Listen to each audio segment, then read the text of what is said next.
Chapter 1. Rebirth in the depths of silence, void, confusion, and stupor. It felt as though a dream had unfolded, or perhaps an entire century had passed. Chen Xiaofu's consciousness gradually began to awaken. I dead. The blinding sunlight streamed through the gaps in the canopy above, prompting Chen Xiaofu to instinctively shield his eyes with his hand. Suddenly, Chen Xiaofu's eyes widened in astonishment as he gazed at his hands, his pupils constricting in disbelief. Is this my hand?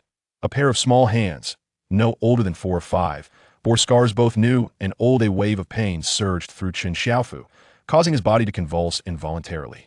Almost immediately, he perceived a small boy smiling at him, arms outstretched, seemingly wanting to embrace him. Chen Xiaofu instinctively reached out, yearning to embrace the child, but upon contact, the boy vanished into Chen Xiaofu's being, merging with his very soul. A torrent of foreign memories flooded into Chen Xiaofu's minda. Chill coursed through him as he emerged from the haze of confusion, fully alert. Have been reborn? Chen Xiaofu pondered the memories swirling in his mind, overwhelmed by incredulity. Perhaps this is the reward for being a good person, he murmured, still in a state of shock. Once an ordinary office worker in the Blue Star, fate dealt him a cruel hand when he was diagnosed with terminal cancer at a young age. Upon receiving the hospital's notification, his world shattered in a daze. He wandered the streets, only to find himself facing an out-of-control vehicle barreling toward him. In front of him, a playful little girl skipped along, oblivious without a second thought. He instinctively pushed her aside, and in that moment, he awoke in this new world. Well, since I am here, I shall accept my fate. Since Chen Xiaofu has passed, I shall live for you in this life, to live splendidly. From this day forth, I am you, and you are me. I shall be called Voldka Litai, Chen Xiaofu whispered, a sense of loss enveloping him, before he felt a lightness wash over him, a sensation of buoyancy. Fleeing slaves? Celestial dragons? Nobility? Pirates? Slave hunters? As Litai regained his composure, he began to sift through the memories in his mind. With each passing moment, his eyes widened further in astonishment. This is the world of One Piece. Voldka Litai exclaimed in disbelief. The original inhabitant was an orphan who lived in a small town named Willow Grove, relying on the charity of others. One fateful day, while stepping outside, he was ambushed and lost consciousness. When he awoke, he found himself aboard a grand ship. Overwhelmed with fear, he cried out, only to be met with harsh reprimands. Soon, he learned the identities of his captors. Following a maritime disaster, the instinct for survival compelled him to cling tightly to a chest. Before long, he was washed ashore on an island. Driven by the will to survive, he fled into the deep forest. However, his frail body, burdened by both old and new injuries, eventually succumbed, leading to the moment when Chen Xiaofu first witnessed this scene. As he organized the memories swirling in his mind, the breath of Voldka Litai grew increasingly rapid. Having lived in the peaceful era of Blue Star, he had never witnessed such scenes or endured such inhumane treatment. Your enemies are my enemies as well. Those wretched beings shall face a fate worse than death, Voldka Litai declared through clenched teeth. Ding. A host meeting the requirements has been detected. Host binding in progress. 5, 10, 20, 50, 85, 99, 100. Congratulations, host. The cloud-in system binding has been successful. Hiss, is this my golden finger? The sudden voice echoed in Litai's mind, igniting a surge of excitement within him. However, the overwhelming sensation also aggravated his numerous wounds, causing him to involuntarily gasp. Yet, as a member of the Transmigration Army, he was no stranger to systems. System, what functions do you possess? Is there a beginner's gift pack? An eager Voldka Litai inquired. Ding. Congratulations, host. You have received a beginner's gift pack. Mysterious Fruit 1, Mysterious Power 3, Mysterious Sword Technique 1. Ding. Host detected in a critical state. Would you like to initiate purification? After a wave of excitement, Litai's eyelids grew heavy due to prolonged mental strain. Upon hearing the system's voice, he instinctively selected yes and promptly lost consciousness once more. Ding. Purification initiated. Warning. Warning. Mysterious power detected. Insufficient energy. Energy levels critically low. Activating all energy reserves. Initiating self-destruct protection mode. Ding. Purification successful. A void-like voice faded into silence. What a refreshing sleep. Where am I? Upon awakening, he felt a wave of comfort enveloping him. Looking around, he was taken aback to find himself lying on a bed, dressed in entirely new clothing. Clang. Oh, you're awake? A voice accompanied by the sound of a door opening revealed a boy who appeared before Voldka Litai, his face brimming with astonishment. Soon, a tall figure emerged behind the boy, grasping him by the neck and lifting him effortlessly before delivering a punch to the boy's head out. It hurts, it hurts, it hurts. Grandfather, why do you keep hitting me? The boy whimpered, clutching his head and gazing up at the towering figure with a pitiful expression. You reckless little brat. Do you not realize you disturbed our guest's rest? The tall figure bellowed. Before long, both the old man and the boy fell asleep simultaneously, a large bubble of mucus forming at their noses. Observing this scene, Voldka Litai could only shake his head in disbelief. The figures before him gradually aligned with his memories. Was this not the monkey family? As a seasoned fan of the sea in his previous life, he was vividly reminded of the duo before him. It had simply taken him a moment to regain his composure. He could hardly believe that one could truly fall asleep while standing. Cough, cough, cough. Voldka Litai observed Carp and Luffy, both clad in casual attire, and could not help but cough. Oh dear, I've dozed off again. With Voldka Litai's cough, the bubble on Carp's nose burst. You little rascal. How could you fall asleep while I was about to teach you a lesson? Do you not regard me at all? He then turned his ire towards Luffy, who had also fallen asleep in his grasp, bellowing, Grandpa, let me go. In a swift motion, Carp tossed Luffy onto the ground. This scene caused Voldka Litai to twitch at the corners of his mouth, his eyelids fluttering awake. Who are you? Your injuries are quite remarkable. When we found you last night, you were covered in wounds. I never imagined you would heal so quickly. Have you consumed a devil fruit? Carp stepped forward, gripping Voldka Litai's arm and lifting him up, spinning him around as he inquired, I'm Voldka Litai, an orphan who was captured by a slave crew. Later, I survived a shipwreck and washed ashore on this island driven by hunger. I ate a fruit, though it was quite unpleasant, and then I fainted. I woke up here, Voldka Litai replied, half truthfully, for he would not divulge the existence of the system to others. Ha, what a fortunate lad you are. Upon hearing Voldka Litai's tale, Carp's eyes gleamed with a mixture of sympathy and anger, yet he believed the boy's story without doubt, bursting into laughter. Well then, stay here and keep Luffy company, Carp declared with a boisterous voice. Hello, I am Monkey D. Luffy, and my dream is to become a pirate. It's a pleasure to meet you, Luffy exclaimed, leaping in front of Litai with a broad grin. I am Voldka Litai. It's a pleasure to meet you too. Then we shall be friends from now on. Luffy laughed. It is an honor. Voldka Litai responded with a smile. Carp looked at the two youths before him, a glimmer of amusement crossing his eyes, then lifted Luffy in one hand and Voldka Litai in the other, striding towards the exit. Come, I shall take you both out for a meal, Carp announced to the two young boys. Oh yeah, food time. Luffy shouted with excitement at the mention of food. A wave of hunger washed over Voldka Litai, and he swallowed hard. Thank you, huh? Both Luffy and Carp turned their gazes towards him simultaneously. Is there a problem? Under their scrutinizing stares, Voldka Litai felt an immense discomfort and asked, We are family now, no need for thanks, you little rascal. Carp said. Family, thought Voldka Litai, who had been a solitary soul in both his past life and this one. As tears welled up in his eyes, a man must not cry. You little rascal. Ha. The laughter of the three resonated through the fourth chapter 2. The beginner's gift package. After a feast of indulgence, Carp led Lita and Luffy back home. Reflecting on Carp and Luffy's enormous appetites, Voldka Litai couldn't help but gulp, for he had never encountered individuals with such prodigious consumption. They were truly monstrous. System, are you there? Lita called out upon returning to his room, yet no response came, regardless of how fervently he summoned the system. Only a novice gift package remained on the storage panel, a silent testament to the system's absence. What is happening? Voldka Litai murmured, perplexed as he rubbed his head. Then, as fragmented memories surfaced before his mind's eye, understanding dawned upon him. Damn, my golden finger, Litai roared, fully comprehending the situation. Clang. Litai, what golden finger? Can it be eaten? Luffy burst in, eyeing Voldka Litai, who appeared on the verge of tears. Nothing, Litai replied. It turned out that the system had struggled to preserve his life, contending with a mysterious force for Litai's soul. Ultimately, it exhausted its energy and self-destructed, yet a small fraction of power was diverted to safeguard the novice gift package, ensuring that Litai had not lost everything. Thank you, he sighed, expressing his gratitude. Why say thank you again? Aren't we family? I told you, no need for thanks. Luffy scratched his head, puzzled. No, I am thanking my savior, little Luffy, Litai said, ruffling Luffy's hair, gazing at the boy who stood at his height. I'm not little. I'm 6 years old this year, Luffy retorted, pouting at Voldka Litai. I'm 7. From now on, you must call me brother, and I shall prepare delicious food for you. Voldka Litai smiled broadly, enticing Luffy. Brother, Luffy exclaimed without hesitation at the mention of food.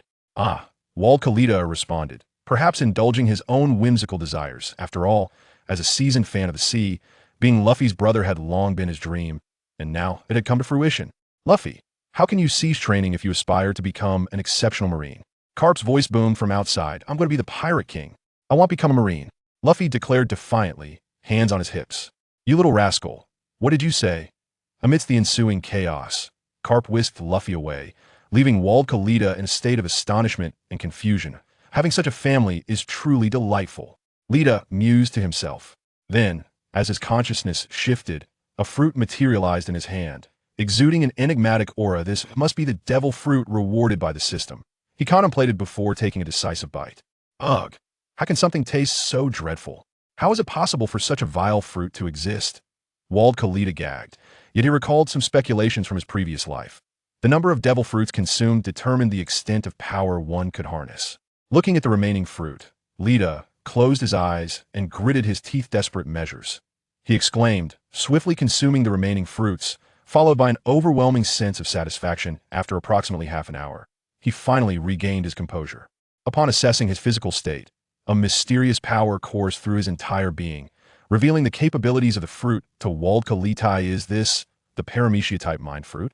Truly, a product of the system guarantees excellence. This fruit bestowed the ability to manipulate objects through the development of one's mental prowess. However, if one's mental and physical strength were insufficient to exert control, the fruit could become a burden. Upon consumption, a wealth of knowledge regarding the fruit's abilities flooded Litai's mind. He then claimed the 3 portions of mysterious power awarded by the system. After a brief examination, he felt little change, merely a slight increase in vitality. Nonetheless, adhering to the principle that system creations are invariably of high quality, Litai chose not to dwell on it next. He received the remaining secret sword techniques, and a surge of arcane knowledge entered his mind. Once Litai had claimed all the novice gifts, the system's power seemed to dissipate into the void, its mission accomplished, leaving no trace behind. Sensing the system's departure, Litai felt a tinge of melancholy before he turned his attention to the newfound knowledge in his mind. The rootless sword technique, elementary wooden sword techniques, introductory iron sword techniques, mastery of the sharp sword techniques, and the no-sword technique. After grasping the essence of these techniques, Voldka Litai slowly opened his eyes, only to find an elder and a youth staring wide-eyed at him. Voldka instinctively shrank back. Smack! Carp delivered a playful slap to Litai's head. Litai, your physical condition is abysmal. You should train alongside Luffy from now on. Carp declared. Indeed, Litai, I thought you had perished. Luffy chimed in, concern etched on his face. Old man. Litai responded cheerfully at the prospect of training with Luffy. Huh, then let us train together and become formidable Marines. Carp laughed heartily. No, I aspire to be a pirate. Luffy retorted, glaring at Carp. Bang. You rascal, still spouting such nonsense? Do you not understand that your future lies in becoming a Marine? Carp playfully chided him with another playful jab. Observing the swollen bump on Luffy's head, Voldka Litai swallowed hard, feeling a pang of sympathy, as though he were in pain himself, silently praying for Luffy's well-being. Time passed swiftly, and before they knew it, the next day had arrived. Luffy, Litai, how long will you two sleep? Get up and train with your grandfather. Bang! Bang! Both Luffy and Voldka Litai, still lost in slumber, suffered from the sudden impact on their heads. Grandpa. Old man, that hurts. The cries of pain echoed through the wooden cabin. Having consumed the devil fruit, Litai, now endowed with enhanced physical prowess, felt an excruciating pain radiate from his head. What began as a pleasant dream swiftly transformed into a descent from paradise into the depths of despair, allowing him to truly empathize with Luffy's plight. Impudent brats, what are you chattering about? Do you not comprehend that the plans of the day are forged in the morning? If you do not train now, how shall you ever become formidable members of the Navy? Garp bellowed. He then seized Luffy in one hand and Litai in the other, traversing the forest until they reached the edge of a precipice. Very well. Your task today is to leap from this height and return alive, Garp declared, unceremoniously casting Litai and Luffy towards the cliff's edge. Gazing down into the unfathomable abyss below, Litai, despite having lived 2 lives, felt a tremor run through him, cold sweat beading on his brow. Old man, if you wish to rid us of our lives, you need not go to such lengths, Voldka Litai exclaimed, swallowing hard as he shouted at Garp. Rat, what nonsense are you spouting? I do this for your own good. Garp retorted, delivering a swift kick to the behinds of Voldka Litai and Luffy. Ah! Litai exclaimed. Ah! Luffy echoed. Then came the sound of falling water. Fortunately, beneath the cliff flowed a freshwater river. Otherwise, Luffy and Litai would surely have met a tragic end. Had it not been for the devil fruit consumed yesterday and the mysterious powers granted by the system that enhanced their physical constitution, they might now be lying lifeless. Voldka Litai glanced at Luffy, who had already succumbed to unconsciousness, and swiftly embraced him, allowing the current to carry them downstream. Before long, he noticed the flow of the water had considerably diminished. With urgency, Voldka Litai swam toward the riverbank, cradling Luffy in his arms. Feeling the pain coursing through his body, Litai looked over at Luffy, whose belly was now swollen from swallowing too much water, igniting a wave of anxiety within him. He promptly pressed against Luffy's abdomen, hoping to expel some of the water. Luffy, Voldka Litai called out repeatedly.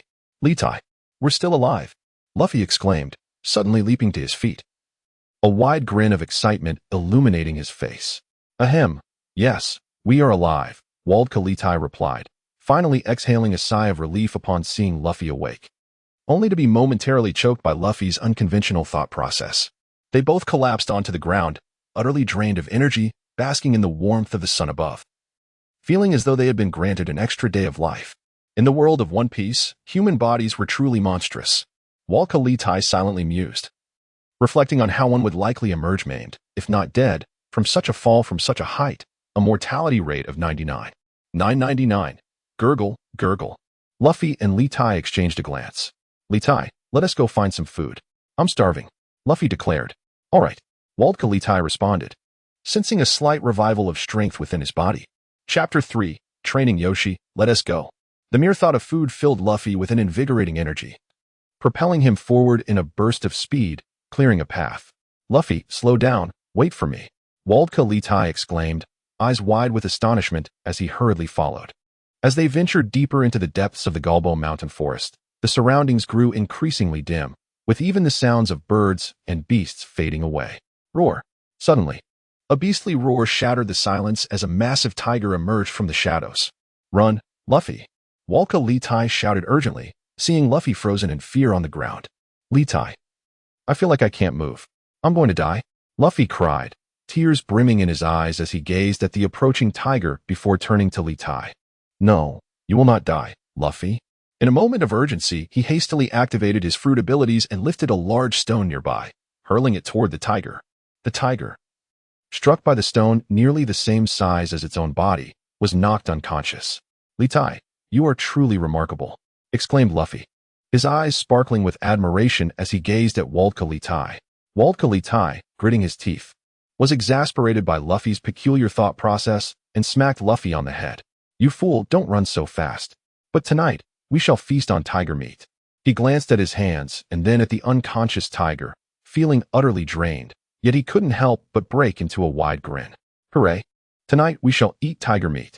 Luffy stood up, approached the tiger, and grabbed its ear, laughing heartily. Suddenly, the tiger, trapped beneath the stone, stirred and opened its mouth, attempting to bite Luffy. Luffy! Oh, it's alive again! Luffy chuckled, then clenched his fist and delivered a punch to the tiger's head, knocking it out once more. Damn. Voldka Litai couldn't help but curse, as no words could adequately convey his current feelings. Truly, he is the protagonist of this world, this body, this strength. It's simply monstrous. Voldka Litai murmured. Litai, come over here and help me drag it back. We're having meat tonight, Luffy exclaimed, clapping his hands with a grin. Hearing this, Litai found a sturdy vine nearby to bind the tiger and then sought out a long stick. Thus, the massive beast was lifted by the two boys as they made their way back to Windmill Village. Fortunately, they did not encounter any peculiar creatures along the way, perhaps due to their good fortune, and they finally returned to the village safely. Ha ha ha, just like my grandson, well done. Carp joyfully patted the heads of Luffy and Litai as they returned with their catch, oblivious to the fact that he had already flattened their heads. You rascal, Grandpa. You old fool. You're going to squash us flat, they protested in unison. Oh?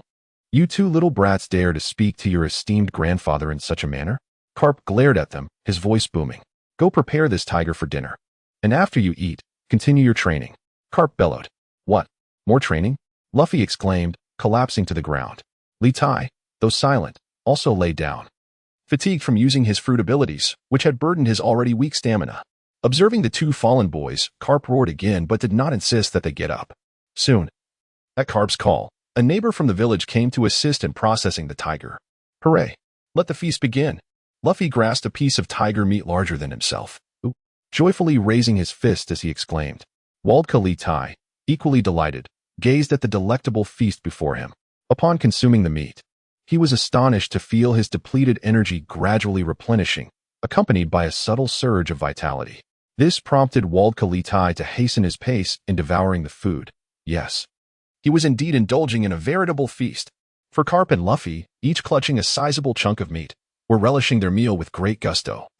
Having already devoured nearly half of the spread, they occasionally exchanged fierce glances, safeguarding their portions, which left the first-time dining companion, Litai, feeling somewhat intimidated. Yet, he did not falter. Soon his mouth was stuffed with meat. Burp. In the midst of a chaotic dining table, the three of them clutched their distended bellies, contentedly releasing satisfied belches. Astonished at having consumed so much without bursting, Voldka Litai mused on the remarkable constitution of this world. He patted his belly, savoring the sensation of food being digested, enhancing his physical prowess, and silently marveling at the experience. All right, you rascals, the feast is over. It's time to exercise, Carp declared, contentedly clearing his nostrils. Burp. Luffy, beside him, continued to dig at his nose, punctuating the moment with belches. Hey, you little rascal. Don't pick your nose at the table. How many times must I tell you? Carp bellowed, delivering a punch to Luffy's head, his voice booming with authority.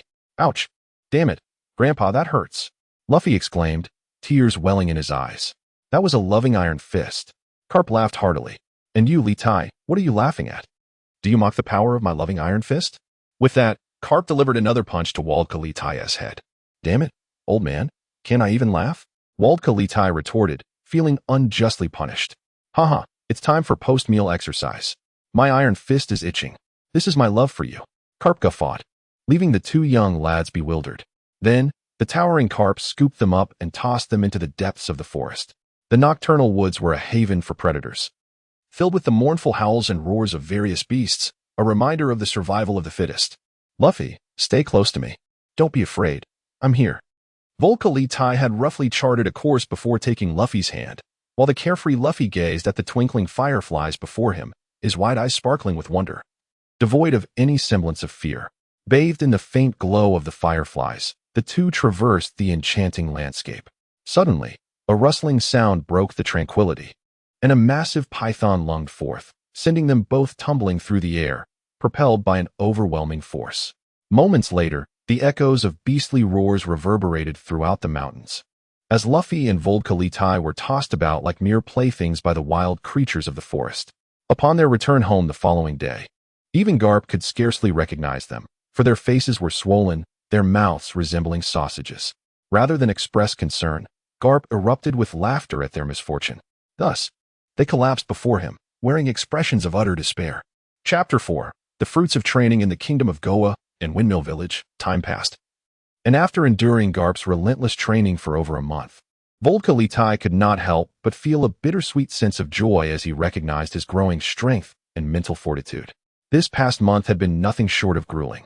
Listen up, you little brats. Today marks the culmination of your month-long training, Garp announced with a broad grin, lifting Luffy and Voldka Litai once more. Grandpa, where are we headed today? They exclaimed in unison. This past month had been filled with brawls and the journey to confront them, engaging in a variety of combat scenarios. From initially being on the receiving end of beatings to now being able to strike back, though only barely, the hardships they endured were beyond what most could fathom. Yet, they had accepted their new reality, for at least they could finally retaliate. After a month of shared experiences, Voldka Litai, under the imposing shadow of Garp's iron fist, had reluctantly begun to adapt. You'll find out when we arrive, you little rascals, Garp replied with a mischievous glint in his eye. And so, they were led deep into the forest, a place previously unexplored by them. Upon reaching their destination, Garp unceremoniously tossed them against a large tree.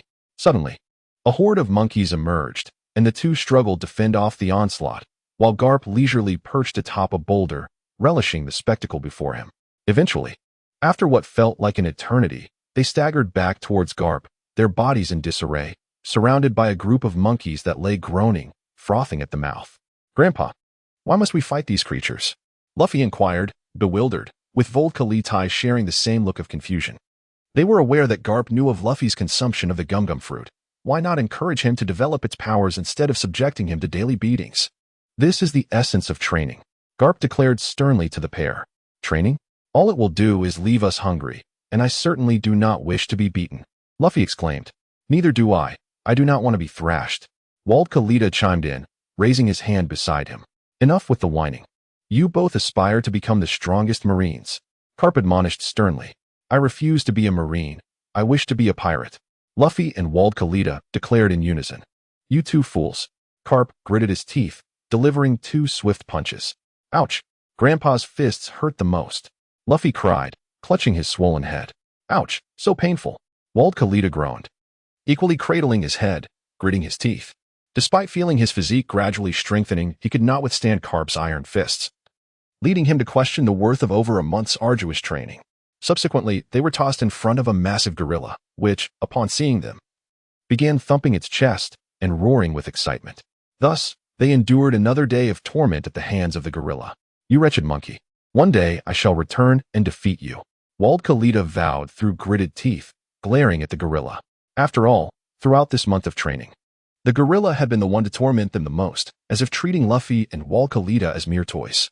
Having exchanged fierce words, the two fainted together, knowing that with Garp nearby, they were safe. Otherwise, they would have fought to stay conscious. Garp glanced at the sky and then placed the two on his shoulders, slowly descending the mountain in the waning light of the sunset. You brats, I am leaving now, so do not slack off. When I return, I shall assess your training progress. At the harbor in Windmill village, Garp said with tears in his eyes, reluctant to depart. Grandpa, please go safely. We promise to train diligently. Voldka Litai and Luffy waved goodbye to Garp. Garp, we must depart. A sword-wielding lieutenant stepped forward to remind him reluctantly. Set sail, Garp commanded, waving his hand, and then he sailed away on the sea. As the ship grew smaller, Luffy and Voldka Litai exchanged glances filled with envy, quickly followed by a surge of excitement. Ha ha, let us hold a banquet. We're heading to Sister Makino's bar to celebrate the old man's departure. Voldka Litai laughed heartily. Oh yeah, let us have a party. Luffy exclaimed joyfully, leaping up and sprinting towards Makino's bar, with Voldka Litai following closely behind. Sister Makino, I want some alcohol. Voldka Litai called out. I want juice, Luffy added. Luffy laughed heartily. It's Kalida and Luffy. You two haven't visited in ages. Marcy, propping her chin on her hand, gazed tenderly at the two children before her. Soon, Kalida's drink was replaced with juice. Cheers, Luffy exclaimed to everyone in the bar, including Kalida. Ha ha ha, you little rascals, cheers. The patrons of the bar, witnessing the joy of the two children, raised their glasses in celebration. Thus, after Garp's departure, the two little ones turned the entire Windmill village into a whirlwind of chaos, filled with laughter and playful banter, before sinking into a sea of joy. Upon returning home, Luffy and Kalida each held a massive beast leg, gnawing on it. This feast was a gift from the villagers, and Luffy and Kalida could never refuse food. So under the villagers' warm hospitality, they were rewarded with an abundance of delicacies. Luffy, we can't let Grandpa's departure stop our training. I've decided, I want to practice swordsmanship. Kalida declared to Luffy. I want to practice my punches and give Grandpa a big bump on his head. Luffy grinned, revealing his teeth. Due to Garp's rigorous training, they had only been getting 5 hours of sleep each day, leaving Kalida with no time to practice swordsmanship. He had intended to buy an iron sword in town today, but the shopkeeper refused, citing his youth as a reason. With no other option, he resolved to craft one himself. Fortunately, he had come prepared. After quickly finishing his meal, Kalida retrieved a small knife and a sturdy piece of what he had found during training in the forest, a perfect material for sword making. With the power of the float fruit, Kalida skillfully manipulated the knife, carving the wood before him. How amazing! Luffy exclaimed, his eyes sparkling as he admired the dancing knife. It's no big deal. You'll become even more formidable in the future. Kalida patted Luffy's head, yet the knife continued its work, a testament to the results of their 2 months of training. Under Garp's intense regimen, both their physical and mental limits had been pushed, achieving the current level of skill. Just as they had initially struggled to lift the large stone that had knocked out a tiger, Kalida now effortlessly controlled 10 knives at once. Yes, I must become strong and set sail as a free pirate, hosting a grand feast for the world, Luffy declared, shaking his small fists and grinning widely. Kalida looked at Luffy, who was laughing joyously, and covered his forehead, realizing that his friend could hardly think of anything but food. Perhaps that was just Luffy. As the spirit of Voldka Litai was continuously unleashed, he diligently carved the wooden piece before him. After much refinement, a magnificent wooden sword adorned with an eagle was finally completed. To his astonishment, he realized that the act of carving could indeed enhance his mental prowess. Feeling a significant surge of energy within him, a glimmer of excitement sparkled in Voldka Litai's eyes. "It appears I must incorporate this into my future training," he murmured. Casting a glance at Luffy, who had dozed off on the table, Voldka shook his head. With a gentle exertion of his mental energy, he lifted Luffy and placed him onto the bed, tucking him in. Initially, moving Luffy was no easy feat. He either ended up on the floor or tumbled onto the bed.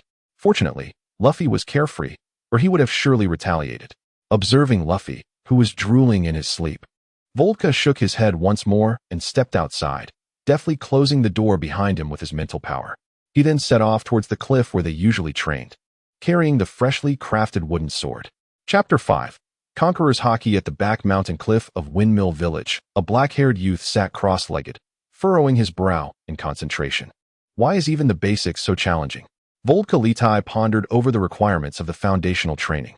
Swing the sword 10,000 times each day. Only when one feels the intent can they enter the path. Reflecting on the sword techniques, he found himself perplexed. Resolutely, he grasped the wooden sword beside him, assumed the required stance, and began to slash repeatedly. 99, 10,000. As the sun set, the fading rays illuminated the boy's determined visage. He exhaled softly.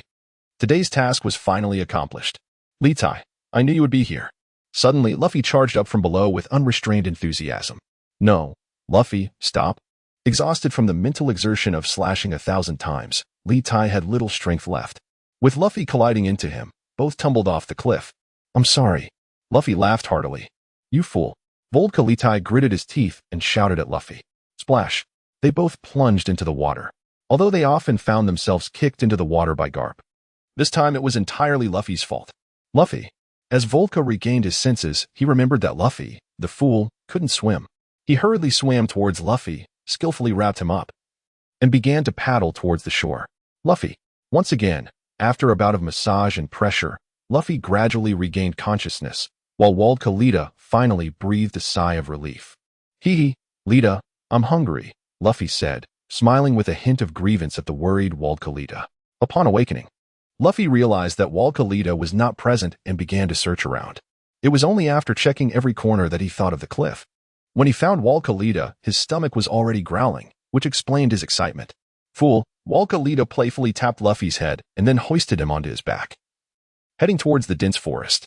As the sky darkened, Voldka Litai understood that the forest would be perilous at night. He swiftly maneuvered through the woods, familiar with the terrain, and even casually dispatched a wild boar along the way. An amusing scene unfolded in the forest, a young boy carrying another boy on his back, while dragging a massive wild boar behind him. Upon returning to their dwelling, Voldka Litai skillfully prepared the boar, removing fur, skin, and bones with deft precision. Soon, a sumptuous feast was laid out on the table. One might wonder why he was so adept. It was because of Kapu, who insisted that cooking was also a form of training, compelling him to learn under the pressure of his beloved Iron Fist. Watching Luffy, who was already animatedly wielding his knife and fork, Voldka Litai felt a surge of relief. Thank goodness he could cook. Otherwise, both he and Luffy would surely starve.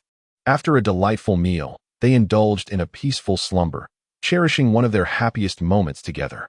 As the morning sun streamed in like a joyful sprite, dancing gracefully across Voldka Litai's form through the window and the gaps in the trees, it seemed to awaken the boy from his beautiful dreams. Rubbing his eyes, he slowly rose and, noticing Luffy still asleep beside him, playfully punched him. This was a technique he had learned from Kapu, aptly named the Kapu Alarm Punch. "Huh? What is wrong, Litai?" Luffy, awakened by the punch, rubbed his head in confusion and looked at Voldka Litai. "Get up, exercise, and then we need to go hunting. Otherwise, we won't have anything to eat." Voldka Litai instructed Luffy. "What?" Luffy exclaimed, springing up as if propelled, his jaw dropping in astonishment. "Come on, hurry up, or we'll both go hungry," Voldka Litai insisted. There was no choice. Both of them were voracious eaters, and the entire wild boar had already vanished into their bellies the previous night, with nothing left at home. They could only rely on the mountains for sustenance. Luffy swiftly rose to his feet, excitement radiating from him as he followed Voldka Litai outside. In the depths of the forest, two young boys sat beside a crackling fire. One digging in his nose while the other, with a wooden splinter he had found, was picking his teeth, surrounded by a pile of bones. "Delicious, so satisfying," remarked the boy with his fingers in his nose, patting his belly. Voldka Litai asked Luffy, "Shall we venture into a place we've never explored before?" "Adventure? Count me in," Luffy exclaimed, his interest piqued as he leaped into the air. Following Voldka Litai's lead, they set off toward the unknown. As time passed, Voldka Litai began to sense something amiss, an unsettling feeling that they were being followed, a presence that seemed to lurk everywhere, causing him to furrow his brow. Unable to shake the feeling, he stopped abruptly. "Watch where you're going, you idiot, Luffy," Voldka Litai shouted as Luffy collided with him, sending them both tumbling to the ground. "Sorry," Luffy mumbled, still dazed. Feeling a surge of urgency, Voldka Litai suddenly rolled aside with Luffy in his arms. He lifted his head and surveyed their surroundings, only to find themselves encircled by glowing eyes. A massive wolf emerged before them. "Wow, that's so cool," Luffy exclaimed. Voldka Litai instructed, "You take the front, and I'll handle the back. Let's drive them all away." Ignoring Luffy's whimsical thoughts, he readied himself for battle. With determination, Luffy clenched his fists and charged forward, followed closely by Voldka Litai wielding a wooden sword. A chilling wolf howl echoed through the air, and the giant wolves charged at them. The situation grew increasingly dire as the scent of blood filled the air, driving the wolves into a frenzy. Suddenly, one of the giant wolves pounced on Luffy, pinning him to the ground. Voldka Litai, entangled with another wolf, felt a rush of panic as he witnessed the beast slash Luffy's arm, its jaws poised to bite down. "Luffy, damn it, don't you dare harm my family." A powerful aura erupted from Voldka Litai, causing Luffy and the surrounding wolves to faint. "Luffy!" Voldka Litai rushed forward, lifting Luffy into his arms and sprinting back the way they had come. Upon reaching home, Voldka Litai hastily applied medicine to Luffy's wounds, using the herbs they had gathered during their training for such emergencies. Watching Luffy sleep peacefully, Voldka Litai let out a sigh of relief. Could that overwhelming force I just unleashed be one of the three mysterious powers bestowed upon me by the system? Is it truly the legendary conqueror's haki? Voldka Litai was reminiscing about the recent incident, beads of cold sweat forming on his forehead as a wave of trepidation washed over him. Had it not been for his unexpected awakening of the fabled conqueror's haki, he and Luffy would surely have met their demise at the jaws of the wolves tonight. A sudden wave of dizziness enveloped him, and his eyelids grew heavy, succumbing to a deep slumber. Chapter 6. The red-haired pirate's time flowed inexorably onward. Voldka Litai was now 8 years old, and Luffy had reached the age of 7. Ever since their last perilous encounter, the two had refrained from venturing too deeply into danger, instead dedicating themselves to rigorous training. Aside from Luffy's occasional mischief, indulging in food and drink, Carp returned a few times, subjecting them to his usual rigorous training, leaving their days rather uneventful. In the year 1509 of the sea calendar, at the harbor of Windmill Village, a ship with a dragon figurehead docked. The villagers remained unperturbed, for Windmill Village was the birthplace of a naval hero, and few would dare cause trouble in this hallowed place. "Children, we have arrived at a new locale. Let the festivities commence," exclaimed a red-haired figure adorned with a straw hat, 3 distinctive scars marking his eyes, as he addressed those around him with palpable excitement. "Ah!" The crowd responded with enthusiasm, swiftly flocking to the Machino bar. "Luffy, Litai, I've heard that a formidable group of pirates has arrived. Do be cautious." Machino gently warned the two boys. "What? Pirates?" They echoed in disbelief, their jaws nearly dropping to the ground. It was no surprise they were astonished, given that this was Carp's hometown. Every time he returned, he would apprehend a multitude of pirates, ensuring that few would dare to create a ruckus here. Without hesitation, Luffy dashed forward, and Voldka Litai followed at a more measured pace. Pirates? Could it be the red-haired pirates? Is the story about to unfold? Voldka Litai pondered, furrowing his brow as memories flooded his mind.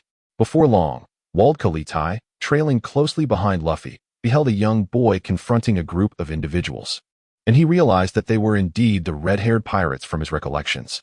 Luffy, hands on his hips, stood defiantly in front of Shanks and his crew. "Kid, what do you intend to do? Why are you obstructing our path?" Shanks inquired, crouching down and pinching Luffy's cheek with a grin. "Perhaps he aspires to usurp your captaincy," remarked Lucky Roo, gnawing on a large piece of meat. "Our captain has been underestimated once more." The crew laughed heartily. "Listen up, you rascals. I want to be a pirate too. Take me with you on your journey, Luffy declared boldly. Luffy's voice resonated throughout Windmill Village, silencing the air. Voldka Litai's lips twitched, and he hurried forward to shield Luffy behind him. Ah. The red-haired pirates erupted into laughter at this scene, as if they had just heard delightful news. Haha. Do you really think you can become a pirate? Shanks chuckled. Why not? Luffy retorted, gritting his teeth. Kid, you can't possibly become a pirate with just that, Jezebel remarked. Humph, I will prove you all wrong, Luffy declared, visibly agitated. Let's start the feast. Suddenly, Luffy and Voldka Litai found themselves enveloped in Shanks' embrace, filled with excitement. Voldka Litai, slightly taken aback by the moment, couldn't help but marvel at Luffy's protagonist aura. During this time, they also met Shanks' daughter, Yuta, a charming little girl who adored singing.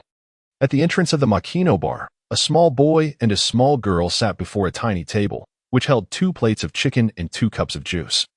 With a large dog standing behind them, Voldka Litai leaned against the doorframe, observing this amusing scene with Shanks and the others. Whoever eats the fastest wins, okay? Yuta proposed. All right, Luffy replied with seriousness. This is too dangerous. You shouldn't compete. Makino interjected, opening the door. Absolutely not. Both Yuta and Luffy retorted in unison. Yuta. Luffy. Makino admonished sternly. Let them compete, Shanks said, stroking his hat. Makino looked at Shanks in surprise. For them, this is a very important contest, Shanks explained. All right, let's go. Yuta and Luffy raised their hands simultaneously. Ready? 3, 2, 1. As the chicken legs were simultaneously stuffed into their mouths, confusion arose. What are they competing for? Riki asked. They are competing to see who can become an exceptional pirate. Voldka Litai responded with a smile. Hey, you little brat, can you stop pretending to be mature? Children should act like children. Ben Beckman remarked, watching the composed Voldka Litai. Humph. Voldka Litai huffed defiantly. Will Luffy win? Riki inquired. Go, Luffy. Voldka Litai cheered enthusiastically. Gradually, the contest approached its conclusion. You can have my juice. Yuta held the juice in her hand and spoke to Luffy, yet her hand remained in motion. Oh, all right. Thank you. Luffy quickly reached out to accept it. Yuta suddenly leaped aside, and Luffy was knocked away by a rushing large dog. Voldka Litai hastened to assist Luffy in getting back on his feet. Are you all right? Yuta inquired. You fool. Voldka Litai exclaimed at Luffy. The match is not over yet. Luffy shook off Voldka Litai and sprang up, exclaiming to Yuta in a frenzy. All right, I'll be waiting for you to defeat me. You silly Yuta? She laughed heartily. Thus, they commenced a new contest, with the crowd cheering them on. Half a month later, during this time, Voldka Litai sought counsel on numerous sword techniques from Shanks. His daytime practice finally led him to grasp the elusive rootless sword technique that had long evaded him. He trained by day and visited the tavern to find Shanks and the others by night, while Luffy continued to revel in the tavern's company. 1,000 times, Yuta wins. Voldka Litai announced, as expected, the results of the competition. You fool, Luffy, why do you always lose to the same move? Voldka Litai exclaimed in frustration. Damn it. I haven't lost. Luffy rubbed his head and replied. Here you go again, you can't handle losing. Yuta stuck out her tongue and mimicked a crying gesture towards Luffy. You're cheating. You are the one who can't accept defeat. Luffy retorted defiantly. I'm a pirate. I don't cheat. You're merely a boy who lets his guard down in a fair competition. Yuta stood up, hands on her hips, addressing Luffy sternly. Shanks doesn't even acknowledge you as a pirate. Luffy protested. Be quiet. I am Shanks' daughter. Unlike you, I have sailed with him on countless adventures. We are not on the same level. Yuta declared. Not at all. We are exactly the same. Then fight me like a pirate. Luffy struck a combat pose directed at Yuta. All right. Yuta mirrored his stance. Enough. You too. Shanks approached, gently tapping Yuta and Luffy's heads with the hilt of his sword. You dare strike children with a sword? That goes against pirate rules, Shanks. Yuta exclaimed angrily. Silly child, it's a sign of deep love and responsibility, Shanks replied tenderly. Where's the love? That is clearly a sword. Luffy retorted, equally incensed. Oh, really? Do you love me? I love you too, Shanks. Yuta stepped forward, hugging Shanks' leg and laughing joyfully. Shanks. Luffy, undeterred, approached and clung to Shanks' leg. Oh dear, you too. Please do not surround me. Shanks affectionately lifted both Yuta and Luffy into his embrace. Why do you call him Papa Shanks? Luffy inquired, puzzled. He is my father. But he is also the captain I admire most. He is so cool, isn't he? Yuta proudly declared to Luffy. Upon hearing her words, Smiles crept across the faces of those present. Truly, Shanks is remarkable. He hardly resembles a pirate at all, murmured Voldka Litai. Indeed, that fool is the least pirate-like pirate. Ben Beckman laughed heartily as he playfully ruffled Voldka Litai's hair. Beckman, keep your distance. Your smoke is irritating my eyes. Can't you smoke a little less? Voldka Litai protested, struggling against the smoke. That is out of the question. This is my last bit of enjoyment, dear Litai. Ben Beckman replied with a grin. Since today I have once again triumphed over Luffy, I am in high spirits. Thus, allow me to sing a song, Yuta announced to the gathering. Oh. The audience responded enthusiastically. Shanks, I want to set sail too. Luffy stated earnestly to Shanks. We certainly do not need a violent child like you. Shanks chuckled in response. Then why can Yuta go? Luffy asked in confusion. When we are in battle, she can take care of our ship, while you cannot. Shanks explained, gently patting Luffy's head. All right, it is time for our red-haired songstress to take the stage. Yuta then unleashed her celestial voice. Where does this wind come from, and where will it take us? The crowd was enveloped in Yuta's song, a serene and beautiful moment. Chapter 7. Farewell, a month later. Welcome back. Do you have new adventure tales to share? Luffy and Voldka Litai eagerly awaited the arrival of Shanks and his crew at the dock. What is going on? Voldka Litai questioned, gazing at the injured Shanks and his companions. Luffy, too, searched expectantly for that small figure, yet found nothing. Shanks, where is Yuta? Luffy asked. Ha. We have taken Yuta to the place she loves most. That is her dream, Shanks said, affectionately ruffling their heads. A dream? What is a dream, Shanks? Luffy asked, bewildered. A dream is the driving force that propels people forward, awaiting the day you realize it. Now, Luffy and Litai, what are your dreams? Shanks inquired with a smile. My dream is to become the Pirate King, sailing freely on adventures, and then to host a grand feast for the entire world, Luffy proclaimed. My dream is to become the Pirate King, to protect those dear to me from harm, oppression, and invasion. I wish to live freely, filling the world with laughter and joy. Voldka Litai resolutely declared, it must be I who becomes the Pirate King. Luffy, brimming with defiance, retorted to Voldka Litai, no, it will be me. Voldka Litai reiterated with unwavering conviction. The onlookers, upon hearing the aspirations of the two, were moved to laughter, their eyes glistening with tears. As the previously heavy atmosphere transformed back into one of lightheartedness. Let us celebrate the dreams of our little Luffy and little Litai with a feast, Shanks joyfully announced to the crowd. Oh, they all responded in unison. At the dock, on the bow of the ship, Luffy stood with a small knife raised high. Luffy, you fool, what are you doing? Put that knife down and come down here. Voldka Litai bellowed at the foolish Luffy. Humph. I want to prove that I am no longer a mere child. I am a brave pirate. I shall set sail with you all. Luffy gritted his teeth defiantly. You idiot. Shanks rushed toward Luffy, swiftly embracing him, a mix of exasperation and amusement dancing in his eyes, and offered words of comfort. Shanks, I have made my decision. I will not sail with you anymore, for I too wish to become a captain and seek my own crew. Luffy declared resolutely to Shanks from the ship's deck. You fool. Hurting yourself is not bravery. Shanks roared in response to Luffy's words. I will no longer harm myself, for I aspire to be the Pirate King, the freest pirate upon the seas. Luffy asserted to Shanks. Very well. I await our encounter upon the waves, Luffy. Shanks laughed heartily. At the Makino bar, Luffy excitedly said to Shanks, next time you set sail, take me with you. I want to be a pirate too. Ha. Do you think a little brat like you can become a pirate? Shanks laughed heartily. I am no longer a brat. I have grown up. Luffy retorted angrily. All right.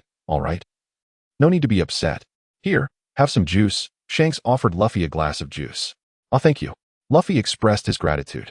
See, you truly are just a little brat. Shanks chuckled, celebrating his mischievous triumph by pounding the table in joy. You are so despicable, Shanks. Luffy exclaimed in frustration, while the crowd erupted in laughter at the amusing scene. However, Voldka Litai remained unfazed, his gaze fixed on the juice in his hand, which suddenly lost its sweetness. Casually, he pushed it aside, prompting another wave of laughter from the onlookers. I shall ignore you all, Luffy pouted, crossing his arms. His attention then drifted to a treasure chest on the table. He peered inside, spotting a fruit, and with a fierce determination, took a large bite and swallowed it whole. Ha. Does eating bring you satisfaction? Shanks chuckled. Less chatter, Luffy retorted impatiently. Oh, what are you eating? Shanks asked, astonishment etched on his face. Is it from that box? The contents of that box? Cold sweat trickled down Shanks's forehead as he questioned Luffy. Oh no, "The captain has finished," Ricky exclaimed, clutching the now empty chest as he addressed Shanks. "Spit it out, Luffy. Spit it out, you fool." Shanks urgently grabbed Luffy's feet, attempting to make him regurgitate the fruit. Suddenly, Luffy's legs elongated, and he found himself tumbling headfirst towards the ground. Voldka Litai observed the unfolding spectacle with amusement. "You imbecile, you've consumed the gum-gum fruit. A devil fruit, which means the sea will despise you, and you will never swim again," Shanks bellowed. "No way. You must be joking," Luffy cried in terror. "You fool," Shanks roared back. Suddenly, the tavern fell silent as everyone's attention was drawn to an imposing figure who barged in, flanked by a group of followers. "Is this what pirates look like?" All bearing foolish expressions, he declared haughtily, "I am the mountain bandit Sig, and I'm not here to cause trouble. Just sell us some liquor." Sig gestured towards the barmaid, Makino. "I'm sorry, but we've run out of stock," Makino replied with a polite smile. "What? The pirates seem to have drinks. Is it water?" Sig complained. "I mean, all the liquor has been sold out," Makino clarified. "I truly apologize. It seems we've consumed all the drinks here. If you don't mind, here is a bottle for you unopened," Shanks offered, a hint of regret in his tone as he handed a bottle to Sig. In an instant, Sig smashed the bottle over Shanks's head. Voldka Litai, who had been enjoying the spectacle alongside Luffy, immediately rushed to Shanks's side, puzzled by the stillness of the surrounding crowd. "Ha ha, two little brats? Do you know who I am?" Sig sneered, gazing down at them. "No idea," Voldka Litai replied nonchalantly, casting a dismissive glance. In his memory, this grotesque mountain bandit had nearly taken Luffy's life. Thus he was unforgivable. "Behold, this is my bounty notice. My head is worth 8 million berries," Sig declared. The scene elicited laughter from those around. "Our captain has been beaten again," exclaimed Jesus Burgess. Indeed, the crowd echoed in agreement. "Damn it, do you not regard me with respect?" Sig unsheathed his blade, advancing menacingly towards the defenseless Luffy and his companion. A clang echoed as iron met iron. With the sword drawn, it signified a disregard for life and death. At an unknown moment, Shanks stepped in front of the two, calmly addressing the bandits. "Humph, you lot. Retreat," Sig scoffed. Voldka glanced around, realizing Luffy was missing. "That fool," he muttered, rushing out to seize the broom positioned by the door with his telekinetic powers. Charging towards Sig and his crew. "Let me go." Luffy struggled against Sig's grip on his throat. "Luffy, release him," Voldka shouted at the bandits. "Luffy." Luffy managed to call out with great difficulty. "Oh, look. Another little fool comes to meet his demise," Sig sneered. "You lot, attack. Let these ignorant brats know our might." As Sig's command echoed, the bandits drew their blades, rushing toward Voldka. With a sweeping motion of his staff, several bandits were sent flying. With another strike, more fell to the ground. Is this the might of the 800 million bandit crew? Voldka thought, though he had never ceased his training. He still found dealing with the 800 bandits somewhat taxing. Panting heavily, he surveyed the shattered remains of the broom and the moans of the fallen bandits. Letting out a sigh of relief. "Luffy, are you all right?" "Luffy." Searching frantically, Sig and Luffy had vanished without a trace. "Voldka, are you unscathed? Where's Luffy?" Shanks approached, steadying Voldka, who was on the verge of collapse. "Shanks, you must save Luffy. That vile bandit has kidnapped him," Voldka pleaded. "All right, leave it to me. Beckman, take care of Voldka. I will return shortly." Shanks instructed Beckman and swiftly departed. As time passed, finally, Shanks appeared, bloodied and missing an arm, cradling unconscious Luffy in his embrace. "Shanks, who possesses the power to sever your arm?" Ben Beckman and the others were taken aback by the scene before them, inquiring with astonishment. "Ha ha ha, it's nothing. I've merely pressed my arm into the new era." Shanks laughed heartily. "Fools, little ones. I look forward to our encounter upon the vast sea. We shall meet again at our peak." The crowd waved their farewells. After a period of recuperation, the red-haired pirates finally departed. Shanks gifted Luffy his cherished straw hat, instructing him to return it when he had become an exceptional pirate. Meanwhile, Voldka Litai, under the guidance of the red-haired pirates, successfully awakened two mysterious powers left by the system: the armament haki and the observation haki. In addition to the previously awakened conqueror's haki, and received his first sword from Shanks and his crew. He felt formidable now, and he was certain that when facing the Sig Mountain pirates, he would not be as powerless as he had been before. Chapter 8. Dadan in the Goa Kingdom. Windmill Village. "Luffy, Litai, you two little rascals have been thoroughly brainwashed by that red-haired scoundrel. You were supposed to become the strongest Marines. Why on earth would you entertain the notion of becoming pirates? Carp bellowed at the two, who had lumps on their heads. After Shanks and his crew departed, Carp returned, having completed his mission. No, I am determined to become a powerful pirate and the Pirate King, fulfilling my promise with Shanks. Luffy retorted defiantly to the irate Carp. Litai also huffed in annoyance, as Carp immediately began his educational tirade upon his return, and now he had no desire to speak further. Without a moment's hesitation, Carp hoisted Litai and Luffy, marching them outside. Along the way, the only sound was Luffy's incessant grumbling. It was a grave mistake to leave you in the tranquil Windmill village. And now you wish to become pirates, mingling with that red-haired Shanks. How absurd. Carp exclaimed angrily.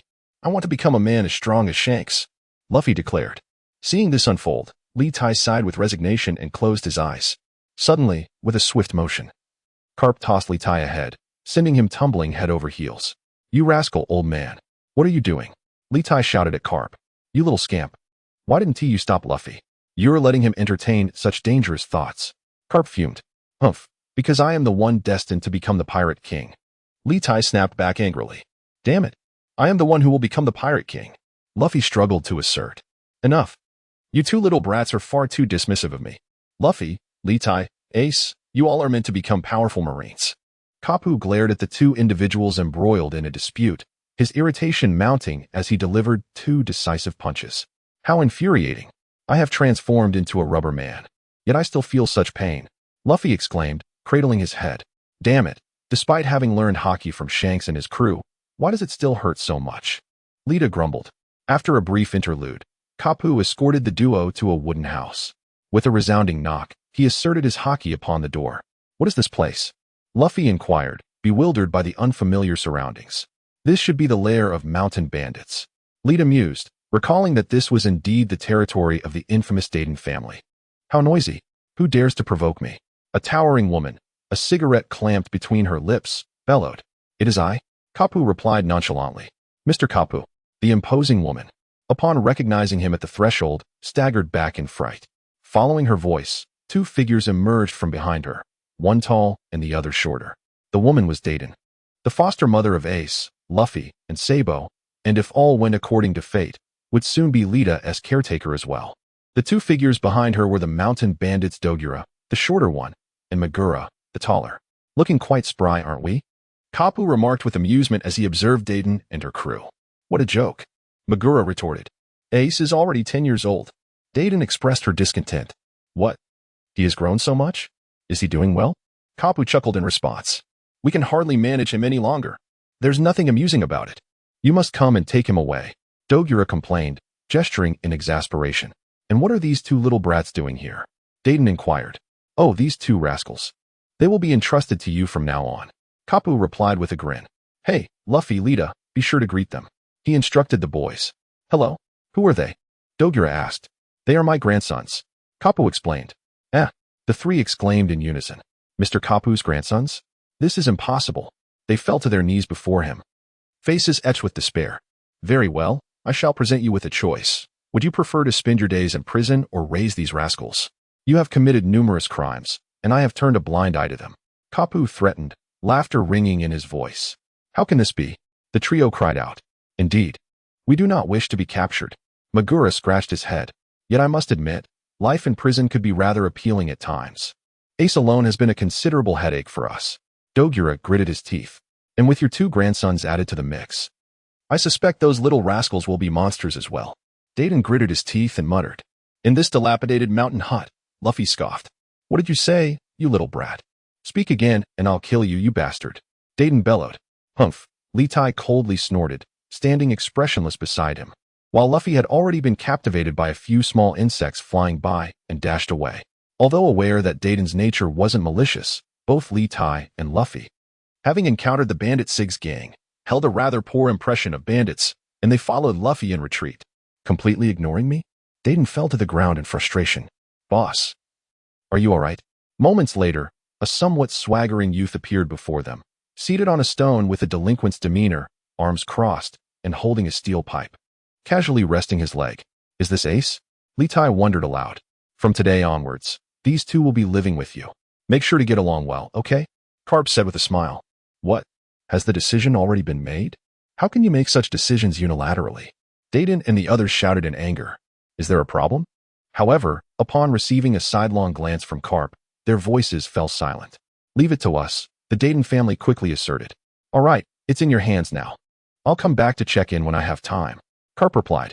He then proceeded to discuss details with the Dadan family. While the aloof Ace walked past Luffy and Litai. TCH, what a disrespectful little brat, Litai murmured as he watched Ace's retreating figure. Is that really Ace? He seems difficult to get along with, Luffy remarked to Litai. How about we try to befriend him? Luffy suggested with a smile. Sure. I'm with you, Litai responded, grinning. Oh yeah, Luffy exclaimed, jumping up in excitement. Carp also waved goodbye to them as he departed. Listen up, kids. Starting tomorrow, you'll need to work hard. Your tasks will include sweeping, polishing shoes, cleaning weapons, robbing, kidnapping, and extortion. Understood? Dadan instructed Litai and Luffy. Oh okay, Litai's mouth twitched at Dadan's list of tasks. Truly puzzled by Carp's reasoning. How could he believe the atmosphere here would be better than that of Windmill Village, given the ferocity of these people? Hey, you little brats. Are you even listening? Dadan roared. Boss, we're back. Oh, who are these two little punks? Did you kidnap them? Three figures appeared behind Litai and Luffy, inquiring curiously. Oh, these are Mr. Carp's grandchildren. Dadan replied expressionlessly. What? Mr. Carp's grandchildren? The trio exclaimed in astonishment. No way. Then, as if recalling something, the three of them knelt on the ground, tears welling in their eyes, their faces reflecting a profound sense of despair. Alas, we must accept our fate. The crowd sighed deeply. Chapter 9. Ace, the failed assertion of authority in his hand. Dadan held a colossal meat skewer and bit into it fiercely. Is this the future Ace of the Whitebeard pirates? Litai pondered curiously, observing the taciturn Ace. Leave me some meat, you fiend. Luffy exclaimed, competing with everyone for the food. What are you staring at? Ace felt uncomfortable under Litai's gaze, uttered a brief remark, and then rose to leave. The others fell silent. Noticing this, Litai promptly followed, while Luffy stuffed the enormous meat skewer into his mouth and trailed behind. Hey, you little brats. Where are you going? Dadan, previously fierce, inquired with concern. Dadan, we're just stepping outside for a moment, but we will return. Litai's voice echoed from outside, and the room gradually returned to its lively atmosphere. Following Ace to a slope, they found him standing aloofly at a height, coldly observing them. Why are you following me? He asked Litai and Luffy. Hi, I'm Luffy, and this is my brother Litai. We wish to be friends, Luffy said, waving his hand and grinning broadly at Ace. I don't need friends, stop following me, Ace retorted, kicking a nearby sturdy tree, which toppled down with a crash. Telekinesis, Litai's wooden sword flew from behind him, landing at his feet. Lifting Luffy, he soared into the air, standing before Ace. Wow, we just flew, Luffy exclaimed, his eyes sparkling with excitement. This is a new ability I developed. You can do it too, Luffy. Hello, Ace, I'm Litai. Can we be friends? Litai asked Ace, whose surprise was evident, curiosity written across his face. You can, but he cannot. He is too weak, Ace replied, reverting to his cool demeanor upon hearing this. Huh, if I get stronger, can I be your friend? Luffy questioned. Exactly. If you can keep up with my speed within a month, I will acknowledge you as my friend. But remember, you cannot seek Litai's help during this time, Ace declared. All right, we will become friends, Luffy affirmed, gazing steadfastly at Ace. Let us hope so, Ace replied coolly. What was that earlier? How could you and your wooden sword fly? Ace inquired, intrigued, directing his question at Litai. Ha! I consumed a kind of devil fruit known as the Niannian Fruit, which grants me this power. As if guided by an unseen force, Litai commanded the wooden sword beneath his feet to soar into the air, cleaving through a nearby tree with a single stroke, which then toppled to the ground.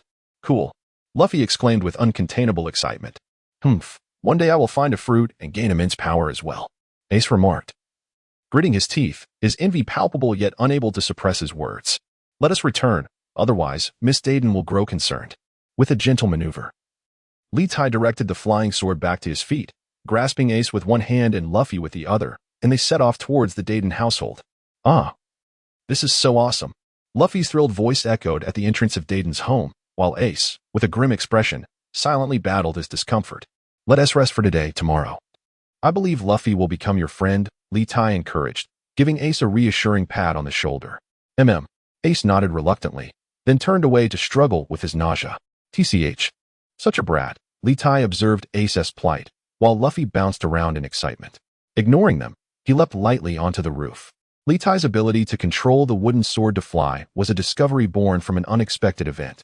He could manipulate not just one sword, but many. If not for the lack of space to store them, and the mental strain that using sword techniques with psychic energy would entail, he could have already unleashed the legendary technique of 1,000 swords.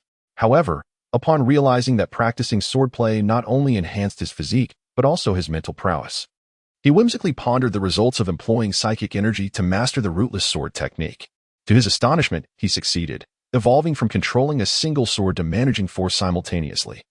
Along with the 2 in his hands, he was now undeniably a practitioner of the 6-sword style, though merely commanding the swords to fly did not count as true mastery. Reflecting on the swordsmanship levels left to him by Shanks, Litai mused, "I must be a novice swordsman by now." During his inquiries with Shanks, he had learned the hierarchy of swordsmanship. Ordinary swordsmen rely on their swords for strength, achieving heights solely based on the blade in their hands. Possessing a fine sword allows for numerous severed objects, albeit their skill level remains limited, as they heavily depend on the sword itself with minimal training in other areas. Elite swordsmen can wield their blades to sever steel, while sword masters infuse their swords with haki, attaining the legendary ability to cut through all. Ultimately, there exist great sword masters, capable of cleaving the very sea. Currently, Litai could effortlessly wield a sword in his hand to slice through a segment of steel. Yet he lacked the capacity to sever everything, leading him to speculate that he was hovering at the pinnacle of swordsman status. Enough of this. Let Luffy follow Ace. I shall carve out time to develop my fruit abilities and refine my swordsmanship. Litai's lips curled into a slight smile as he reclined, gazing at the moon hanging in the sky. The bright moonlight before my bed resembles frost on the ground. I raise my head to gaze at the bright moon and lower it to ponder my homeland, having spent nearly a year in this world. He gradually adapted to his new surroundings, yet as a descendant of Huaxia from Blue Star, he could not escape the phenomenon known as homesickness. Can I return? Litai extended his hand, attempting to touch the moon that seemed so distant yet so close, tears cascading from the corners of his eyes. Humph. Did those fantasy novels from my past not speak of traversing time and space? This world is filled with wondrous powers, and as long as I continue to grow stronger, I firmly believe that one day I will return. Wiping his tears, Litai spoke resolutely. Hey, Litai, what are you doing up there? Come down and go to sleep. Lu Fei called from below. All right, I'm coming, Litai replied, leaping down to pat Lu Fei's head.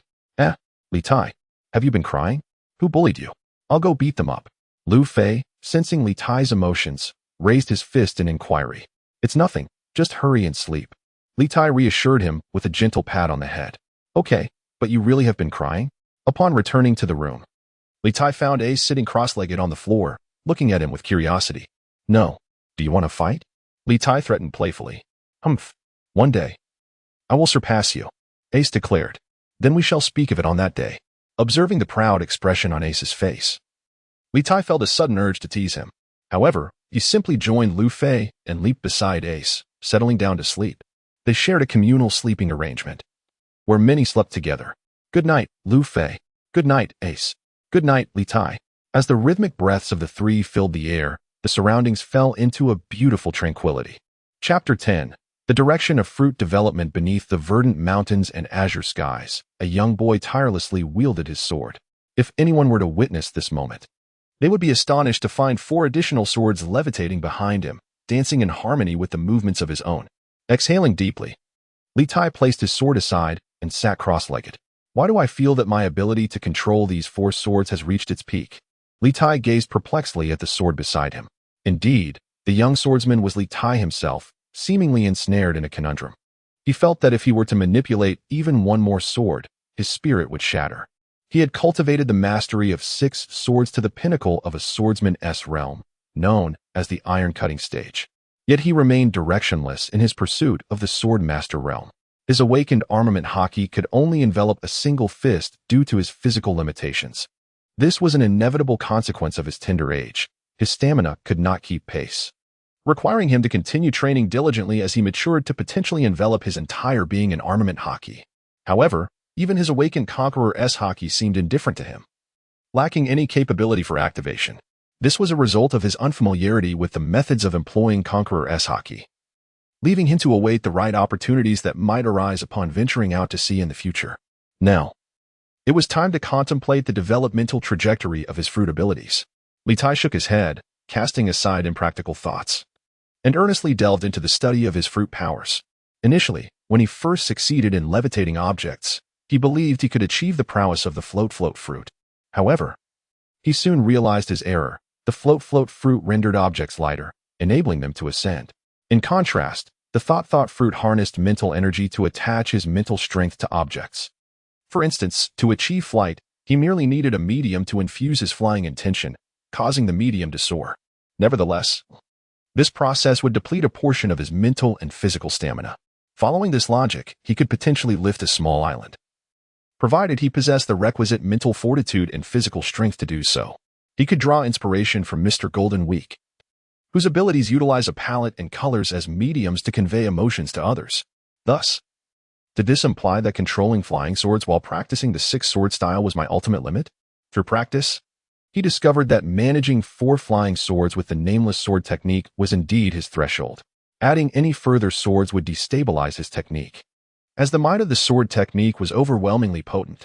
Moreover, increasing the number of swords would necessitate a re-establishment of mastery over each sword to attain his current level, a cost that outweighed the benefits.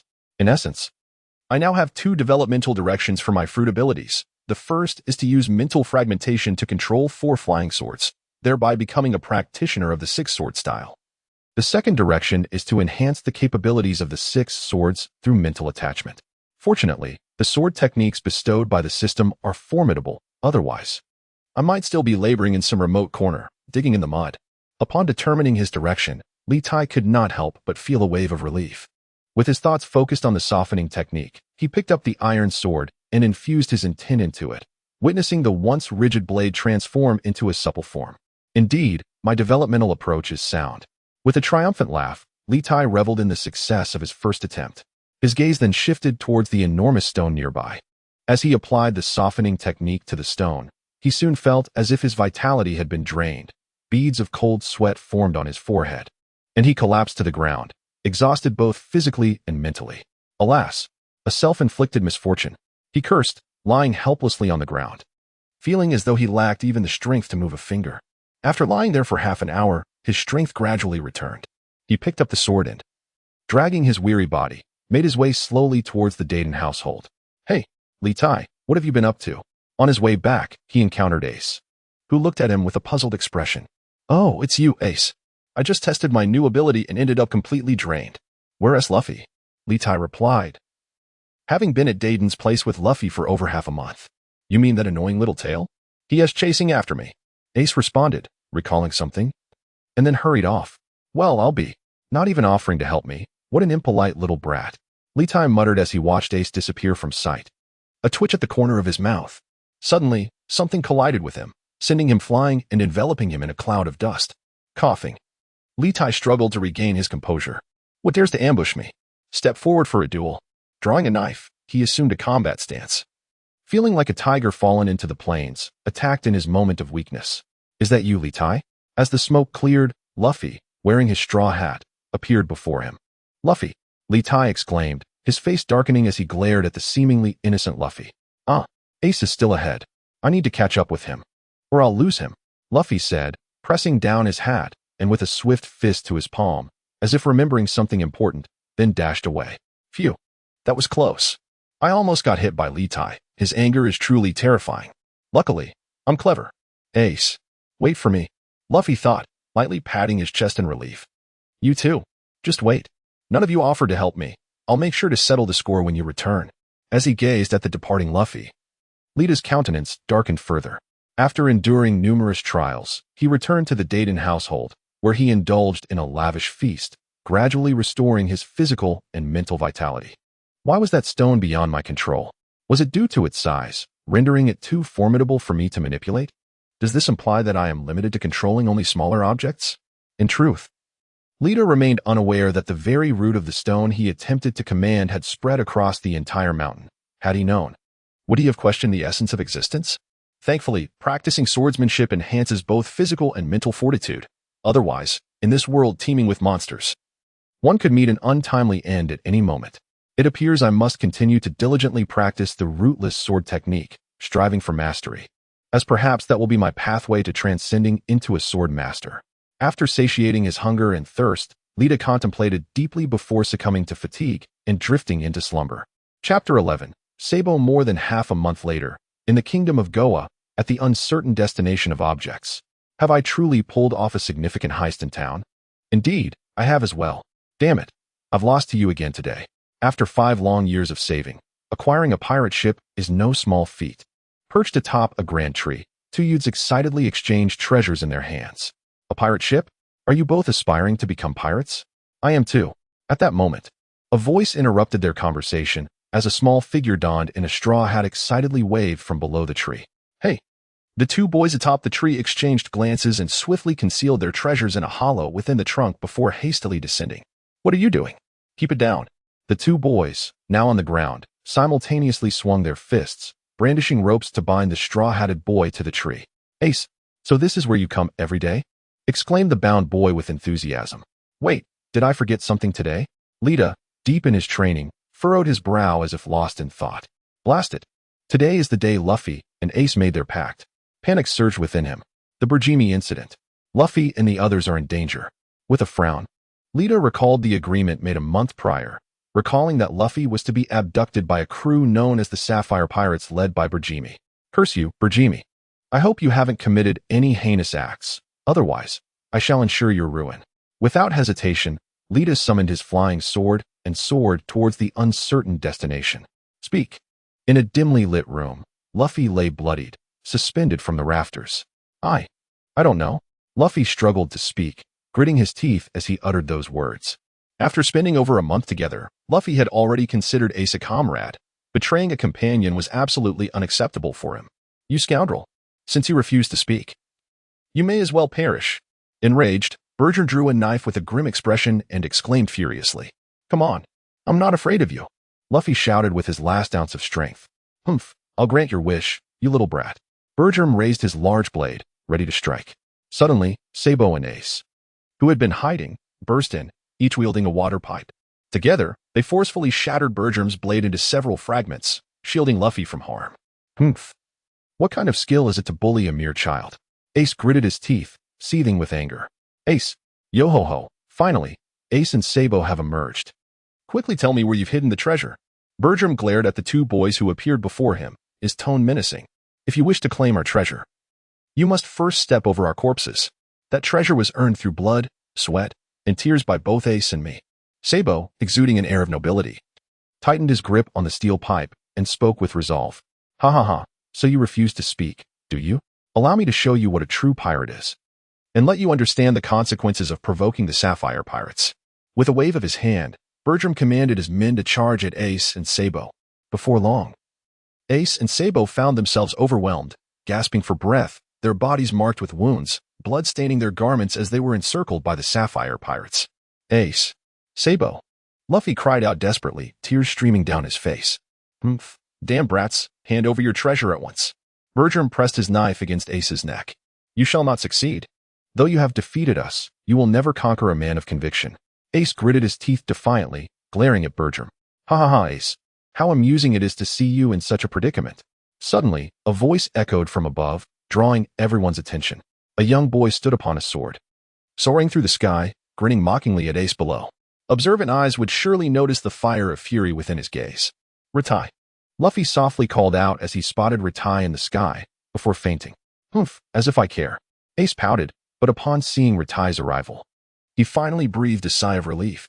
Ace, is that the sword fanatic you spoke of, Litai?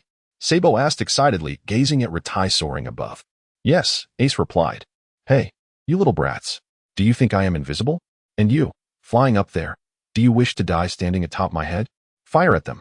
Berger, filled with indignation, pointed an accusatory finger at Sabo, Ace, and the celestial figure of Litai. With a flick of his mind, he conjured a barrier that halted the incoming bullets. Suspended before Litai by an invisible force. How fond you are of firearms, let them return to their rightful owner. The bullets then veered in a startling reversal, hurtling back towards their origin. A horrific cacophony resounded throughout the area as crimson stained the earth. How utterly cool, Sabo exclaimed, his eyes sparkling with admiration. Humph. One day I shall surpass him in coolness, Ace muttered with a dissatisfied scoff. Monster. witnessing the plight of his fallen subordinates. Bergemir's weapon clattered to the ground as he slumped helplessly, murmuring in despair. Ace. You must be Sabo. I've heard of you from Ace. It's a pleasure to meet you. Litai descended from above, extending a hand to lift Sabo and Ace. Greetings, I am Sabo. Sabo stammered, gazing at Litai, who was still shorter than he. Please take care of Luffy for me. I have a matter to attend to, but I shall return shortly. Litai turned to the stunned Bergemir and spoke calmly. That is a given. Sabo and Ace responded in unison. Monster, please, don't kill me. Anyone who dares harm my family must die. Litai regarded the kneeling Bergemir, who was pleading for mercy, with an unyielding gaze. He hoisted Bergemir, placing him upon his sword, before soaring into the distance. Mind control, sword dance. It has been ages since I practiced. Let us see how I fare today. A sinister smile crept across the youth's face. In the shadowy depths of the forest, severed limbs lay strewn across the ground, and a frail figure gazed desperately at the boy before him, as if staring into the eyes of a demon. Kill me, I beg you, the weakling implored repeatedly. I have vowed that anyone who harms my family shall face 1,000 cuts. I shall spare you this time. May you be reborn into a better life and refrain from wrongdoing. The boy delivered a swift cut across the figure's neck. Thank you, Bergemir uttered, relief washing over him. Luffy, Ace, Sabo, are you all right? And Luffy, didn't I mention that real men do not shed tears easily? You aspire to be the pirate king, after all. Litai beamed at the now conscious Luffy, Sabo, and Ace, his smile as warm and innocent as that of a harmless neighborhood boy. I didn't cry, annoying Litai. Luffy glared at Litai, his cheeks puffed in indignation. All right, you didn't cry. It was the puppy that cried, Litai teased. You're the puppy. Luffy shot back at Litai. This playful exchange elicited hearty laughter from Ace and Sabo, who were nearby. Now I am qualified to be your friend, right? Luffy turned to the trio, who were still chuckling. You fool. You've been one all along. Ace and Sabo chimed in unison. Their laughter resonated through the uncertain terminus. 3 fools, time to head home. Litai crouched down, hoisting Luffy onto his back while simultaneously lifting Sabo and Ace with each arm. Who was the fool now? The 3 little ones pouted, expressing their discontent. Up we go. Litai chuckled as he deftly maneuvered the flying sword into the sky, soaring towards the Dadan family. Chapter 12. Sabo's departure. After the incident with Bergermi, Sabo, having recovered from his ordeal, settled into life with the Dadan family, enduring various tribulations along the way, which forged a brotherhood among the 4. I am the Pirate King. Litai watched the bickering trio with amusement, shaking his head at the spectacle. Suddenly, an icy breeze swept through, raising goosebumps across his skin. Danger? His observation haki screamed warnings of impending peril. Gulp, Grandpa? Litai stuttered, beads of cold sweat forming on his brow as he gazed up at the towering figure before him. What? A spurt of water erupted from the mouths of Luffy and Ace in shock as they turned to the imposing figure. Are you still spouting such nonsense? Don't you understand that you are destined to become formidable marines? Carp said, clenching his fists as he addressed the trembling trio. Thud, thud, thud. The 3 boys felt a painful throb on their heads. Ouch. Why does Grandpa's punch still hurt like it used to? Luffy pouted. Damn it. Ace grimaced, glaring at Carp. Why, despite my strength, can I still not evade it? Litai expressed his dissatisfaction. Dadan. Carp called out with authority. Here, Mr. Carp. Dadan appeared beside Carp. Why do you hit me too? Dadan remarked, rubbing the bump forming on his head. It seems you haven't properly educated these little rascals. Carp stated coldly. Carp? That man is the grandfather of Litai, Luffy, and Ace? Sabo stuttered, sweating profusely. Kid, didn't you just mention your desire to set sail? Carp turned to the sweating Sabo, his tone nonchalant. He's not just a kid. He is Sabo. We have sworn brotherhood and vowed to become pirates. Luffy swiftly shielded Sabo behind him, angrily addressing Carp. Alas, silly brother. It seems that Sabo is destined to receive that punch. Seeing Luffy's reaction, Litai couldn't help but cover his face and mutter. Yet he understood that if he didn't act this way, he wouldn't truly be Luffy. More nonsense, Ace remarked, kneeling on the ground in exasperation. Carp cracked his knuckles. Oh, so, it appears that the number of fools I must discipline has risen to 4, he said with a nonchalant smile. With an inevitable punch, Sabo was struck. Realizing the dire situation, Litai quickly grabbed Ace and made for the door, with Luffy and Sabo following closely behind. Don't even think about escaping, Carp shouted as he pursued the fleeing quartet. Bang! Several large trees near Litai and Ace were sent flying by Carp's powerful fist. Luffy and Sabo did not fare much better, as stones the size of rooms were reduced to rubble. Damn it, that old man is a monster. Sabo exclaimed in terror. You old fool, you're endangering lives. Be careful, or I will report you for child abuse at the Navy base. Litai shouted angrily at Carp. Oh. Then go ahead and report me. Let us see who dares to meddle in my family affairs. Carp grinned defiantly.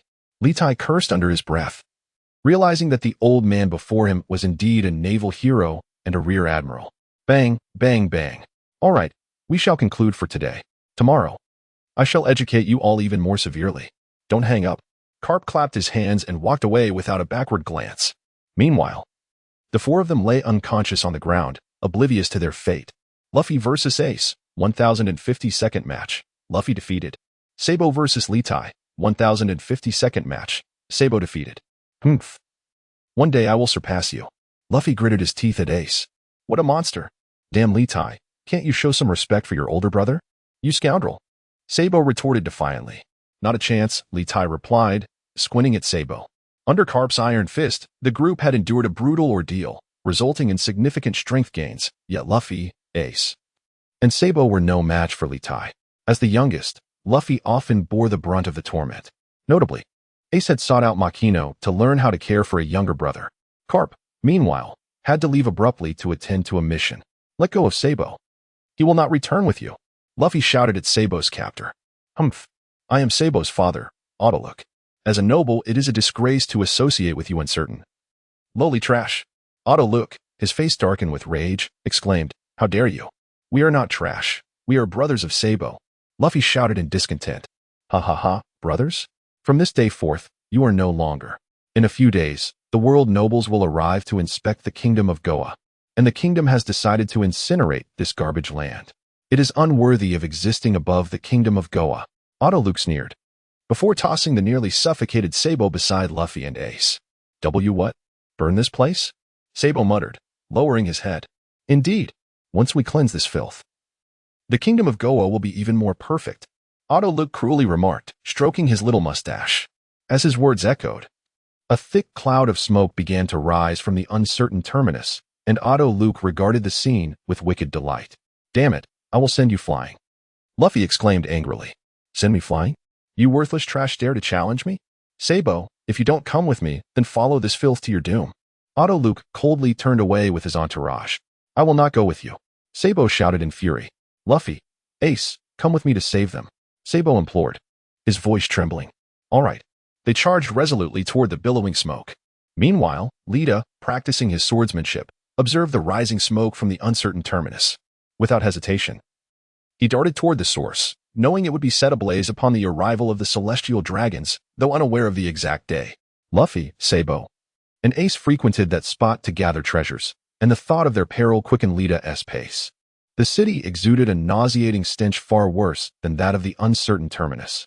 Freedom, if I remain here, I shall never attain it. Sabo cried, kneeling amidst the smoke, addressing a towering figure. Has this nation decayed to such depths? Even a child speaks such words. The tall figure, cloaked in black, murmured, gazing at the boy. Sabo, Lita, racing towards him, called out with concern. Who are you? Are you the revolutionary dragon? Lita inquired of the cloaked figure, not questioning why he recognized him instantly. The shoe print by Dragon's Eye was unmistakable. I know you, and I hope you can take Sabo away and teach him well. Please, Lita earnestly requested. Looking into Dragon's curious gaze, he understood that in the future, Sabo would lose his memory due to a celestial dragon's cannon, and he wished for Sabo to retain their memories. Thus he resolutely stated to Dragon, I can take him, but only with his consent. As the formidable figure of Lita approached, a flicker of astonishment danced in Long's eyes. He pointed at Sabo and spoke, Sabo, heed my words. This is Luffy's father. By following him, you shall acquire boundless knowledge and attain true freedom. This brief separation is but a prelude to our more splendid reunion in the future. Lita stepped forward, embracing Sabo, who was consumed by tears of despair. Freedom? Luffy's father? Separation? A better reunion? I am willing. Sabo, feeling the warmth of Lita's embrace, lifted his head and spoke with unwavering resolve. Then I shall entrust you to Uncle Long. I must seek out Luffy and Ace. Lita bowed respectfully to Long before continuing. Hee, what an intriguing little rascal. Allow me to lend you my aid. It is not yet the time for me to meet Luffy, so I shall leave his care to you. With that, Long gently pushed Lita forward and lifted Sabo from the ground. Thank you, Uncle Long. I will take good care of Luffy and the others, for they are my family. Feeling the sudden surge of acceleration, Lita sincerely expressed his gratitude. Chapter 13. Ace sets sail in an uncertain destination amidst a sea of flames. Ace stood resolutely before the pirates, shielding Luffy behind him. Do not touch Luffy, he commanded fiercely. Did Uncle and the others manage to escape? Luffy inquired with worry. Damn it, is this the time to be concerned for others? Ace scolded, frustration evident in his tone. Cough, I wonder where this place is. Ace wiped his mouth and mused. Who gave you permission to escape, you wretched scoundrels? A figure emerged from the inferno. Bridgem. Luffy and Ace exclaimed in unison. What are you, the arsonist, doing here? Ace glared at the suddenly appearing Bridgem with fury. We were deceived by the nobles, and now we find ourselves in despair, unable to escape. Now tell us the location of your treasure. If fortune favors me, I shall use that treasure to exact revenge upon the nobles. Bridgem snarled menacingly. Ace divulged the treasure's location to Bridgem. Damn it, did I not just provide you with the information? Let us go. Ace shouted angrily at the treacherous Bridgem. Ha ha, how can we trust that you have not deceived us? Therefore, we kindly ask you to accompany us. Bridgem retorted with a cold smirk. You vile scoundrels. Luffy struggled and bit the hand of the pirate holding him. Damn little brat, die. The pirate raised his knife, poised to strike Luffy. No, do not harm Luffy. Ace unleashed a surge of cerulean energy that rendered all the pirates unconscious. In a critical moment, Ace's conqueror's haki awakened. This is Ace's aura. Lita, having been tossed about in the sea of flames, felt his own conqueror's haki ignited in response, clearing a path through the inferno directly to Ace and the others. Lita, save Luffy. As the formidable Lita approached, Ace, his voice trembling with emotion, called out to him. All right, I'm coming. Don't worry. Lita, with a cold gaze, observed the terrified Bridgem, while he placed the unconscious Luffy and the fainted Ace upon his back. Those who harm my family shall suffer and perish. With that declaration, for blades were drawn, poised menacingly against the necks of the fallen pirate and Bridgem. Though they could not meet their end by flames, they would inevitably succumb to excessive blood loss. Humph, consider yourselves fortunate. Without hesitation, Lita summoned the flying swords beneath him, soaring towards the sea of flames with Luffy and Ace in tow. Upon their return, a silent Luffy and Ace, now awake, sat together, consuming their meal. We are still too weak, Ace declared with frustration. Indeed, if we were stronger, Sabo wouldn't have had to leave us. Luffy added. All right, let's train diligently. One day we shall reunite upon the vast ocean. Lita reassured the two before him. Yes, this temporary separation is merely a prelude to a better reunion in the future. Ace gritted his teeth determinedly. Luffy grinned broadly. Watching the scene unfold, Lita's lips curled into a satisfied smile. He would not obstruct his brother's paths. Yet, recalling the events of the past, Ace's demise during the Marineford War, where he never had the chance to see Sabo again, he clenched his fists. In this life, he would ensure that such tragedies would not repeat themselves. Whoever dared to harm his family should prepare for a painful demise. Upon their return, both Ace and Luffy believed Sabo had perished in the inferno. Lita explained that Sabo had been taken by a mysterious figure to pursue his dreams, which ignited a newfound determination within the two young men who previously lacked motivation. As time flowed on, the cycles of day and night propelled humanity forward. In the year 1517 of the Sea Circle calendar, the newly 17-year-old Ace, having just celebrated his birthday, hurried towards the sea. He stood upon a single-masted ship, waving farewell to the crowd that had gathered to see him off. Ace, be careful, Luffy called out, watching his brother embark on his journey. Ace, don't die. Remember our promise. This temporary farewell is merely to pave the way for a better reunion in the future, Lita urged, though a pang of reluctance tugged at him. Yet, he would not hinder a man's pursuit of his dreams. Farewell, Luffy, Lita, everyone. Ace smiled as he waved goodbye. Wait for me. 3 years from now, when I set sail, I will be stronger. Luffy wiped away a tear, grinning. Humph, just don't come back only to be defeated by me. Lita chuckled at Ace. Rest assured, when we meet again, I will surely overpower you both. I will find my formidable crew and become the strongest upon these seas, the Pirate King. Ace nonchalantly addressed Luffy and the others with confidence. Get lost. I'll see you off. Luffy waved his hand and then directed his mental energy onto the small boat, propelling it forward swiftly. Thank you, Luffy, Ace said, waving the sail in his hand as the wind carried him toward the sea. Faint echoes of his voice lingering in the air. Humph. You little brat. I hope when we meet again, you won't be utterly defeated. Luffy murmured. Let's go, Luffy. Luffy grasped Luffy's hand, and they vanished from the dock. Rubber pistol. It hurts. Hey, Luffy, haven't you eaten? Why is there no power in your punch? Luffy exclaimed in frustration. Damn it. It's clearly you, Lita, who is too abnormal. In the forest, a boy grinned at another boy who was pouting with anger. Indeed, they were Luffy and Ace, with Ace having been at sea for a year. As he prepared to set sail the following year, concerned for Luffy, he resolved to subject Luffy to rigorous training.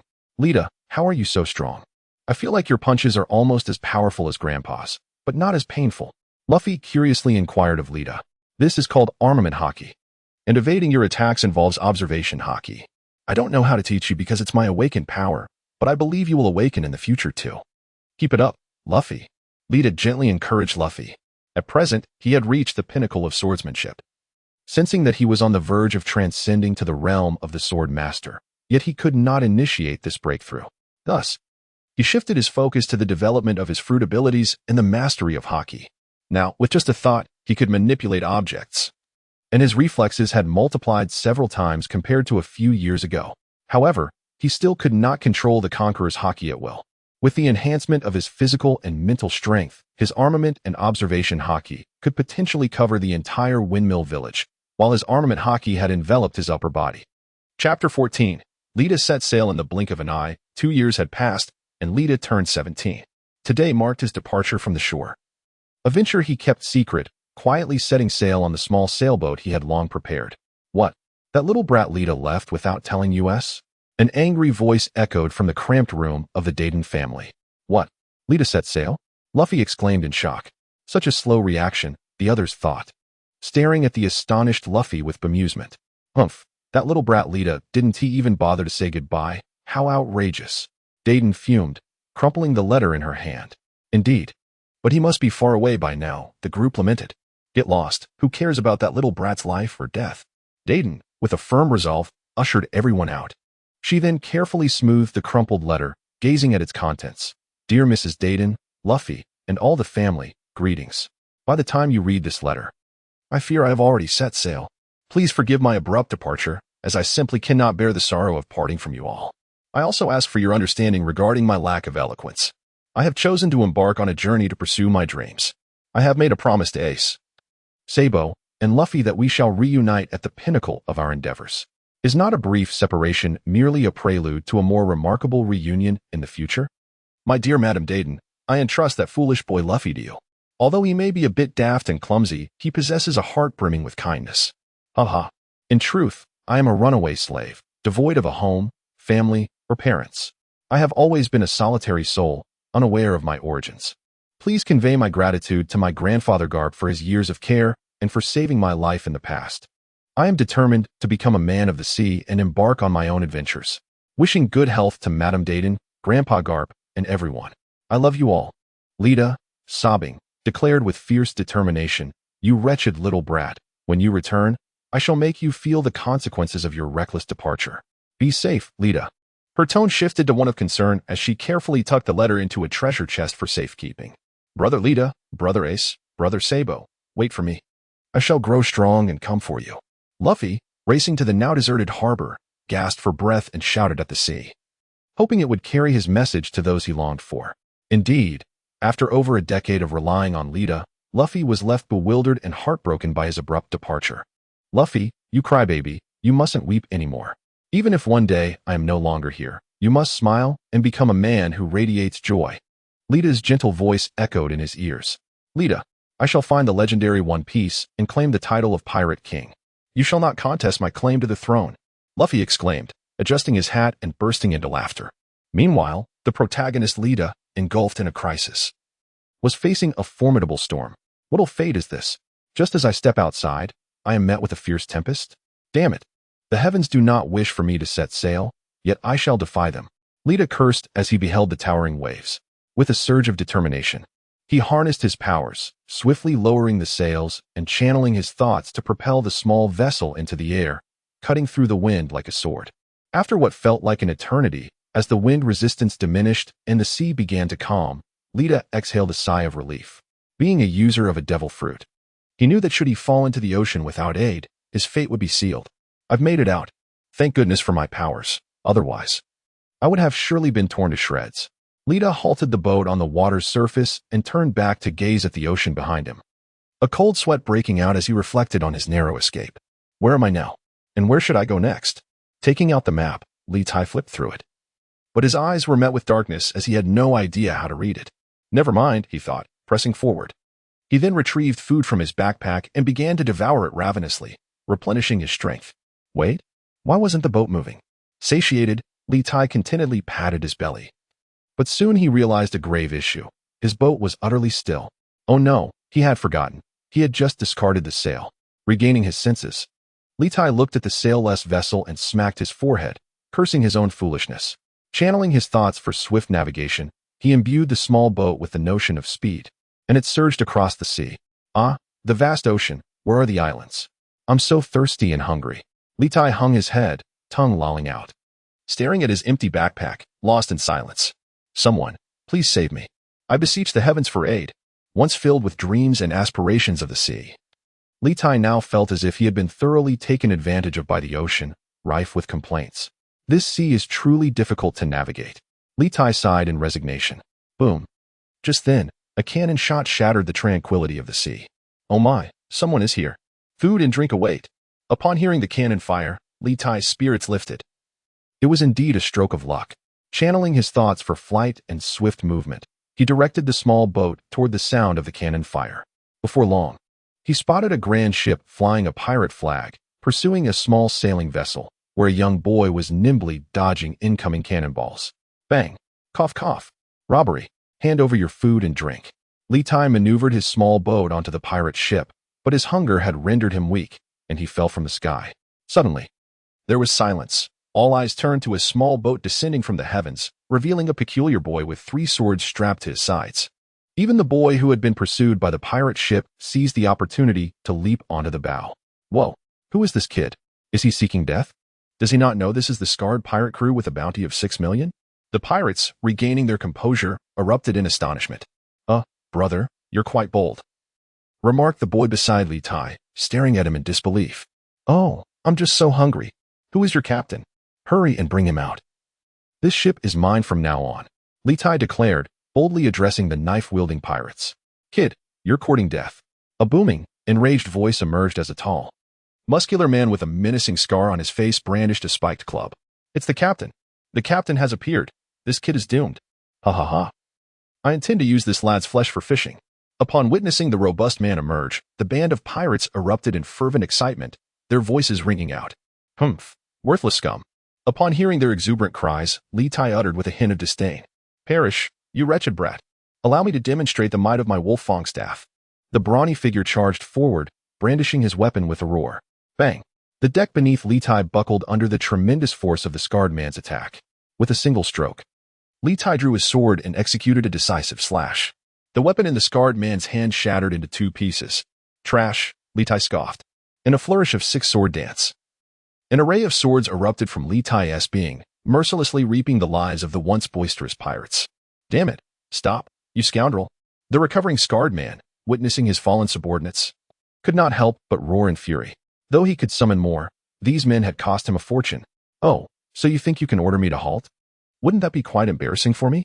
Litai cast a sidelong glance at the scarred giant and replied coolly. Then, prepare to meet your end.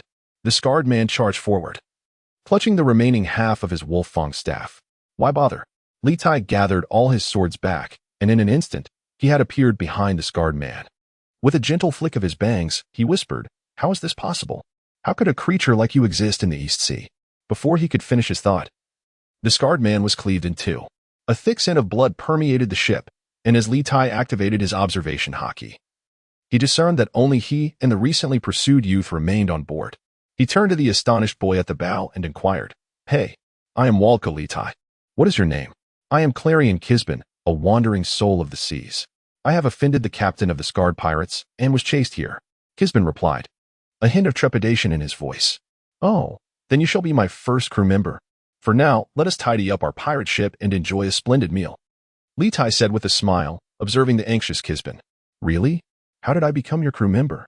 Kisben responded, But upon regaining his composure, he could not help but shout, "Oh, you are unwilling?" Litai's sword at his waist trembled slightly, and a glimmer of sharpness flashed in his eyes as he teasingly asked, My esteemed captain, I shall immediately begin clearing the trash from the ship. Please wait a moment." Kisben, finding a mop from somewhere, stood upright and addressed Litai earnestly. "Then let us commence." As Litai observed, a topaz flew into his hand. With the combined efforts of both individuals, they successfully cast all the pirate corpses into the depths of the sea to feed the fish, leaving only the head of the scarred pirate crew's captain behind. This was a suggestion from Gisban, as they could exchange it for a bounty in the nearby town. After washing away the bloodstains with seawater, the once gruesome pirate ship now appeared revitalized. Additionally, in the ship's kitchen, Litai and Gisban discovered an abundance of food, allowing them to indulge in a hearty meal. Do you know how to sail?" Litai inquired excitedly, having enjoyed their feast and admiring the rejuvenated pirate ship. I can manage a bit," Gisban retorted exasperatedly. "But with just the two of us on such a large vessel, are you joking?" After sharing a meal, he had come to realize that the young man before him was not ill-intentioned. Yet he could not help but feel a surge of frustration at his captain's seemingly reckless proposition. "How about this? You take the helm while I handle the sails, and we navigate to the nearby town to sell this grand ship and acquire a smaller one," Litai suggested sheepishly, rubbing the back of his head. In his perception, the young man was inherently good, for otherwise, he would have already disposed of him. Chapter 15. SU Island. On SU Island, within the Naval Division, Gisban approached a bespectacled naval officer with a small mustache, presenting the head of Scarred in a bag. "Greetings, esteemed naval officer. I am here to collect the bounty," he stated. "Oh, you are bounty hunters? May I inquire whose head you have brought?" the officer asked, glancing at Litai leaning against the doorframe. "This is the head of Scarred, captain of the Scarred pirate crew, with a bounty of 8 million berries," Gisban announced confidently. "What? The Scarred pirate crew? Are you certain?" The officer, previously composed, suddenly stood up in astonishment. It had been years since they had encountered a pirate with such a high bounty. And now it was being presented by two young men. Absolutely genuine, Gisban replied with satisfaction as he unveiled the wrapped head of Scarred. "Wait a moment. Allow me to verify," the officer stammered, hastily retrieving a stack of bounty notices from a nearby cabinet and flipping through them rapidly. "Indeed, the Scarred pirate crew has been eradicated." After thorough examination, the officer, with tears of joy in his eyes, exclaimed, "Thank you for your support, gentlemen. However, our division currently possesses only 5 million berries. May I request a day's grace for the remaining 3 million? I will seek approval from my superiors." "That is acceptable. We intend to stay here for a day to procure supplies and arrange for our voyage," Litai replied. Litai glanced at Bin and spoke to the man with the mustache in a calm tone. "My boss has given the green light, so please hand over the 5 million berries," Bin asserted. "Please hold on for a moment. Thank you very much." Shortly after, the mustached man emerged with 5 million berries in hand, along with an accompanying promissory note. "Esteemed gentlemen, here is the 5 million berries, along with a note for 3 million berries owed. I kindly ask that you return tomorrow to collect it," the mustached man said, bowing to them. "All right, thank you," Bin replied, satisfied as he nodded and smiled in gratitude. "By the way, I overheard that you two are in need of a ship. If it pleases you, I suggest visiting the shipyard at the port, where the finest shipwrights on the island are located," the mustached man informed them. "We are truly grateful, sir," Litai called out to the still grinning Bin. "Let us go, Bin." "Understood, boss," Bin exclaimed as he hurriedly lifted the berries and chased after Litai. "Boss, apart from the 5 million berries, do you have any funds left for building a ship?" After walking for a while, Bin rubbed his hands and inquired as he matched Litai's strides towards the shipyard. "Oh, no." Litai's body stiffened momentarily as he slowly replied. "What? No funds? Then how do we build a ship?" Bin yelled at Litai. "Quit your whining. Didn't we just rob a pirate ship? We can sell that and trade it for a simple, easy-to-handle sailing vessel." Litai contemplated for a moment before suggesting. "Do you have a buyer?" Bin asked, his head hanging low. "No. There must be wealthy individuals on this island who can afford such a ship. Let us inquire about it," Litai responded calmly. "All right. There's a bar up ahead. Let's check it out." Bin quickly pulled Litai toward the bar. At the bar's counter, an old man sat inside, lazily puffing on his pipe.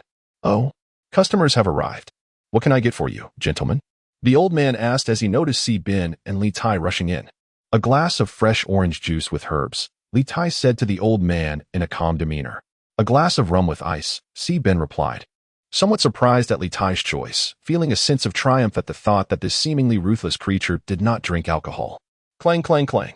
So stingy. Ben teased as he heard the sound of Litai's sword clashing against his waist and noticed the increasingly dark expression on his face, prompting him to back down. Humph. Litai snorted. Truth be told, he had enjoyed drinking in his previous life, but after a significant incident following a few secretive drinks in this world, he had vowed never to touch alcohol again. Your fresh orange juice with herbs, and your rum. Enjoy, gentlemen. The old man cheerfully served the two. Thank you. Good sir. Are you aware of who is the wealthiest on this island? Asked Sig, taking a swig of rum. The affluent one? Indeed? That would undoubtedly be Miss California Scarlet's family.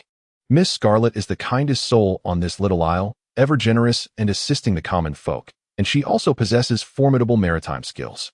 However, for reasons unknown, she has not set sail for quite some time. It appears her father, Mr. California Windmill, has forbidden her from doing so. After several failed attempts to sneak away, Miss Scarlet seems to have resigned herself to her father's house arrest. The old man sighed, lamenting the situation. Very well, that shall be our destination. Pray, provide us with her address, for we shall make our way there at once. Upon hearing of the navigator, Litai's eyes gleamed with excitement. He downed a glass of fresh orange juice and rose eagerly, inquiring, You must understand, I have drifted aimlessly at sea for days and nights, utterly lost due to my inability to read nautical charts. She resides in that mansion over yonder. The old man pointed towards a grand estate atop a distant hill. Let us go, Sig. We must greet our navigator. And do not dawdle. Finish your drink. He chuckled, patting Sig on the head. Upon hearing this, Sig raised his glass and gulped it down. Refreshing, he exclaimed, smacking his lips in satisfaction. He cast a slightly taunting glance at Litai, as if to say, It's merely a drink. I can handle it in one go. Shall we proceed? If not, then stay behind. Litai gritted his teeth. Of course we shall go. Would I dare move if you do not? Sig replied, eyeing Litai, who was gripping the hilt of his sword, ready to draw it. Lead the way. Litai kicked Sig playfully in the rear. All right, all right. Sig patted his backside and hurriedly complied. Stop. Who are you? This is California Manor, and no loiterers are allowed. As Litai and Sig approached the manor's entrance, they were halted by several guards. Good sirs, a bit of leniency, please. It would be greatly appreciated if you could relay a message to the master of the house. We wish to discuss a significant business opportunity with him. And I assure you, this small sum is merely to treat you all to a drink and some relaxation, Sig said, winking at the guards. Very well, please wait here. However, I cannot guarantee that Mr. California Windmill will see you, one guard said, discreetly pocketing the money. Before long, a butler emerged. Good day, gentlemen. I am Elric, the steward of California Manor. Mr. Windmill is expecting you inside. Please, follow me. The butler gestured invitingly and led them into the estate. Oh, the age-old truth that money can indeed move mountains remains unchanged. Litai, witnessing this scene, could not help but sigh inwardly. Before long, they arrived at the estate, where a middle-aged man wearing glasses awaited their arrival. Chapter 16. The Libra. Greetings, my friends. I am Fonya Young, a nobleman, he said with a courteous bow. I am Voldka Litai. Litai replied with a smile. I am Claren Kispun, pleased to meet you. Kispun said, also smiling. Please, have a seat. I understand you have matters to discuss with me. What might they be? Fonya gestured toward the nearby sofa, inviting them to sit. I would like Miss Gali to serve as our navigator, Litai said cheerfully. We wish to sell you a large ship, Kispun added with eager anticipation. The two spoke almost in unison, leading to a moment of awkwardness. There is no harmony between you two, Kispun muttered with a pout. Oh, my daughter has certain special reasons preventing her from going to sea. I must apologize for that. As for the large ship, we can certainly acquire it, as we frequently need to navigate the seas to transport goods, Fonya replied with a cheerful demeanor. Perfect. Then later, Mr. Fonya, could you send someone to inspect, Miss? Do not enter. Mr. Fonya is in discussion with guests. Let me go, father. I want to go to sea, to be an exceptional navigator. This is my dream. You can never stop someone with conviction. A voice interrupted Kispun, as a girl of about 15 or 16 rushed in. Golly, I was trying to protect you. This group of pirates has grown too formidable. I'm sorry, I cannot safeguard you. Fonya wiped away tears as he spoke. Why must those despicable pirates target me? Golly exclaimed, filled with resentment. Excuse me? Which pirate crew is so powerful? If we resolve this matter for you, will Miss Golly be able to join us at sea? Litai inquired, perplexed. Forgive me, gentlemen. My family has been engaged in trade for generations, with ancestors recording extensive nautical knowledge. My daughter Golly has had a profound interest in navigation since childhood. She is considered an exceptional navigator in the East Sea. Unfortunately, a pirate crew known as the Scarred Pirates, with a bounty of 8 million berries, has set their sights on her. They threaten that if she dares to venture out to sea, they will slaughter everyone on the island. I am left with no choice. Fonya sighed, explaining his plight helplessly. Father, I am sorry for causing you so much distress. I will no longer aspire to go to sea, Golly said, collapsing to the ground in tears after hearing her father's words. Excuse me, may I inquire if the leader of this pirate crew is a man wielding a spiked club? With a scar across his face? Kispun asked, seeking clarification. Indeed, that is them. Do you know them? Klee inquired with a hint of confusion. Oh, it's not just that we know them. Their ship is right here with us. Sibin stifled a laugh as he replied, Indeed, it is as you surmise. The Scarred pirate crew has been vanquished by us, and we are preparing to sell their ship to acquire a smaller vessel. With a snap of his fingers, Sibin continued with a smile, Here, this is the debt slip issued to us by the Navy. He presented the slip, which read, Bounty for the destruction of the Scarred pirate crew. 3 million berries. Please collect at the Asamoon Island Navy Division. Klee took the slip from Sibin's hand and began reading it aloud, his fingers trembling. It is known that a pirate crew with a bounty of 8 million berries, dubbed the weakest in the East Sea, is indeed a formidable one. Even the local navy could do little against them. Father, does this mean I can set sail? Baijiali exclaimed excitedly, jumping in joy as if rising from hell to heaven. No, Klee responded sternly. The onlookers were baffled.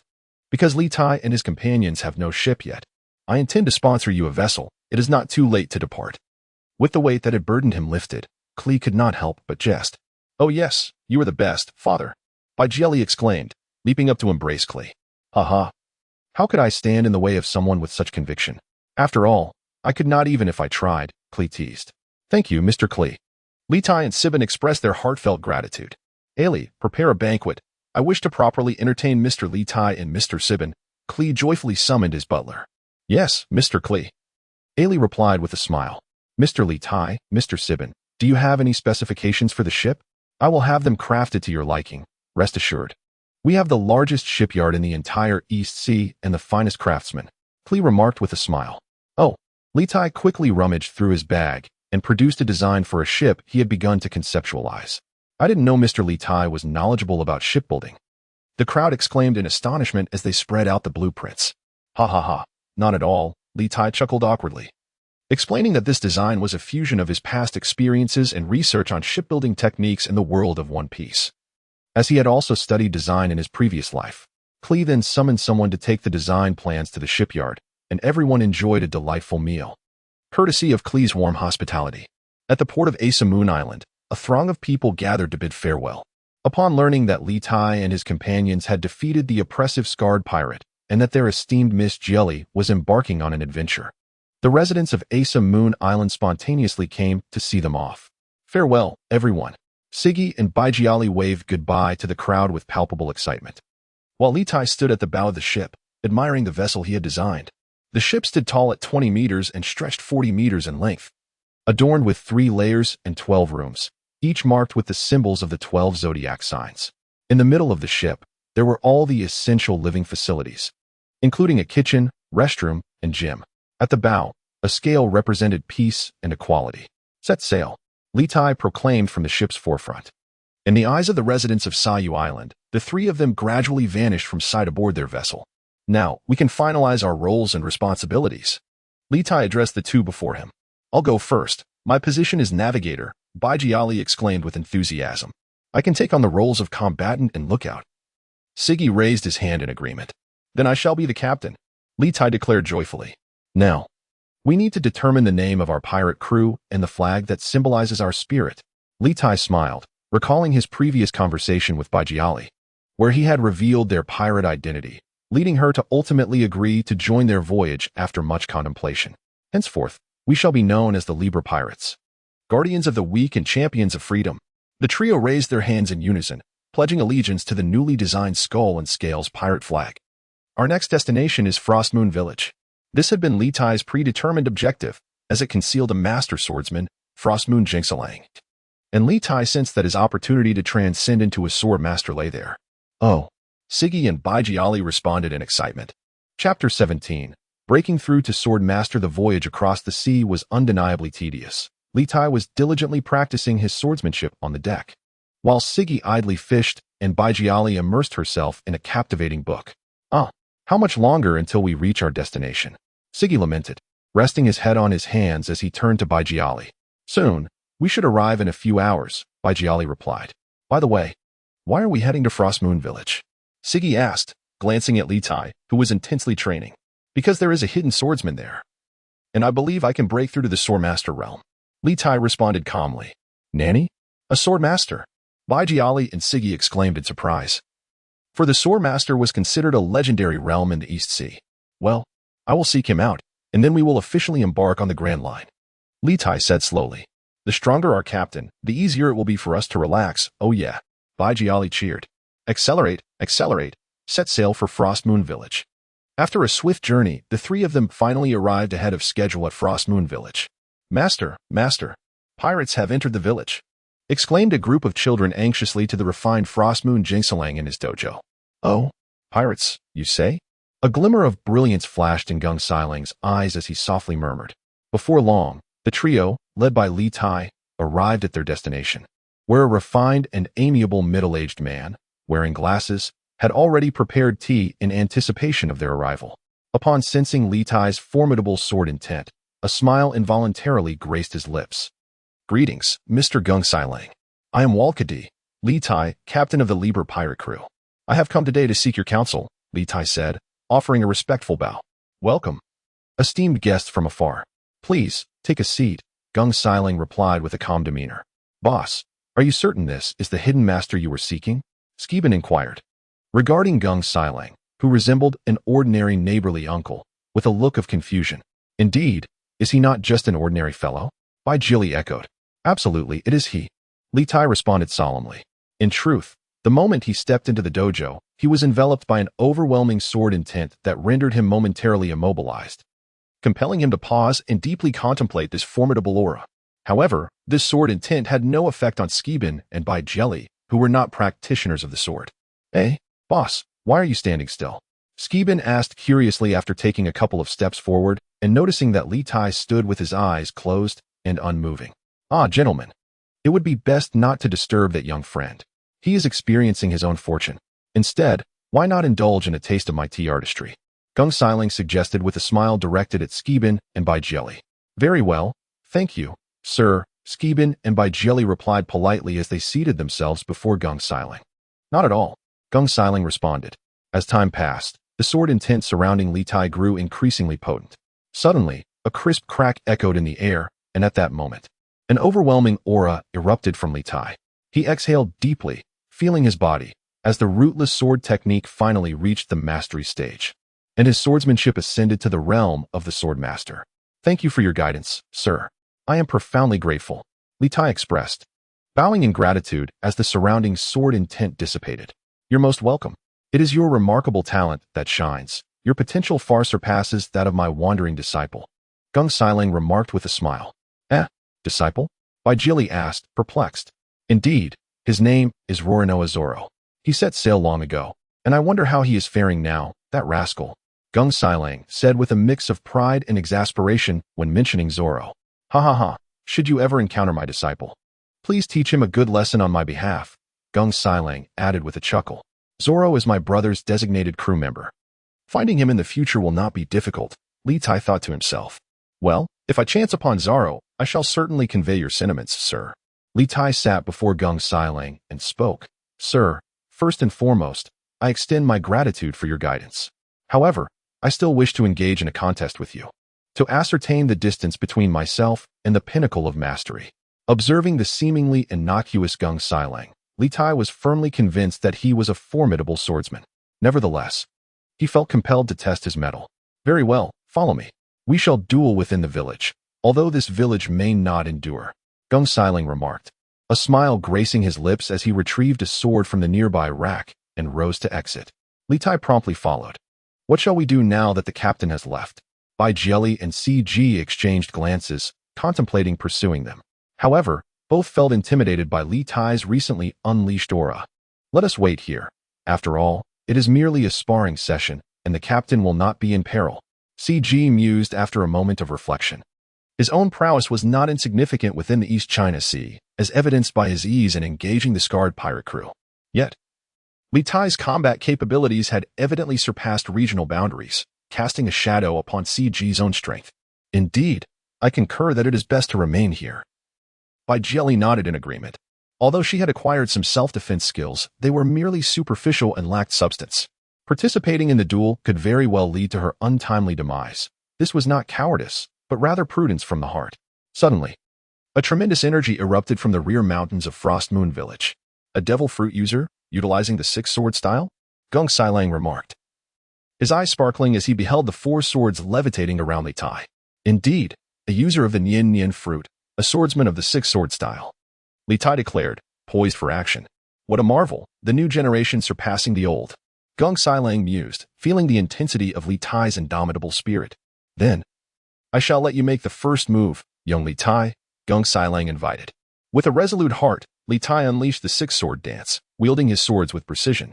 Ah, young one, the most powerful sword techniques often distill complexity into simplicity. The more straightforward the maneuver, the greater its potency, Gung Sailang advised. Thank you for your guidance. Li Tai replied respectfully, his gaze falling upon the shattered remnants of his 6 blades, bitterness tinging his thoughts. The swords he wielded were mere ordinary blades, now rendered useless. Fragmented by the clash. It appears I must procure new swords, he murmured, though he found solace in the fact that his recently attained mastery had stabilized. After their bout, they took a moment to recuperate and, following a procurement of supplies in Frost Moon Village, they resumed their journey towards the Grand Line. Chapter 18. Recruiting Crew Members Captain. Captain, just ahead lies Loketown. Let us explore and restock our provisions. Bai Jieli exclaimed with delight, her eyes sparkling at the sight of the quaint town. Is this truly the place where the Pirate King met his fate? Isn't it fascinating? Murmured Stib. Haha, let's go. I am eager to witness the legendary rogue town, exclaimed Li Tai with enthusiasm. They docked their vessel at the harbor and set forth towards Rogue Town. Report. Commander Smoker, a pirate ship has arrived at the port. One that has never surrendered before, a soldier reported to the commander seated in his office. Oh, another group of ignorant fools seeking to traverse the Grand Line? Let their dreams meet their demise at my hands. Smoker stated nonchalantly, 2 cigars clamped firmly between his lips. Gather the soldiers and encircle their pirate ship. He commanded. Understood. Commander, the soldier replied. Sniff, sniff, delicious, delicious. My palate is growing weary on the open sea. I must find a chef. Groaned a young boy in a restaurant at Galo Town, tears streaming down his face as he spoke. Currently, their pirate ship housed only 3 individuals. One a drifting sailor and the other a pampered heiress, neither of whom could cook. Thus, all the meals were prepared by him. Boss, 10 bowls of rice, please. Li Tai said, clutching his stomach. The crowd gazed at the boy in astonishment. The owner, witnessing the commotion, quickly interjected, this one, that one, and the captains too. Stibs, yes, yes. Please wrap them all up. Miss Bai Jieli was indeed the wealthy heiress of their pirate crew. Her father had bestowed upon her billions of berries for spending money. When Stib and Li Tai heard this, they couldn't help but question their existence, for together they had never encountered such a sum. Isn't that the so-called chef whose cooking is lethal? Get out of here. You are not welcome. Yes, get out. You are not welcome here. Eh? A culinary competition? Just as Kelly continued to feast and Bai Jieli indulged in shopping, Stib found himself drawn to a commotion nearby. Chefs? Ah, chefs. I can no longer endure the rough fare prepared by the captain. I must seek out a top-tier chef.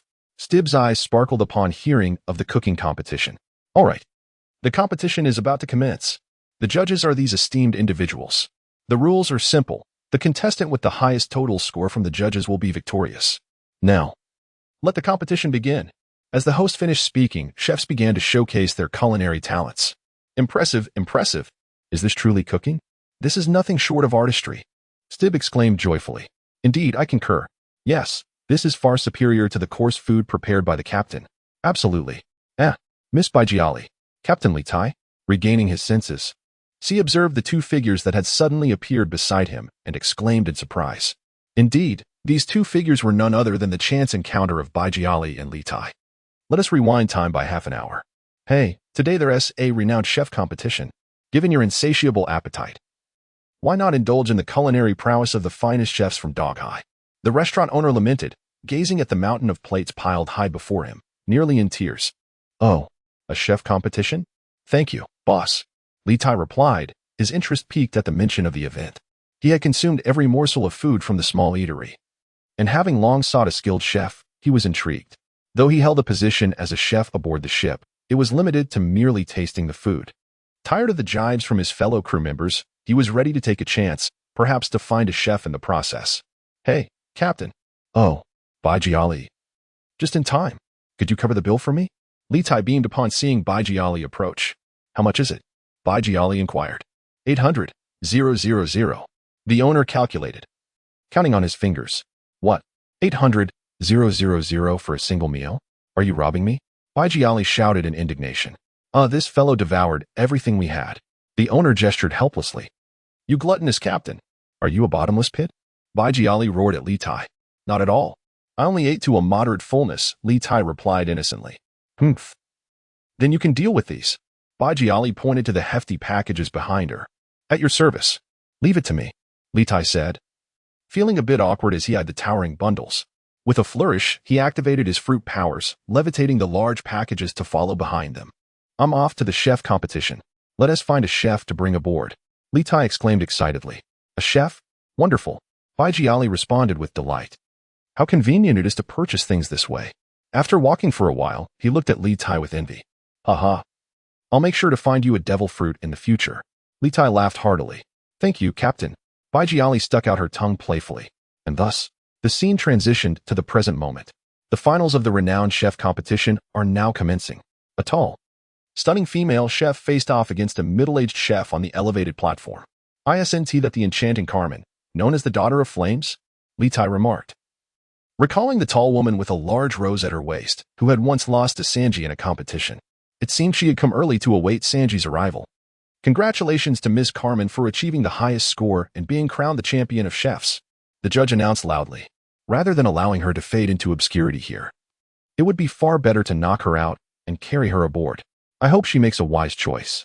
Litai's lips curled into a devilish smile as he quietly murmured, Master, you have worked hard. Here, have some water.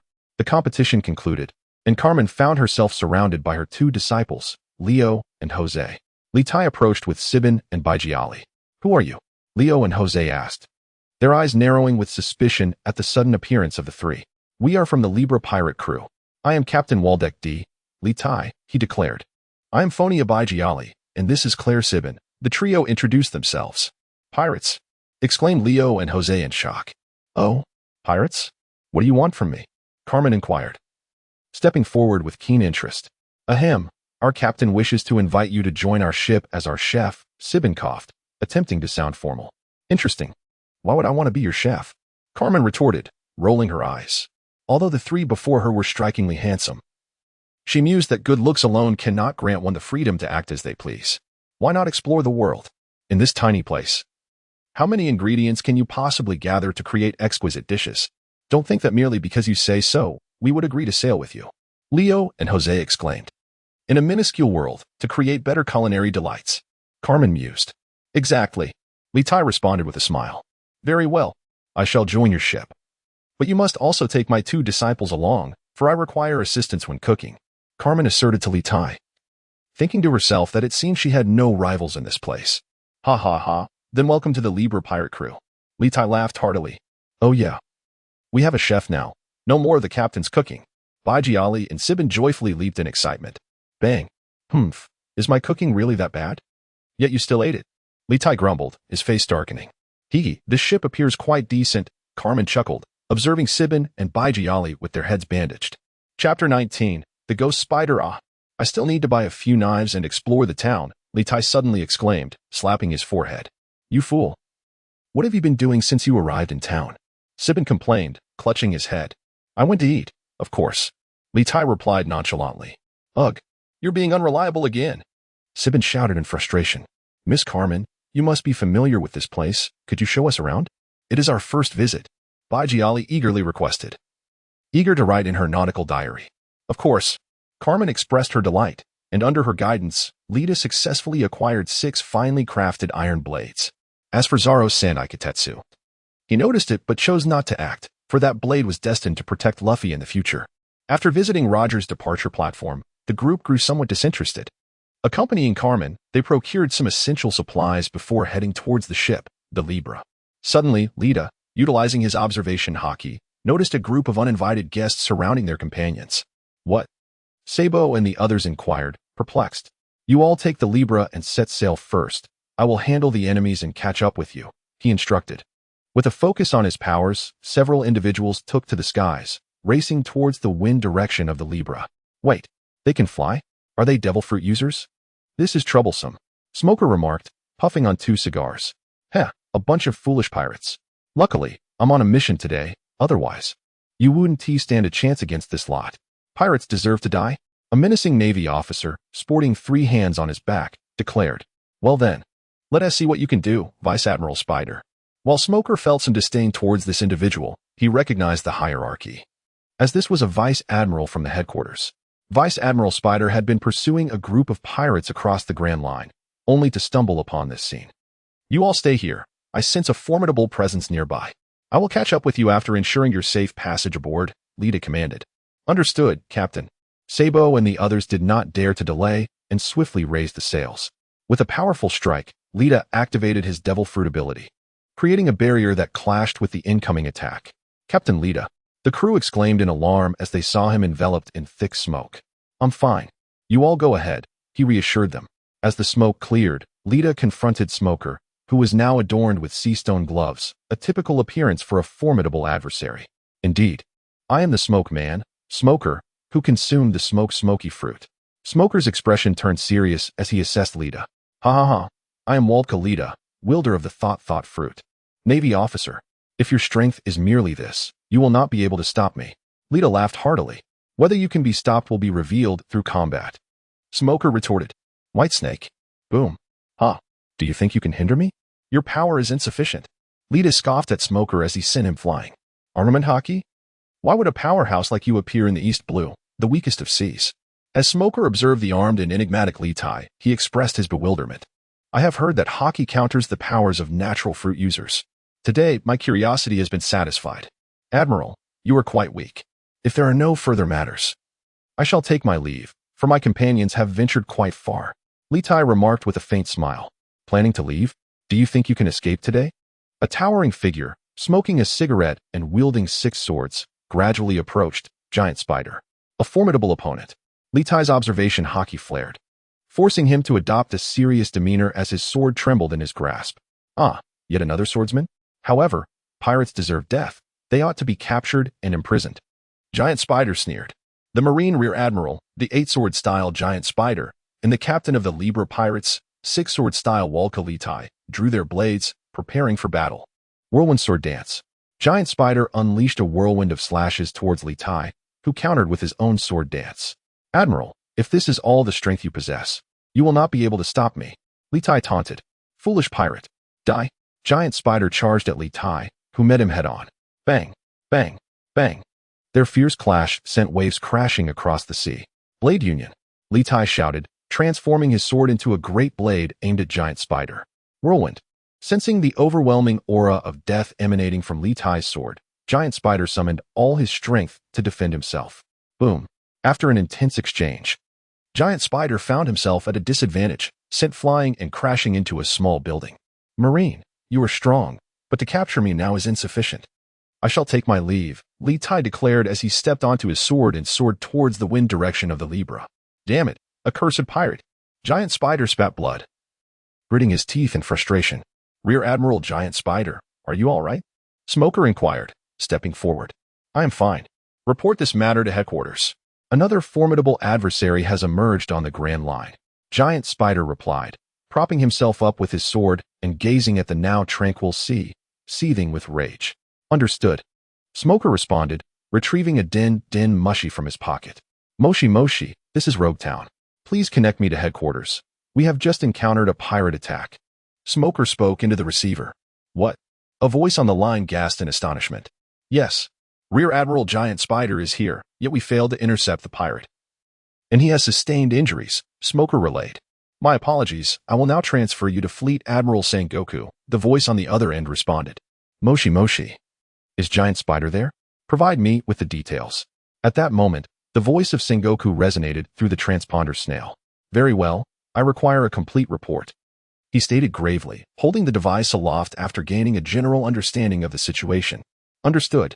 Look, it's our captain, Lita, Joss exclaimed to the group, while Leo excitedly waved his hand. Ha ha ha, everyone, let us commence the feast, Lita proclaimed from the bow of the ship. Oh, soon, under Carmen's direction. An array of delectable dishes and drinks adorned the table before them.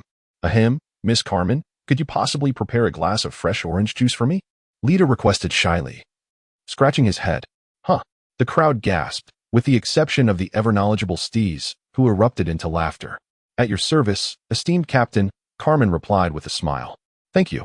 Lita expressed his gratitude, and shortly thereafter, Carmen presented him with a generous glass of orange juice.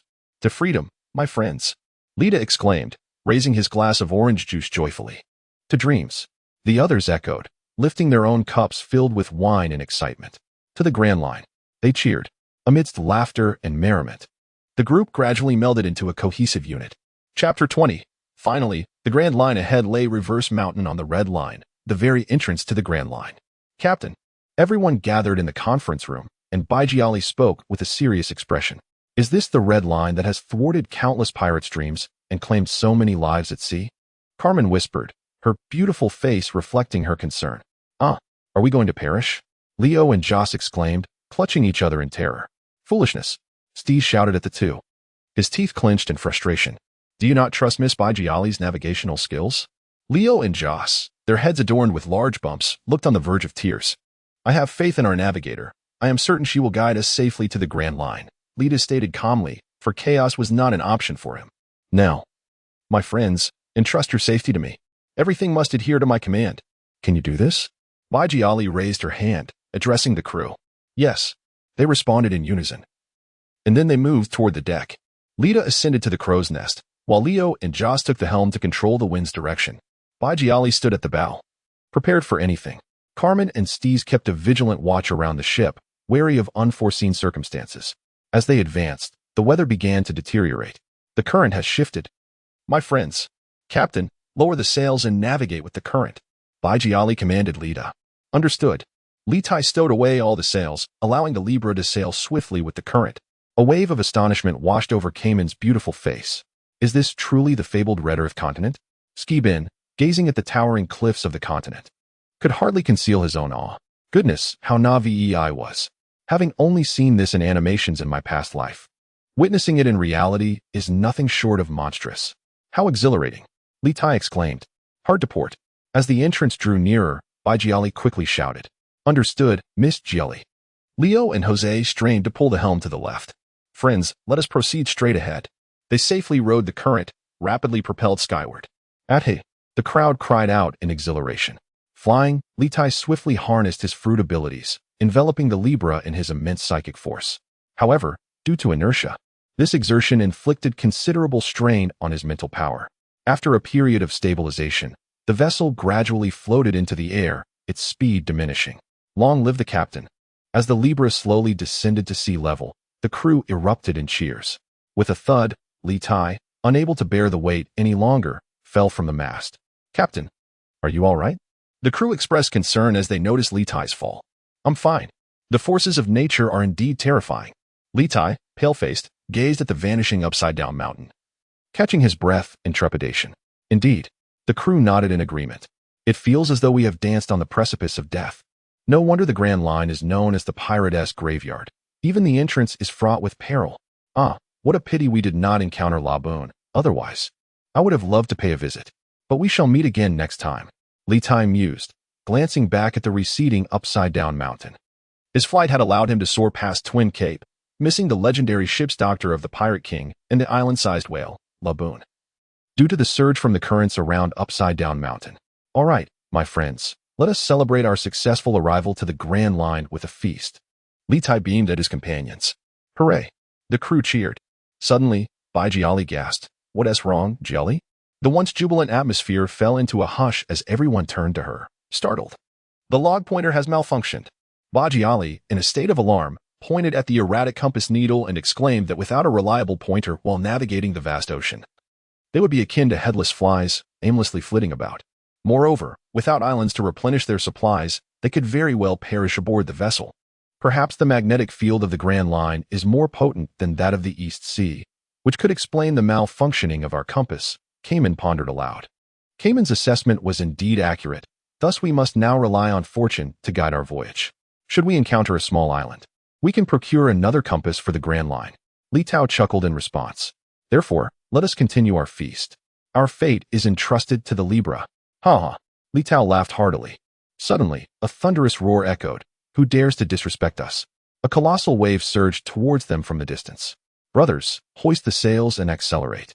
Litai shouted, observing the approaching tsunami, which made the Libra appear as a mere ant before its might. No one shall impede my path, not even the heavens. Charge, brothers. Litai swiftly harnessed his powers, navigating against the wind. Charge. The crew echoed in unison. Panting, they exclaimed, hooray. We made it. The crew, having narrowly escaped disaster, gazed at the calming sea in silent relief, followed by jubilant cheers. Thank goodness we did not encounter the same fate as Luffy and his crew. Otherwise, without a compass, we would surely have met our end here. Fortunately, we prevailed. Litai, pale and exhausted, lay back on his designated chair, murmuring with a troubled expression, Captain, there is an island ahead. At that moment, Siggy, stationed at the lookout, shouted joyfully, What? An island? Litai perked up, quickly rising to grab his telescope. Ha ha ha, brothers.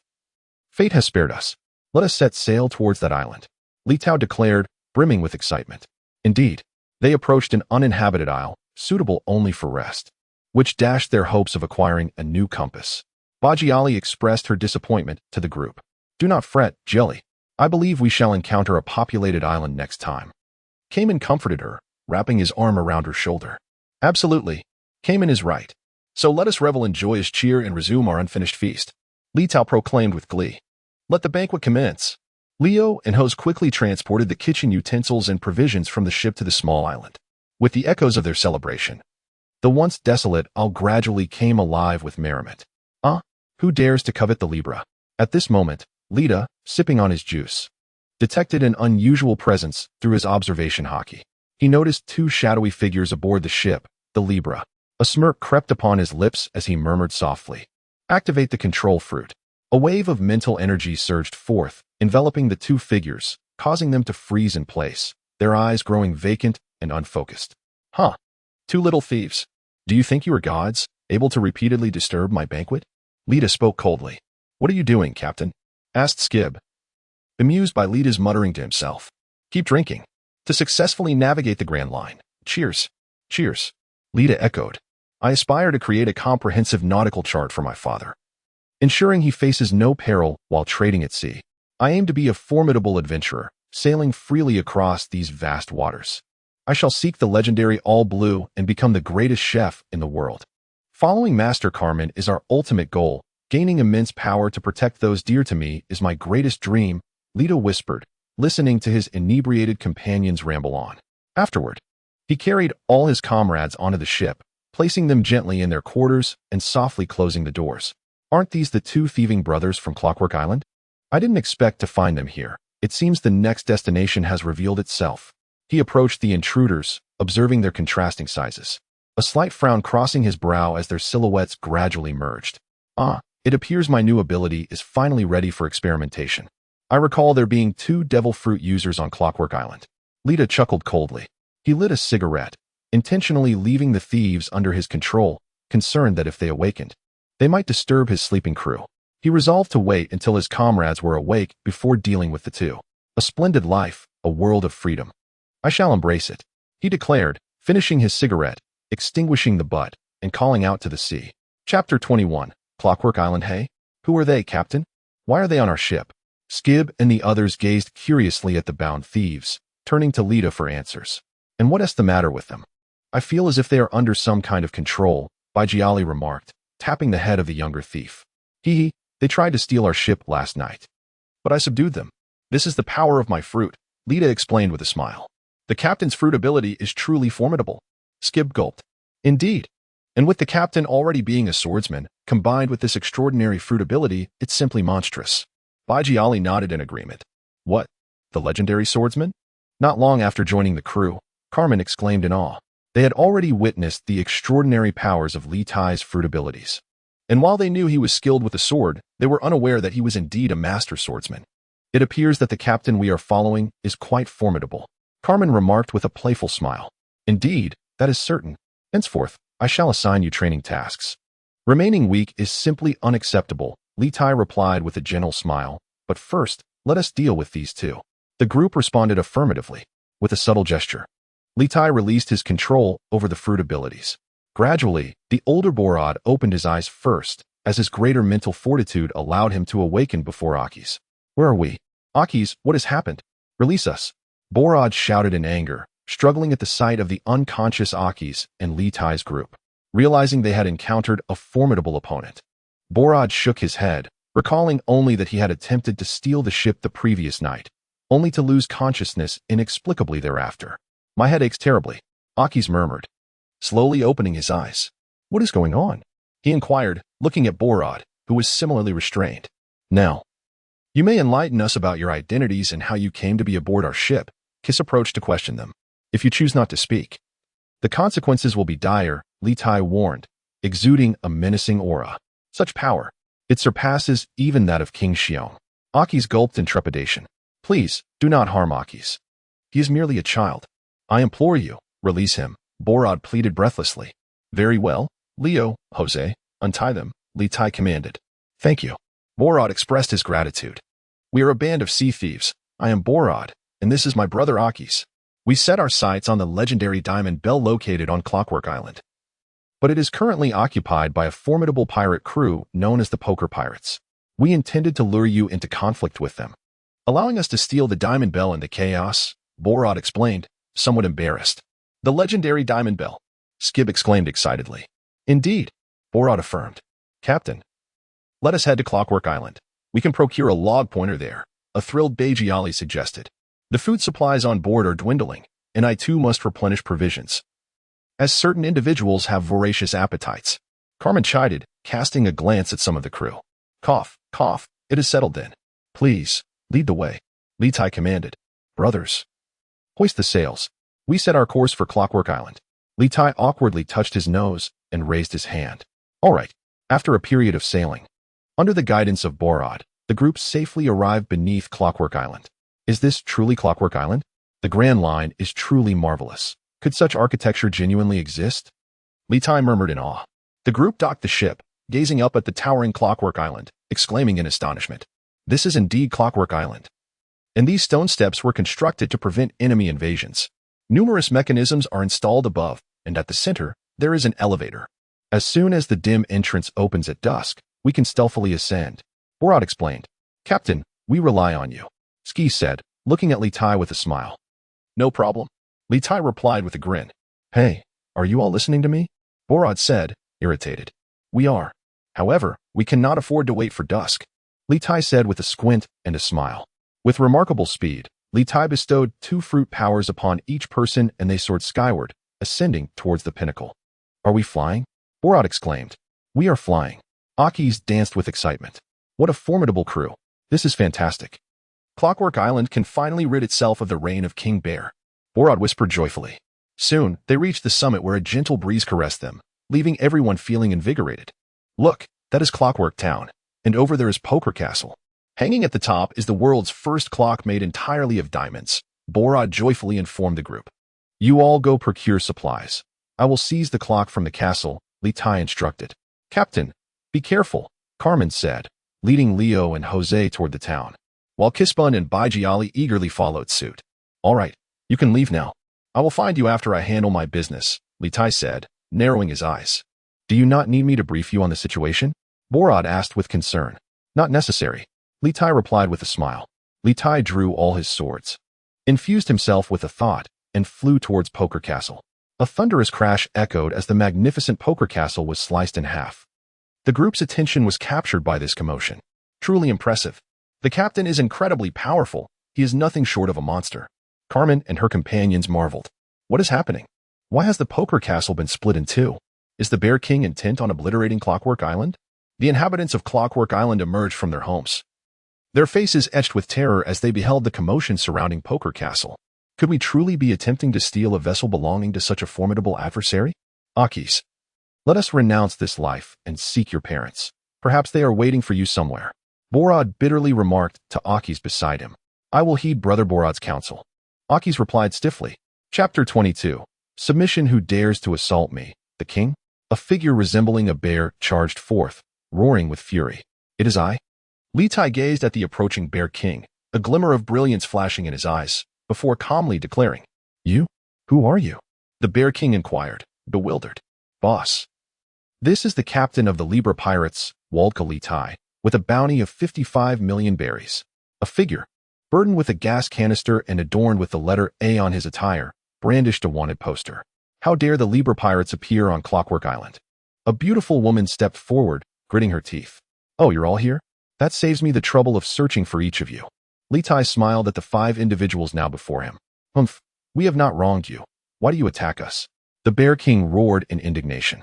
Oh, I received a tip from a well-meaning individual, claiming you enslaved the island's residents to construct a perilous weapon.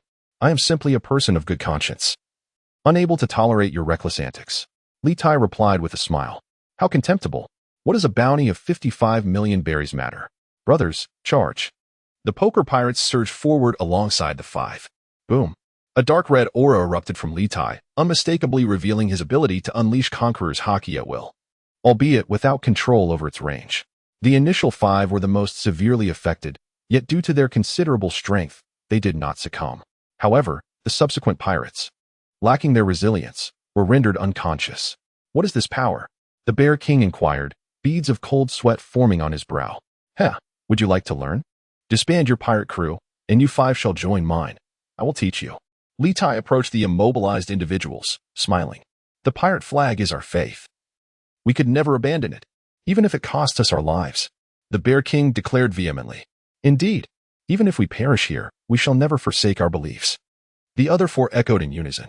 The Bear King, with a bounty of 11 million berries, a human-type steel fruit user. The Skunk, boasting a bounty of 6 million berries. A human-type gas fruit user. The Jester, with a bounty of 9 million berries. A human-type needle fruit user. And Pig Jack, with a bounty of 2 million berries. A beast-type hedgehog fruit user, as well as the Sweetheart Queen, holding a bounty of 8 million berries. A human-type sticky fruit holder.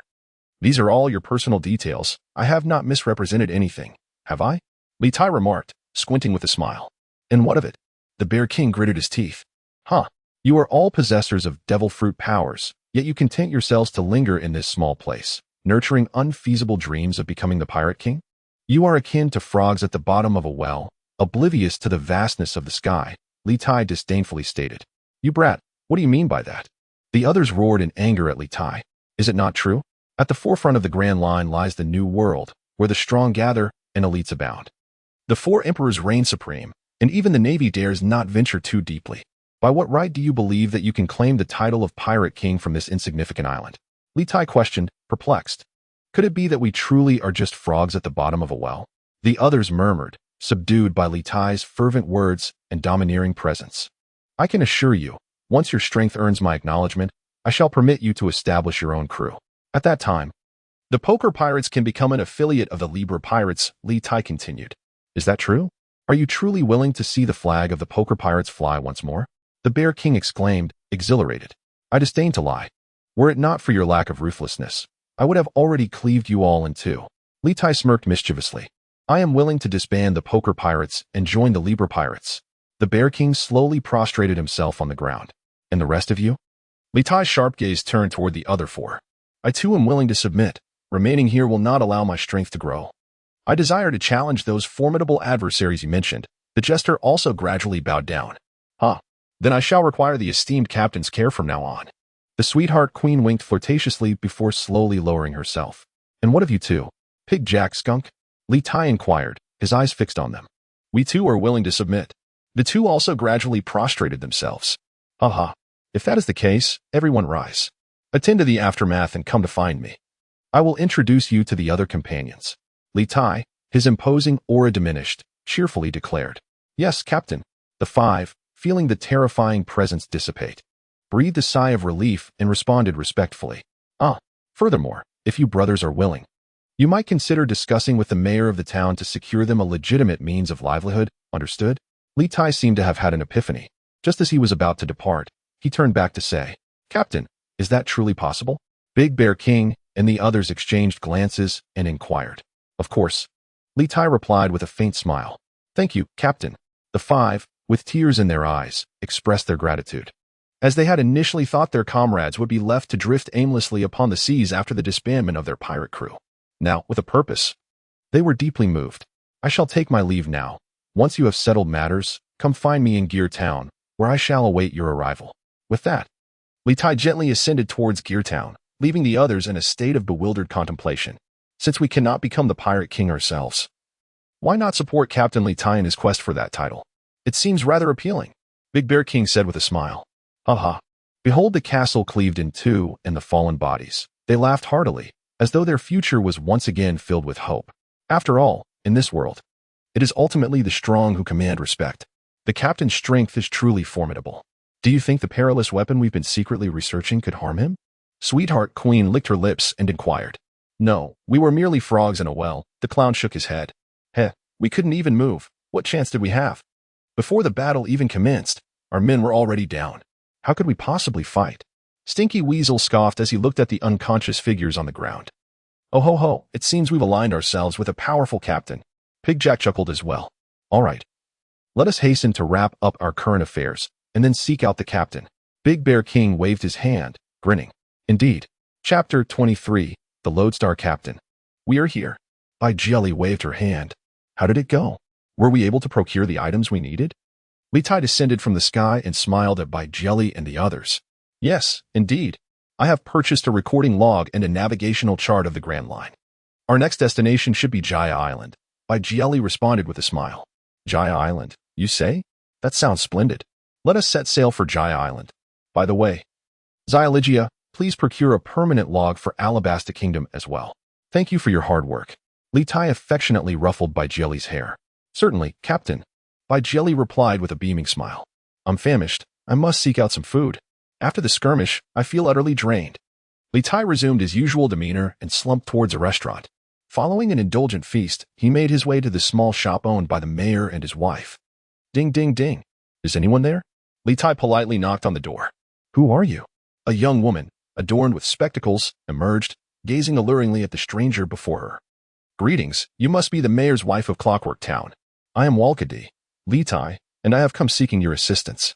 In return, I shall retrieve your son and eliminate the poker pirates. How does that sound? Litai spoke with a smile. My son? Where is he? The young woman, upon hearing news of her child, could not help but cover her face and weep. He is with my companions. Is the mayor present? Litai inquired, puzzled. He was summoned by the Bear King. She replied, her voice tinged with concern. Very well. I shall pay you half of the reward now, Litai said, activating his powers and swiftly locating Akis and Borod. Wait, what is happening? Why are we flying again? Akis exclaimed in terror. Be quiet, fool. This is Captain Litai's fruit ability, Borod explained helplessly. Soon, they found themselves airborne, drawn to Litai's side. Captain Litai, do you require our assistance? Borod, thinking Litai might be seeking retribution, cautiously shielded Akis behind him. I have received intriguing news. The young lad behind you is the long-lost son of the mayor's wife, and his identity can be confirmed by a box he has carried since childhood, Litai remarked, glancing at Borod. What, mother? The revelation left both young men in shock, their expressions a mix of disbelief and astonishment. Well, the rest is for you to explain, Borod, he nodded. As Borod recounted the tale and Akis produced the cherished music box, the young woman, once distant, was now overcome with emotion. Child, could you come here for a hug? I am so sorry, my dear. She trembled, tears streaming down her cheeks. Litai exchanged a knowing glance with Borod and discreetly stepped away, allowing the mother and son their reunion. The poker pirates have been defeated and Akis is reunited with his parents. What are your plans now? Would you be interested in joining my crew as a pirate? Litai mused, puffing on a cigarette while resting against the railing, admiring the vibrant wildflowers and lush greenery of Clockwork Island, casually inquiring of Borod. Thank you for your kindness, Captain, but being a pirate is not my dream. I aspire to be the world's greatest thief. Borad replied after a moment of contemplation. Huh, what kind of thief can you be here? If you truly possess the skill, join me in plundering the treasures of the world's aristocrats. That would truly make you the greatest thief. If you join my crew, I assure you will achieve that status. Litai smiled. Stealing from the world's aristocrats? That sounds rather intriguing. I am grateful for your offer, Captain. I eagerly await the day when I shall ascend to the title of the world's foremost thief. A glint of brilliance flashed in Bolet's eyes as he erupted into hearty laughter. The Libra pirates welcome you. Congratulations on becoming our companion. Litai extended his hand to clasp Bolet's. I am equally honored to earn your recognition, Captain. Bolet replied with a smile. Now, let us attend to serious matters. Please keep Aki's company while we wait for the item I desire to be crafted. Then we shall depart, Litai said. Observing the approach of King Bear and his 5 companions, along with a middle-aged man who bore the appearance of a scientist, he addressed Bolet. Thank you, Captain. Bolet cast a grateful glance at Litai. Captain, we have successfully negotiated with the mayor. The former brethren of the poker pirates will now be integrated under the mayor's arrangement as part of this island, King Bear informed Litai. You must be the mayor of Gear Island. It is a pleasure to meet you. I am Voldka Litai, and I entrust those brethren to your care. Litai said to the mayor, Dear Captain, there is no need for formality. It is my duty. With so many newcomers arriving, I believe Gear Island will flourish. The mayor replied. A slight cough from King Bear and his companions broke the moment, as they felt somewhat awkward. After all, they had not contributed to the development of Gear Island in the past, but had instead behaved like parasites, oppressing the residents. Yet, this was typical pirate behavior. And they were among the more benevolent, at least providing food and drink, while some pirate crews resorted to murder and starvation. Goodness, what a blunder. Have we not properly expressed our gratitude to the mayor? Litai shot a disapproving glance at the slightly aggrieved group. No need, no need. They have already apologized to me. The mayor quickly waved his hand in dismissal. Very well. Mayor, I would like to request your assistance in crafting something. I have heard that you are the finest artisan in town, and if even you cannot create it, then perhaps no one on this island can, Litai declared. Having retrieved the meticulously designed blueprints from his bag, I have already compensated the mayor's wife, and I trust she is quite pleased. Who designed this? Such an exquisite blueprint. What is it? The mayor exclaimed in awe as he accepted the drawings from Litai. King Bear and the others leaned in with curiosity, but found it as inscrutable as reading an ancient tome and withdrew their heads in disappointment. Can you craft it, Mayor? Litai shot a glance at King Bear and the others before inquiring of the mayor. Indeed, it would be my honor. Come back in 3 days, and I assure you, you will be satisfied, the mayor replied with enthusiasm. Ah, splendid. Thank you, Mayor, for your hard work.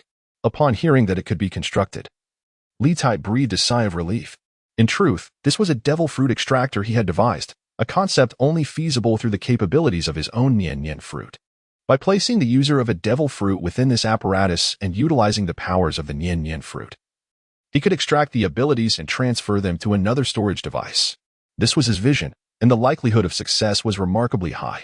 As 3 days swiftly passed, the indigenous people of the island, upon learning of the dissolution of the poker pirates, delightedly organized a grand celebration to honor Litai and his companions for their assistance, joyously singing and dancing to commemorate the rebirth of Clockwork Island.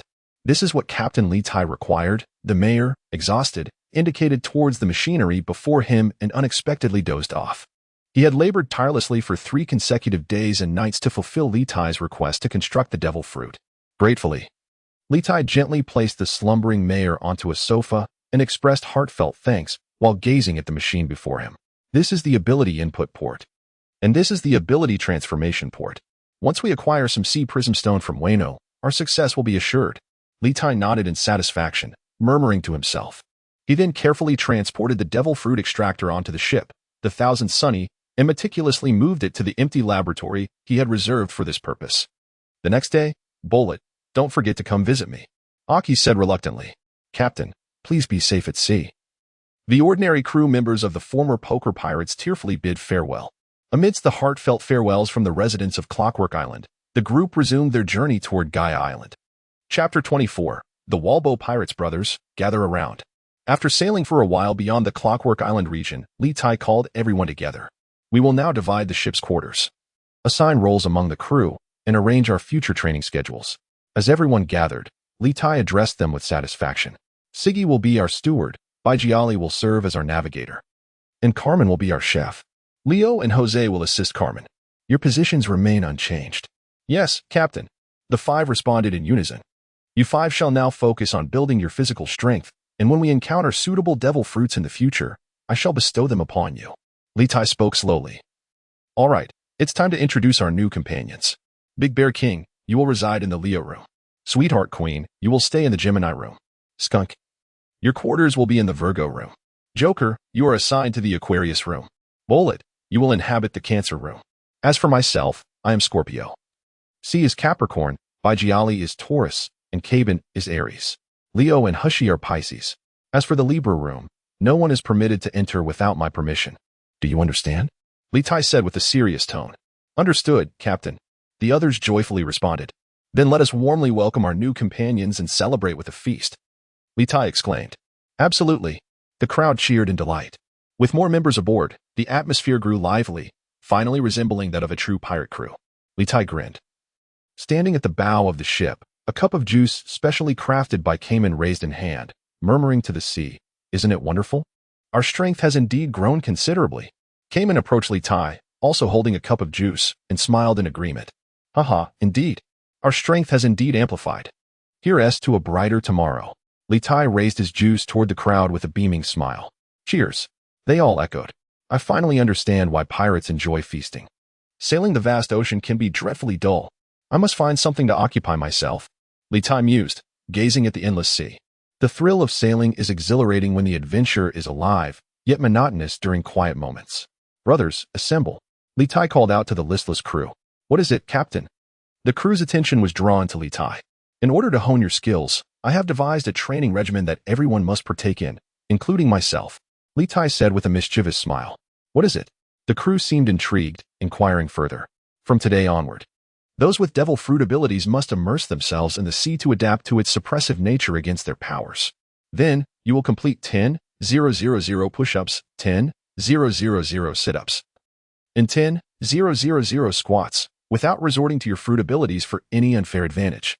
Those without devil fruit powers must also enter the sea to strengthen their physiques, performing 5,000 push-ups, 5,000 sit-ups, and 5,000 squats daily. This will lay the groundwork for your future mastery of haki. I will later share the methods for awakening haki with you. Litai declared to the crew. I oppose this, Captain. Opposition is futile. Litai laughed heartily. After 2 weeks of arduous training under his relentless regime, the crew had made remarkable progress. Among them, the Bear King had successfully awakened his armament haki, while Sweetheart Queen had awakened her observation haki. Even Litai himself had seen a substantial increase in his strength, with his conqueror's haki continuing to grow. His armament haki enveloping his entire body, and the range of his observation haki expanding. His swordsmanship had also reached the pinnacle of the mid-level swordsman. As for the others, although their physical prowess had improved, they had yet to awaken their haki. Suddenly, a cannonball exploded beside the Libra, sending waves crashing. The training crew immediately fell into a combat stance. This was a warning. Skib, with a grim expression, gazed at the pirate crew behind them, which was twice the size of the Libra. Indeed, a sinister aura, another group of wretched individuals. Litai replied, his face darkening. Ha ha ha, pirate ship ahead. You are surrounded. Surrender all the treasures aboard your vessel. A grating voice echoed in the ears of Litai and his companions. What insolent pirates dare to challenge us? Bear King gritted his teeth in fury. Bring the ship closer. You shall test the results of our training over the past half-month. I will not intervene. Even if you perish, I will annihilate that pirate crew to avenge you. They wish to seize our treasures, so let us take their bounty instead. Litai coldly declared, eyeing the eager crew. By the way, leave the devil fruit users alive, please. Litai seemed to recall something and continued. Understood, Captain. The Libra sailed towards the massive pirate ship. Ha ha ha. Those who know how to adapt are the true heroes. See? This is my might. These petty pirates will obey my command. The grating voice rang out again, accompanied by sycophantic flattery. Good. We're close enough. You may go now. I shall send you on your way. Litai remarked with a sinister smile, noting the distance to the pirate ship. Fly. Go, my brothers. Seize their treasures and show them a bit of color. Litai projected his thoughts to the crew, who then soared towards the enormous pirate ship. Help me. What is this monster? The pirates aboard the opposing ship were being slaughtered mercilessly by Skib and his companions. Interesting, Litai mused, resting his chin on his hand, orange juice in hand, observing with keen interest as the sea turned crimson with blood and the anguished cries of the pirates echoed in the air. Oh, how many fish there are in the sea. A glint of ferocity flashed in Litai's eyes as he spoke harshly.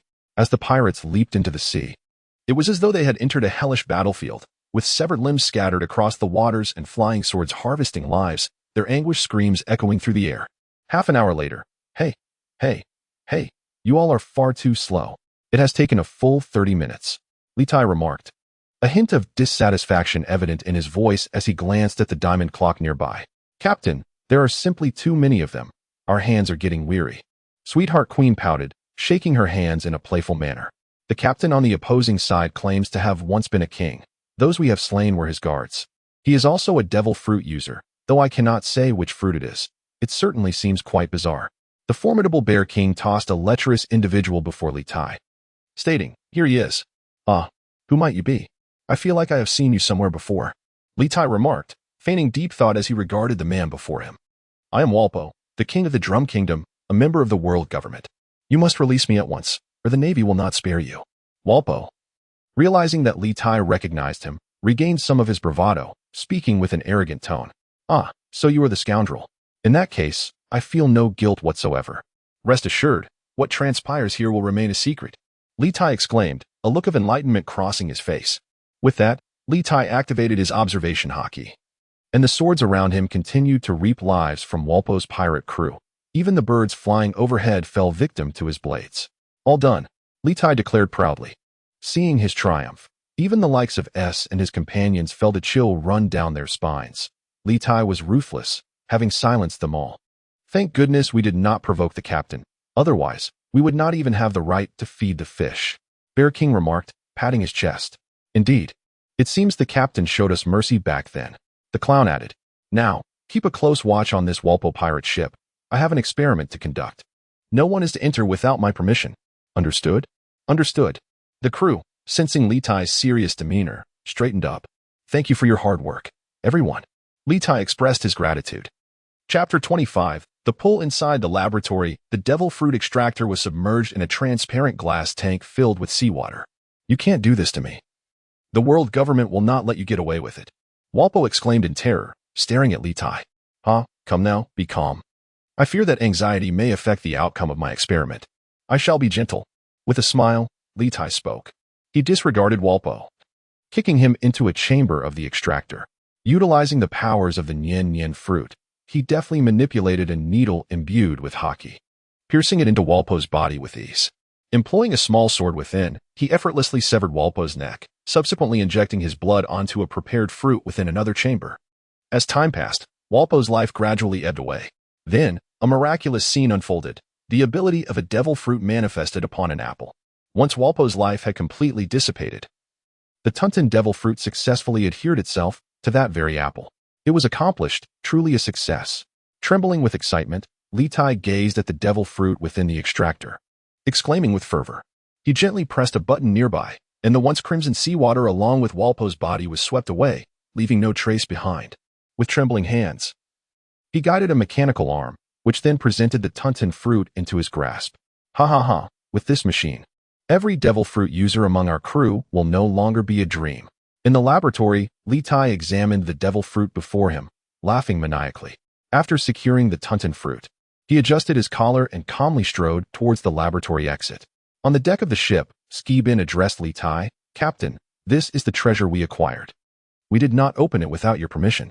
Yes, let's take stock lightly, Litai replied nonchalantly. Captain, we have a total of 300 million berries, along with an unknown devil fruit, Skibin said excitedly, presenting a white devil fruit to Litai. Let us have all the berries managed by Golly. You can seek her assistance when needed. As for the devil fruit, I wish to examine it. Oh, and gather everything useful from that ship. Stinky. You should use gas to blow it up. The combination of gas and fire is immensely powerful. Litai instructed the gas fruit user, Stinky, with an air of mystery. Understood. Captain, Golly replied joyfully. Yes, Captain. Stinky echoed. Gas and fire? Immense power? What does that mean, Borat? Stinky inquired, looking perplexed at Borod. Won't we find out by trying? Borod remarked, eyeing Litai as he returned towards the laboratory with intrigue. Indeed, trying will reveal the truth. Others encouraged. Soon, with the assistance of the crew, everything of value was collected, while Stinky unleashed gas aboard Walpo's pirate ship, then returned to the balance ship, retching in disgust. It stinks terribly. The crowd expressed their displeasure. And even Litai, who was preparing for an experiment in the lab, emerged with a scowl. Oh, something intriguing has come to light. Litai's eyes brightened as he gazed at the gas-filled Valbo pirate ship. Callie, set sail. Litai exclaimed joyfully to Callie, while the others looked on in bewilderment. However, they dared not delay and hurriedly steered the Libra forward. Accelerate. Litai commanded the Libra to increase its speed, and in an instant, the ship soared swiftly across the sea. Carmen, ignite it. Litai instructed after they had traveled a short distance. Carmen tossed a flame to Litai, who hurled it forcefully onto the Valbo pirate ship. Boom. Shortly thereafter, a wave of heat surged forth as the Valbo pirate ship vanished without a trace, leaving no remnants whatsoever. What? Is this the gas ignited as the captain described? I believe no naval base could withstand such power. The crowd gazed at Skunk, suddenly feeling a sense of imbalance. Ha ha ha. Is it possible that I am this formidable?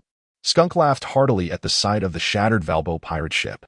Indeed, the gas fruit can be explored for its explosive potential, as its power far exceeds that of conventional cannonballs by tenfold or more. And with the iron fruit possessed by Bartholomew, once you transform this piece of wood into pure iron, your fruit's abilities will undoubtedly evolve into even more fascinating forms. Sweetheart. Your ability is the glue fruit. You might attempt to soften the steel or assimilate it into glue. Big Jack, with your hedgehog fruit. See if you can further enhance your beastly form and strengthen your physique. Skib, you need not feel exhausted. I will find suitable fruits for each of you. Litai assured them. Yes, thank you, Captain. The group expressed their sincere admiration for Litai. All right, I shall delve into my research now. Carmen, dear sister, do remember to call me when it's time to eat. Litai playfully remarked to Carmen. Yes, my esteemed captain, Carmen replied with an adorable roll of her eyes. With that, Litai turned and made his way towards the laboratory. Inside, 2 fine blades lay before him, alongside 2 devil fruits displayed prominently. The success of this endeavor rests upon this action. Litai murmured to himself as he enveloped the fruit he had seized from the Warpo ship with his mental energy, meticulously replicating the intricate patterns and powers of the devil fruit. After an hour, a spectral devil fruit materialized before his eyes.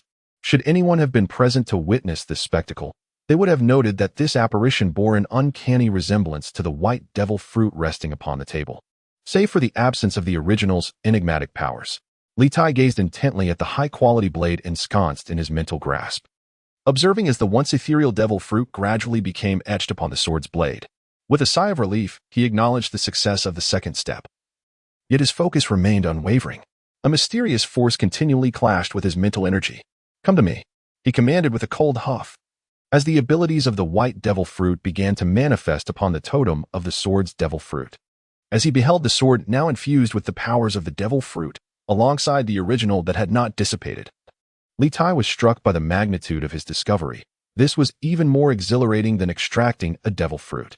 Incredible! Not only have I successfully replicated the ability, but the original fruit remains intact.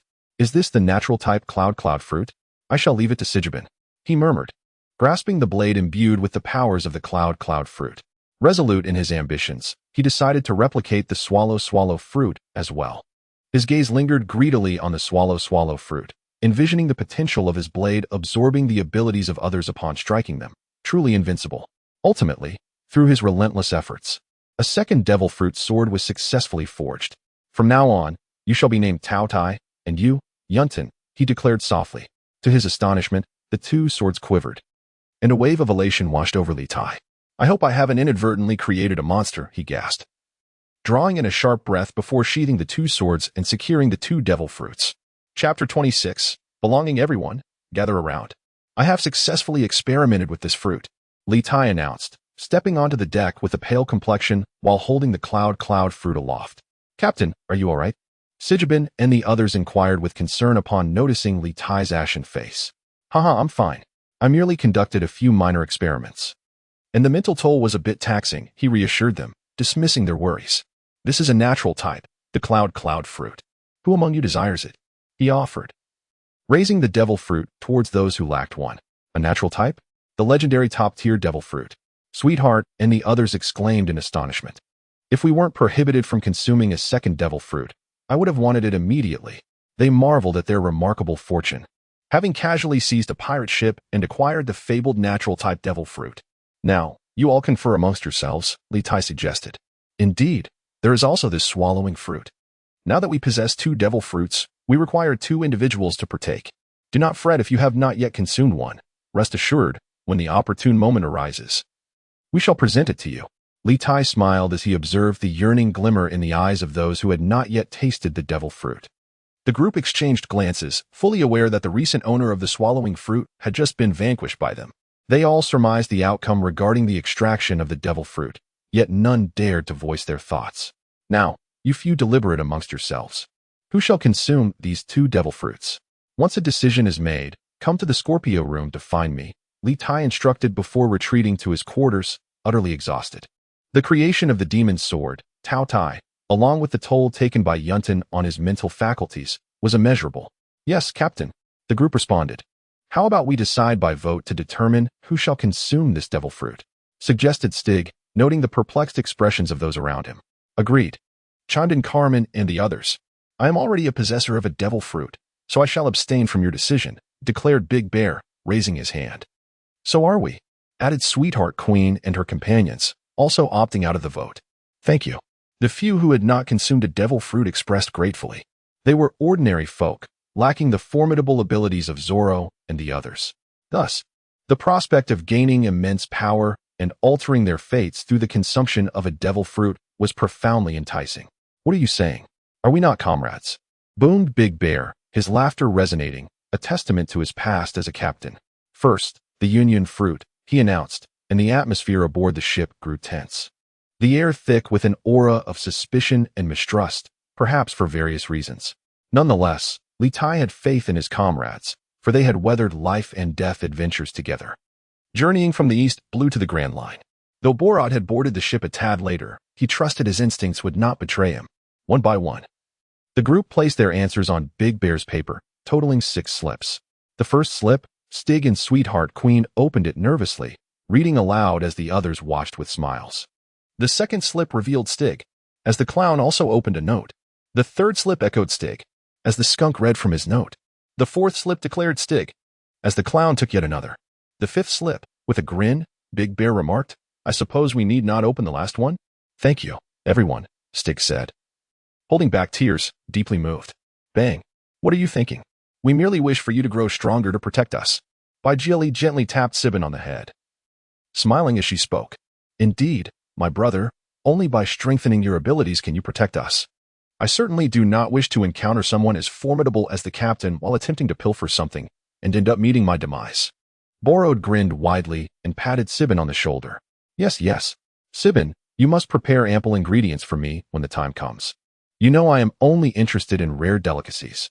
Carmen added with a hand over her mouth. Dong dong dong. The master's words are our own. Leo and Jose struck what they deemed a cool pose. Laughter erupted even from Big Bear and the others. With great power comes great responsibility. Keep it up, Sibin. Baijieli encouraged him. I understand. I shall not disappoint anyone. After all, we are partners, we are family. What you speak of is precisely my duty. Sibin exclaimed, tears streaming down his face. Perhaps joining this team is indeed a splendid choice. The few of them exchanged glances, silently contemplating. Even Litai, resting in the room, couldn't help but smile genuinely. All right, now we have the gulp-gulp fruit left. Who among you will partake? Carmen cleared her throat. I withdraw, she stated. I too shall abstain. I do not wish to become a hideous creature. Baijieli waved her hand in front of her nose, having seen the appearance of Walbo after consuming the gulp-gulp fruit, and firmly rejected the idea. Thus, only Leo, Jose, and Borod remained. Ahem, as I aspire to be the king of thieves, this fruit is unsuitable for me. I too will withdraw. Borod coughed. That leaves only Leo and Jose. I withdraw. Leo and Jose nearly echoed in unison. You must choose someone to eat it. Carmen smiled.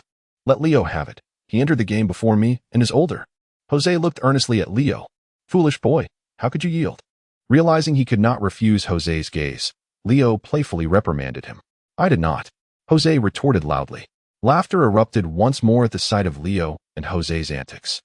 Sibin acquired the nature-type cloud fruit, while Leo obtained the gulp-gulp fruit. The results were in, yet no one dared to disturb Litai, who was awakened only by the enticing aroma of Carmen's cooking. With great power comes great responsibility. Protecting our companions will become our most vital duty. Litai solemnly tossed the 2 fruits to the eagerly awaiting Sibin and the others.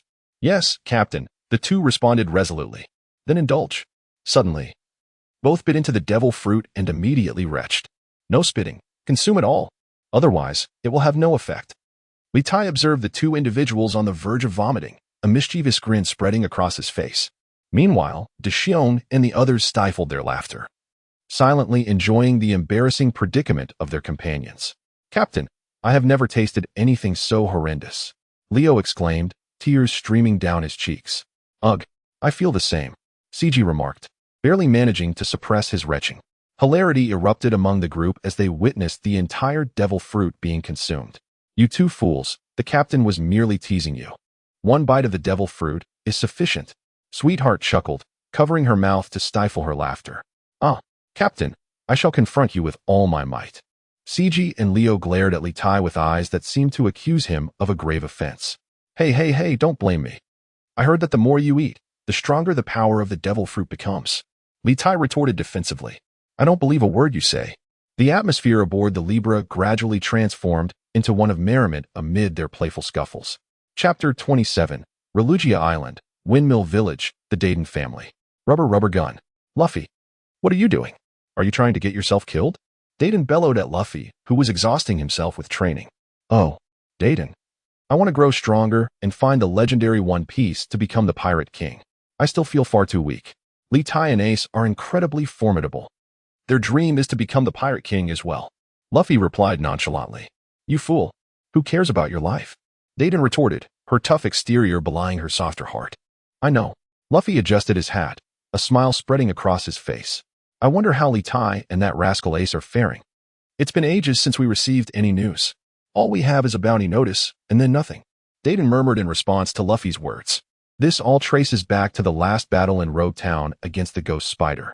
After hearing the detailed report from the Ghost Spider, Sengoku and the others issued the highest bounty in the East Blue, amounting to 55 million berries. Subsequently, they lost all trace of Litai and the others. It is not entirely the fault of the Navy, however, as Litai and his companions were notoriously elusive. Anyone who clashed with them was swiftly eliminated, while those who chose not to engage wanted to avoid trouble, rendering Litai's whereabouts a mystery. On the deck of the Libra, Huff. Luffy, Ace, Sabo. How are you? I have arrived in the Grand Line, and the time for our reunion draws ever closer. Just how strong will you all become by then? The Marineford War? Blackbeard? The Whitebeard pirates? Litai mused, puffing on a cigarette, his gaze penetrating the horizon. In a small town, a Chu who was calling my name? Luffy? Sabo? Or that perverted brother of mine, Litai? A young boy, adorned with a white-bearded pirate flag totem on his back and donning a cowboy hat, sat in a restaurant and sneezed. Ah, how I truly miss them. Now that Litai has set sail, it won't be long before we meet again. Once I capture that traitor Blackbeard Teach, my brothers and I shall reunite. This was Ace, who had ventured out to hunt Blackbeard Teach. I wonder if Luffy and the others are thinking of me? Ace mused, a faint smile gracing his lips. Ugh, I'm late again. Teach has escaped. I must take my leave. With a loud belch, Ace slowly walked towards the restaurant's exit, bewilderment evident in the eyes of those around him. Hey, boss. That kid didn't T-pay. A waiter alerted the owner, who was staring at the mountain of plates before him. What? The owner gasped. He actually dined and dashed? Grab your weapons and pursue him. The owner, regaining his composure, exclaimed in anger. Trouble was brewing. Ace, now at the door, felt beads of cold sweat on his forehead, which then ignited into flames as he vanished from sight. Where did he go? That kid ran off so quickly. The shopkeeper, gazing at the now empty doorway where Ace had stood, felt a pang in his heart and roared at the staff in frustration. Captain, ahead lies Reuniting Island. Baijiali announced from the bow of the ship to Litai. Oh, at last, we can feast. The crew, still in training, erupted in cheers. They had been sailing the seas for over half a month, consumed solely by training, and were on the brink of utter boredom. You lot, raise the sails, accelerate, and head towards Reuniting Island, Litai exclaimed, equally exhilarated by the cheers of his crew. Soon, The crew brought the Libra ship into the harbor, eagerly leaping onto the dock. Halt! Who are you? As they disembarked, a group of armed guards surrounded them. The previously jubilant crew fell silent. We are the Libra pirates. Lower your weapons. We can discuss this amicably. Skipper stepped forward. Humph, it matters not who you are. To enter the island, you must pay the entrance tax, and to dock. There is a docking fee, 100,000 berries. A leading figure declared. What? 100,000? Why don't you just go rob someone? Baijiali shouted. The guards, however, remained silent. Their expressions seemingly conveying, aren't we already doing just that? Ah, the seven-colored mist? A distorted space, a suspended time? This place is intriguing. Litai remarked slowly. Brothers, let us resolve this matter swiftly. I have someone to find. Litai stated to his crew, then proceeded to move forward, leaving them in confusion. Resolve it. How do we resolve this? Amidst the crowd's bewildered inquiries, Litai had already vanished from their sight. The captain's strength has grown immensely. The onlookers murmured. Gazing at the spot where Litai once stood. Just knock them out. Skibin remarked with a devilish grin. With a swift motion, Skibin unleashed a powerful strike, sending his adversary sprawling to the ground, unconscious. Oh yeah, KO. Let us go. Without a glance at the fallen foes, the group dashed towards the island. Greetings, Dr. Henzo. At this moment, Litai stood before a peculiar old man, smiling as he offered his salutation. Who are you? The elderly gentleman inquired. His gaze fixed on Litai with confusion. I am Voldka Litai. I've heard of your research on the rainbow mist. I wonder how far along you are in your studies? Litai asked with a cheerful demeanor. Are you after the treasures within? Dr. Henzo responded coldly. No, I am merely intrigued by the legendary rainbow mist. Litai replied. Humph, abandon that thought. I shall not divulge anything. Dr. Henzo scoffed, turning away from Litai. Do you not wish to rescue your companions? Do you not want to know whether they are alive or dead? Litai stared intensely at Dr. Henzo. How do you know this? Dr. Henzo asked, his pupils narrowing. It matters not how I know. Just tell me if there is a way to manifest the rainbow mist. Litai said, narrowing his eyes with a smile. Sigh, though I have never met you. I sense a formidable aura about you, one that is quite compelling. I am willing to give it a try, albeit unsure of success. If it works, please allow me to enter as well. Dr. Henzo replied. No problem, I am at your service. Now, let us proceed. I shall fetch my companions. Litai said with a grin. Very well, then please follow me to gather the experimental apparatus. Dr. Henzo instructed. Under Dr. Henzo's guidance, they arrived at his laboratory, where he began to collect various instruments. All right. Litai nodded in agreement.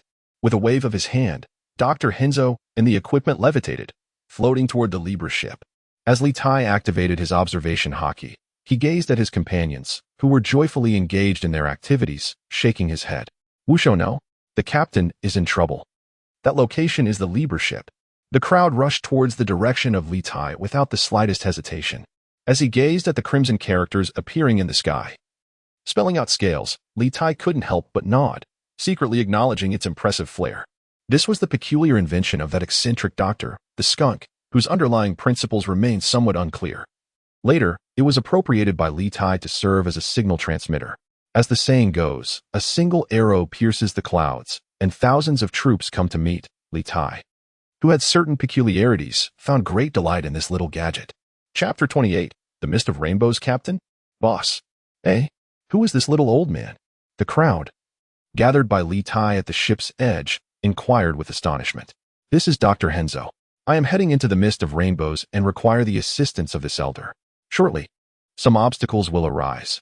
No one is to approach. Those who do shall face dire consequences. Litai proclaimed with a smile. Oh, by the way, try not to harm any civilians.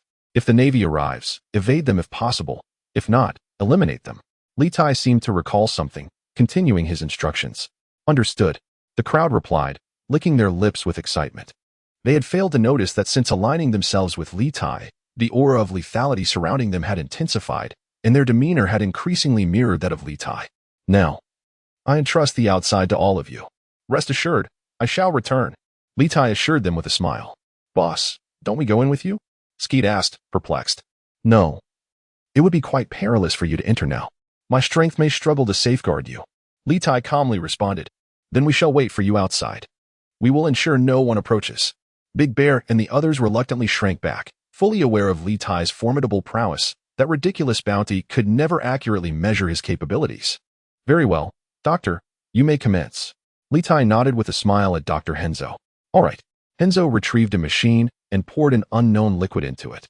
The machine began to tremble incessantly, and suddenly, a swirling vortex of colorful mist appeared on the distant sea. Now, quickly, this is the result of my experiments. The machinery is unstable.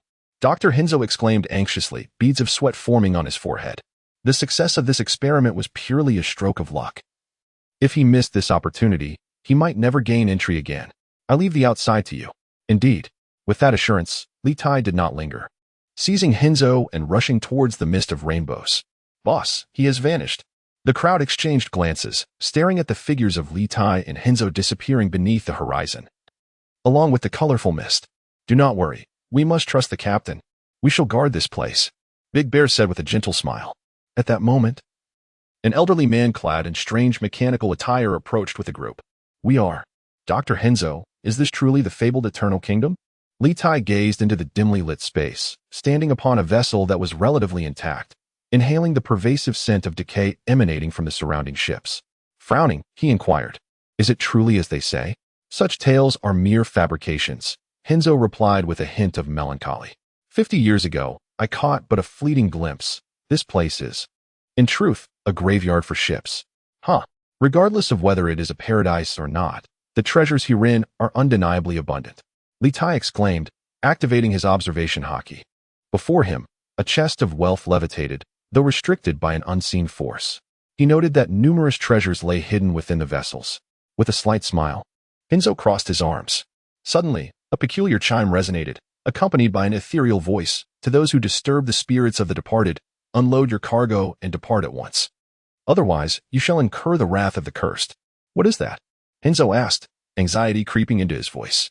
Just a few mischievous children playing tricks, Litai scoffed. With a swift motion, he pointed at a grand ship, cleaving it into fragments. The shadows lurking nearby were startled, tumbling to the ground. Several small figures emerged before them. Who are you? What are children doing in this place?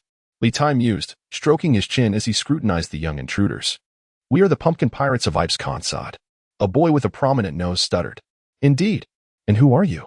Another band of wretched thieves after our treasures? Inquired an older figure among them. Quite astute, Litai replied with a smile. Humph. If you wish to destroy Ibs Consod, you shall have to tread over our corpses first.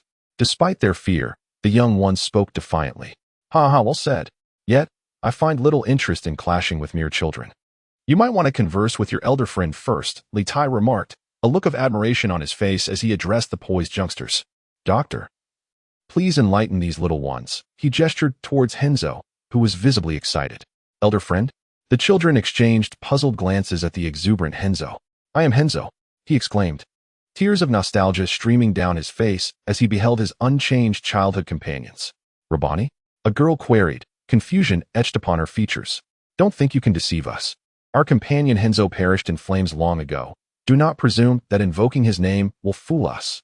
Rabani retorted sternly. It is I, Henzo Rabani. You have been trapped for 50 years.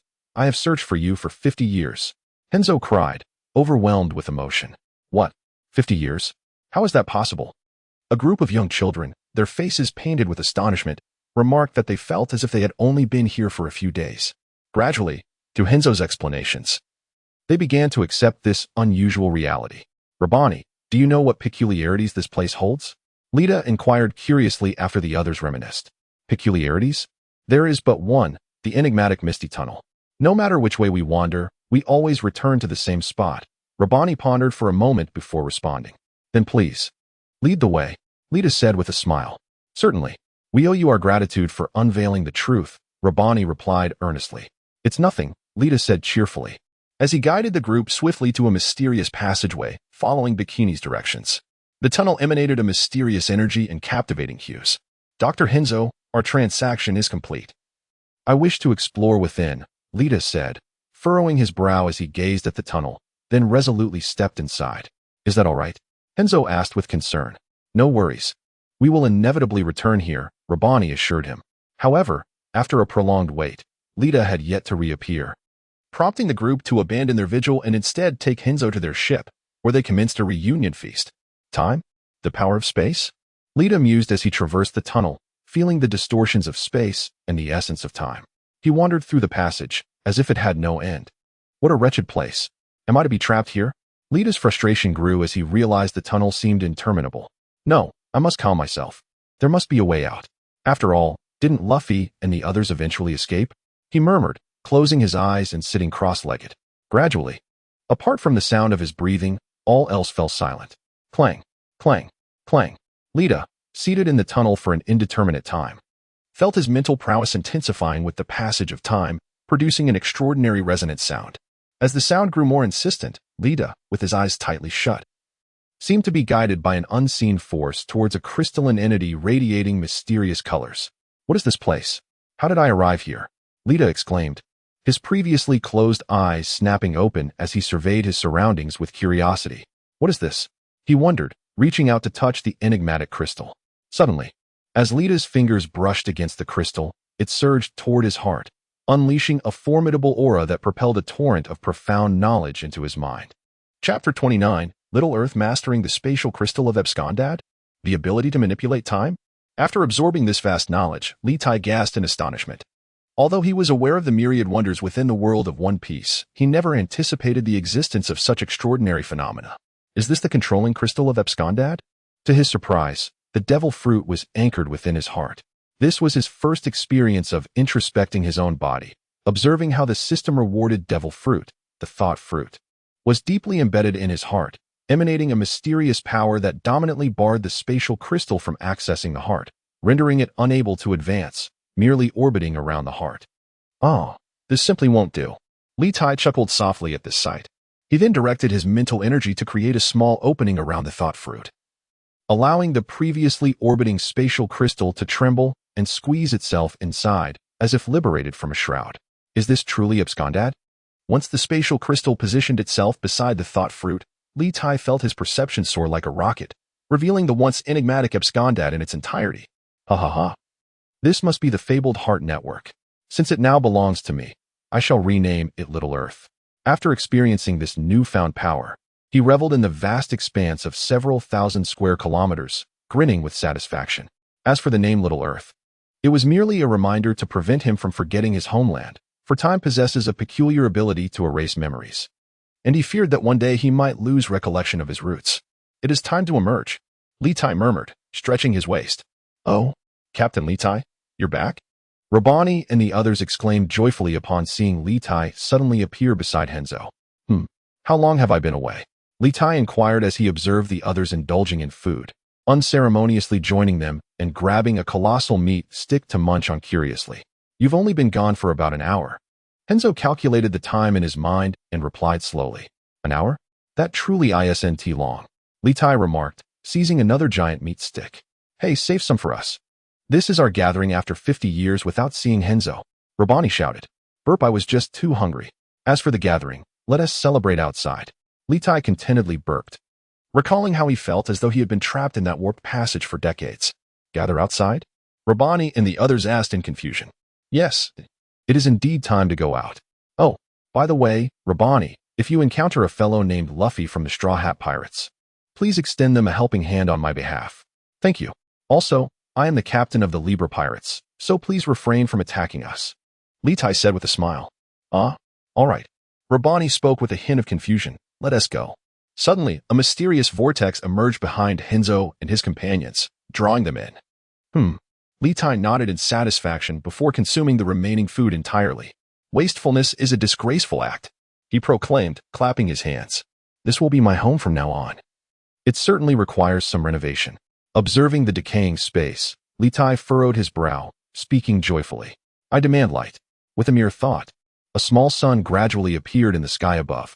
I require land. The oceanic waters of the space mysteriously dissipated, revealing a vast expanse of land, causing the ships that once lay buried here to come aground. I desire trees. Litai exclaimed, surprised to find that, in this realm, he felt almost divine. Yet he had encountered failure. Could it be that my fruit's development is insufficient? Is that why I cannot create life? He speculated. Indeed, he had just utilized the synergy of his fruit's abilities with the crystal of space to produce an effect akin to the legendary power of manifesting one's words into reality. This was because his fruit ability had reached an advanced level in an instant, having absorbed the vast knowledge imparted by the space crystal. Now, with just a thought, he could weave forces akin to laws, especially in this realm that belonged solely to him, where his capabilities were infinitely amplified, rendering him a godlike entity. Never mind. Once I awaken, I should be able to create life, he concluded. That will suffice. In the future, I can always capture some rare and exotic beasts to raise within, which could serve as a reserve of food. Perfect, Litai declared with a smirk. I command the collection of all treasures within this space. Suddenly, countless treasures erupted from the ship, floating around Litai. I decree banishment. A massive vortex arose, engulfing the decaying ships. It is time to leave, otherwise Skibin and the others will begin to worry. Satisfied with the transformed space, Litai nodded and waved his hand, summoning a vortex before him, which he entered slowly. Look, it's the captain, he has returned. The onlookers exclaimed joyfully as Litai appeared above the sea. Captain, how long have I been gone? Litai inquired, nodding to the delighted crowd. Boss, you've been away for over a week. Just as you predicted. A mayor named Whiten came here with a group to cause us trouble, but after we dealt with them, a few Navy officers suddenly appeared and took them away. Upon learning we were members of the Libra pirate crew, the Navy officers did not trouble us. Oh, indeed, Doctor. Henzo emerged 3 days prior to you and has departed with the naval crew. He mentioned that his friend, Stephen, had spoken of it. A week, perhaps. You have performed admirably. Lita chuckled. It seems I must adjust the time within my small sphere, placing them in a realm for cultivation, ensuring efficiency. Lita mused silently. Yes, Captain, Stephen replied. Captain, we have procured all the necessary supplies. Shall we set sail for the next island? Beatrice exclaimed joyfully upon seeing Lita return safely. Beatrice, ensure you purchase ample provisions, ideally enough for 2 years. Here is the money. Go forth and shop with confidence. I shall guard the ship, Lita declared with a smile, revealing chests filled with gold and treasures. Goodness, we VE struck gold. Hooray for the captain. The crew rejoiced at the sight of the golden bounty. Before long, everyone was adorned with various supplies. Surely, you haven't depleted the entire island's resources? Lita asked, a hint of alarm in his voice. We could never buy it all. We wouldn't have the space. They laughed. As the supplies were tossed aboard, Lita felt a sudden constriction, as if the ship, the Libra, had shrunk. Eventually, after a flurry of activity, everyone was aboard. Then, my brothers, hoist the sails. Let us embark for the next island, Lita proclaimed, gazing at the transformed cargo ship. Hooray! The crew cheered. Just then, countless residents appeared along the shore. Thank you. Please, take care. Do visit Lelugia Island again. You will always be welcome here. It turned out to be the residents who had come to bid farewell, tears glistening in their eyes as they waved goodbye to the Libra. This feeling is quite delightful, Big Bear remarked with a grin. Alas, I feel none of it. Lita replied with a touch of boredom. Laughter erupted among the crew. Now, my brothers, let us feast in celebration of our successful adventure on Lelugia Island, Lita exclaimed, his joy stemming from the prolonged time spent in that realm. Despite having consumed all of Henzo's provisions, none could compare to Carmen's delectable cooking. Indeed, Carmen smiled, yet she, along with Leo and Jose, made their way to the kitchen. Soon, a parade of exquisite dishes was presented before them. Miss Carmen's orange juice is delightful, Lita remarked, savoring the special orange juice she prepared as he watched the crew indulge in their drinks. Indeed, Carmen replied proudly. TCH, it's merely that you cannot drink. Stop making excuses, Skibin muttered under his breath. However, the skilled crew aboard the ship could not be deceived by his murmurs. You fool, Skibin. Do you wish for your demise? Litai exclaimed, delivering a punch to Skibin's head in a fit of fury. Ha ha ha, Skibin's stubbornness is truly remarkable, the others remarked. Witnessing this scene, you scoundrel. Even though I've elementalized, why does it still hurt so much? Once I awaken my conqueror's haki, I shall return the favor, Skibin protested, nursing a swollen head. Oh, then I shall await your awakening. But for now, you cannot match my strength. Litai grinned, followed by another round of playful punches. To ensure that Skibin can one day avenge himself against me, let us toast, Litai declared, casting a glance at the almost unrecognizable Skibin. Smiling at the others, cheers, Skibin exclaimed, seizing his drink with enthusiasm. Ha ha, Chapter 30. Tenfold acceleration. The balance gather round. It's time for a meeting, Litai called out to the crew, who were still recovering from the previous night's revelry. Bang, bang, bang. One by one, the doors to their rooms swung open. They had grown accustomed to this routine, for it was always their captain who returned them to their quarters after a night of drunken festivities. Thus they felt secure with Litai at the helm. What is it? Captain. Sweetheart yawned, stretching lazily. Indeed, Captain Litai, I could use a bit more beauty sleep. Yesterday was utterly exhausting. Carmen chimed in, leaning over the railing. The crew exchanged peculiar glances at Litai, then at Carmen. What are you all thinking? I slaved away in the kitchen last night preparing a feast. It's only natural to feel a bit tired. Carmen shouted, noticing their strange expressions. Oh. The crew acknowledged in understanding, for this woman, aside from being gentle and compliant before Litai, had a notoriously fiery temper with others. All right, enough of the commotion, Litai said kindly, addressing the raucous crew. As the playful banter subsided, all eyes turned to Litai, this time. I acquired a space called the Little Earth in the Rainbow Mist, where the time ratio is 10:1. This means that for every 10 days of training within, only a single day passes in the outside world. Therefore, I intend to delay our journey to the next island and focus on enhancing our strength first. With a smile, Litai addressed the crowd, explaining that a time dilation ratio of 10:1 was currently his maximum limit. After returning home last night, he had endeavored to alter the flow of time, only to discover that the spatial environment had nearly reached perfection. This meant that 10 days inside equated to merely 1 day outside, a phenomenon that could no longer be altered. Consequently, he had fashioned other training facilities within the space, such as a gravity chamber and an experimental arena for fruit development capabilities, among other amenities. However, the vast expanse felt somewhat desolate, and after considerable contemplation, he decided to retain only a patch of land, transforming the remainder into sea. Tenfold? Training for 10 days while only a single day passes outside? Boss, you cannot be deceiving us, one exclaimed. Ah, I am truly grateful for the opportunity to have boarded the captain's ship, another added. Indeed, now I feel that the events surrounding the captain have lost their marvel. Then let us decide. Will we train or continue our voyage? Litai inquired with a smile. Observing the animated discussions among the crowd, we must grow stronger, they collectively proclaimed. Yes, everyone chose to train, their curiosity piqued by the spatial realm Litai had described.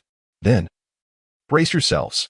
Litai smiled, and with a gentle wave of his hand, a colossal vortex engulfed the ship, the Libra. Is this what the boss refers to as space? It certainly feels different from the outside, though I cannot quite articulate how. Skib remarked after sensing the atmosphere. Indeed, Big Bear and others nodded in agreement. All right. I shall take you to our training grounds, Litai announced. Following a tumultuous jolt, the group found themselves at the edge of the island Litai had created. From now on, this shall be our headquarters, our home. If we are unable to fight, we shall retreat here, and no one shall find us. Litai smiled at his companions. What a brilliant idea. Truly the boss. Skib clapped in excitement.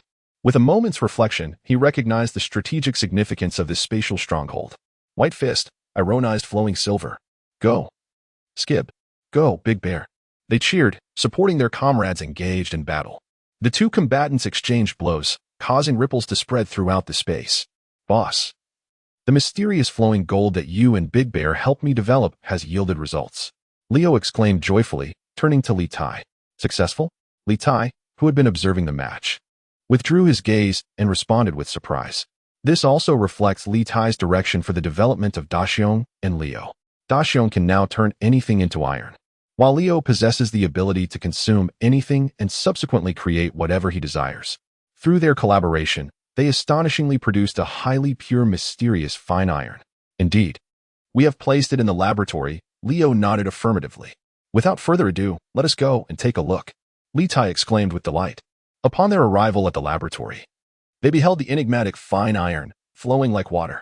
With a resounding clang, Litai drew forth a quality large blade and struck the fine iron, only for the blade to shatter upon impact. One must understand that this was a quality large blade, renowned for slicing through iron as though it were mere mud. Incredible! Litai marveled. Well done. Later, we can upgrade the brothers' firearms. He added joyfully. Thank you for the praise, boss. This is also due to Brother Xiong's high concentration of iron. Otherwise, success would have been unattainable. Leo scratched his head modestly. Ha ha ha, splendid work indeed. Come, let us gather everyone for a celebration, Litai declared jubilantly. Minutes later, everyone appeared before Litai. Boss, my observation haki and armament haki have both awakened, Jose announced gleefully. It was worth noting that others had awakened their haki long ago, while he had taken nearly a year, a testament to the varying talents among them. "Oh, well done." Litai applauded with enthusiasm. "Little Jose, congratulations." The others approached to offer their congratulations. Throughout the year, they had all awakened their haki, while Jose, whose aptitude fell short, struggled to make progress, causing him considerable mental strain, which drove him to train fervently, even motivating everyone aboard the Tianshu to join him. "Ha ha ha, today truly brings double happiness." The fine iron research by Daxiang and Leo has been successfully developed, Litai exclaimed, raising his hands as if holding the mysterious iron. "Boss, I tested it. Even a quality large blade shattered into pieces without making a dent," Leo said with a hint of pride. "From now on, let us call it liquid silver," Litai proclaimed joyfully. "Oh," the crowd cheered in unison. "Wonderful. I want a pair of iron fists," CK exclaimed excitedly. "I only need a spoon, as I am the chef and am accustomed to using one," Carmen chimed in cheerfully. "We have plenty for everyone. Today is a day of double happiness. Let us feast and celebrate. Let us drink and revel," Litai declared exuberantly. 3 days later, everyone had received the weapons they desired. "Now I wish to test your strength." As a culmination of this year's training, Litai spoke to the group with a serious demeanor. "All right." The crowd responded solemnly. In the first match, the leader faced off against the formidable Sabo. Observing the two poised in the arena, Sabo called out. The clouds enveloped the surroundings, and cloud-like figures donned in boxing gloves surged toward Litai. Litai assessed Sabo's strength in comparison to that of the former Marine Corps Vice Admiral, Ghost Spider, with whom he had previously battled, and nodded in satisfaction. He felt confident he could contend against 5 Ghost Spiders. "Impressive," Litai praised. "Indeed. This time, I will surely leave you searching for your teeth," Sabo boasted. 6 sword flow dance. Haha, yet my strength is not stagnant. As sword shadows launched at the cloud figures, they dissipated instantly, with Litai exerting merely 60% of his power. Indeed, after a year of arduous training, he had ascended to the realm of the great swordmaster, and he had yet to employ the devouring or cloud-swallowing techniques, for he could not bear to wield the demon's sword against his comrades. "What do you think?" Litai chuckled at the flustered Sabo. "Freak." Sabo gritted his teeth. "Thank you for the compliment," Litai replied with a smile. He then engaged in further matches with others, ultimately resulting in the weakest, Jose, now possessing strength comparable to that of a Marine Corps Vice Admiral, Ghost Spider. The mightiest were Kispun and Big Bear, while Bolad's formidable haki, combined with his profound mastery of the martial arts Litai had imparted, secured him a steady 3rd place. The clown swordsmanship had reached the mid-level of a swordmaster, placing him 4th. Carmen and Sweetheart Queen were evenly matched, while Pig Jack sought knowledge from the clown. After fully transforming, he could unleash formidable quills. Leo had devoted nearly the entire year to studying fluid silver, thus his offensive capabilities were not as potent. However, his support was unparalleled, as he could enhance everyone's strength after consuming and transforming them. Meanwhile, Baijiali and Jose were closely matched, as she spent most of her time engrossed in books and studying nautical charts, believing that the strength of her companions was paramount. "Brothers, a year of training has passed, and we have made remarkable progress. Let us stir the winds of the sea and show the world the might of the Libra pirates," Litai declared joyfully. "Oh." The crew rejoiced at the prospect of setting sail once more. "Board the ship, hoist the sails, and embark," Litai shouted. The crew hurried onto the ship, and suddenly a white cloud appeared beneath the vessel, lifting the entire Libra into the air. The crew was not surprised. This was a fundamental ability of Skib. If Litai were to enhance him with a buff, the Libra could soar like an airplane. A great vortex emerged, and the Libra vanished from Little Earth, reappearing above the Grand Line at the same position as before. The automatic diamond clock hanging from the ship began to spin counterclockwise rapidly, only to come to a standstill shortly thereafter. 1 month and 6 days, Litai murmured, reflecting on how their strength had all surged to new heights over the past month. "Callie, set sail for Gaia Island," Litai exclaimed. "Oh." Under Litai's command, everyone took their respective positions, navigating once again through the Grand Line. "Luffy, in 6 months you will set sail. I'll carve out a territory for you, so be ready to handle it." Litai stood on the deck, feeling the sea breeze as he spoke softly. Chapter 31. The 8 pirate crew facing the long-awaited sea. The crew felt a surge of excitement. However, after a prolonged journey, their enthusiasm gradually waned, leading them to seek Litai's guidance for training on Little Earth. They knew that sailing the vast ocean was perilous, and without sufficient strength, they could meet a grim fate at any moment. In response to their requests, Litai established rules. At most, 6 individuals could train at a time, with rotations every other day, ensuring the ship's voyage remained unaffected. The crew accepted these terms with enthusiasm. "Captain, here is the orange juice with vanilla you requested," Carmen said, presenting a glass of orange juice to Litai, who was standing at the bow, smoking. "Thank you, Carmen. I appreciate your hard work," Litai replied politely. "Hee, Captain, you're too kind. I have a new dish to experiment with, so I won't disturb you any further," Carmen said. Litai nodded gently. He relished standing at the bow, as it alleviated much of the monotony of sailing the ocean, gazing at the boundless sea and listening to the waves crashing against the Libra. Litai felt an unusual tranquility within. Suddenly, a rumble echoed as the once warm sunlight was obscured by dark clouds, and the bright sky was engulfed by darkness. "Ah, truly, this is the Grand Line. The weather changes in an instant," Litai remarked, looking up at the shadowed sky in disbelief. "Captain, it's bad.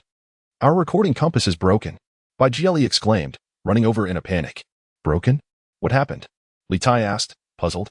"I don't know. Look." Bajeli held out the compass, which pointed skyward.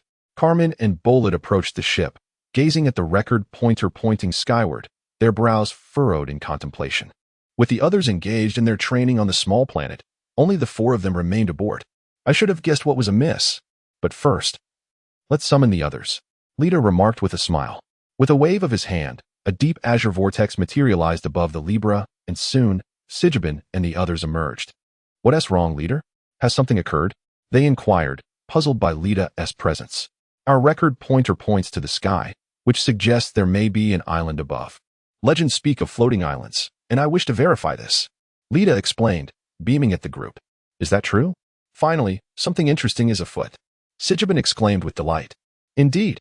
If I continue my training, I might just transform into a seasoned practitioner," Sweetheart added, joy lighting her face as she touched her cheek.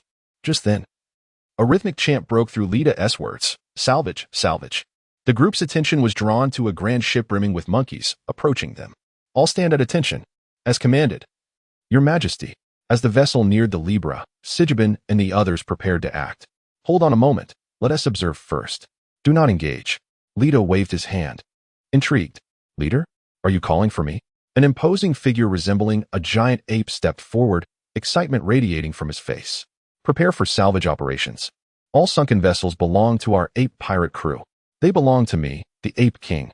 As the Ape King's proclamation echoed, his subordinates chimed in, banging drums in celebration. "Ha ha ha, quite endearing," Lita mused, resting his chin on his hand, leaning against the ship's bow. "Captain, I feel I am far more charming," Big Bear interjected, nudging his face closer. "Indeed," Lita replied, affectionately ruffling Big Bear's head with a squint of his eyes. "Hey, who are you? Are you here to plunder our sunken ships?" the Ape King inquired, waving his hands in a comical manner. "Leo, inform them that we have no interest in their so-called sunken vessels, but we are indeed intrigued by him," Lita instructed Leo, who stood beside him. "What are you whispering about? Are you plotting to sink our ships?" the Ape King shouted. "That monkey should quiet down. Our captain has expressed his interest in you, not in your so-called sunken ships," Leo retorted to the Ape King. Hey, who are you calling a monkey?" the King of the Apes exclaimed in anger. "Ah, Captain, you do indeed resemble a monkey." At that moment, one of his subordinates chimed in. "Indeed, you do look quite simian." The King of the Apes joyfully responded, "Yes. I have always possessed an appearance akin to that of an ape." "Hey, boss, I find them rather amusing," chuckled Sigibin. "As long as they show no interest in our sunken ship, that's all that matters."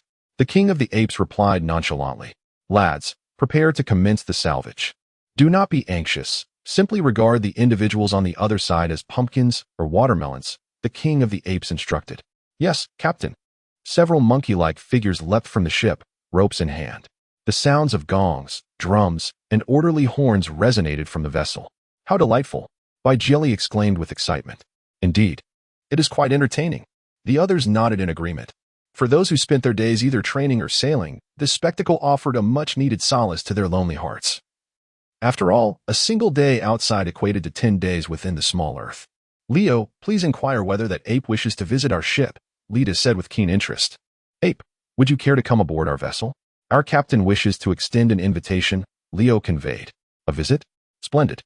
The King of the Apes leapt with excitement upon hearing this.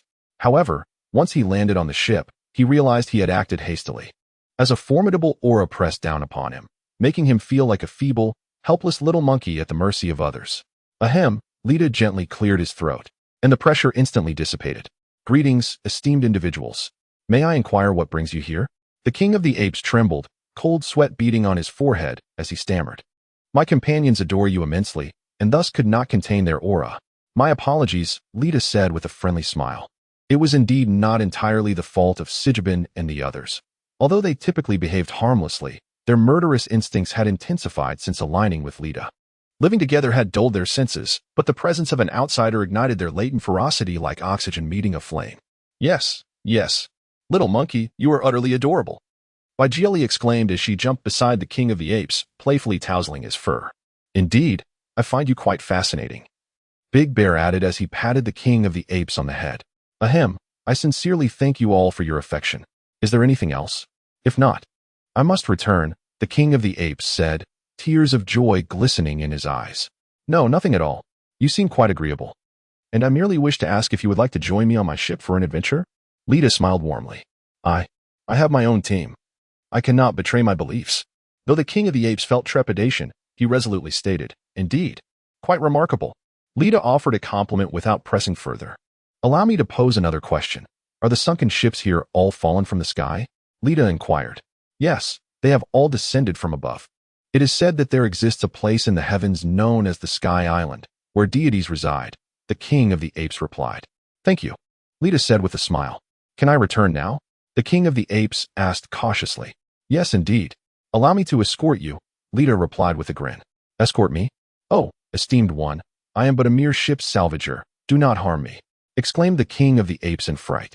Who intends to harm you? In the future, should you require assistance, invoke the name of the Libra pirate crew. We shall protect you, Lita declared with authority. Upon finishing his words, Lita gestured, and the king of the apes found himself magically soaring back to his vessel.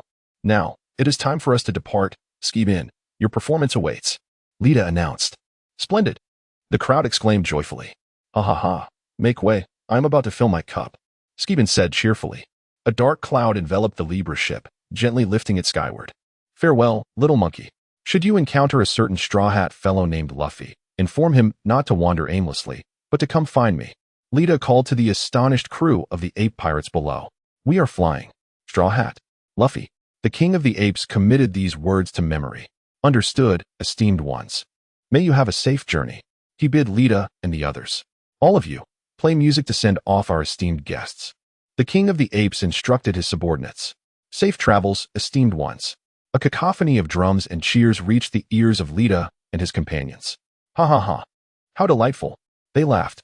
Farewell, little monkeys. With a thought, Lita propelled the ship swiftly into the sky, ultimately traversing the sea of clouds to arrive above an expanse of white ocean. Is this the Sky Island? The group pondered, acclimating to the high-altitude environment as they gazed at the endless expanse of white sea. What? Is this truly the Sky Island? They exclaimed, gazing in wonder at the boundless sea of clouds, feeling a tinge of disappointment. No, I suspect we are atop the cumulus clouds. The true Sky Island lies further above. At that moment, Baijiali approached with a recording pointer. Further above? The group queried, puzzled. Precisely. You see, the recording pointer still indicates upward. Thus this cannot be the Sky Island, Baijiali affirmed. No need to ponder any longer. I sense a battle ahead. Let us go inquire. Skibin chimed in eagerly. A battle? Indeed. There, a peculiar figure adorned with a mask, alongside an elderly man clad in bizarre knightly attire, engaged in combat. Skibin pointed in a certain direction, proclaiming, Let us proceed in the direction I indicated. Litai resolved to follow suit, and the group hastened towards the path Skibin had designated. Remarkable. Has your observation haki reached such heights that even I cannot perceive what you see? Litai commended, knowing that his own range of observation haki was considerable. The mere fact that he could not detect the two combatants signified that they had transcended his sensory limits. Not quite, Captain. Here, I feel an unparalleled sense of ease, as I am utilizing these clouds to see. Skibin replied, shaking his head. Indeed, having consumed the cloud fruit, he is, in essence, a manifestation of clouds. This realm is indeed his dominion. The group exclaimed in realization. Brothers, are you prepared? I am about to accelerate. Litai smiled, addressing the assembly. Always ready. They shouted joyously. In an instant, the ship, Libra, surged forward like an arrow released from its bow. Boom. Before long, the crew aboard the Libra sensed a formidable wave of aura surging towards them, illuminating their senses.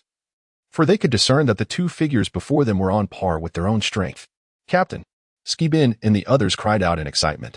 Enough. If you wish to fight, then fight, but remember to avoid causing harm. Capture them alive for me. Litai addressed the eager crew with a slight smile. He had no desire to engage himself, for within his perception, the two individuals were not his challengers. Understood. How frustrating to be outpaced by those two. Skibin and Dexiong dashed forth first, prompting the others to shake their heads with amused smiles. With a flourish, Skibin conjured a colossal white cloud warrior. Its fist raised towards the knightly elder in the sky, while Dexiong transformed into a black iron sphere charging towards the masked individual on the ground. In an instant, Skibin and Dexiong seized the advantage. Who are you? The adversaries, momentarily halting their clash, turned their ire towards the newcomers who had disrupted their rhythm. I am Skibin of the Libra Pirates, and this is Dexiong. And you are? Skibin introduced himself succinctly. From Qinghai? How could you possess such formidable combat prowess at an altitude of 7,000 meters? The duo exclaimed, astonished. Is that truly so difficult to fathom? Skibin queried, somewhat perplexed. Greetings, I am Ganfu Air, and this is Weepa. The now recovered Ganfu Air responded with a smile. Humph. Weepa grunted, clenching his slightly pained fist, offering no further reply. Our captain is over there. Might I invite both of you to speak on our ship? Dexiong gestured courteously. A ship? Captain. The two individuals were utterly astonished. The combat prowess displayed by the pair before them was akin to that of seasoned warriors, yet they were not even the captain. How formidable, then, must their captain be? Very well, I am willing to go, Ganfu declared, bowing in a knightly fashion. And what about you? Skibin inquired, casting a glance at the defiant Weepa. I'll go. I'll go? There's no escaping or winning a fight, so I might as well say it, Weepa retorted, asserting that his reluctance stemmed from genuine sentiment. Casting a sideways glance at Ganfu, who was quicker to act than he was. Captain, we are back. Skibin and the imposing bear exclaimed excitedly as they boarded the ship with Ganfu and Weepa. You are truly slow, Baijili remarked with a smirk. Indeed. If I had gone, I would have returned with them in 2 scoops. Carmen chimed in with a bold expression. This caused the two accompanying Skibin to frown. They felt utterly disregarded. All right. It's good that you're back, a youthful voice interjected, smiling as he interrupted their quarrel. I am the captain of the Libra Pirates, and these are my crew members. Who are you, and why were you involved in that battle? Litai spoke slowly from his seat on the deck. I am Ganfu from Skypea, and this is Weepa, Ganfu replied, observing the seemingly harmless youth before him. In his perception, the boy appeared devoid of strength, yet he was not foolish enough to truly believe that this young man lacked power, especially given that the two who had just bested them stood respectfully behind him. Ganfu? Weepa? From Skypea? A hazy memory began to surface in Litai's mind. Ah. So this is the place. The Thunder God? Enel? How intriguing. A familiar yet alien recollection washed over him, recalling that this was indeed the homeland of Enel, who had been sent flying by his insufferable brother. And what of the land abundant in gold, the Golden Country? The Thunder God, is it? He is now mine. That poor, foolish lad, sent flying by my wretched brother. What a pity. He could have been a powerful warrior aboard my ship. Litai mused inwardly. Although he had been an avid fan of One Piece in his previous life, he had spent over a decade in this world, causing many plot points to fade from memory. His time was consumed by rigorous training and engaging experiences, leaving little room for recollection. Thus, he had only forced himself to remember significant world-altering events, such as the Marineford War. Cough. Skibin gently cleared his throat, noticing Litai's distraction. Oh? Do you happen to know the way to Skypea? It seems we have lost our bearings. Litai queried, stretching lazily as he returned to reality, squinting at the two newcomers. It's just ahead. We are in the White Sea. If you proceed forward, you will see the gate to heaven. Beyond that lies Skypea, Ganfu replied, somewhat exasperated, having not anticipated that their confrontation would merely lead to a request for directions. However, he still perceptively pointed ahead. Brothers, let us take a stroll in the Sky Island. I just recalled that there is a place known as the Golden Country. Let us explore it together, shouted Litai, clenching his fist in enthusiasm. Oh, the Golden Country? Hey, people from Qinghai, be cautious, for there resides a deity named Inaru. Weepa cautioned after a moment of contemplation. Shall we set off now? Indeed. Thank you for the warning. Our adventure begins now. We welcome your visit again. Litai smiled warmly. Oh, by the way, Litai seemed to remember something and halted, turning to Ganfuer and the others who were about to leave. What is it? Ganfuer inquired, puzzled. In the future, there will be a straw hat wearing lad named Luffy. He is my brother, so do not bully him, or I might just take it upon myself to obliterate the Sky Island. Litai smiled as he gently drew out Tun Yun, unleashing a formidable force that cleaved the White Sea in twain, causing the colossal creatures within to meet a grim fate. While the fortunate survivors roared and fled from that perilous domain, gulping, the onlookers beheld the bisected White Sea, involuntarily swallowing hard. And no problem, Ganfuer and Weepa stammered, their bodies trembling not out of fear, but as an instinctive reaction of living beings confronted with overwhelming power. Even Skibin and the others quaked, unable to meet Litai's gaze. Then, let us proceed. With a thought, the ship, the Libra, sailed forth, while Ganfuer and Weepa vanished from sight. Weepa, have you ever encountered such a powerhouse? Ganfuer asked, gazing at the vanishing figures of Litai and his companions. Never. Before him, I feel that so-called deity is merely a puff of air. Weepa exhaled deeply. Indeed. I was the former god, and you are the god of war. Before him, we do not even dare to lift our heads truly, just a puff of air. Ganfuer replied. You seek death. Let us resume the interrupted battle. Weepa glared fiercely at Ganfuer. That won't do. I must take my leave. The Sky Island is about to undergo a transformation, and I must oversee the situation. Farewell. With that, Ganfuer vanished from his sight. A transformation, indeed? Observing the direction in which Litai and the others had departed, Ganfuer did not impede his exit, but murmured gravely to himself. Chapter 33, The Land of the Gods. Wow. Is that a waterfall falling from the sky? How magnificent.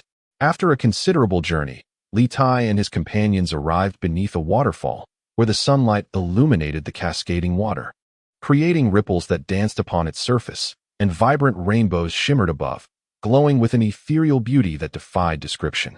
The sunlight rises like fragrant smoke, and from afar, I behold the waterfall hanging before the river. The torrent plunges 3,000 feet.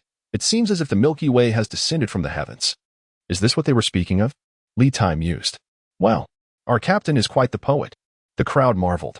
Ahem. This piece was penned by a poet known as the Immortal of Poetry from my hometown. I am merely borrowing it. Litai coughed lightly to clarify. However, Captain, isn't your home in the East China Sea? I've never heard of such a person.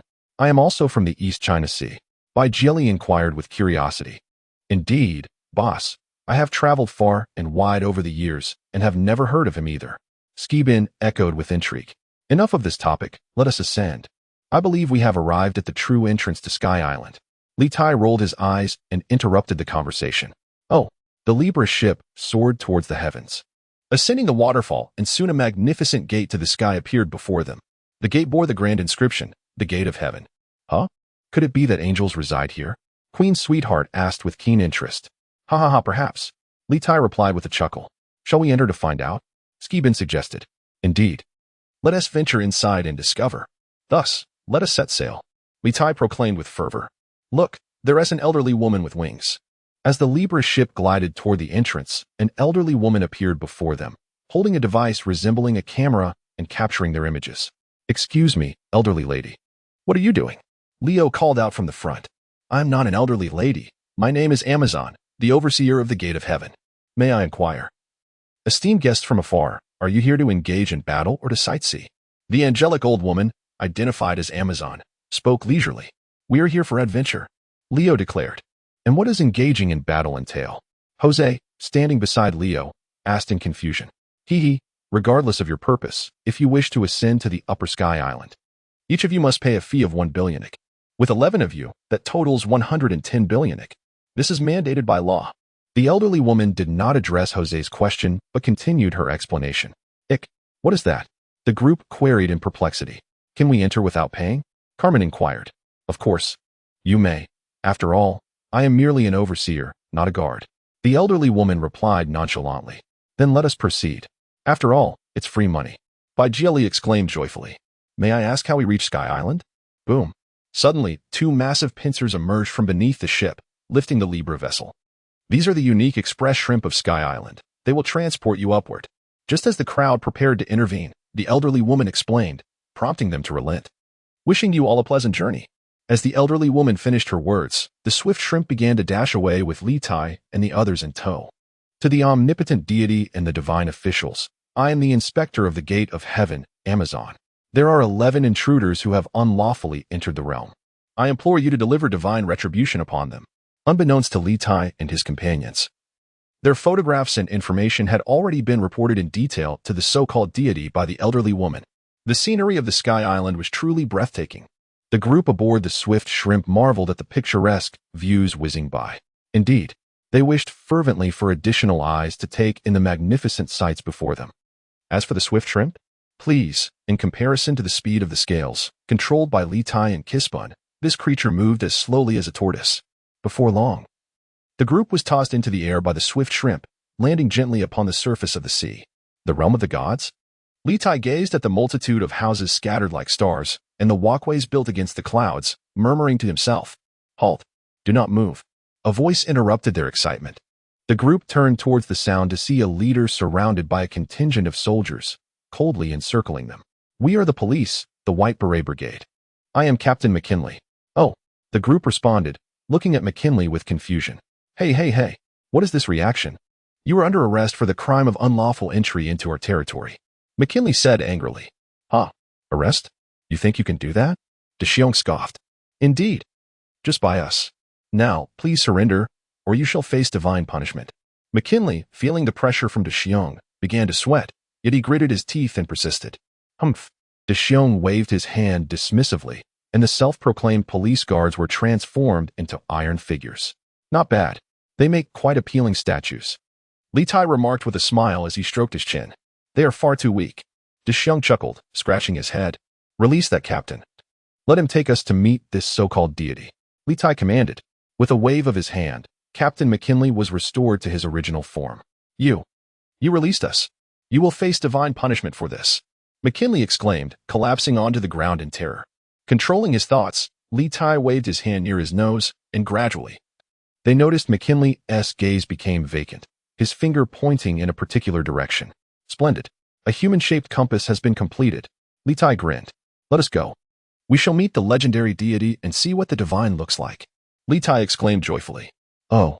The group regarded McKinley, now a human-shaped compass, with little change in expression. For they had witnessed Litai's lethal prowess before. After all, he was merely a human-shaped pointer, was he not? Chapter 34. Enel Submission. How amusing it is. A few audacious souls have arrived, daring to challenge the majesty of the divine. A languid figure reclined upon the throne, taking a bite of an apple. Chuckled as he spoke. "Boss, this is the place," Baijiali exclaimed, her gaze fixed on the mysterious island before them, as Makini lowered his hands. "Have we arrived? Let us ascend and take a look," Litai responded with a smile, rising to his feet. "Boss, it seems there are some exceedingly powerful individuals here," Sweetheart Queen remarked. Her brow furrowed. "Indeed, I sense something peculiar about them," Bolot added. "It matters not. It's merely an opportunity for everyone to stretch their limbs," Litai replied, observing the concerned expressions of his companions with a grin. "Exactly. With the boss around, if we cannot prevail, he shall effortlessly cleave through them like vegetables," Daybear nonchalantly remarked, evidently influenced by his prolonged association with Siggy. "All right, let's proceed and see what this legendary deity is like," Litai declared, leaping from the ship, beckoning the others to follow. "Here we go." The group followed suit, descending towards the mountain peak. What are these bubbles?" The group was soon obstructed by a series of white bubbles. Leo, intrigued, touched one, resulting in a loud explosion that left him charred. "Ha ha ha. Have you dared to provoke the divine? Such fools. Are you not afraid of divine retribution?" A round figure seated upon a white orb laughed at them. "Who are you? Why did you attack me?" Leo bellowed. "I am the priest Sadilai, master of the trials of the sphere. If you wish to pass, you must overcome me. You despicable wretch. I shall not spare you," Leo roared. "Dare you to bully Leo? You shall perish." Jose, instantly enveloped in armament haki, charged forward to intercept Sadilai, who sought to block Litai and the others. How intriguing. Litai mused silently. The group pressed onward, disregarding the skirmish between Jose and Leo as they continued alongside Litai. "Ha, that fool Sadilai couldn't stop you? Then prepare to experience the might of the swamp trials, overseen by me, Gadatsi." As they advanced, a vast swamp barred their path. and a man with spider-like legs floated above it, laughing maniacally. A swamp? Then allow me to test your mettle. The sweetheart queen dashed forward, with Pig Jack, her loyal companion, instantaneously transforming and charging alongside her. Meanwhile, Litai, accompanied by Sijabin, the clown, Big Bear, and Borrowed, continued their advance as if they were mere bystanders.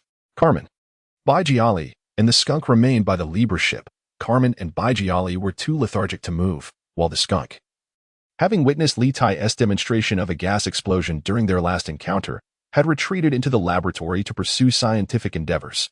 Thus, Litai and his companions left him on the Libra to guard the ship.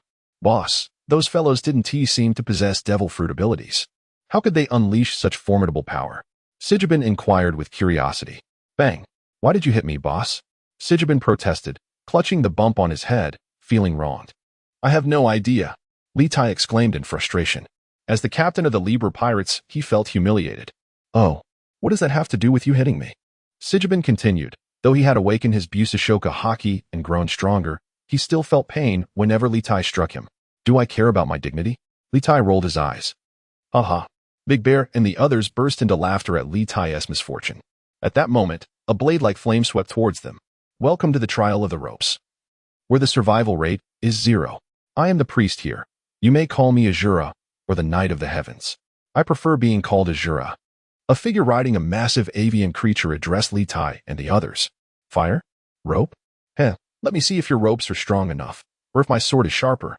The clown charged forward, an array of fine swords erupting from his body. Hey, wait for me, Jay. That bird looks quite amusing. Leave it for me. Sijabin anxiously followed the clown. This guy never takes battles seriously, Borrowed remarked, covering his face. To make him serious, perhaps only the boss can do it. Big Bear glanced at Sijabin and then at Litai, nodding in agreement. The enemies ahead are growing increasingly formidable. Exercise caution, Borrowed advised, retracting his gaze. Heh.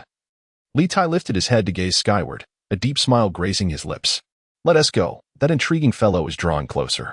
I truly look forward to it, he said with a smile. I am the priest of the Iron Trial. OM. This path is blocked. Please return the way you came. A figure wearing sunglasses and carrying a machete obstructed their path. Woof, woof, woof. A large dog beside him barked furiously. Roar. Another one who plays with iron? Let me test you. Big Bear roared as he charged forward. Really? Am I to fight both you and a dog? Bolode collided with the large dog, expressing his dissatisfaction. Alas, it has been ages since I last engaged in a scuffle. It would be wise for you to recognize the situation, Ainalu. Lita paid no heed to his departing companions, but instead continued forward. At last, he arrived before a resplendent palace, a divine temple crafted entirely of pure gold. This dog certainly possesses an air of grandeur, Lita remarked, gazing at the magnificent edifice with discontent. Yahaha, I have awaited your arrival for quite some time, little mouse, proclaimed Ainalu, as Lita unleashed a subtle yet potent thought that swiftly dissipated Ainalu's attack into nothingness. Such rudeness to treat a guest in this manner before they have even entered. Little Ainalu. Lita expressed his displeasure as Ainalu, who had just pushed open the door, was met with a display of authority from the figure seated upon the divine throne. What was that just now? Ainalu inquired, bewildered by Lita's actions. Defeat me, and I shall reveal it to you, Lita replied, narrowing his eyes. As you wish. I shall make you comprehend the consequences of underestimating a deity. Ainalu, who had previously appeared languid, rose to his feet and declared, 60 million volts, Thunder Dragon. Not bad. This dragon possesses a commendable stature. Lita remarked appreciatively at Ainalu's assault. Yet Lita gently uttered, dissipate, and the Thunder Dragon vanished into the void. Oh, little Ainalu, this attack simply won't suffice. Why not join me on my ship? I shall teach you the art of thunder. Lita smiled warmly. Impossible, Ainalu exclaimed incredulously, his pupils narrowing. There is no such thing as impossibility. The place you inhabit is far too small, stifling your growth. Join me on my ship. I shall introduce you to the world's heroes, Lita continued with a smile. Haha, if you can withstand my most powerful strike, I shall relinquish my divine status and accompany you. However, if you fail, be prepared to face the wrath of a god. Ainalu roared, gazing at Lita, who had effortlessly blocked his previous attack. Come forth, Lita taunted, beckoning with a finger. 200 million volts, Thunder God. Ainalu unleashed. Wow, how impressive. Is this a display of Digga's transformation? Lita marveled at Ainalu, now enveloped in lightning. With a thunderous roar, Ainula charged at Lita, colliding with him. Countless fissures erupted beneath Lita's feet, yet he remained steadfast. This is impossible. Ainula bellowed in fury. 10,000 thunders. With a cacophony of explosive thunder, powerful bolts surged toward Lita. Yet, Lita retaliated with a single punch that sent Ainula flying. Oh dear, little AI, you have struck me so many times. Surely, I may strike you once in return. Now what say you? Will you join me on my ship? Lita grasped Ainula's neck firmly, his gaze imbued with menace. No, it is impossible. There are only gods who perish in battle, not those who submit. Ainula's lips bore a trace of blood, his complexion pale, as he felt an overwhelming weakness, akin to that he experienced when confronting defenseless mortals. Then I shall teach you, and on the day you defeat me, I will grant you your freedom, Lita declared with a smile. Are you certain? Ainula questioned, disbelief etched across his features as he scrutinized Lita. Indeed. You may employ every means at your disposal to conquer me, Lita affirmed. Then, please release me, Captain. Ainula contemplated for a moment before speaking. I refuse to believe that if I learn all your strength, I would not be able to defeat you. Ainula thought to himself, determinedly. Welcome, God Ainula. Lita released his grip, smiling warmly. Ainula regarded Lita's expression, feeling a surge of indignation within.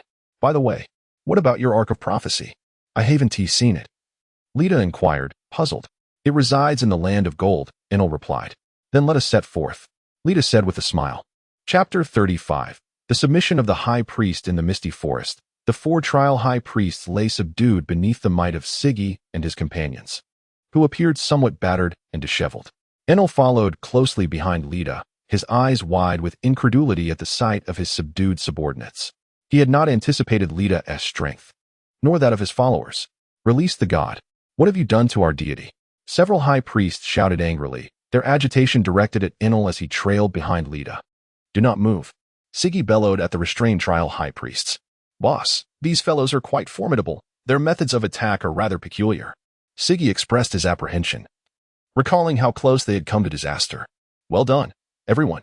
Lita addressed his weary companions, internally reflecting that one must never underestimate the capabilities of others. He was well aware of his brother's strengths, yet had not anticipated such a struggle even in a 2-on-1 scenario. It was no trouble at all. They replied in unison. Is this truly the legendary god? Siggy inquired curiously, glancing at Ainula behind Lita. Humph. Ainula found Lita's presence rendered his mind's web entirely ineffective, as if this person did not exist at all. Yet, he discerned that several individuals before him possessed strength comparable to his own. This god is not particularly remarkable. Aside from being somewhat handsome and a bit proud, he is just ordinary. Upon hearing this, Ainula's expression darkened, fury directed towards the one who had spoken, the sweetheart queen. Handsome sir, do you not find me appealing? Though alas, you are not to my taste. The sweetheart queen continued to tease the scowling Ainula. Impudent. Do not show disrespect to the deity. The 4 high priests shouted in unison. All right, from now on, he shall be our ally. Release his subordinates. Litai said with a smile to Sigibin and the others, observing the agitated expressions of Ainula and the priests. What? Partners? The crowd exclaimed in astonishment, gazing at Litai. Xiao AI, please explain things to them. Also, these priests possess considerable strength. They should join my ship. I will wait for you aboard. Make sure to persuade them well. Litai instructed Ainula. All right. Ainula nodded in agreement. Sigibin and the others released the subdued individuals and followed Litai towards the Libra. As for fearing they might flee, that would be an insult to their leader. God, have you truly been defeated? Priest Ilma the Trial of Iron approached Ainula. Indeed, to be precise. I exerted all my efforts yet could not inflict even the slightest harm upon him. Ainula replied bitterly, gazing at the astonished priests. How is this possible? And the others exclaimed. They found it somewhat more palatable to think that Ainula had battled Litai for 300 rounds and lost. But to learn that even a full-force attack could not scratch the surface was simply unacceptable. They had no doubts about Ainula's abilities, for they were acutely aware of the might and prowess of this deity before them. Alas, the sudden emergence of these individuals shattered his perceptions. Once invincible in the Sky Island, he now felt a sense of despondency. God, perhaps we should flee, suggested. Woof woof. The large dog beside barked in agreement. Flee? Where would we go? The beings we fought against are nothing short of monsters. Were it not for our ambush, we likely would not have been able to harm even a hair on them. Priest Shura of the Trial of Rope interjected, bearing the most severe injuries among the priests. I have already boarded their ship. That monster said he would teach me their combat methods. I aim to grow stronger and defeat him. Do you not feel that our sky island is too small? I wish to venture forth and encounter the mighty of the blue sea. Inola declared with unwavering determination. Come with me. Let us witness the wonders of this world. This place is too small. Our understanding is far too limited. He urged the gathered individuals. The priests exchanged glances, their expressions fraught with hesitation. God, if we leave, there will be no one to guard this trial ground. Ohm remarked, sharing a look with the others. Ha! This place will not lack for gods. If we depart, new gods will surely emerge. Is this not the natural order? Inola laughed heartily, speaking with a hint of cruelty. He was not foolish. If the world were to lose its deities, it would undoubtedly ignite a fierce struggle for dominance. Furthermore, that monster just informed me he has taken an interest in you. If you refuse to accompany him, he will undoubtedly slaughter you all. Following the strong is, after all, the law of the jungle. Inola continued, gazing at the priests who still wrestled with their decision. We are willing to follow the god. After a brief struggle, the several priests gradually steeled their resolve and proclaimed, Ha ha ha, from this day forth, there shall be no gods, nor priests. We are merely comrades now. Enel laughed heartily at the sight of the few before him. Captain, do you think those priests would be willing to join our ship? Asked Skypea with a hint of curiosity. Indeed, Captain, those fellows are quite impressive. Although their individual strength may be lacking, their peculiar attacks rival the power bestowed by the devil fruits. Moreover, I have noticed that their observation haki is not inferior to ours. If they learn to wield armament haki, they could stand on equal footing with us. Bolid remarked with a serious tone. Well, if they refuse to submit, then we shall eliminate them. Lita said with a relaxed smile, observing the tense expressions of his companions. As for his reasoning, he simply wished to spare his foul brother Luffy from encountering too many obstacles in the future. How ruthless. But such a captain is undeniably cool. Sweetheart Queen exclaimed with admiration. I think it's quite cool too, exclaimed Bartholomew. The group erupted in laughter. At this moment, Lita himself was uncertain of the extent of his own power. His six swords flow had already advanced to the mid-level of the great swordmaster realm, with all three types of haki reaching a high level.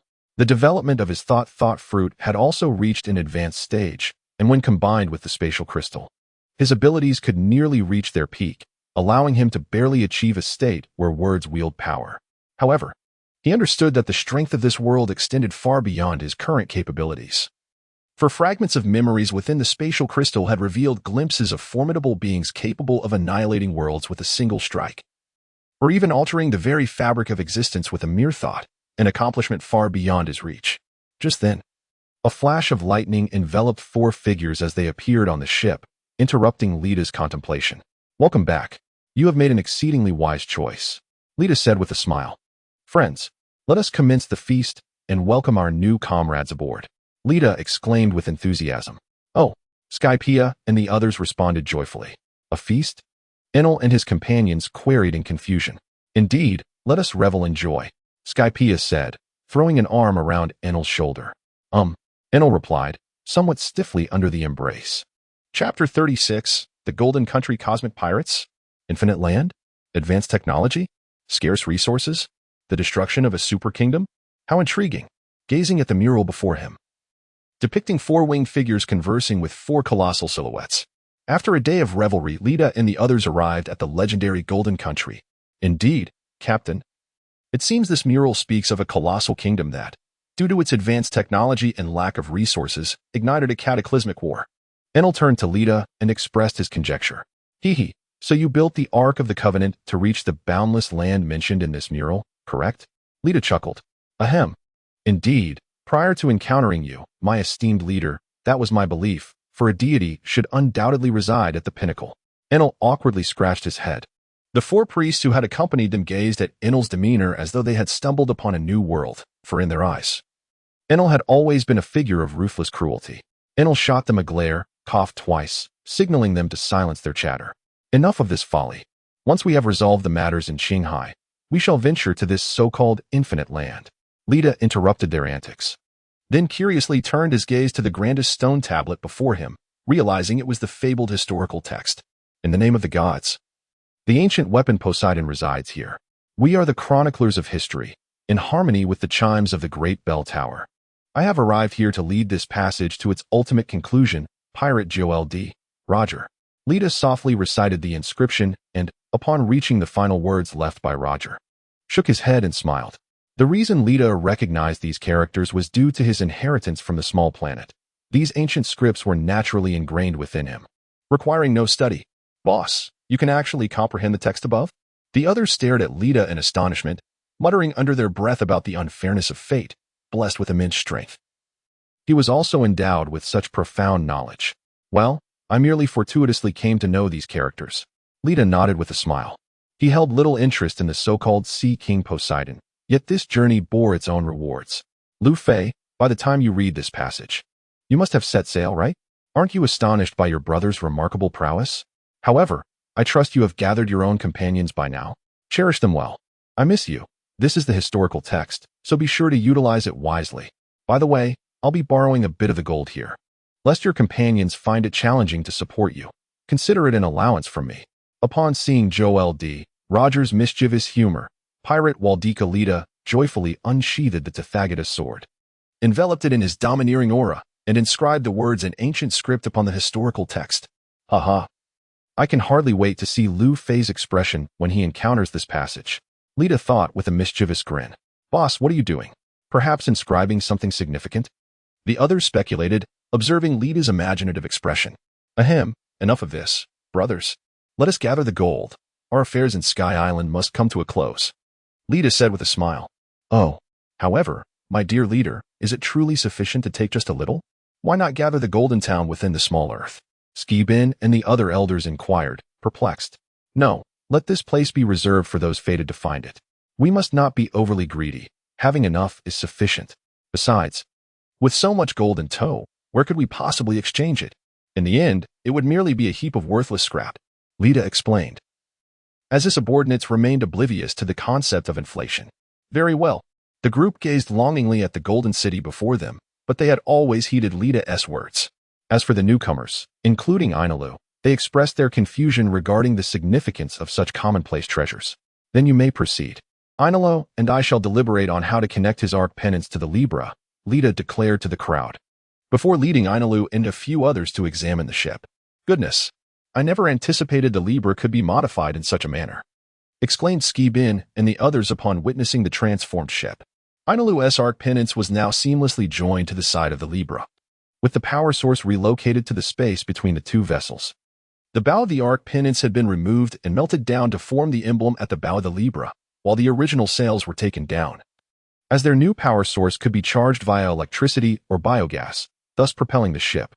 This meant that while the length of the Libra remained unchanged, its width had doubled. Let us proceed to Water 7 and further enhance the Libra, Lita said, shaking his head, clearly dissatisfied with the current unappealing state of the ship. Oh, the group, having concluded their adventure in Skypea, cast a final wistful glance at the beautiful golden city before departing. Chuckling at their expressions, Lita smiled subtly and, with a mere thought, summoned a golden skyscraper into the small earth. Long live the captain! Skibin and the other elders cheered excitedly upon witnessing Lita's feat spatial extraction. Where did that recently vanished building go? Ainalu and the other newcomers stared in disbelief. This is the captain's ability. He possesses a space where the cultivation speed is tenfold, meaning 10 days within equates to just 1 day outside. This is the greatest secret of our Libra pirate crew, Skibin said proudly, patting Ainalu and the others on the shoulder, who looked rather naive. How can such a wondrous place exist in this world? Ohm murmured. With our captain, anything is possible. Laughter erupted among the crowd, and even Litai could not suppress a smile. This was reminiscent of their arrival in the land of gold, when Enel and his companions regarded them with the same incredulity one might reserve for a rustic. It was, in essence, a form of poetic justice. All right. Before we set sail, I have a significant matter to discuss with you all. After a brief moment of frivolity, Litai seemed to recall something important. Captain, the group looked towards Litai with curiosity. The Libra pirates, having grown continuously, will no longer use our original name. Instead, we shall refer to one another by code names. This is my proposal, Litai declared solemnly, proceeding to assign responsibilities to the crew. Enel, Stas, King Bartholomew, and Baradli, Litai called. Captain, they responded, their expression serious. Enel will be codenamed Symbol's Azure Dragon, Stas will be Symbol's White Tiger, Baradli will be Symbol's Vermilion Bird, and King Bartholomew will be Symbol's Black Tortoise. You four will form the first combat unit. Understood, Captain. The quartet replied with determination, fully aware that they embodied the pride of the Libra pirates. The arrangement was expected, given their well-recognized prowess. The crew was more intrigued by their code names, contemplating their significance. The jester was designated Mood Joy, the Azura Mood Wrath, Om Mood Sorrow, Shadeli Mood Delight, Sweetheart Queen Mood Love, Pig Jack Mood Surprise, and Gata's Mood Fear. You are the second combat unit. Yes, Captain. The 7 responded with grave expressions.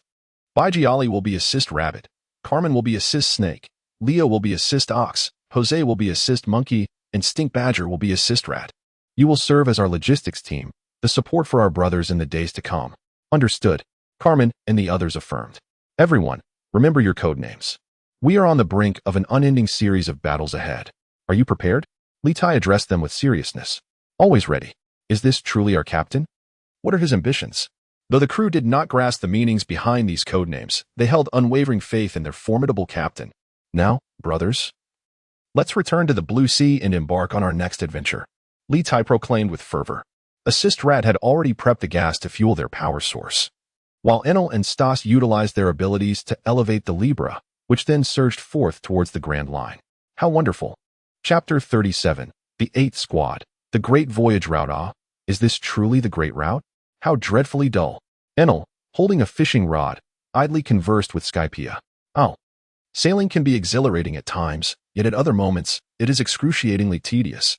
I yearn for us to reach the next island swiftly, Skypea remarked, resting his chin on one hand. If you find it so tiresome, why not join Mood and the others for training on Little Earth? Enel replied dismissively, I think not. I have awakened my Busashoko haki, and apart from developing my devil fruit abilities, there is little left for me to progress. I have no desire to enter that dreary space, even if it could hasten my strength. Enel shook his head, inherently lazy, viewing the prospect as sheer torment. Suit yourself. I have no intention of going either. Skypea stretched languidly. What are you two discussing? Lita leaped beside them. Boss, are you here to fish today as well? Enel exclaimed with delight. Indeed, it is excessively dull. The Thousand Sunny has ample energy, and with the log pose, it will guide us to the next island. Lita stated nonchalantly, casting his fishing rod forward in one fluid motion. Speaking of which, boss, how did you manage to create the log pose for the Grand Line? Your strength is already remarkable. Must your intellect be so extraordinary as well? Skypea added. Absolutely. I am genuinely impressed. By the way, would you like an apple? Enel offered, taking a bite before extending it to the two. You can keep it. Lita and Skypea both shook their heads in disdain. Ha ha ha, ungrateful wretches. Enel chuckled mischievously. Bang. Speak properly. Don't laugh so hideously. You frightened away my fish. Lita exclaimed, delivering a playful punch to Enel's head. Boss, why is it that despite having awakened both Busashoku and Kenbunshika haki, I still cannot evade your strikes? And why do they still hurt so much? Enel complained, a look of grievance on his face. That is the iron fist of love. Lita smirked, observing the large bump on Enel's head, reminiscent of an old man.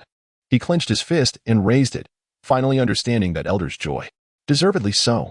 Skypea chuckled quietly. White Tiger, are you seeking death?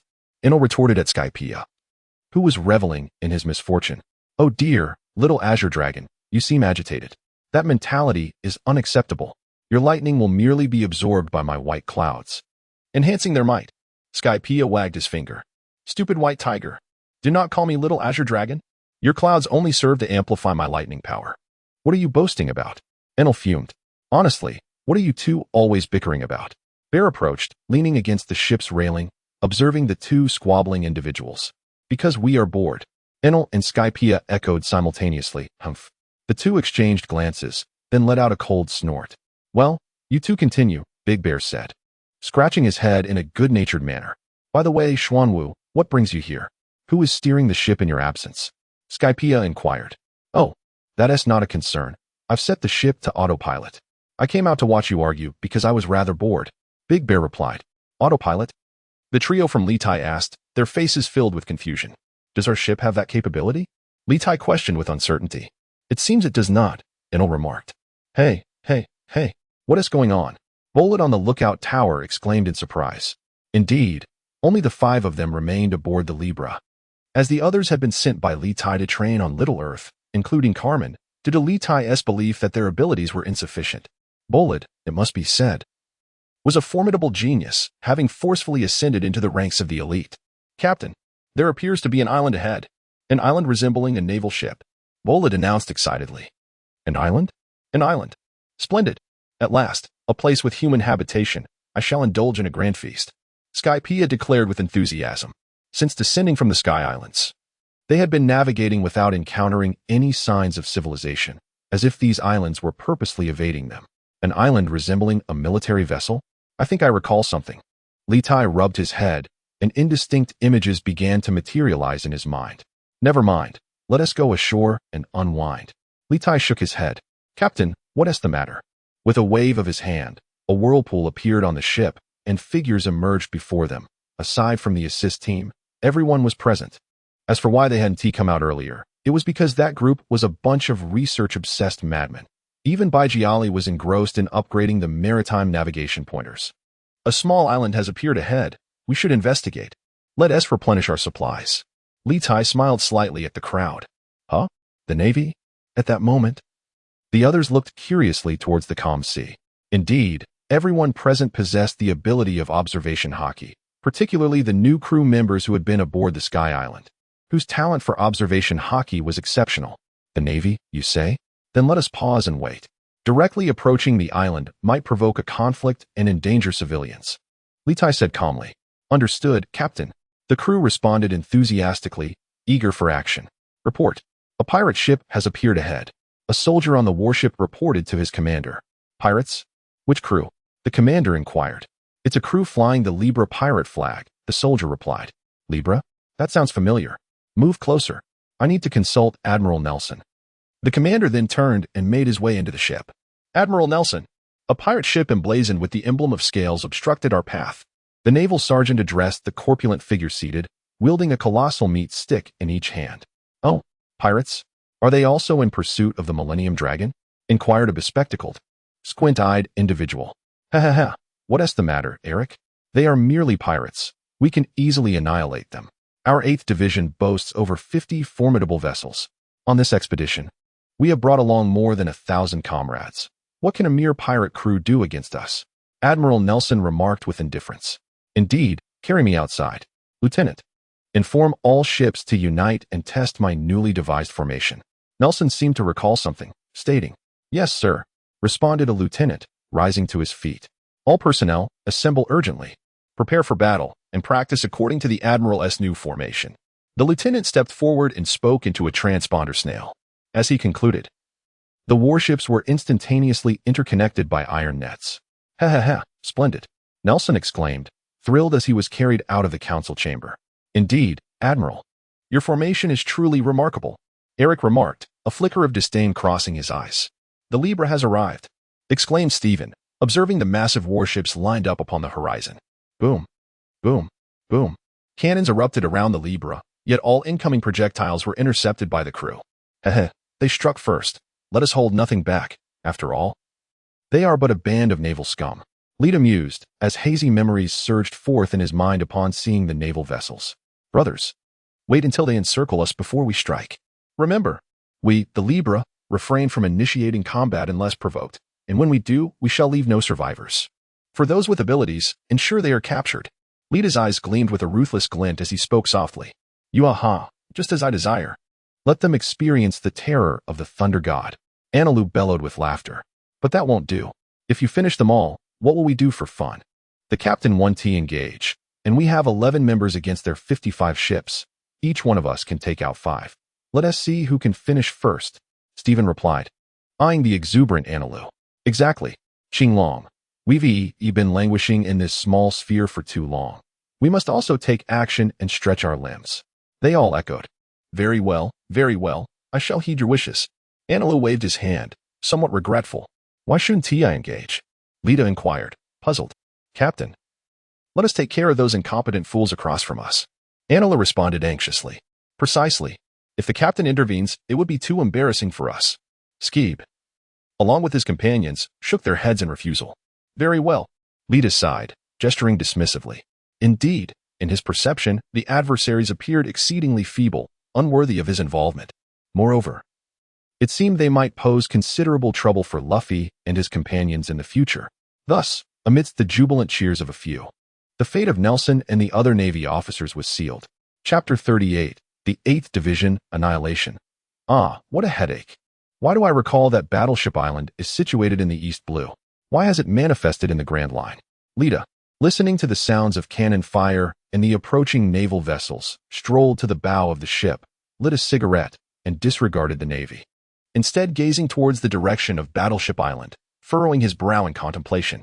Could it be that we have returned to the East Blue? How did we come back? Observing his eager subordinates, he mused silently. Boss, this time you shall not participate, merely act as the referee. Skeeb exclaimed with excitement. Not a problem, Lita replied. His thoughts interrupted by Skeeb's jubilant voice, as he nodded in agreement and instantly appeared on the lookout tower. Oh, haha. Opposite us stand a bunch of cowardly pirates. Brothers, let us close in and eliminate them in a surround. A ragtag assembly. Let us vanquish them in the name of justice. The Navy, witnessing the crew aboard the Libra merely enduring the assault without retaliating, assumed that Lita and his companions lacked the ability to fight back, exclaiming with delight. Hearing the maniacal laughter from the opposing side, the crew aboard the Libra paid it no mind, instead building their strength in silence, awaiting the command from the lookout tower. 100 nautical miles, 90, 50, 20, charge, brothers. Lita commanded from the lookout tower. He then lit another cigarette, leaning forward to observe the rush of his men. Are they monsters? How can they move with such speed? Look, they are flying in the sky. Quick, retaliate. Increase firepower. Faced with the counterattack from the crew of the Libra, the Navy momentarily froze, only to quickly regain their wits and fire back at the approaching Skeeb and his comrades. However, the distance was too short. How could they possibly hit Skeeb and the others? Hurry, they have boarded our ship. Ah, save me. Am I to die? Woo-woo. I do not wish to perish. Upon boarding the Navy vessel, Skeeb and his comrades unleashed a one-sided massacre. The Navy stood virtually defenseless, their cries of agony echoing incessantly. The air thick with the stench of blood, staining the sky crimson. Ha! Enel, you are pathetic. You are incapable. Skeeb mocked as he continued his methodical slaughter. Yet in an instant, another naval soldier fell victim to his might. Cursed be this fate. Enraged, Enel unleashed a bolt of lightning, glaring at the audacious Skeeb as he bellowed. Each of them harbored the potential to obliterate all vessels before them in an instant. However, prolonged sailing and rigorous training had frayed their tempers. Now, encountering this band of Navy officers felt akin to discovering a collection of amusing playthings. They merely reveled in the thrill of the moment. These fellows are truly something. Watching the slaughter of the Navy personnel, Litai's gaze remained tranquil, devoid of any emotion. As if the lives being extinguished before him were merely salted fish on a wooden board. Is this truly acceptable? Litai murmured, realizing that the bloodlust exhibited by these individuals stemmed entirely from the powers of his devil fruit. During his training, his thoughts subtly influenced those around him, engendering their trust, admiration, and loyalty, gradually molding their personalities to resemble his own. Ha! I have triumphed. At that moment, a voice unexpectedly rang out. Mood, drenched in blood, joyfully brandished a severed Navy head. How infuriating! Enel, unwilling to concede, summoned a bolt of lightning that instantly reduced 5 warships to ash upon the surface of the sea. Ha! Congratulations. The crowd chuckled at Enel's misfortune, their attacks swiftly following, rendering the nearby ships mere debris, adrift upon the ocean. Boom. Retreat. Quickly. You bunch of useless fools. Move faster. The monsters are approaching. Nelson, his corpulent body trembling, urged in panic. Are all these individuals devil fruit users? What manner of pirate crew is this? Why have we never heard of them before? Elric, the wielder of the scythe fruit, shouted in terror, drenched in cold sweat. Just then, a massive warship sprang into action, attempting to flee. These little mice dare to run, Enel remarked coldly. The crowd shared a collective smirk and closed in. Hey, you pig, are you the highest-ranking officer among these Navy men? Skeeb inquired, furrowing his brow. I'm asking you, did you not hear me? Enel impatiently discharged a bolt of lightning beside the trembling Nelson, demanding an answer. Esteemed gentlemen, I am Admiral Nelson of the Navy. I possess a wealth of treasures. If you spare my life, I shall gladly offer all my riches to you. Nelson stammered. Is this what justice looks like in the Navy? The onlookers regarded the petrified Nelson with disdain, their brows furrowing in disgust. For those who had recently descended from Sky Island, the notion of treasures seemed laughable. Hey, what about you? You lack a ship or Navy uniform. You must be a devil fruit user as well? Enel queried. Why, yes, indeed. I am a bounty hunter. Hired by Nelson, came the stammered reply. Eric, beads of cold sweat forming on his forehead, spoke with trepidation. The oppressive aura emanating from the crowd around him was overwhelming, rendering him as insignificant as an ant, rendered speechless. Oh, a bounty hunter, you say? Then you may stay, but the rest of you can perish. With that, Big Bear seized Eric and turned, striding towards the Libra ship. Inilu, Skibin, and Bolid exchanged glances at the terrified Nelson, who was utterly paralyzed with fear, and swiftly followed Big Bear back to the Libra. I do relish your fear. Mood, grinning menacingly, proclaimed. Devils! Devils! You are all devils. Following a wave of intimidation, Nelson succumbed to a complete mental breakdown, spiraling into madness. Then let me grant you a swift end. Mood, wearing a mournful expression as if he had lost a cherished toy, swiftly severed Nelson's head with a single stroke, tossing it high into the air, where it was promptly devoured by his pet dog. Well, Mood, your pet certainly has no dietary restrictions, consuming even such refuse. Mood's companion jested. Ah, my little pup can be quite troublesome. I just hope he doesn't suffer from an upset stomach afterward, or that could be quite the hassle. Mood lamented, affectionately patting his obedient dog seated beside him. All tidied up? Lita inquired, observing the returning group with a smile. Boss, these Shanghai people are extraordinarily weak. Hardly worth the kill. Inila scoffed. Haha, these Navy men are not the main force, so their weakness is to be expected. Lita chuckled in response. Boss, this fellow is a devil fruit user. We brought him here. Big Bear announced, still clutching Eric. Oh, pray tell, what brings you here? And what kind of devil fruit do you possess? Perhaps I might spare your life if you amuse me, Lita said, gazing down at the kneeling Eric. The one you eliminated was Admiral Nelson of the 8th Navy Division. We followed the legend of the Millennium Dragon to this place, Eric hastily explained, eyeing the madman before him. The legend of the Millennium Dragon, you say? Intriguing, Lita remarked, a subtle smile gracing his lips. Indeed. The legend speaks of the bones of the Millennium Dragon granting eternal life. It is a pity to encounter you only to see your entire army annihilated. Eric lamented. So, do you possess any leads? The group inquired, their curiosity piqued. Yes, according to our reliable sources, there is a living Millennium Dragon on the island ahead. And I am a bounty hunter, a user of the scythe fruit, employed by Nelson to aid in seizing the Millennium Dragon, Eric declared. With a slight smile, Lita gestured. And in an instant, Eric fell unconscious, vanishing from their sight. It seems we are to gain a rather impressive fruit among our ranks. The crowd expressed their excitement, well aware of Lita's ability to extract devil fruits. This guy is too cowardly. He is unfit to board our ship. Let us extract the devil fruit for the brothers to use, Lita remarked cruelly. Now that this matter is settled, let us explore Battleship Island and discover the magical powers of the legendary Millennium Dragon, Lita declared.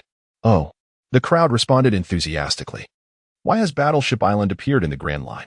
Could it be due to my presence, causing a disruption in information flow? Lita pondered as he gazed at the increasingly closer island. Chapter 39, Abis, Battleship Island Trouble. Trouble. Pirates have landed. A voice shattered the tranquility of the small village. What? Pirates? Why would they come here? The villagers looked anxiously at Lita and his crew as they disembarked. Greetings, I am Lita, the captain of this ship. We are in need of supplies, so we must come ashore, Lita said with a reassuring smile to the nervous villagers. Is that so? I am Borden, the head of this village. You may come to my home for a brief respite, but I hope you will not harm the villagers. I will have them prepare the supplies, Borden said, leading a small girl by the hand. Thank you very much, Lita replied with a smile. As he activated his observation haki, he sensed the presence of an ancient Millennium Dragon. The back mountain? Lita murmured, a glimmer of excitement in his eyes. Just then, the little girl held by Borden stiffened slightly. Hee, little miss, what is your name and how old are you? Lita asked gently as he picked up the still-dazed Abis. Smiling softly, sensing Lita's kindness, no one intervened. My name is Abis, and I am 7 years old. Abis finally responded, coming back to her senses. Such a good girl, Lita said, patting Abis on the head with a warm smile. Indeed, do not be deceived by her age. Abis is exceptionally mature and capable, Borden proudly stated. Silly Grandpa Borden, why are you saying that? Abis thought to herself. Is that so? Hello, older brothers and sisters. Abis greeted the crowd with a bright smile. Oh, my youthful heart. This little girl is simply adorable, the crowd exclaimed, enchanted by Abis's charm. Sigh, I want to have a daughter someday, Enel declared. Then I shall have a son to pursue your daughter, Ski said with a mischievous grin. You wretched white tiger, you're asking for trouble. Enel's expression darkened as he spoke in anger. Chess provocatively made a sound of disdain. Laughter erupted among the crowd, who found the moment amusing. This was merely a minor interlude. While everyone waited, Borden began recounting the tales of the island. Sighing, she observed the drowsy expressions on everyone's faces, coupled with Borden's incessant chatter, and quietly slipped outside. Hiki, Lita noticed this scene and followed suit. Ah, Abis, Lita called softly. My lord Lita, what is it? Abis inquired with curiosity. Have you consumed a devil fruit? Lita gently patted Abis's head, smiling as he spoke. What is a devil fruit? Abis asked, intrigued. It is a fruit imbued with mysterious powers, granting one extraordinary abilities. However, those who consume it will be despised by the sea and shall never swim again. Lita explained. Ah, Abis gasped. I think I have eaten a devil fruit. It allows me to understand the words and thoughts of many animals. After her exclamation, Abis continued. I see. You must make good use of the abilities granted by this devil fruit to help others. Lita smiled encouragingly. Although Abis did not fully comprehend, she nodded in agreement. Could you share information about the creature on the back mountain? Lita asked, grinning. How do you know about Lord Dragon? Abis exclaimed in surprise. I noticed it upon arriving on the island. It seems that the dragon is quite weak. Lita elucidated. Indeed, Lord Dragon said that if it could find its homeland, it would be revived, Abis replied. I believe I can assist it. May I ask if you could guide me there? Lita proposed. Really? My Lord Lita truly wishes to help Lord Dragon? Abis asked excitedly. Yes. Lita nodded affirmatively. Splendid. With your assistance, Lord Dragon will surely return home. I'll take you there right away. Abis exclaimed joyfully. Observing Abis's delight, Lita's lips curled into a subtle smile. This was due to the advanced development of his thought fruit, which constantly emanated a persuasive charm, disarming others' defenses. On Battleship Island, Lita gazed curiously at the elderly, weakened dragon before him. Is this truly the legendary Millennium Dragon? He inquired. Indeed, that is what Lord Dragon has said.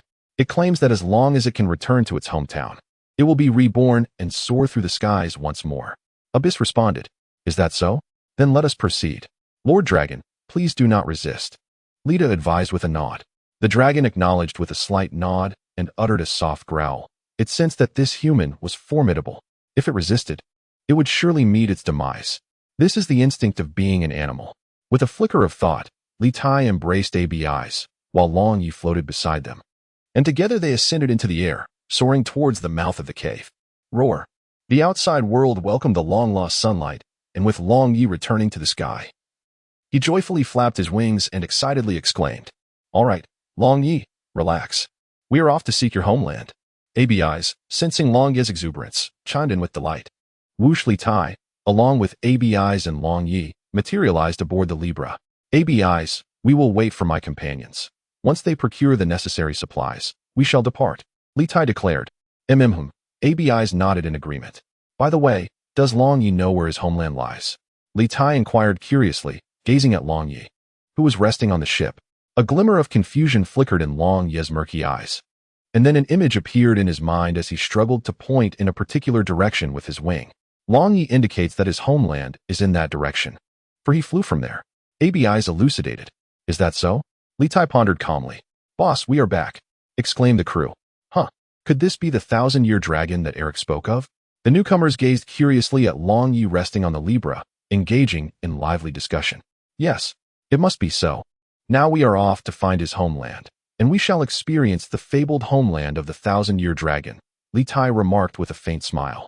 Oh, the crowd cried in unison, for they understood that this man would never embark on a futile endeavor. Chapter 40. The Naval Conference. With the arrival of the crew, the Libra set sail once more towards the homeland indicated by Long Yi. Long Yi says his homeland is just ahead, Abis joyfully announced. Indeed, Litai nodded in affirmation. Boss, it seems there is an aura here reminiscent of a small Earth. Sijabin remarked slowly, furrowing his brow. Precisely, boss. There is indeed an aura akin to that of a small Earth, yet it feels somewhat different. Bolode and the others echoed in astonishment. Let us take a look, and we shall know. Litai responded with a smile, leaving their questions unanswered. Yes, regardless of what it is, a visit will reveal all, won't it? Truly. Our boss always gets straight to the point. The crew flattered Litai. Is this Long Ye's homeland? It emits a scent of decay. I sense no thousand-year dragon here. The crew followed Long Ye's guidance to the desolate island, which bore remnants of human presence, now corroded and consumed by nature, exuding a heavy, rotten aura. Well, since we are here, let us explore. Litai mused thoughtfully.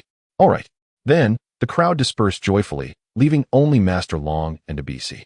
Master Long, since you have managed to find this place, please guide me around according to your memory, Litai remarked with a smile. Roar.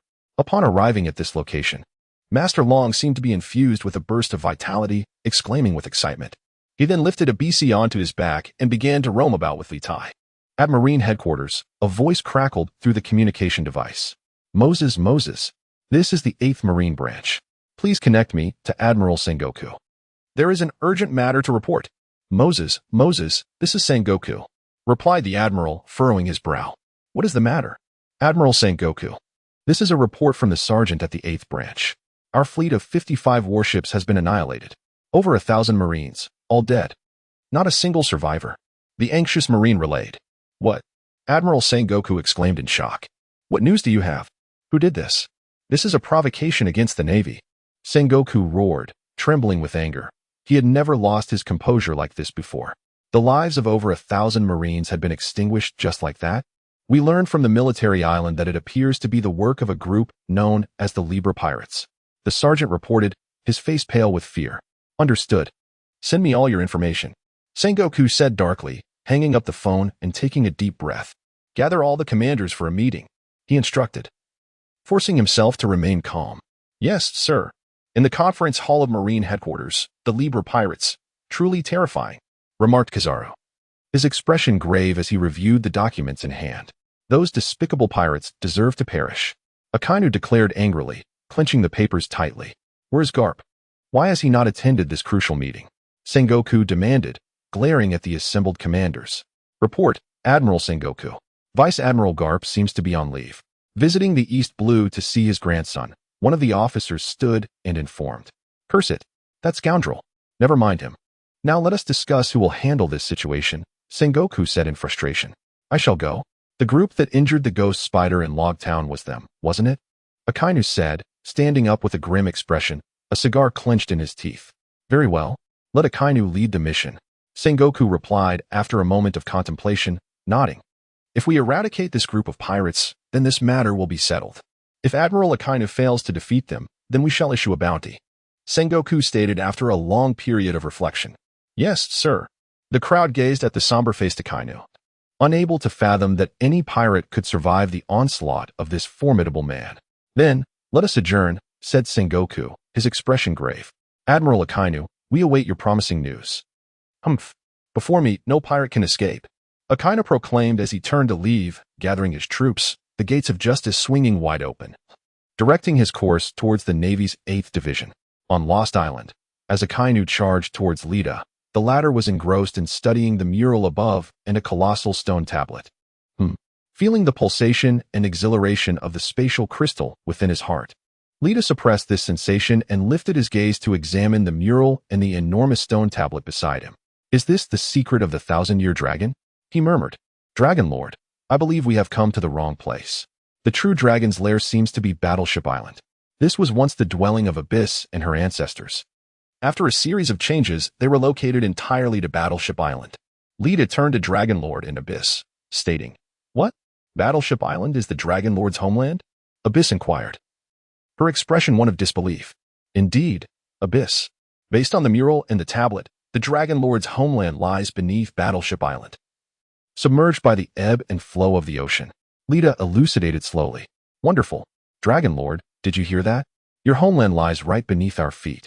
Abis exclaimed excitedly to the Dragon Lord. So, Captain Lita, shall we return now? She asked. Very well, I will escort you out first, and then I shall follow. Lita replied. With a thought, Abis and the Dragon Lord began to ascend gently towards the Tianshu. Now it is time for you to emerge. You have waited long enough. Lita sat cross-legged, and a crystal radiating a spectrum of colors slowly floated from his heart. The surrounding space warped, revealing a mysterious crystal, significantly smaller than the one from the Little Earth, before Lita's eyes. The two crystals gradually collided, entwining and merging into a larger one. Hee. This will also belong to me. Lita smirked, feeling the familiar aura and environment. With a clenched fist, he smiled faintly. Indeed. Lost Island had fused into the space of Little Earth, becoming part of it and expanding its dimensions by a remarkable 13 times. Time could now be adjusted to a ratio of 11:1. This place would henceforth serve as the sacred training ground for the Tianxia pirates. The fruit's powers had also reached their zenith in the early stages. The development of this fruit was proving to be exceedingly arduous in later stages. Lita mused, feeling the surge of his strength while glancing at the fruit, which had only slightly improved.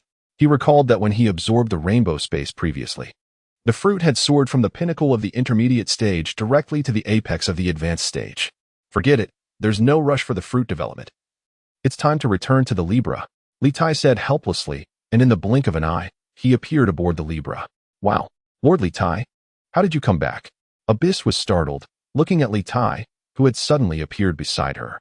Hee, I simply returned this way. Litai replied with a smile. Humph, never mind then. Abis pouted. You'll find out later. Now, be good. I will summon my crew back. Litai said cheerfully. All right. Abis exclaimed joyfully. Come back. With a wave of his hand and a thought, Siggy and the others reappeared on the ship. Boss, the crew exclaimed upon seeing Litai. Is this place part of the Little Earth? They eagerly inquired, as they were all too familiar with the essence of the Little Earth. Indeed, from now on, this will be our stronghold. Litai nodded, a gentle smile gracing his lips. Boss is amazing. Long live the boss. Finally, we won't have to train on desolate land anymore. The crew rejoiced, remembering how the Little Earth had once been devoid of any greenery, and how Litai had struggled to cultivate any external plants in the land he had conjured. All right. We should go fulfill our promise. Let us escort Lord Long back home, Litai said with a smile. Oh, the crew cheered, especially Abis, who jumped with joy. Although she did not understand what they were saying, she grasped that Lord Long was finally going home. Chapter 41. The Attack of Akaino. Wow, Litai, we're out. Abis exclaimed in amazement. Higi, let us go. We'll take Lord Long back. It's time to set off for the next destination. Litai affectionately ruffled Abis's hair, smiling. Report to Admiral Akainu. Ahead is the Navy's 8th Division. A soldier stepped forward to report. Akainu responded with a stern expression. Brew, moshi moshi. Reporting to Admiral Akainu. The 8th Division has assembled. Please give your orders. Let them lead the way. We depart immediately. Akainu commanded, his gaze cold as he surveyed the few remaining warships of the 8th Division. Understood. One by one, massive warships made their way towards Battleship Island. Boss, ahead is Battleship Island. Is the dragon's lair really beneath it? Siggy inquired curiously. Indeed, according to the inscriptions and murals, the dragon's lair is indeed located beneath Battleship Island. Litai confirmed with a nod. The crew arrived at the harbor of Battleship Island and surrounded Old Dragon, preparing to cast him down. Old Dragon, the dragon's lair lies beneath this seafloor. Whether you live or die now depends on your fate. Ainalu, with a tone of melancholy, remarked, Indeed, Dragon Lord, should you perish, do refrain from seeking us out. Abis cast a skeptical glance at the unreliable individuals before her and the trembling figure of Dragon Lord. Boss. At that moment, the expressions of all present turned grave as they fixed their gaze upon the horizon. A formidable group has arrived, Litai stated with a serious demeanor. What troubles you, Litai? Abis inquired, puzzled. Abis swiftly informed the villagers to take cover. Enemies are approaching. But fear not, my brothers will handle it. Litai responded with a gentle smile. Understood. Abis nodded earnestly, her gaze fixed on Litai. Brothers, let us depart. Remaining here risks harming the innocent. We shall confront this powerful foe upon the sea. Litai was the first to leap aboard the Balance, followed closely by the others. As they set sail towards the direction of Akainu and his crew. Are they approaching us? Such audacious fools. Akainu, stationed aboard his warship, slowly rose, his expression stern. He sensed the presence of formidable adversaries ahead, as his observation haki incessantly warned him. Boom. A cannonball hurtled toward Litai and his companions as they sailed onward. Admiral Sakazuki of the Navy. Litai remarked with a serious countenance, observing Akainu on the warship. Is this truly the Navy Admiral? Ainalu queried, his expression grave. The power emanating from him is immense. I can sense a formidable pressure, Skibin and others concurred. Leave Sakazuki to me. The rest of the Navy is yours to handle. Litai spoke slowly. Pirates across the way, surrender at once, or you shall find no grave. Akainu bellowed. The Navy Admiral Sakazuki has come personally to capture me. I am uncertain whether to consider this a stroke of fortune or misfortune. Litai gestured towards Akainu. It seems you have no intention of capitulating. Then, Inferno Dog. Without hesitation, Akainu unleashed a torrent of magma towards the balance. Six-sword flow, blade dance. Litai drew his weapons, Tao Tai and Tun Yun, along with 6 blades forged from a special metal, and launched an assault against Akainu. I shall confront him. You handle the Navy. Litai instructed before charging at Akainu. Meanwhile, as Litai surged forward, the symbols and mood groups attacked the opposing warship. Clouds Dance, Thunder Phantom, Flowing Iron. Skibin and Ainalo conjured a multitude of cloud soldiers, crackling with thunderous energy as they charged at the soldiers aboard the warship. Upon boarding the vessel, the crew quickly sought out their adversaries and engaged in fierce combat. I have long revered the name of Admiral Akainu. Encountering him today is indeed somewhat underwhelming. Litai smiled faintly. Humph, pirates deserve to perish. Sakazuki exclaimed angrily. Having battled Litai for an extended period, yet finding himself unable to gain the upper hand against this rogue. Great Inferno. With a swift motion, Akainu unleashed a fiery assault, causing the surrounding sea to boil instantaneously. Six-sword style, cleave. Litai transformed his 6 blades into one colossal sword, which struck toward Akainu, cleaving the ocean in twain. The Admiral retaliated with a powerful punch, shattering the massive sword shadow into fragments. Is this the might of an admiral? Litai pondered. Meteor Volcano. 6-sword dance. In an instant, the swords in Litai's hands morphed into myriad sword shadows, colliding with the countless fire fists hurled by Akainu, resulting in a towering tsunami. Canine Red Lotus, 6-sword style, harmony of man and sword, an insight Litai grasped while comprehending the rootless sword technique. Boom. A tremendous shockwave surged outward. Conqueror's haki entwined, how infuriating.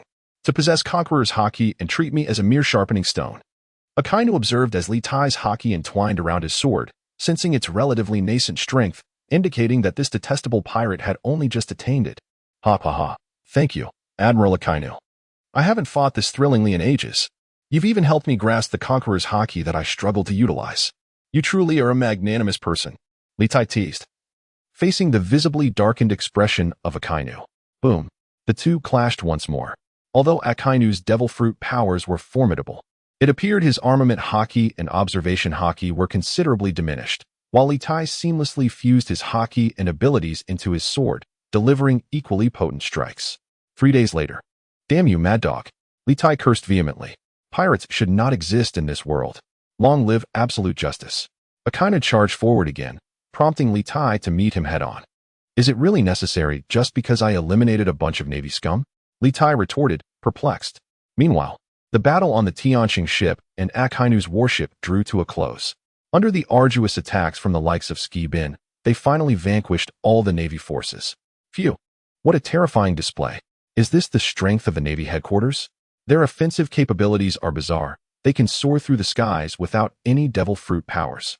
It seems to be some sort of skill. Will they be our adversaries in the future? Truly formidable foes.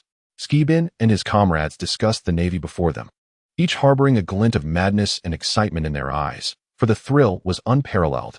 Previously, they had sailed smoothly, facing Navy forces that seemed like mere trash. After witnessing merely the tip of the iceberg of this world, they were not engulfed by fear. Instead, their resolve to grow stronger was fortified. Should they realize that they were confronting one of the most formidable factions within the Navy, one wonders what thoughts might cross their minds. Hey, Mad Dog, I'm out of here for now. If you don't cease your assault, your Navy forces shall meet their demise. Litai shouted angrily at Akainu, who was charging towards him. Humph, they die for justice, and that is glorious. Sakazuki replied coldly. Damn it, I'm not fighting you anymore. With a swift motion, Litai unleashed a strike, sending Akainu reeling, before vanishing and appearing atop the Libra. Brothers, the winds are fierce. We must flee. Litai called out to Ski and the others, who were still boasting on the warship. Qilong, Baihu, elevate the Libra. As the words left his lips, the Libra began to levitate. Mad Dog, I shall not engage you today. We will meet again. Litai shouted at the approaching Akainu. Infuriating. Meteor Volcano. Akainu, filled with rage, launched an attack towards the airborne Libra, causing Ski and the others to feel an overwhelming sense of pressure. Damn it, we need to move. The Libra accelerated towards the horizon. Cursed be it. Watching Litai and his companions escape, Akainu roared in fury.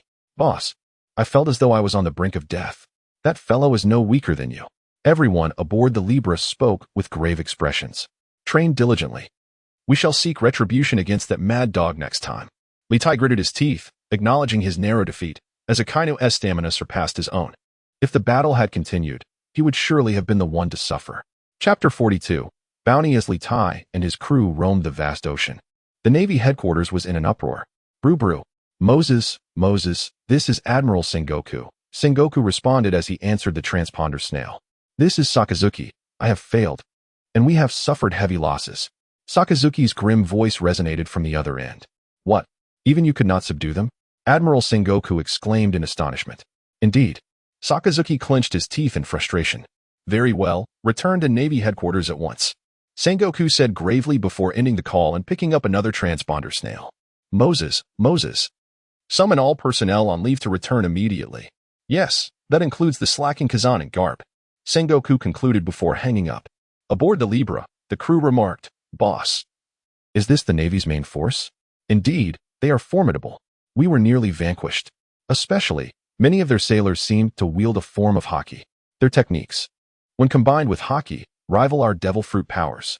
Especially the fellow who fought against the captain. His aura nearly left me breathless. In an unknown sea. The group gazed solemnly at Litai. Ha. Is this not what makes it truly interesting? The greater the number of strong individuals, the more vibrant this world becomes. Enel laughed heartily, observing the dejected faces of those around him. Indeed, let us turn this world upside down. Skeeb, unwilling to be outdone, exclaimed. Exactly, my young friends. Having glimpsed the pinnacle, let us strive to ascend it. Litai roared with laughter. Yes, the group affirmed resolutely. Then, in celebration of our grand victory, let us host a banquet. Litai declared with joy. Meanwhile, at Marine headquarters in Marineford, a gathering of high-ranking officials sat in the conference room. Their expressions grave as they scrutinized two reports concerning the 8th Division, the Nelson Libra pirates. A sudden sound shattered the solemn atmosphere. An elderly man, oblivious to the documents before him, continued munching on his rice crackers. Damn you, Garp. Could you refrain from eating those wretched snacks? Sengoku bellowed in exasperation. Sengoku, would you like some? Garp chuckled, offering a piece of the rice cracker with a grin. Sengoku sighed softly, ignoring Garp and directing his attention to the tense naval officers. I never imagined such traitors could emerge within our ranks, mercilessly slaughtering civilians and fellow Marines, seizing the property of innocents, colluding with pirates for the sake of an unfounded immortality. Are we still the Navy? Sengoku raised the Nelson report, his anger palpable. The wrath of an enraged fleet admiral is truly terrifying, Kizaru remarked, feigning fear. Even if Nelson deserves his fate. The lives lost in the massacre by the Libra pirates are an unforgivable crime, Akainu stated coldly. Indeed, those pirates are formidable and pose a significant threat to the world. Based on the intel provided by Admiral Akainu, we have drafted the bounty. If it holds no significance, we will proceed with this offer. Sengoku raised the bounty notice. Captain Waldeck C. Litai the Libra pirates, bounty of 810 million berries, dead or alive. Symbols. The natural type thunder fruit user of the Libra pirates, bounty of 250 million berries, dead or alive. Symbols. The natural type cloud fruit user of the Libra pirates, bounty of 250 million berries, dead or alive. Symbols. The superhuman steel fruit user of the Libra pirates, bounty of 219 million berries, dead or alive. The Libra pirate crew, symbols, Jerome, with a bounty of 112 million berries, regardless of life or death. The Libra pirate crew, mood, joy, an extraordinary flying needle fruit user, with a bounty of 40 million berries, regardless of life or death. The Libra pirate crew, mood, anger, with a bounty of 20 million berries, regardless of life or death. The Libra pirate crew, mood, sorrow, with a bounty of 25 million berries, regardless of life or death. The Libra pirate crew, mood, happiness, with a bounty of 19 million berries, regardless of life or death. The Libra pirate crew, mood, love, a superhuman sticky fruit user, with a bounty of 50 million berries, regardless of life or death. The Libra pirate crew, mood, surprise, an animal-type hedgehog fruit user, with a bounty of 32 million berries, regardless of life or death. The Libra pirate crew, mood, fear, with a bounty of 15 million berries, regardless of life or death. What a terrifying group has arrived. Huang Yu murmured. Puff. Upon seeing the image of Lita, Carp spat a piece of rice cracker onto Sengoku, opened his mouth, and then said nothing. Carp, what are you doing? Sengoku bellowed. Oh, nothing. Carp grinned. What a bunch of frightening little brats. I never expected them to grow to this extent, whispered Onizuka, seated beside Sakazuki. After the battle at Rogue Town with Lita, his bounty was merely 55 million berries. I never imagined when hearing news of this group again, they could contend with Admiral Akainu without faltering. Everyone agreed. Let us proceed with this announcement. Sengoku decisively stated. Understood. Thus, the information about the Libra pirate crew was disseminated. In the New World, in an unknown sea area. What terrifying little brats.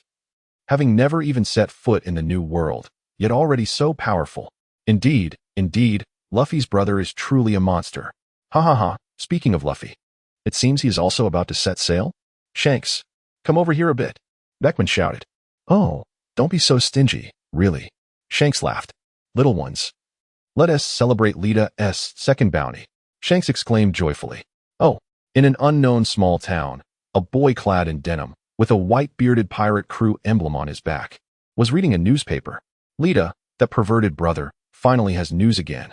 However, I am destined to make my father the king of pirates. Ha ha ha. Bang. He then collapsed onto the table and fell into a deep slumber. Huh? Can one even fall asleep while reading a newspaper? In the small shop.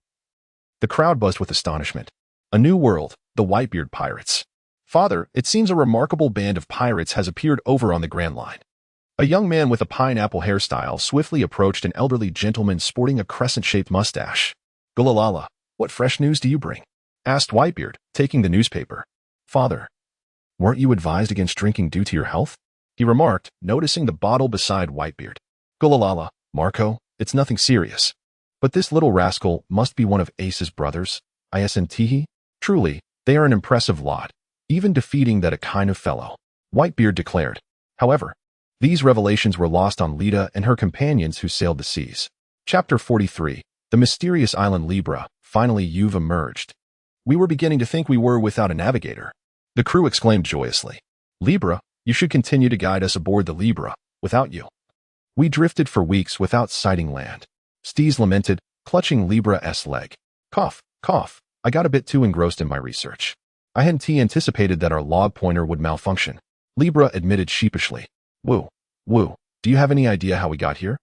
We were chased and nearly cut down. Steez cried, tears streaming down his face. All right, calm down. From now on, I will ensure we navigate safely. I have developed a new type of log pointer, Libra proclaimed, raising the instrument in her hand with enthusiasm.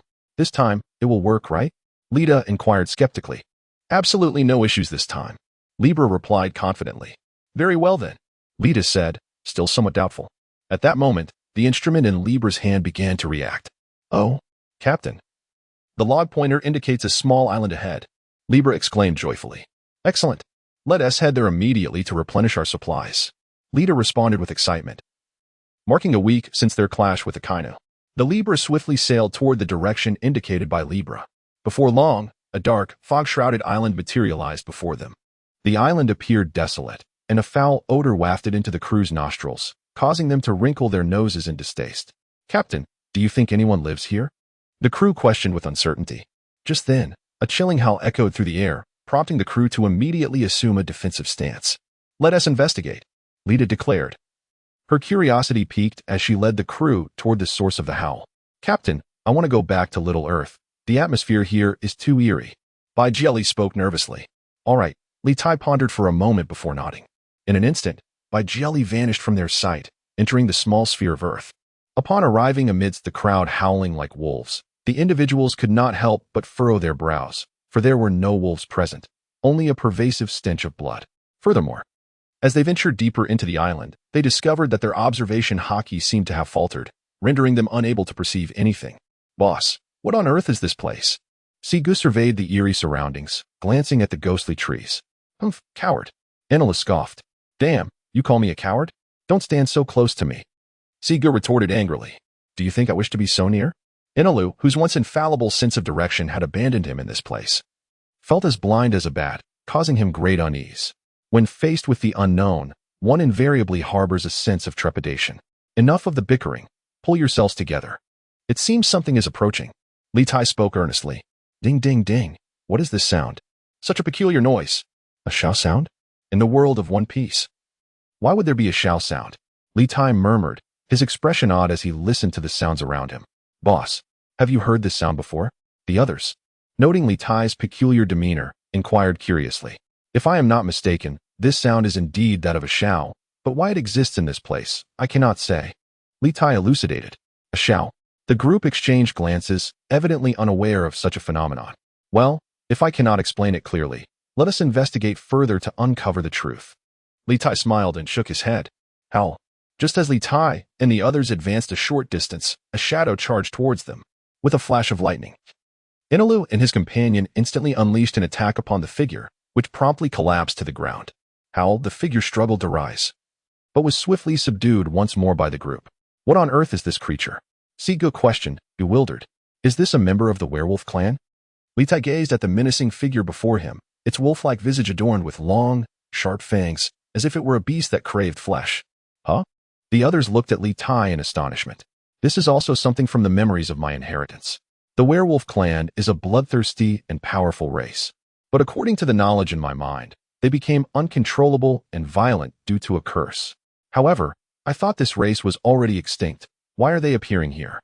Litai explained as he organized his thoughts. Never mind. Let us capture it and continue our exploration. Litai remarked. Before him, Enel conjured a bolt of lightning, ensnaring the struggling creature before them. With a firm grip, Siggy summoned a dark cloud that enveloped the monster, allowing them to continue their advance. Roars echoed through the air.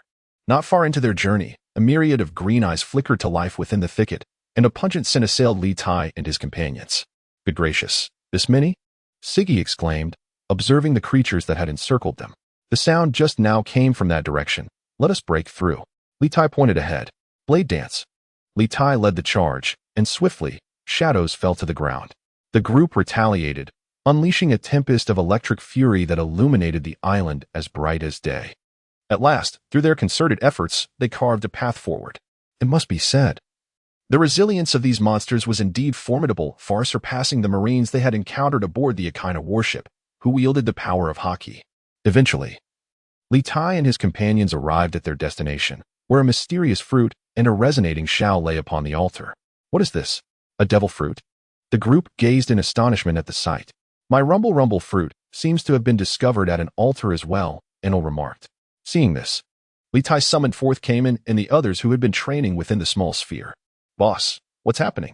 They queried, puzzled. For those who have yet to consume a devil fruit, step forward. Whoever retrieves it shall claim it, Litai declared with a smile. Feeling the intense pressure emanating from the altar, the uninitiated hesitated, their brows furrowing at the palpable aura, yet they steeled themselves and moved forward. Suddenly, with a series of sickening coughs, they were expelled from the altar's vicinity, bloodied and gasping. Are you injured? Litai asked, concern etched in his voice. Boss, we're fine. It's just that the mysterious pressure was overwhelming, disappointing you, Baijiali and the others replied, embarrassment coloring their faces. Damn it, I refuse to believe it. Enel, witnessing his injured comrades, transformed into a flash of lightning, charging towards the altar.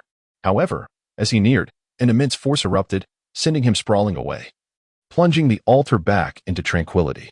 Cough, what on earth is this? Enel wheezed, feeling as though his body had been shattered. Humph. Litai scoffed, stepping towards the altar. Siggy and the others watched anxiously as Litai reached out to touch the Xiao, only for a mysterious force to surge towards his spiritual essence. Huh. My physical form pales in comparison to my spiritual essence. How dare you attempt to assail me? Litai chuckled coldly, then seized the Xiao from the altar. Truly. He is the boss. He has obtained it. The crowd erupted in joyous cheers. Just then, a surge of formidable power erupted, radiating outward, causing C and the others to faint. Litai was startled, but upon sensing their condition, he realized they had merely lost consciousness, and he breathed a sigh of relief before scrutinizing the Xiao before him. At that moment, he felt a tremor in his chest, and a spatial crystal from the little earth soared forth, darting towards the demon fruit on the altar. In no time, it consumed and dissolved the fruit within itself, subsequently returning to Litai's body. The cloning fruit? The ability to clone Xiao using the cloning fruit? As the spatial crystal entered Litai's body, a surge of knowledge flooded into his mind. Thus, I am now a dual fruit user? Litai exclaimed in astonishment. Ah, never mind. I shall study this further once I escape this wretched island. He activated the fruit ability, controlling the unconscious individuals and casting them into the Little Earth. He then swiftly raced towards the Libra, only to discover that the island had suddenly lost all signs of life, rapidly withering away. Does this mean that the creatures on this island were all created using the cloning fruit in conjunction with Xiao? Litai inhaled sharply, a realization dawning upon him as his eyes brightened. Upon awakening, he focused his thoughts, and the fainted individuals gradually stood up. What just happened? Why did I faint? They rubbed their throbbing heads, puzzled. All right, I have established a spatial gate to the Little Earth within the training chamber of the Libra. Henceforth, only 2 individuals may enter daily, and they cannot be the same, as I am conducting an experiment that requires solitude. You all may continue navigating the Libra, and should any danger arise, awaken me. Litai addressed the crowd. Acknowledged. Though the group was somewhat confused, they nodded in agreement.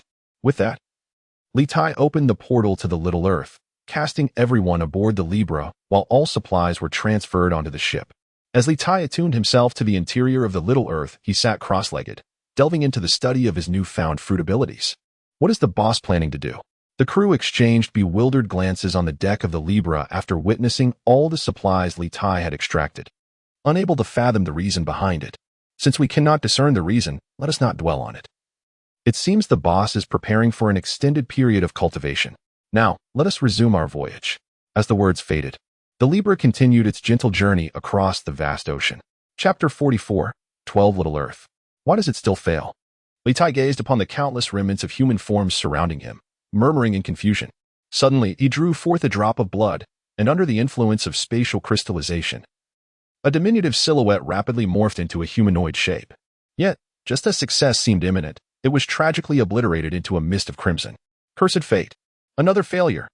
Litai clenched his teeth and spoke with agitation. Where does the problem lie? He paused, resting his head on his hands, deeply contemplating the combination of the thought fruit, the space fruit, and the clone fruit, creating new life. An unspoken idea spiraled within his mind. A drop of blood. Create. Sketch. Enliven. He partitioned a fragment of his spiritual essence. And as he performed the actions, his mental energy surged into the sanguine shadow. Before his eyes, the shadow began to reconstitute, with a mouth, eyes, and nose gradually manifesting upon it. A wailing cry of an infant resonated within the space. Upon closer inspection, one would notice that this child bore a striking resemblance to him. Ha ha ha, I am truly a genius. It is accomplished. Observing the child's glistening eyes, Litai quickly shed his garments, wrapping the infant securely. With a sweeping motion, he dispelled all remnants around him into the void, as if nothing had transpired. Little one, you shall be called Scorpion from this day forth. After teasing the infant Scorpion, a whirlpool appeared before him, and he stepped through, emerging in the training room. Upon hearing the commotion, Gu and the others rushed into the training room, their eyes widening at the sight of the child in Litai's arms. What on earth? Boss, you've given birth? How did you manage that? Could it be that the boss is not human? I've heard of a certain species that is hermaphroditic. Perhaps the reason the boss expelled us from the small earth was to avoid witnessing this moment of childbirth. Indeed. Litai, having partitioned a fragment of his mental energy, though merely a sliver, could later replenish it through cultivation. However, at this moment, his complexion was pale, and he felt utterly drained, resembling someone who had just given birth. As he observed the bustling crowd, Litai's expression darkened like the bottom of a pot, his lips twitching in irritation. Enough of this nonsense. He bellowed in fury. Oh, the boss is truly vexed. It must be genuine, Gu exclaimed, pointing at Litai with wide eyes. With a swift kick, Litai sent Gu flying across the room. My apologies, boss. Gu rose, dusting himself off, then approached with a sheepish grin. Given this, I shall entrust this child to you. You are responsible for teaching him to harness his willpower. Train him. Litai nodded. Satisfied. Certainly, boss. Gu replied nonchalantly. Wait, boss, may I retract my earlier statement? I have never been fond of babysitting. Regaining his composure, Sigibin looked at the smiling Scorpion in his arms and lamented, this is not permissible. He had named the child Scorpion and hoped to nurture him into a formidable young man. Litai, with a squint and a gentle pat on Sigibin's shoulder, smiled and said, Boss, please do not regard me with such a gaze. It frightens me. Is it not sufficient for me to simply take care of him? Sigibin expressed his distress. What a good boy. Litai responded with satisfaction. Now, let us attend to serious matters. When you arrive at the City of Seven Waters, summon me. Of course, if you encounter any attacks or formidable opponents along the way, do not hesitate to call for me. In the future, I will create a small space within the Little Earth, which will serve as my research area. You may enter to cultivate as long as it does not interfere with our voyage, Litai instructed the group. Yes, boss. They all chorused in unison. Very well. Now please provide me with a small portion of your blood for my research. Litai added with a slight smile. Although the group was uncertain about the nature of Litai's research, they obediently drew their blood and handed it over. Thank you all.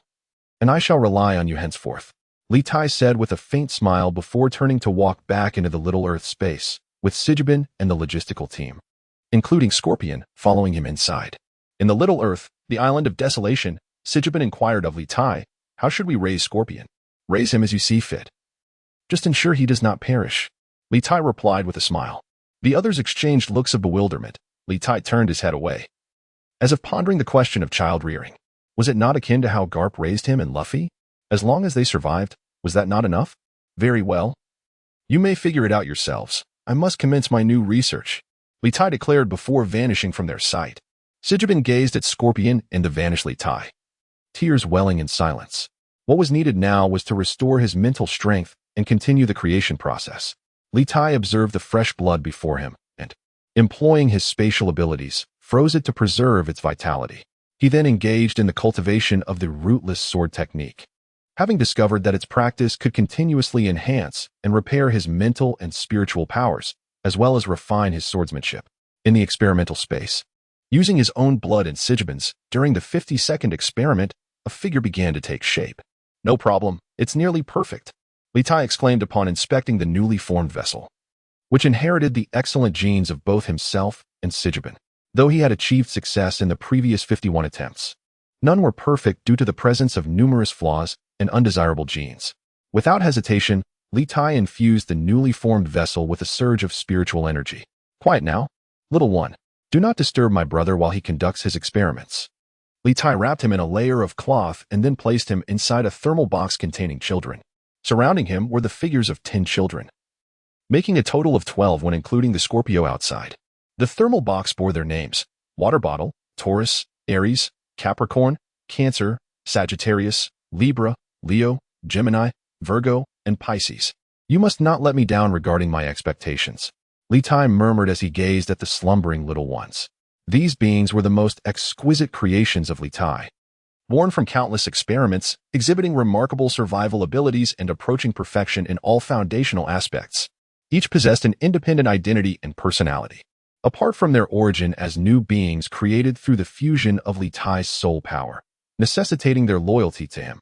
They were indistinguishable from children born of humans after 10 months of gestation. This was the culmination of Litai's 6-month research on the small Earth, while merely 16 days had passed in the external world. Chapter 45. Choosing the young ones. The leader had confined himself to the small Earth for over 10 days, which, according to the time conversion of the small Earth, amounted to nearly 6 months. He observed the Scorpio, now resembling a 7 or 8-year-old, and addressed the group. I never expected Scorpio to grow so swiftly. In just half a year on the small Earth, he has matured so much. I wonder how the leader managed to create this remarkable creature, Borad remarked, grinning. Mastering dual-colored domineering at just half a year old is indeed extraordinary. Enelu added from the side. What are you all talking about? Scorpio innocently inquired. Oh, nothing. We were just praising how impressive our Scorpio is. Big Bear gently patted Scorpio's head. Hey, Assist Rabbit called out from the bow of the ship. The group turned their attention to Baijiali. Assist Rabbit, what is it? What's going on? Mood AI asked. It seems there is an island ahead. Should we proceed to rest for a while? Assist Rabbit inquired. An island? Supplies. Food. Apples. We must go. I'm almost going mad. The group exclaimed with excitement. What joyful news do you have? Litai's voice resonated amidst the chatter, filled with curiosity. Boss, you finally emerged. The group joyfully exclaimed. Haha. Isn't this just research? Why are you all so happy? Litai questioned. Boss, there is an island ahead, and we wish to go there to replenish our supplies and rest before proceeding to the next island. Our record pointer's magnetic force is insufficient. We need to replenish it, or we want to reach the next island. Is that so? Let us take a moment to rest on the island ahead before we proceed to the city of Seven Waters, Lita remarked with a smile. Oh, the crowd exclaimed joyfully. And these little ones, you shall care for them as well. With a wave of his hand, 11 children, each resembling Scorpion in stature, appeared aboard the Libra. Greetings, everyone. The 11 children timidly hid behind Lita, shyly offering their salutations to the group. Goodness, why are these children so large? Where did they come from? The crowd murmured in curiosity. These are the new humans I have created. Like Scorpion, they possess boundless potential for growth. As long as they are provided with energy and sustenance, they will rapidly mature into adulthood, capable of standing on their own. Consider them my 12 strongest offspring. Lita declared proudly to the onlookers. Impressive. The crowd gasped, yet an undercurrent of urgency coursed through them. For they had witnessed Scorpion's extraordinary talents. His alarming growth capacity was nothing short of monstrous. Once they mature, they will serve as our most formidable guardians. You must each select one to apprentice under you and impart your skills. I assure you they will thrive swiftly. Lita encouraged the group with a smile. I already have Scorpion, so I will abstain from participation, Basic remarked, pulling Scorpion aside. Hey, you little rascal, come with me. Anira pointed to a child who bore a slight resemblance to him. Hello, I am Gemini, the name bestowed upon me by my father. The child retorted, somewhat indignantly. Ha. Join me. You seem quite amiable, little Gemini. Anira laughed heartily at the young one. All right, I feel a kinship with you, Gemini replied, moving to stand beside Anira. Witnessing this exchange, Lita's eyes glimmered with an unusual light, yet he merely shook his head. Then you shall accompany me, chubby one. Big Bear approached and hoisted a portly child who bore some resemblance to him, grinning widely. Okay, put me down. I am Lion, a name given to me by my father. Lion protested angrily, struggling momentarily, mindful of his siblings' presence and his own dignity. Then you shall be with me. I am Borrowed. Borrowed stepped forward, leading another child out. All right, I am Capricorn, the child replied, casting a glance at Borrowed before readily agreeing. Excellent. You share some of my character. Borrowed praised him. Sister, let us train together, announced Cancer, approaching Mood with a gentle tug on her hand. Oh dear, my heartstrings are being tugged. Sweetheart. You shall accompany me henceforth. Mood, with heart sparkling in her eyes, remarked. I noticed her partner, Mood, was about to speak up regarding the selection of candidates. Bang. What do you think you're doing? We must nurture our little Cancer together.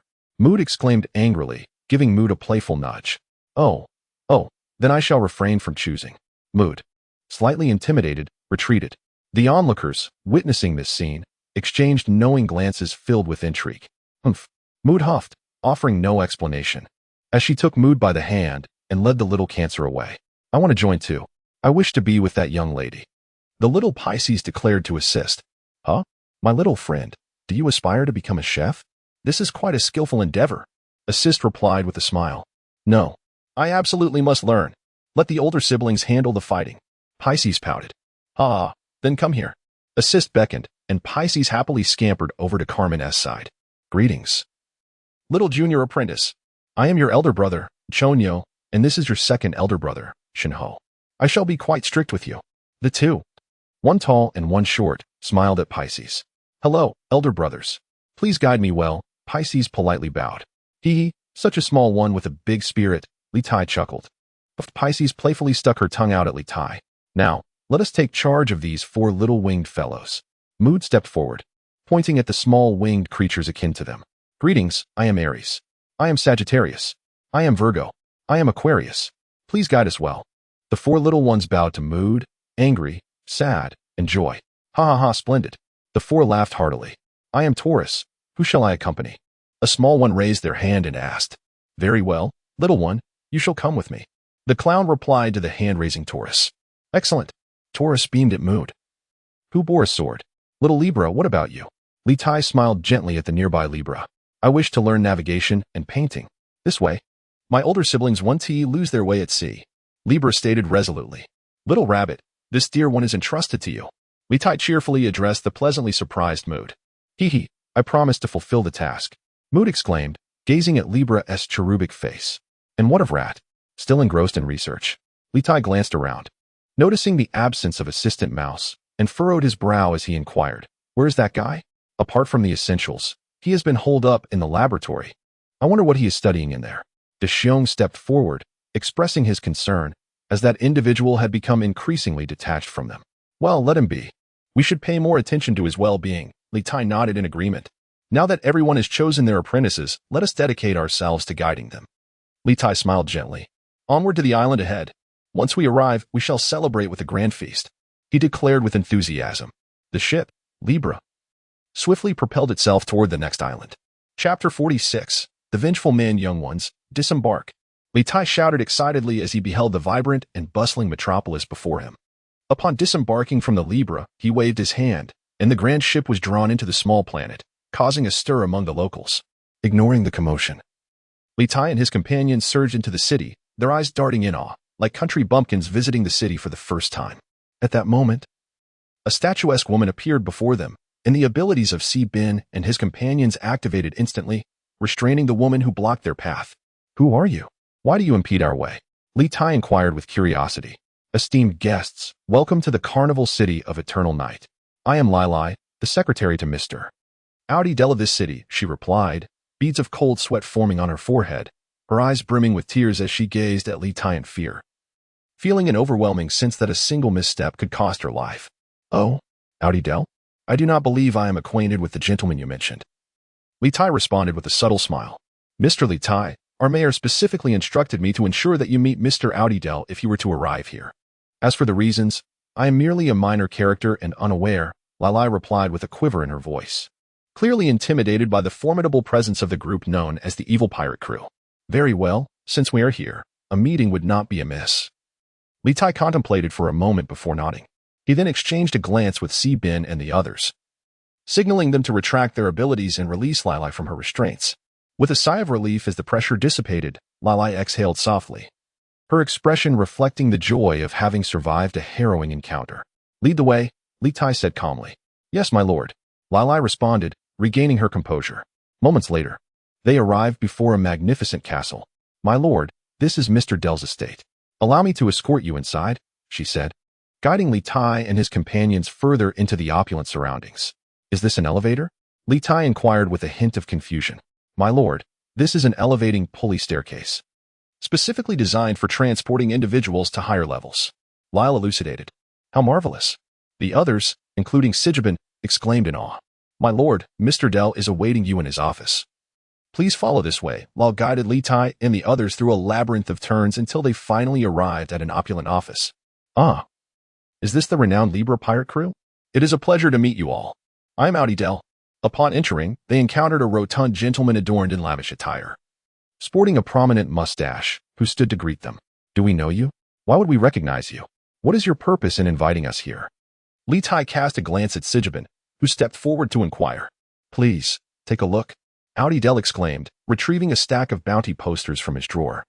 The foremost being that of the smiling Litai, Voldka Litai, captain of the Libra pirate crew, who led his crew to a resounding victory against the Marine Headquarters Admiral Akainu and his fleet.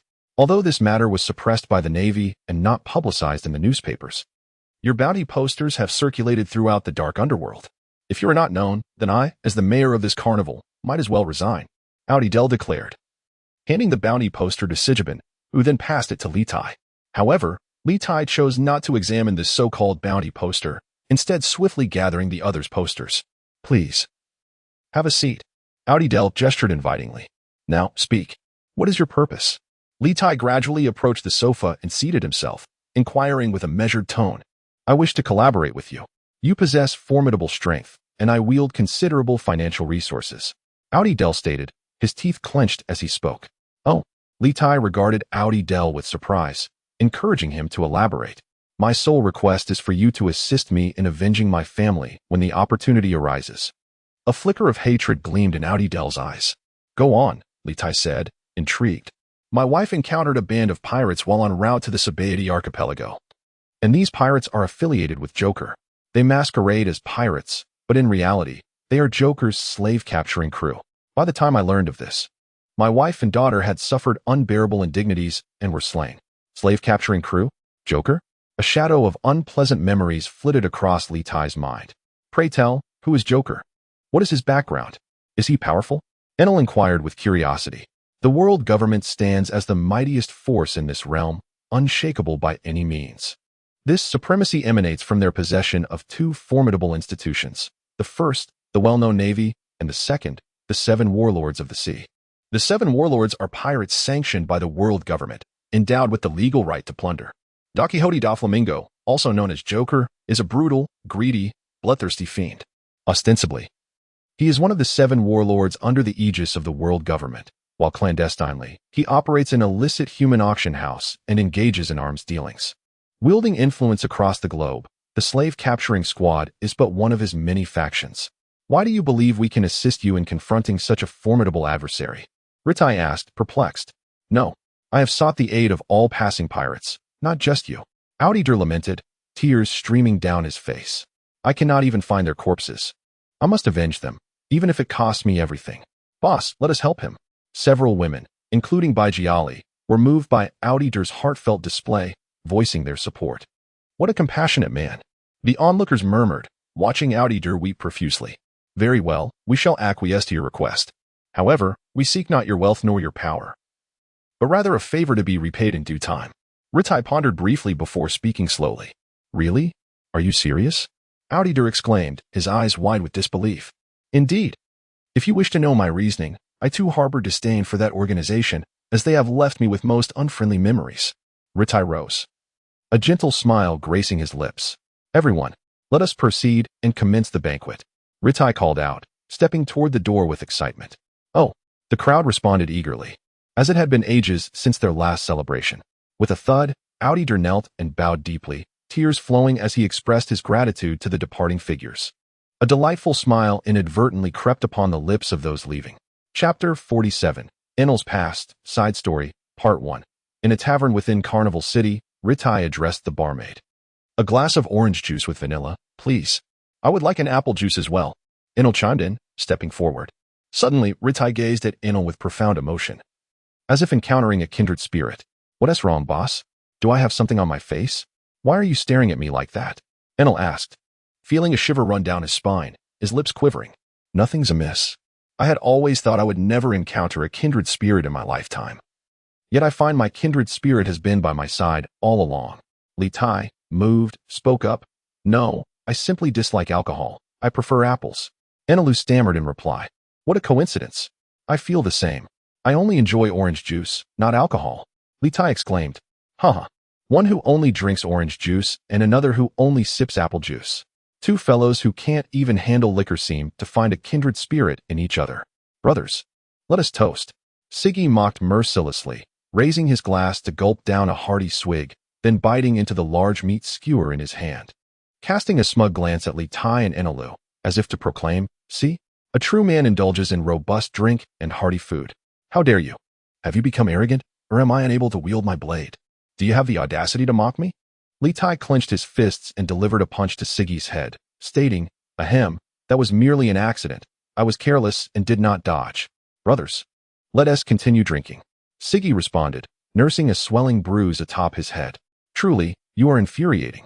Litai rolled his eyes helplessly, then raised his orange juice as he joined the others in jubilant celebration.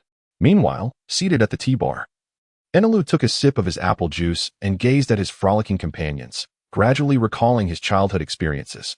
In the year of the Sea Circle 1494, Sky Island, Baika, a young boy, approximately 5 or 6 years old, lay on the street, his stomach growling with hunger, while passers-by chose to ignore his plight. Filthy child, stinky brat. At that moment, a group of well-dressed children approached, mocking him, with a few even going so far as to urinate on his head.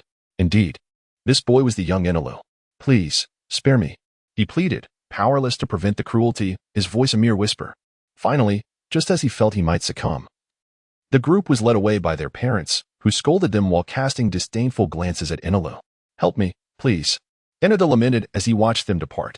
Suddenly, a rolling apple came to rest before him, having inadvertently fallen from a passing merchant's cart. An apple.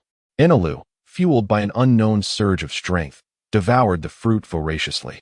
Like a hungry dog, as he felt a semblance of vitality return, he rose to his feet, casting a resentful gaze at the indifferent crowd surrounding him. If I ever gain power, I shall surely bring ruin to this heartless place.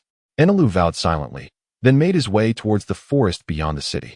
An orphan, he had known no parents throughout his life, and the elderly person who once took him in had passed away, leaving him homeless and forced to beg. He had no friends, no companions, for everyone regarded him with disdain. I am resolute in my determination to survive. I shall bring ruin to this place. With this conviction, he strode unwaveringly towards the outskirts of the city, for within its confines, only death awaited him. This city would not tolerate any filth, and he was, regrettably, that very filth. In the depths of the forest, Ainalu sustained himself on wild fruits, unexpectedly surviving by a miraculous turn of fate. On this day, as he habitually foraged for sustenance, a mysterious altar materialized before him, upon which rested a fruit resembling an apple. He hastened to seize it, and after a moment's hesitation, sank his teeth into it, for he knew that refusal would surely lead to his demise. Ugh, what a wretched fruit. It tastes awful, Ainalu exclaimed in disdain. After retching for half an hour, he paused, feeling a mysterious energy coursing through his body. The once frail figure began to grow robust, and he perceived the entirety of the forest in its splendor. Ha ha ha, what an incredible power! Is this the strength of the divine? Ainalu laughed with unrestrained excitement. From that moment onward, he engaged in continuous battles with the beasts of the forest, his strength and physique steadily augmenting. As he wielded his newfound abilities, his mind expanded, ultimately encompassing the whole of Baika. He glimpsed the myriad of human vices, which ignited a dark desire within him. This is the blueprint of the Arch proverb. Possessing it grants one immense power. It could even lead to the legendary infinite lands, transforming one into a true omnipotent deity. On this day, Ainalu activated his mind network, observing Baika City, when a conversation reached his ears. Ha ha ha, an omnipotent god? Very well, then I shall become that god. I will eradicate all evil. Ainalu cackled maniacally, transforming into a flash of lightning as he surged towards the Arch proverb. The Arch proverb is within my grasp. Ainalu effortlessly dispatched two adversaries. Whispering to himself, I shall challenge the legendary god, drag him down, and ascend as the deity myself. Clutching the Arch proverb, a wave of confidence surged within him as he soared into the sky, heading towards the realm of the fabled god. Heh, let this loathsome city be forsaken. Ainalu cast a backward glance at Baika, then unleashed a bolt of thunderous power upon his homeland, obliterating it. Ha ha ha, evil has no place in this world. Ainalu, his gaze cold and unyielding, observed the tempest of thunder wreaking havoc within the city, tearing apart the struggling figures. There was no sympathy, only an insatiable thrill.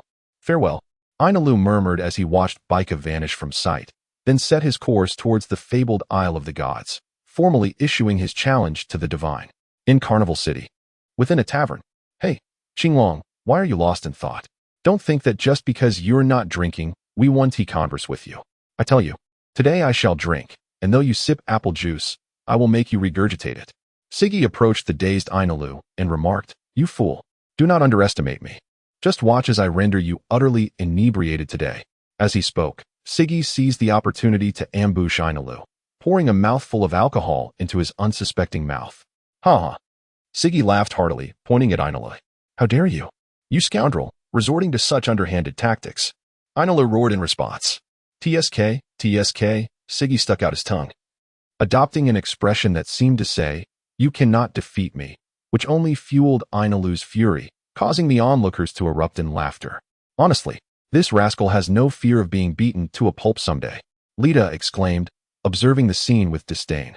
Indeed, the crowd nodded in agreement.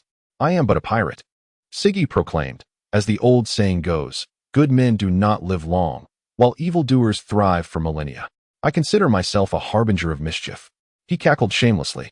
You scoundrel. Ainalu charged forward, delivering a flurry of punches and kicks. Serves you right.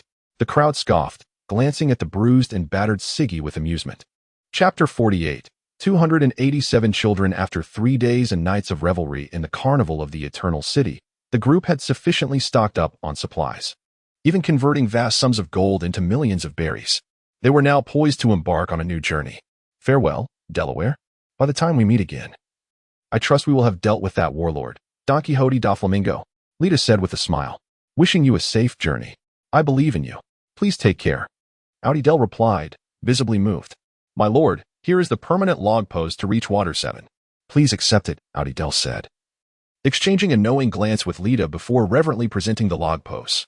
Thank you for your kind words, Lita said, receiving the log post with gratitude. smiling as he waved goodbye, then turned towards the ship, the Libra. "Brothers, let us set sail," Lita announced, handing the log post to Mutu, standing at the bow and calling out loudly. "Yay!" The crowd responded joyfully, albeit with a tinge of reluctance to leave the carnival of the Eternal City behind. For new adventures and voyages beckoned them onward. After departing from the carnival of the Night City, everyone returned to their customary routine of cultivation and navigation. Litai once again immersed himself in his research space, continuing his journey of creation. One by one, he brought forth cloned infants into existence. He discovered that he could only clone 12 individuals of exceptional prowess, akin to Scorpion and the others. Any attempt to forcibly replicate beings of such caliber would result in the collapse of his spatial crystal and inflict irreversible harm upon his spirit and soul. Consequently, he reluctantly settled for a lesser alternative, utilizing blood and souls that had been diluted thousands of times to create clones. Thus, he produced clones of levels A, B, C, and D. The D-class clones resembled ordinary humans, requiring only a minimal expenditure of soul power for their creation, which posed little threat to him. However, their lifespans were exceedingly brief, and their constitutions were frail, making them prone to premature demise. Therefore, Litai resolved to cease the creation of D-class clones henceforth and instituted a humane termination for them.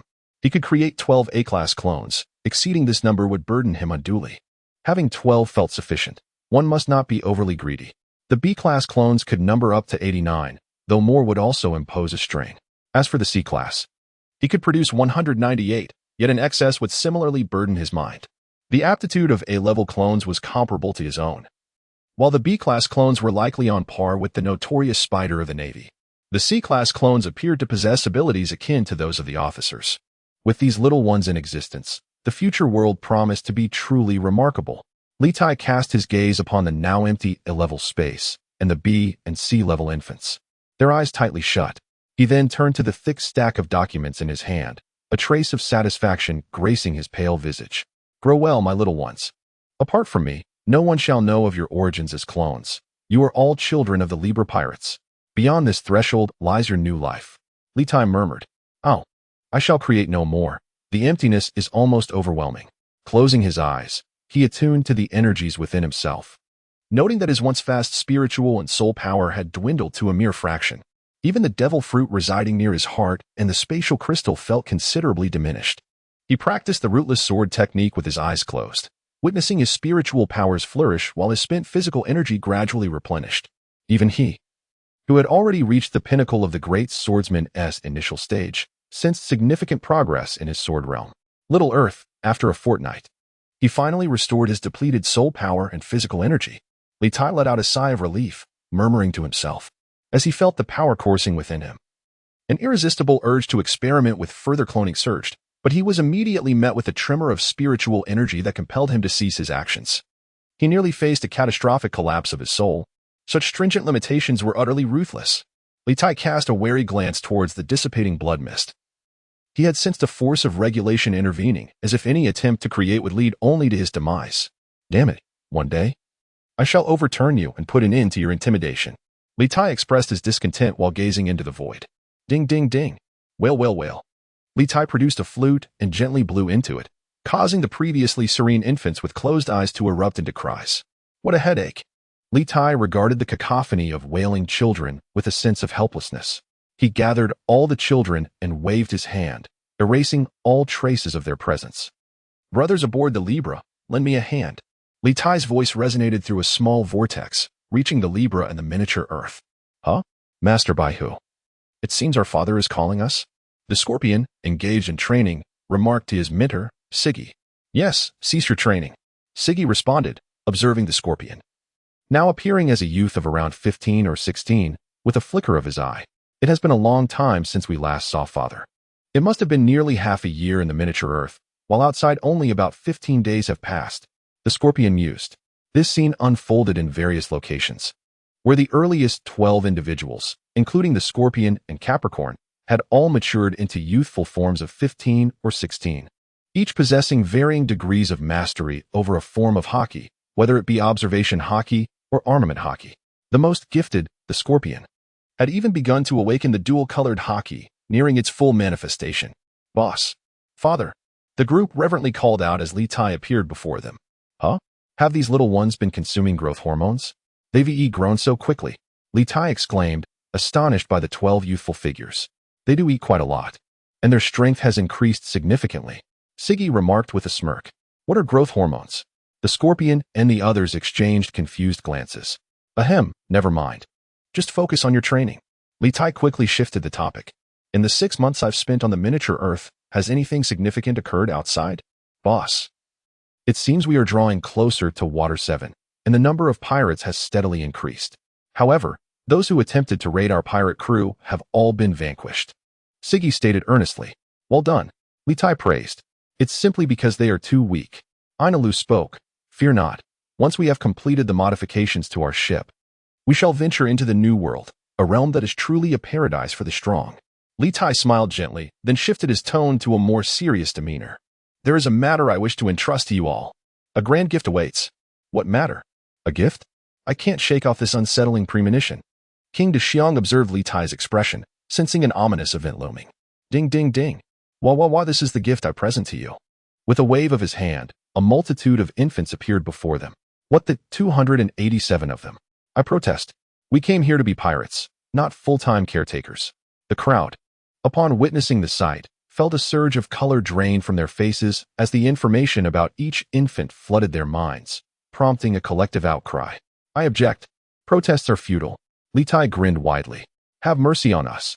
The crowd lamented, tears welling in their eyes. Rest assured, they will grow swiftly. Like Scorpio.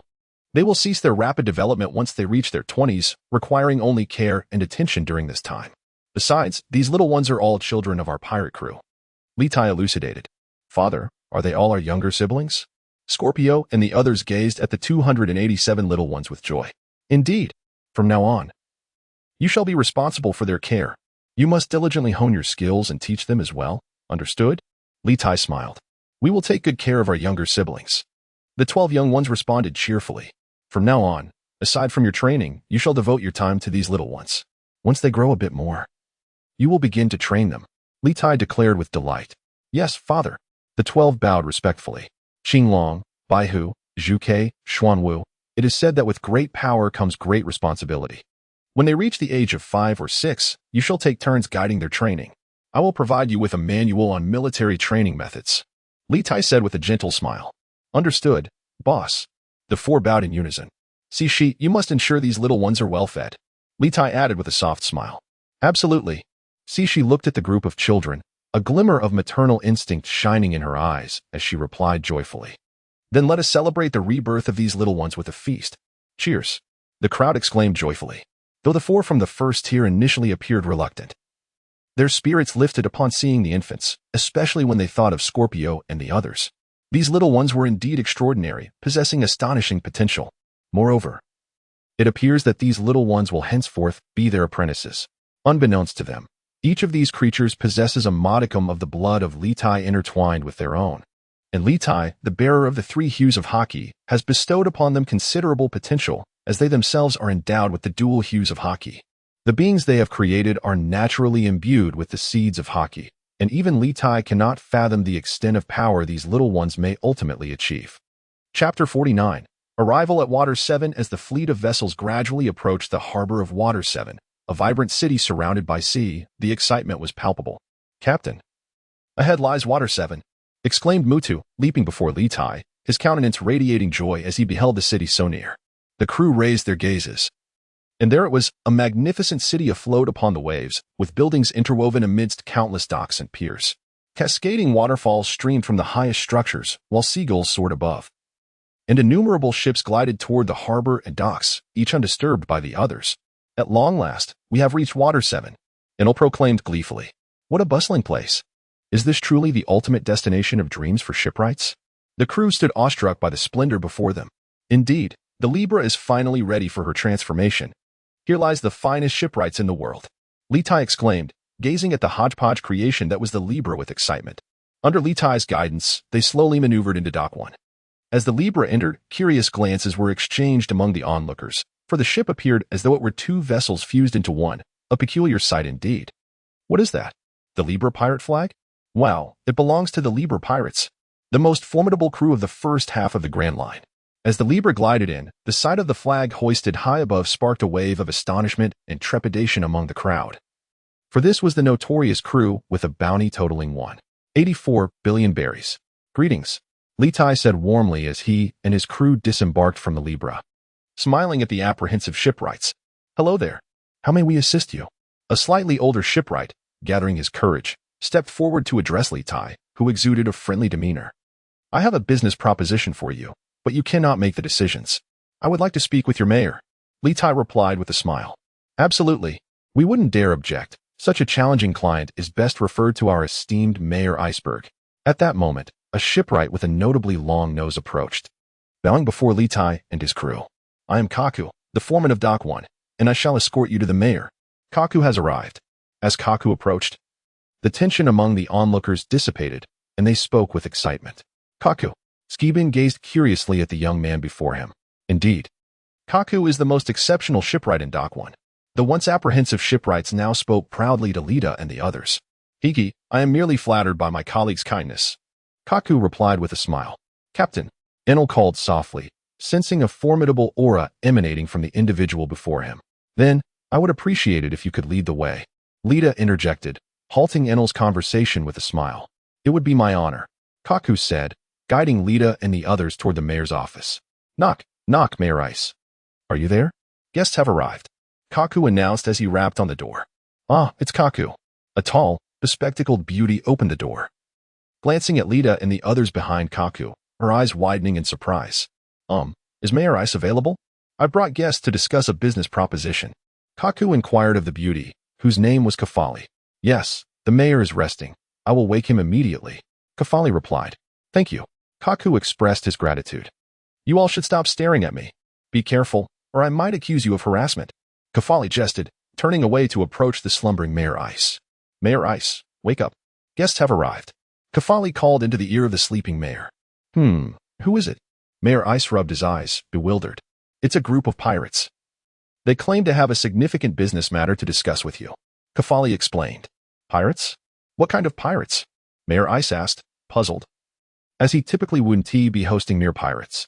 "The Libra pirate crew, Voldka Litai," Lita announced as he stepped beside Mayor Ice. "Ah, indeed, a remarkable gathering has arrived," Mayor Ice remarked, his gaze sharpening as he regarded Lita and his companions. "Hee, that is merely flattery. We are unworthy of such praise," Lita humbly responded. "So, what business do you wish to discuss with me?" Mayor Ice inquired, adjusting his glasses. Lita glanced at Kaku and Kafali, hesitating to speak. "You may proceed." "They are individuals I trust implicitly, so do not concern yourself," Mayor Ice encouraged, observing Lita's reluctance.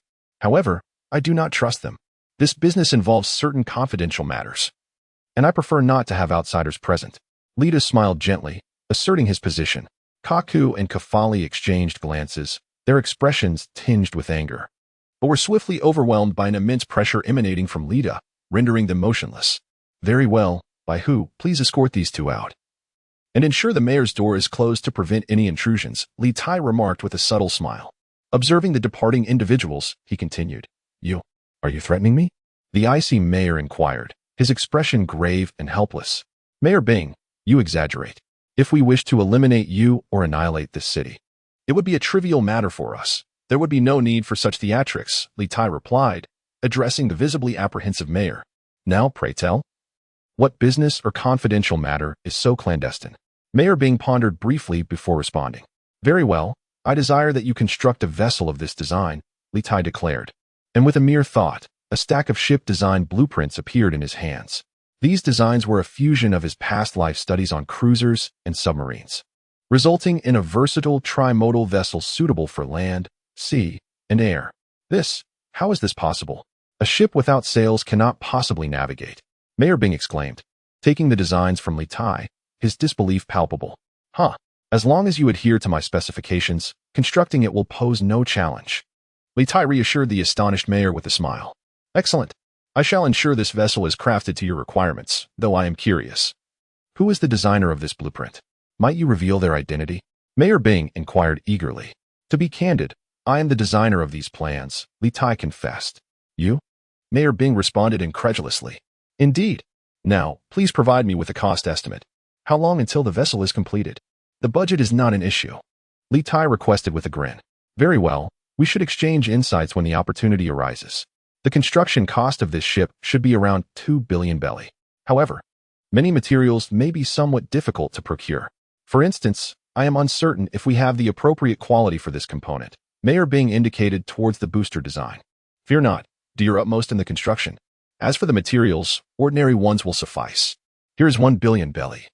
And the remainder can be settled when I return for the vessel in a month, Litai stated. In truth, he merely needed the ship built. He intended to utilize the abilities of the Munch Fruit and the Iron Fruit to completely metallize the vessel, confident that it would withstand any cannon fire without sustaining damage. Chapter 50, Water 7, Bruno Click. Boss, you have emerged? Is everything in order? As Litai appeared, the crowd approached with inquiries. All is well. In a month. We shall return for the ship. Litai replied with a smile. A month. The crowd exclaimed in astonishment. Yes, during this month. Let us all relax and enjoy our time in this city upon the waters. Litai added cheerfully. Long live the boss. The crowd cheered enthusiastically. You are Kaku. Are you not? Litai inquired, approaching the jubilant crowd and gently addressing Kaku. How may I assist you, sir? Kaku inquired with a hint of anxiety in his gaze, as the man before him possessed an extraordinarily profound stare, making Kaku feel as if he were being meticulously peeled away layer by layer before the sharp scrutiny of this individual. It's nothing much. I merely wish to inquire if you could recommend a decent bar. I intend to indulge in some leisure, Lita smiled and said. Upon hearing about places for eating, drinking, and entertainment in Water 7, Kaku exhaled a sigh of relief and slowly replied, Very well, thank you. Lita expressed his gratitude and turned to leave. After an extensive search, Lita finally arrived at his intended destination in Water 7. He stepped forward into the tavern. Looking up, he noticed a burly man with horns standing at the bar, surrounded by the boisterous sounds of pirates reveling in their libations. Hello, may I have a glass of orange juice with ice, please? Lita approached the hulking figure and spoke. Ha ha ha, where did this little brat come from? Bruno, do you really serve kids who can't even drink alcohol? A bearded pirate scoffed, prompting laughter to erupt throughout the tavern. A guest is a guest. Naturally, we shall accommodate. Bruno replied in a deep, rumbling voice with a smile. Thank you. Your orange juice is splendid. Lita disregarded the jeers from the pirates and politely accepted the drink from Bruno, taking a sip. Hey kid, are you looking down on me? The bearded pirate, noticing Lita's indifference, retorted angrily. What business is it of yours? What if I do look down on you? Lita responded disdainfully.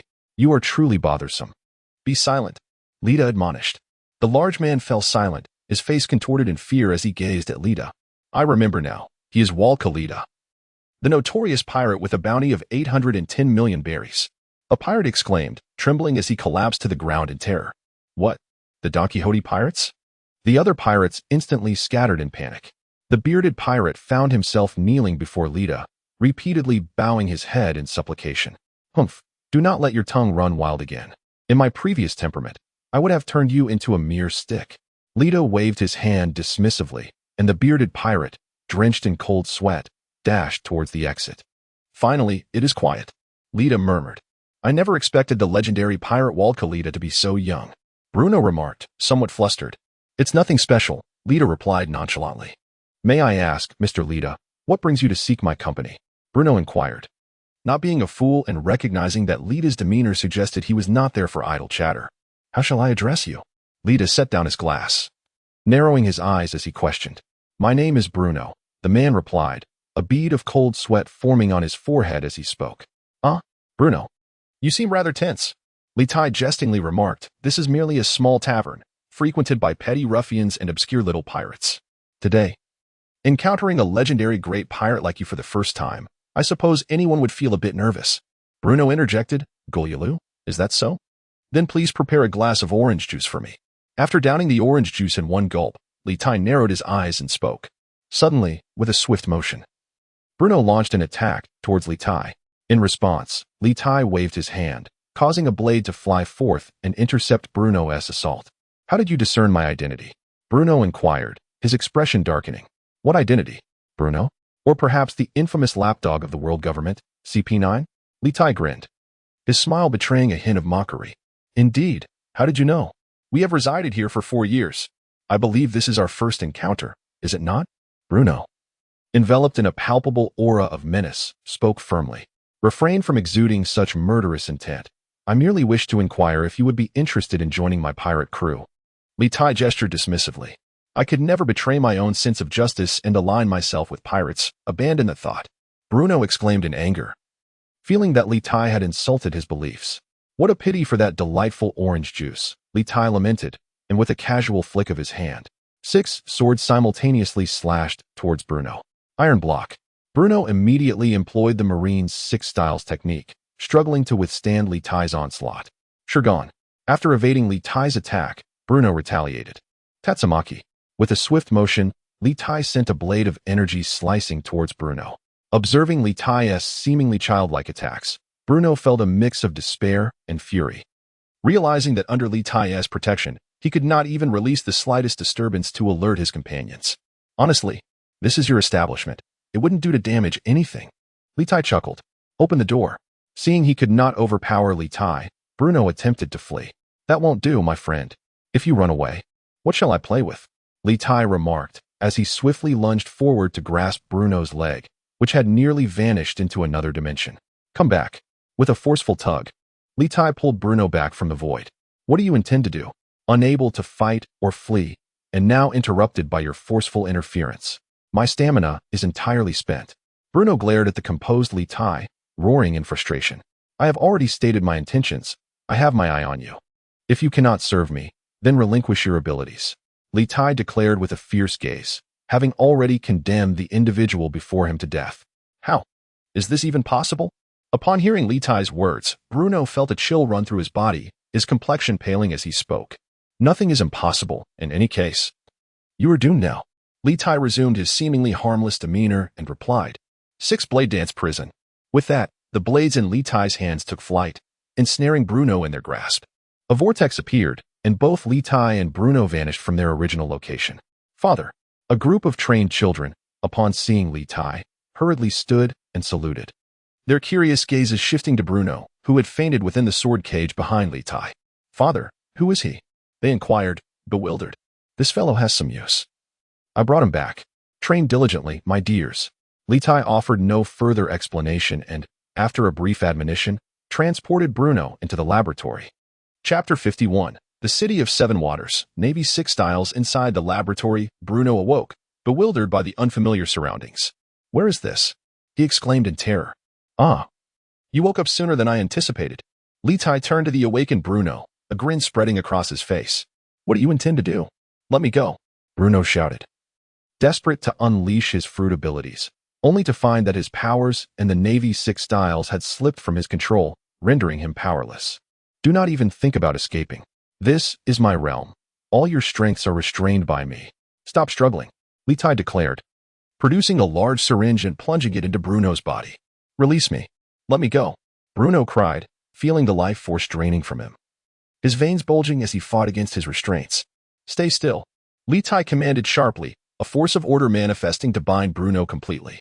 What have you done to me? Bruno uttered in despair. Memory extraction. Litai did not respond, but instead retrieved paper and pen, activating his fruit ability.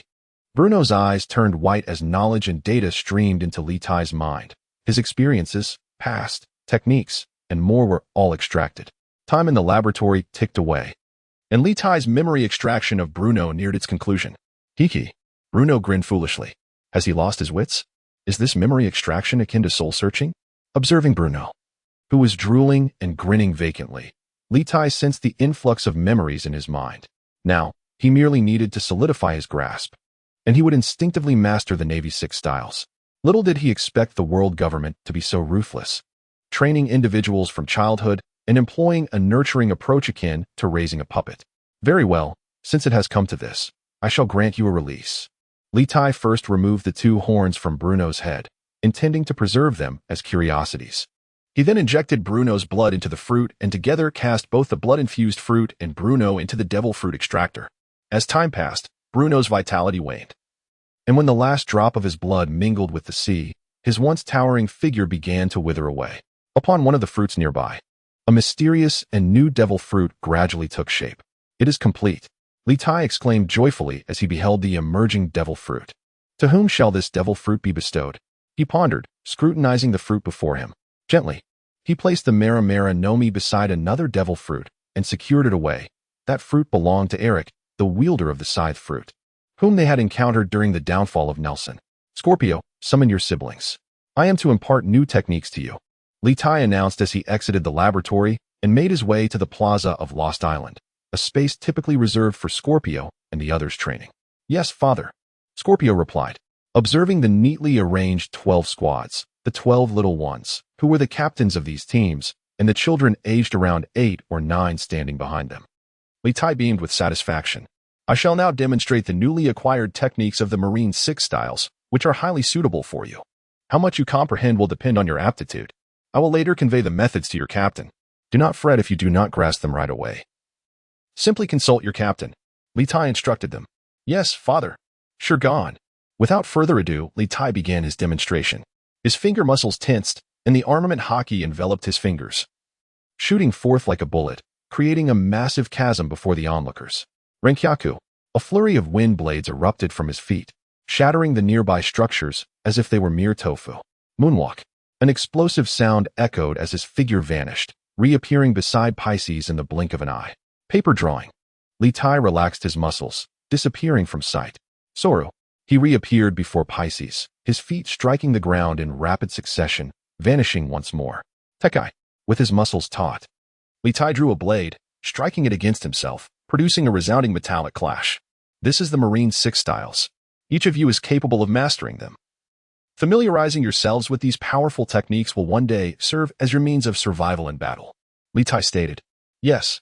The children's eyes glimmered with intense desire, including the 12 little ones, captivated by the elegance of Litai's demonstration of the 6 styles.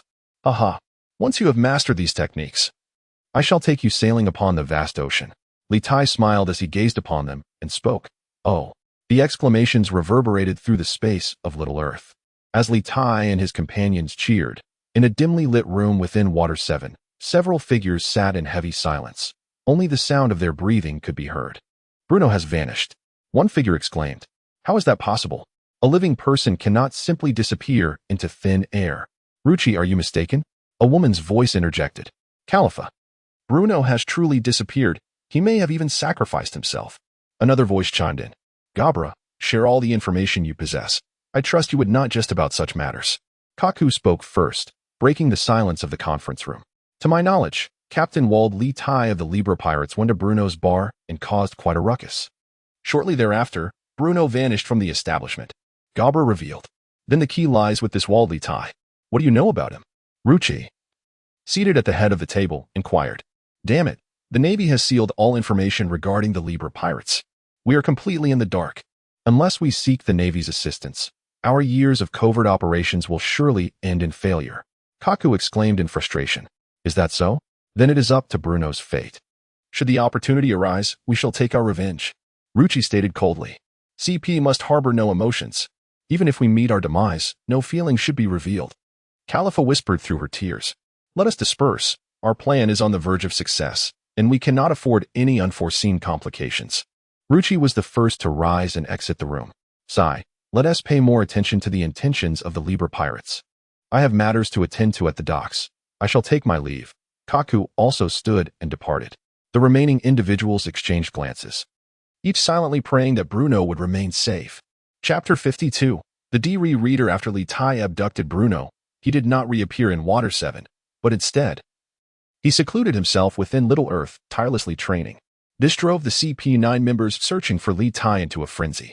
In contrast, Litai spent nearly the entire month honing his swordsmanship, enhancing his physical abilities, and mastering haki within the realm of Little Earth. The development of the Niannian Fruit had reached a bottleneck, while the clone fruit, being a crystallized fruit of space, had yet to reveal any extraordinary abilities aside from cloning. During this time, he also devised a small gadget based on Bruno's memories. At last, success. The D-Re reader, Litai exclaimed joyfully as he looked at the massive device before him. For now, he would be able to comprehend the stage of his own strength. Boom. My power level is 31,000, with a fruit value of 1,000, haki at 7,000, and stamina at 10,000. My martial arts, including swordsmanship, stands at 13,000. Is this truly my strength? Indeed, mastering haki proves to be a formidable challenge. I wonder to what extent the old man has refined his haki. As Lita surveyed his own attributes, he silently acknowledged the truth of the matter. Although he typically wielded his sword with the power of the fruit, he pondered the old man's current whereabouts and circumstances. Lita expressed his thoughts, feeling a sudden pang of nostalgia for Carp. East Blue. A Chio, an elderly man, pinched his nose. Which little brat dares to insult me? It must be that rascal Luffy. It seems I shall have to teach him a lesson when I return, Carp declared, glancing around. In Water 7, the rest of the crew, on their vacations, were summoned back to the small Earth by Lita. Boss, what do you need us for? Enel inquired. Yes. I still need to spend some time bonding with the ladies, Skypiea added, while the others exhibited expressions of confusion, as Lita typically only called upon them for significant matters. You will find out shortly, Lita replied enigmatically, smiling. This only heightened Skypiea and the others' anticipation. With a wave of his hand, Lita transported everyone to the plaza of Lost Island. Father, Masters, Scorpion, and the others bowed to the arriving Lita, observing the now-adult Scorpion and the others. Skypiea and the rest had grown accustomed to this rapid maturation, an unprecedented phenomenon. Step aside. I am about to unveil something remarkable, Lita announced. Upon hearing this, everyone quickly cleared a vast space. Boom. As the crowd parted, Lita waved his hand, and the power-level reader materialized in the plaza, enveloping the area in a cloud of smoke. Big boss, what is this? Skypiea exclaimed, jumping in front of the power-level reader, puzzled. This is the power-level reader. A little gadget I devised. In the future, you can test yourselves on it and ascertain the extent of your strength, Lita explained. Power level? What is that? The power level is a quantification of haki, fruit, stamina, and martial arts, including swordsmanship, allowing us to more intuitively gauge our own capabilities, Lita stated proudly. This machine was crafted from a new alloy, a metal so resilient that even Lita's full strength could not shatter it, a testament to its exceptional hardness. The sensor functionality was inspired by the experimental research conducted by Assist, who drew his ideas from an octopus. He discovered that the creature's sensitivity to touch was exponentially greater than that of humans, leading to the invention of this remarkable device.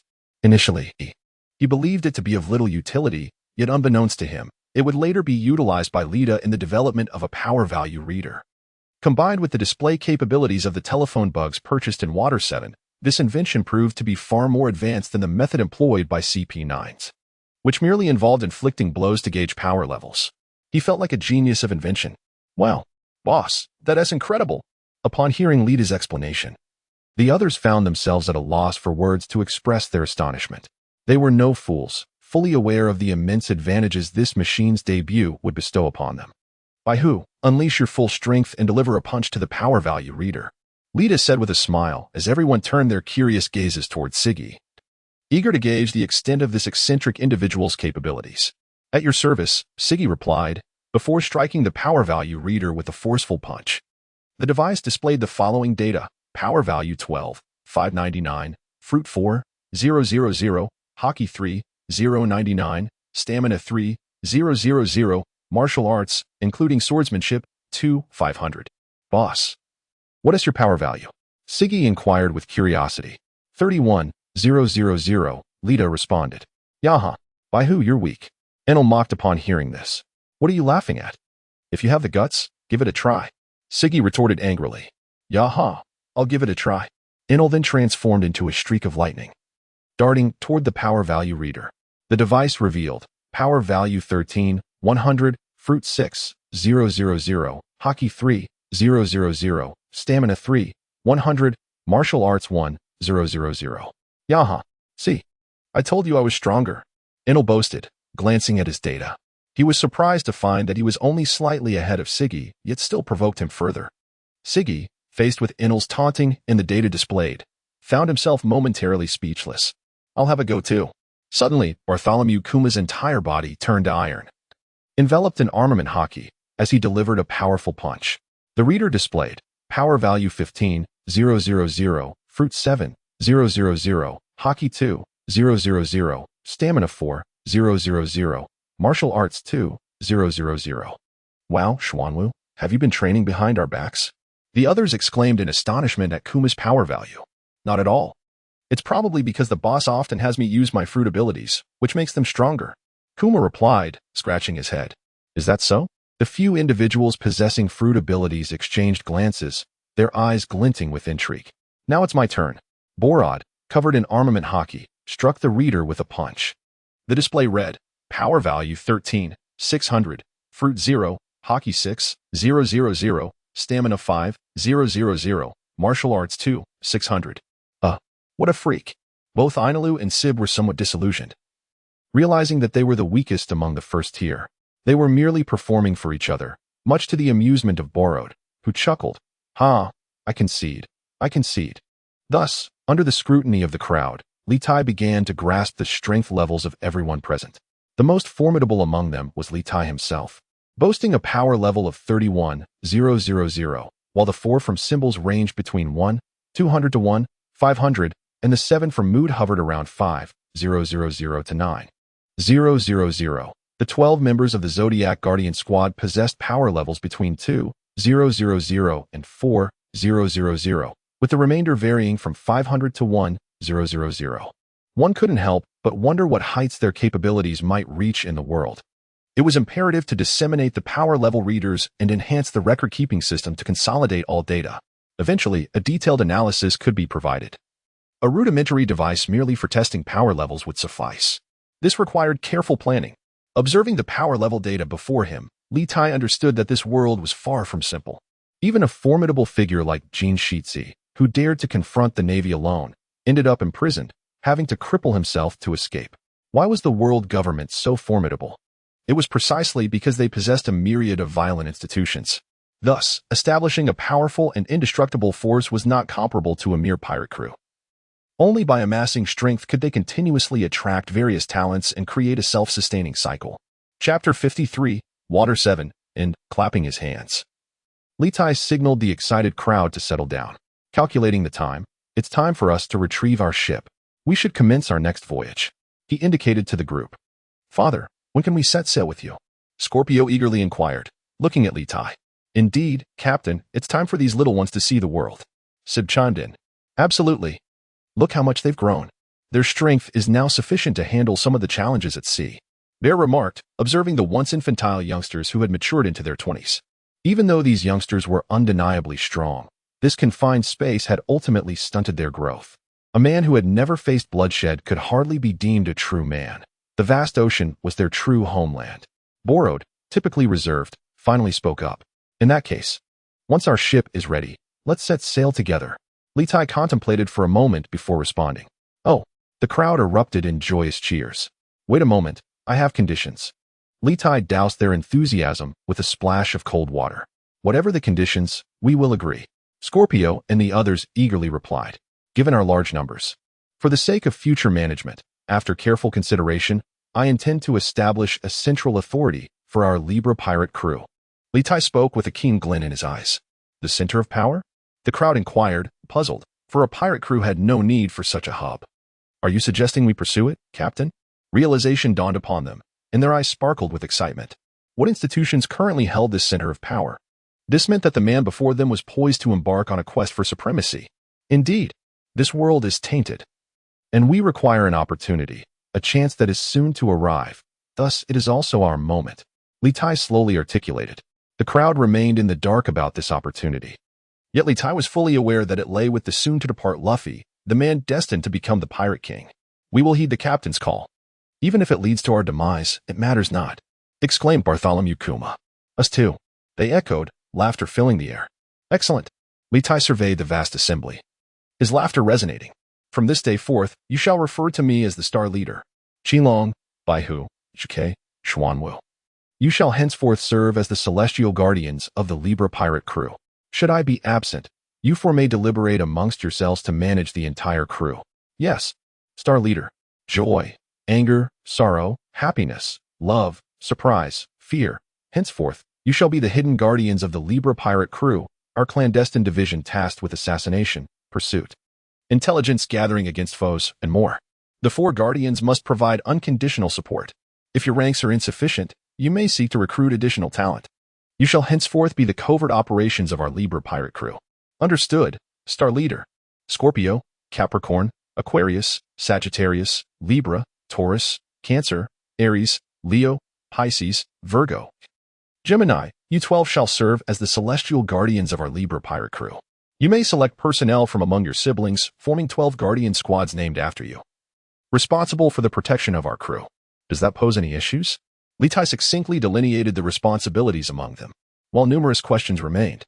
The impending voyage with Luffy instilled in him a sense of urgency. No issues here, the crowd shouted in unison. Then let us host the grandest banquet to toast the magnificent ocean that awaits us, Litai proclaimed loudly. Oh, at the shipyard of Water 7. A colossal warship lay sprawled across the docks, with several shipwrights conducting meticulous inspections. Well then, Litai, your ship has been completed, Akiji remarked, observing the elusive Litai. Truly, this place is renowned for its masterful shipwrights, Litai praised. This vessel, larger than any cruiser from his previous life and crafted entirely from wood, bore an uncanny resemblance to the cruisers of yore. The reason for not using iron was that in the pirate world, iron was a rare metal, unthinkable to waste on shipbuilding. Even the Navy employed wooden sailing ships. Ah, you flatter me. We, too, are encountering such an unusual vessel for the first time, which is why it has taken us so long, the iceberg remarked. In any case, I am immensely grateful to you. May I board and take a look? Smiled Litai. That is your rightful privilege, Iceberg replied nonchalantly. In an instant, Litai darted onto the deck of the Libra, which was nearly devoid of any structures, save for a colossal lookout tower and a few designated spaces left intentionally vacant by Litai. He ventured toward the ship's interior, where rows of cabins for the crew were situated. Continuing down the staircase, he arrived at a level filled with various living facilities, such as a training room and a kitchen. Descending further, he found yet another crew living area, and at last, he reached the bottom level, where a massive power and energy storage apparatus crafted from wood awaited him. He could not help but marvel at the ingenuity of shipwrights in this world. Who has ever seen a power generator fashioned entirely from wood? Nodding in satisfaction, Litai made his way back outside to join Iceberg. Here is the remaining balance. If it's insufficient, let gold suffice as collateral. I believe this piece of gold should be adequate, Litai declared as he produced the remaining payment. I am now curious about how you managed to propel your ship. I have examined that power apparatus of yours. Indeed, it can set the vessel in motion. However, for prolonged voyages, the risk of the entire ship igniting and perishing at sea is imminent. I wouldn't want to invest so much time merely to create a model, Iceberg said coldly as he accepted the payment. Even you can discern this? But how to navigate it across the seas is not your concern. That is classified information, Litai replied with a smile. Indeed, as Iceberg pointed out, the wooden power devices would generate excessive heat during extended voyages, endangering the ship and its crew.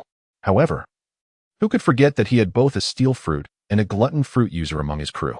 Truly, a difficult man to negotiate with, Iceberg commented. Can we set sail now? Litai inquired. At any moment, Iceberg summoned all the shipwrights, and Litai, accompanied by his companions, boarded the ship. Qinglong. We temporarily require your assistance to energize our new vessel, Litai addressed Enel, who was surveying the surroundings. No problem. Enel immediately transformed into an elemental form and took control of the power system, causing the grand ship to gently glide out of shipyard number 1. I see. So, it relies on the devil fruit to navigate? Yet, the devil fruit cannot be used indefinitely. What an odd group of individuals aboard such a peculiar ship. The Iceberg observed Lita and the others departing from shipyard number 1. Aboard the Libra, which was leaving Water 7, Lita stood on the deck, his gaze directed towards a high ground in Water 7, where several figures stood, gritting their teeth as they watched Lita and his crew depart. Lucci. It seems he has noticed us. Kaku spoke slowly. What a formidable man, Califa remarked. Should we not notify the Navy to apprehend them? It is now certain that Bruno is dead, as his Viver card has nearly burned out. Gabra inquired. We have not received any orders. However, we can report it, Lucci responded. Suddenly, a glimmer of realization crossed their faces as Lucci produced a transponder snail that connected directly to the Marine Admiral. Buru Buru, Moshi Moshi. This is Marine Headquarters. I am Sengoku. The Admiral, who was enjoying some Sabay, casually picked up the transponder snail. This is Lucci. The Libra pirates have just departed from Water 7. I request that you send someone to apprehend them and uphold justice. Upon finishing his statement, Lucci crushed the transponder snail in his hand and vanished from the spot, prompting Kaku and the others to disappear as well. Moshi Moshi. Who were those people? Sengoku called into the transponder snail, somewhat displeased.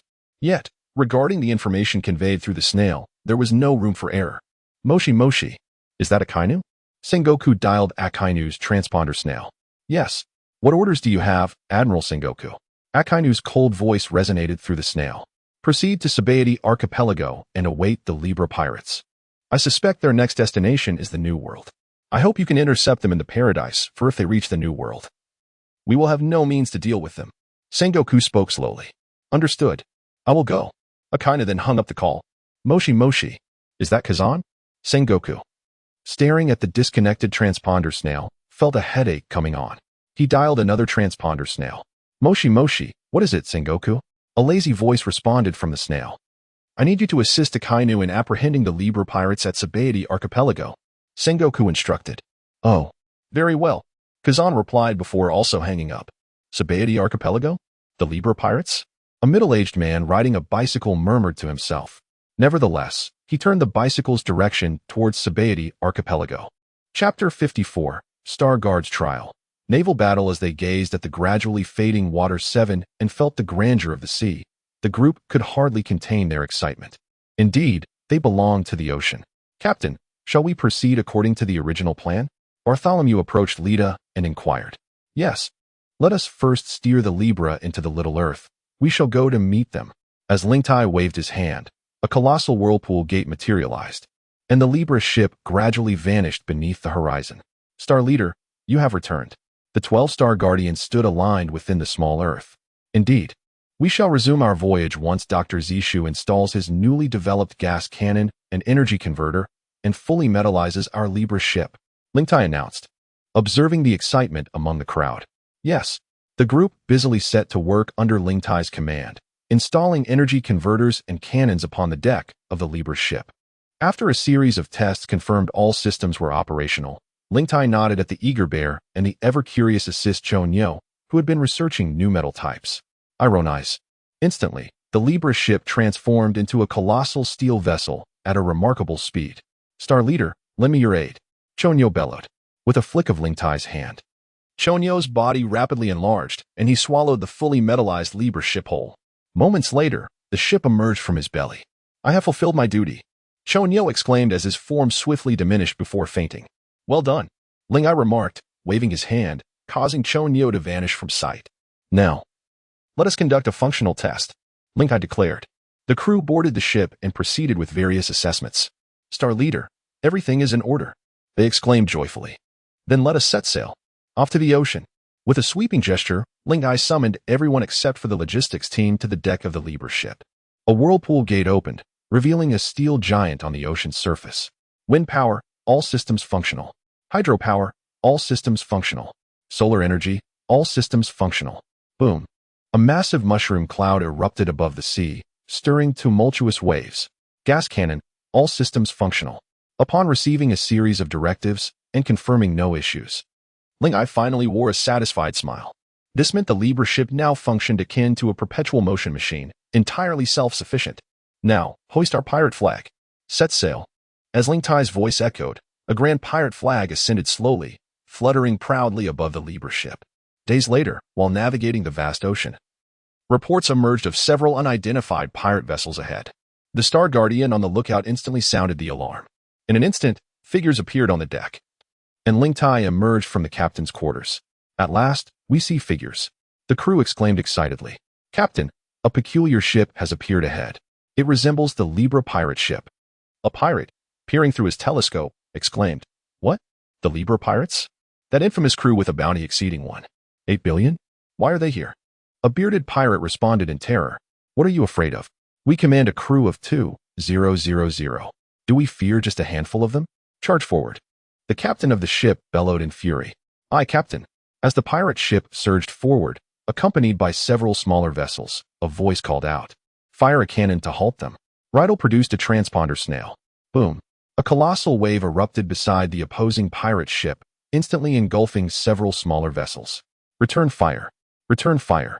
Cannons unleashed a barrage upon the Libra, yet those aboard the Libra regarded the incoming projectiles with mocking disdain, for the shells lacked even the merit to mar their ship. Captain, shall we advance? The pirates, witnessing the scene, inquired anxiously. Charge. Retreat means death. The captain gritted his teeth, feeling the weight of ill fortune. Just as he was preparing to head to the Sabay Archipelago, they had encountered Admiral Kazan, who relentlessly pursued them. Had it not been for the man's disinterest in trouble, they would have already met their end beneath the waves. Retreat spelled doom, while advancing might offer a glimmer of hope. They are oblivious to their fate. Their captain seeks captives, but the rest shall be slain. Remember to collect their treasures. Rydell grinned as he leaned over the ship's rail. Shall we intervene? The Star and Hidden Star Guardians asked in unison. No need. They are too weak. Let the Guardians hone their skills. Rydell declined their request. As his words fell, the Guardians, under their leader's command, charged toward the enemy vessel. What manner of beast is this? Let me go? I beg you, spare me. As the Guardians leaped onto the opposing ship, the cacophony of brutal combat erupted. Rydell and his companions listened to the anguished cries without an ounce of compassion. For once one embarks on a pirate ship, they must be prepared to embrace the depths of the ocean, themselves included. The sounds of gunfire, cannon blasts, clashing blades, and the haunting wails of the wounded formed a peculiar symphony. Rydell poured himself a glass of orange juice, while those behind him brought forth cups of wine. Savoring the spectacle, alas, the scent of blood overpowers the flavor of the juice. Rydell remarked. This aroma, paired with strong liquor, intensifies the drink's essence. Star, would you care for a glass? Steigen inquired with a smile. No, not interested. Rydell rolled his eyes. Boring. Steez gazed into the distance at the engaged Star Guard, squinting slightly before curling his lips in disdain. Indeed, it is rather dull, he remarked. Aniru, standing beside him, echoed the sentiment with a scoff, leaving one to wonder whether their disdain was directed at the wine or the people involved. Captain, there are no living souls left on that vessel. Before long, the Star Guards emerged, dragging a barely conscious individual whose limbs had been severed by an unknown assailant. Who did this? Wasn't I clear about sparing lives? Lita inquired, staring at the nearly lifeless figure. Star Guardian, he has injured many of our brothers and sisters, so in a fit of rage, I dispatched him. You said to leave someone alive, and he is still breathing. Scorpio stepped forward, indignation and frustration evident in his voice. You rascal, you've gone too far, Lita exclaimed, smacking Scorpio on the head. If I recall correctly, Scorpio was entirely cloned from my blood. Is there something so twisted in my genes? Lita glanced at the pirate captain, now resembling a heap of mud, and contemplated silently. Quickly, clear the battlefield and bring all their treasures here. You are responsible for this one. Ensure it is handled with care. Lita shook his head slowly as he spoke. Yes, Star Chief. Scorpio responded eagerly. Lita waved them off, and in an instant, for flying knives were drawn, mercilessly targeting the pirates still struggling in the sea. Under the influence of observation haki, even feigning death was rendered impossible. As Aniru and the others transferred the treasures from the enemy ship onto the balance, they launched an immediate assault, turning ship after ship into mere remnants adrift upon the ocean surface. Their penchant for delivering the final blow stemmed from their Star Chief's preference for thoroughness. Lita feared the emergence of unnecessary foes. After all, in this world, even skeletons could be resurrected. A cautious approach ensured longevity. This was Lita's life philosophy. Chapter 55. The World Nobles. The Celestial Dragons following their previous naval skirmish, they set sail towards the Sabay Archipelago. Star Chief, a ship has appeared ahead, reported a lookout from the crow's nest. What sort of ship? Lita inquired with curiosity. It appears to be a vessel belonging to the World Nobles, the Celestial Dragons. Vorod produced a telescope and declared, World Nobles? Celestial Dragons? Lita's eyes gleamed with intrigue. Indeed, Star Chief. It is likely due to our proximity to the Sabay Archipelago. I've heard these nobles are particularly fond of acquiring goods from there. Vorod continued. I have heard as well. These celestial dragons possess the authority to summon naval admirals to serve them at will, embodying both wealth and power, a blight upon society. Steez interjected. I also heard during my time in Water 7 that the world government was established specifically for their benefit. Anira remarked, a flash of lightning crackling around him. Is that so? Let us circumvent them. We must avoid conflict for the time being, Litai suggested after a moment of contemplation. Indeed, St. Druin. A peculiar pirate ship has appeared ahead. A servant reported with a bow. A strange vessel? Splendid. Another toy to play with. Pursue it at once. I am on the verge of boredom sailing these wretched seas. St. Druin exclaimed with delight, clapping his hands. Yes, the servant stepped back, raising his transponder snail to issue commands. Boom, boom, boom. The opposing ship has launched an attack against us. Shall we retaliate? Just then, a barrage of cannonballs rained down upon the Libra. Damn it! These scoundrels, if we do not engage them, they dare to assault us. Stigbin cursed vehemently. Let us go out and see what these ruffians intend, Litai said, frowning. Hey, why are you attacking our ship? On the deck. Stigbin took out a loudspeaker transponder snail to address St. Druin's ship. Ha ha, how amusing, came St. Druin's mocking voice. Amusing, is it? Litai remarked. A sinister smile gracing his lips as he gazed at the ship, larger than the Libra, ramming its bow against theirs.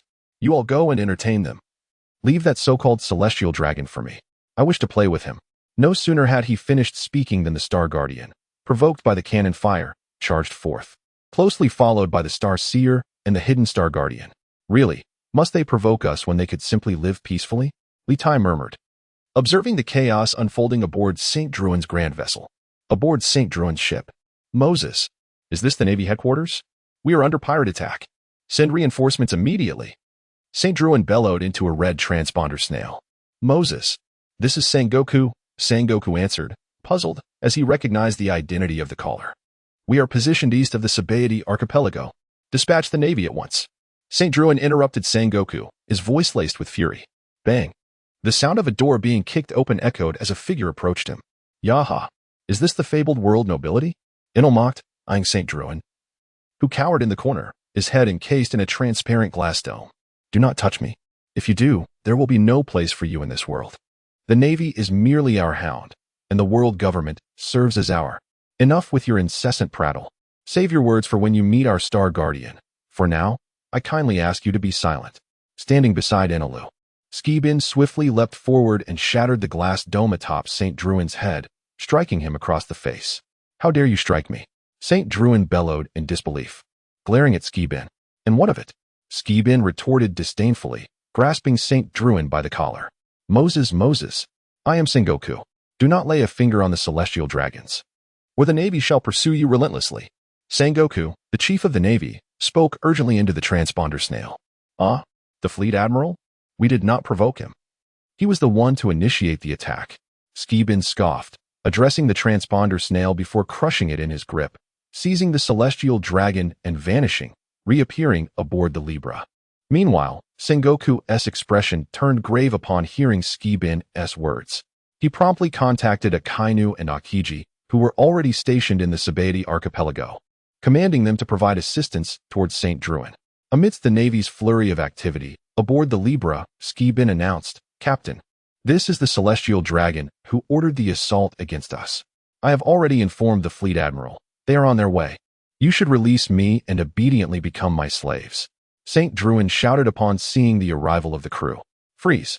With but a thought, Litai transformed St. Druin into a statue, rendering him utterly immobile. Captain, that fellow indeed contacted the fleet admiral. We must hasten our efforts. Skibin remarked, his expression somewhat serious.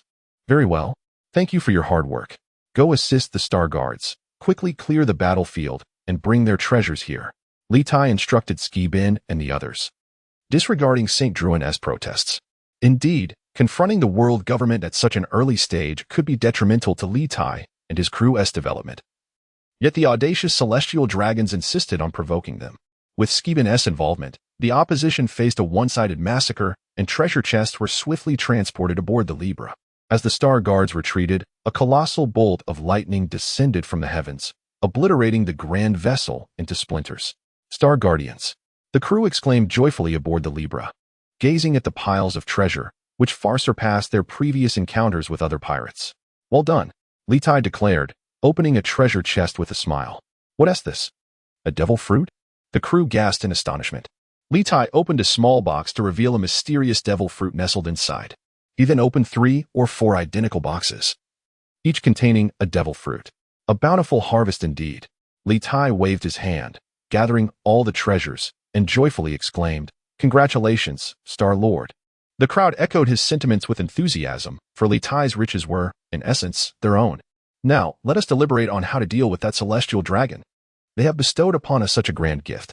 It is only fitting that we reciprocate, Litai declared, summoning St. Druin to his side with a mere gesture. Gripping the latter's throat, he spoke slowly, Release me. St. Druin gasped, his face reddening with strain. We had no intention of provoking you. Why then do you instigate us? Litai replied, his anger evident. As Saint Duruin attempted to continue, Litai swiftly snapped his neck and summoned a flying sword from the Star Guard, reducing Saint Duruin to mere fragments, which he cast into the sea to feed the fish. I detest needless chatter during conflict. A quick demise is preferable. Had you refrained from your incessant prattle, I might have spared you, Litai murmured, watching the remnants of Saint Duruin vanish beneath the waves. Indeed, a formidable group has arrived. Enel remarked, his gaze fixed intently in one direction. Prepare for a true battle. What we just experienced was hardly a warm-up. My brothers are yet to quench their thirst for blood. Skib tightened his fists, a serious expression adorning his face. Let them come, Litai proclaimed, as warships materialized before the Libra. Yes, the crew readied themselves, eager for the impending confrontation. Chapter 56, Mutual Destruction on board the naval vessels. Akainu and Kazan exchanged grave glances. Directed at the Libra. Did you see that? Kazan queried Akainu. They are truly audacious.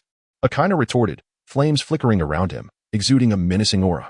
Well, it's been a while, Admiral Akainu. Litai grinned at the figure aboard the warship. Where's the celestial dragon? Surrender him, Akainu demanded, aware through his observation haki that Saint Duruin had already met his fate at Litai's hands. Nonetheless, he felt compelled to maintain a faade. Oh, you mean that garbage? He.S. down there. Feel free to retrieve him. But do hurry. By now, there may be nothing left but bones. Litai gestured towards the ocean below. Truly a band of lunatics. Kazan remarked, observing Litai. You vile pirates. If you hadn't fled so swiftly last time, I would have torn you to shreds. Akainu scoffed. TCH, let us see who holds true skill in combat. Litai countered defiantly. Kazan was taken aback. As before he could utter another word, the battle commenced. Fire. Almost simultaneously, Akainu and Litai commanded their forces to unleash a barrage, resulting in several naval ships being sunk, while the cannonballs aimed at the Libra left no trace upon its hull. What is the meaning of this? How is this ship so resilient? Admiral Akainu gritted his teeth and roared, Vice Admiral, the ship opposite is peculiar. I suggest we launch a direct assault. A common Vice Admiral reported back to Akainu. A direct assault it is. As Akainu gazed upon the warships engulfed by the waves and sunk by cannon fire, an overwhelming aura emanated from him as he instantly transformed into an elemental state, charging towards the ship, Libra. In an instant, the sea was encased in a frigid grip, heralding the Ice Age. Charge! The Navy leapt onto the ice surface, but Lieutenant Taitai obstructed Akainu's advance, leading to a fierce collision. Hey, your opponents are us. The 4 members of the astral constellation confronted the oncoming Kazan. Lieutenant Wei also joined the fray on the ice, resulting in a chaotic melee that turned the ice into a veritable slaughterhouse. Although the Navy outnumbered the astral constellation, their quality varied, failing to secure a decisive advantage. Despicable pirates.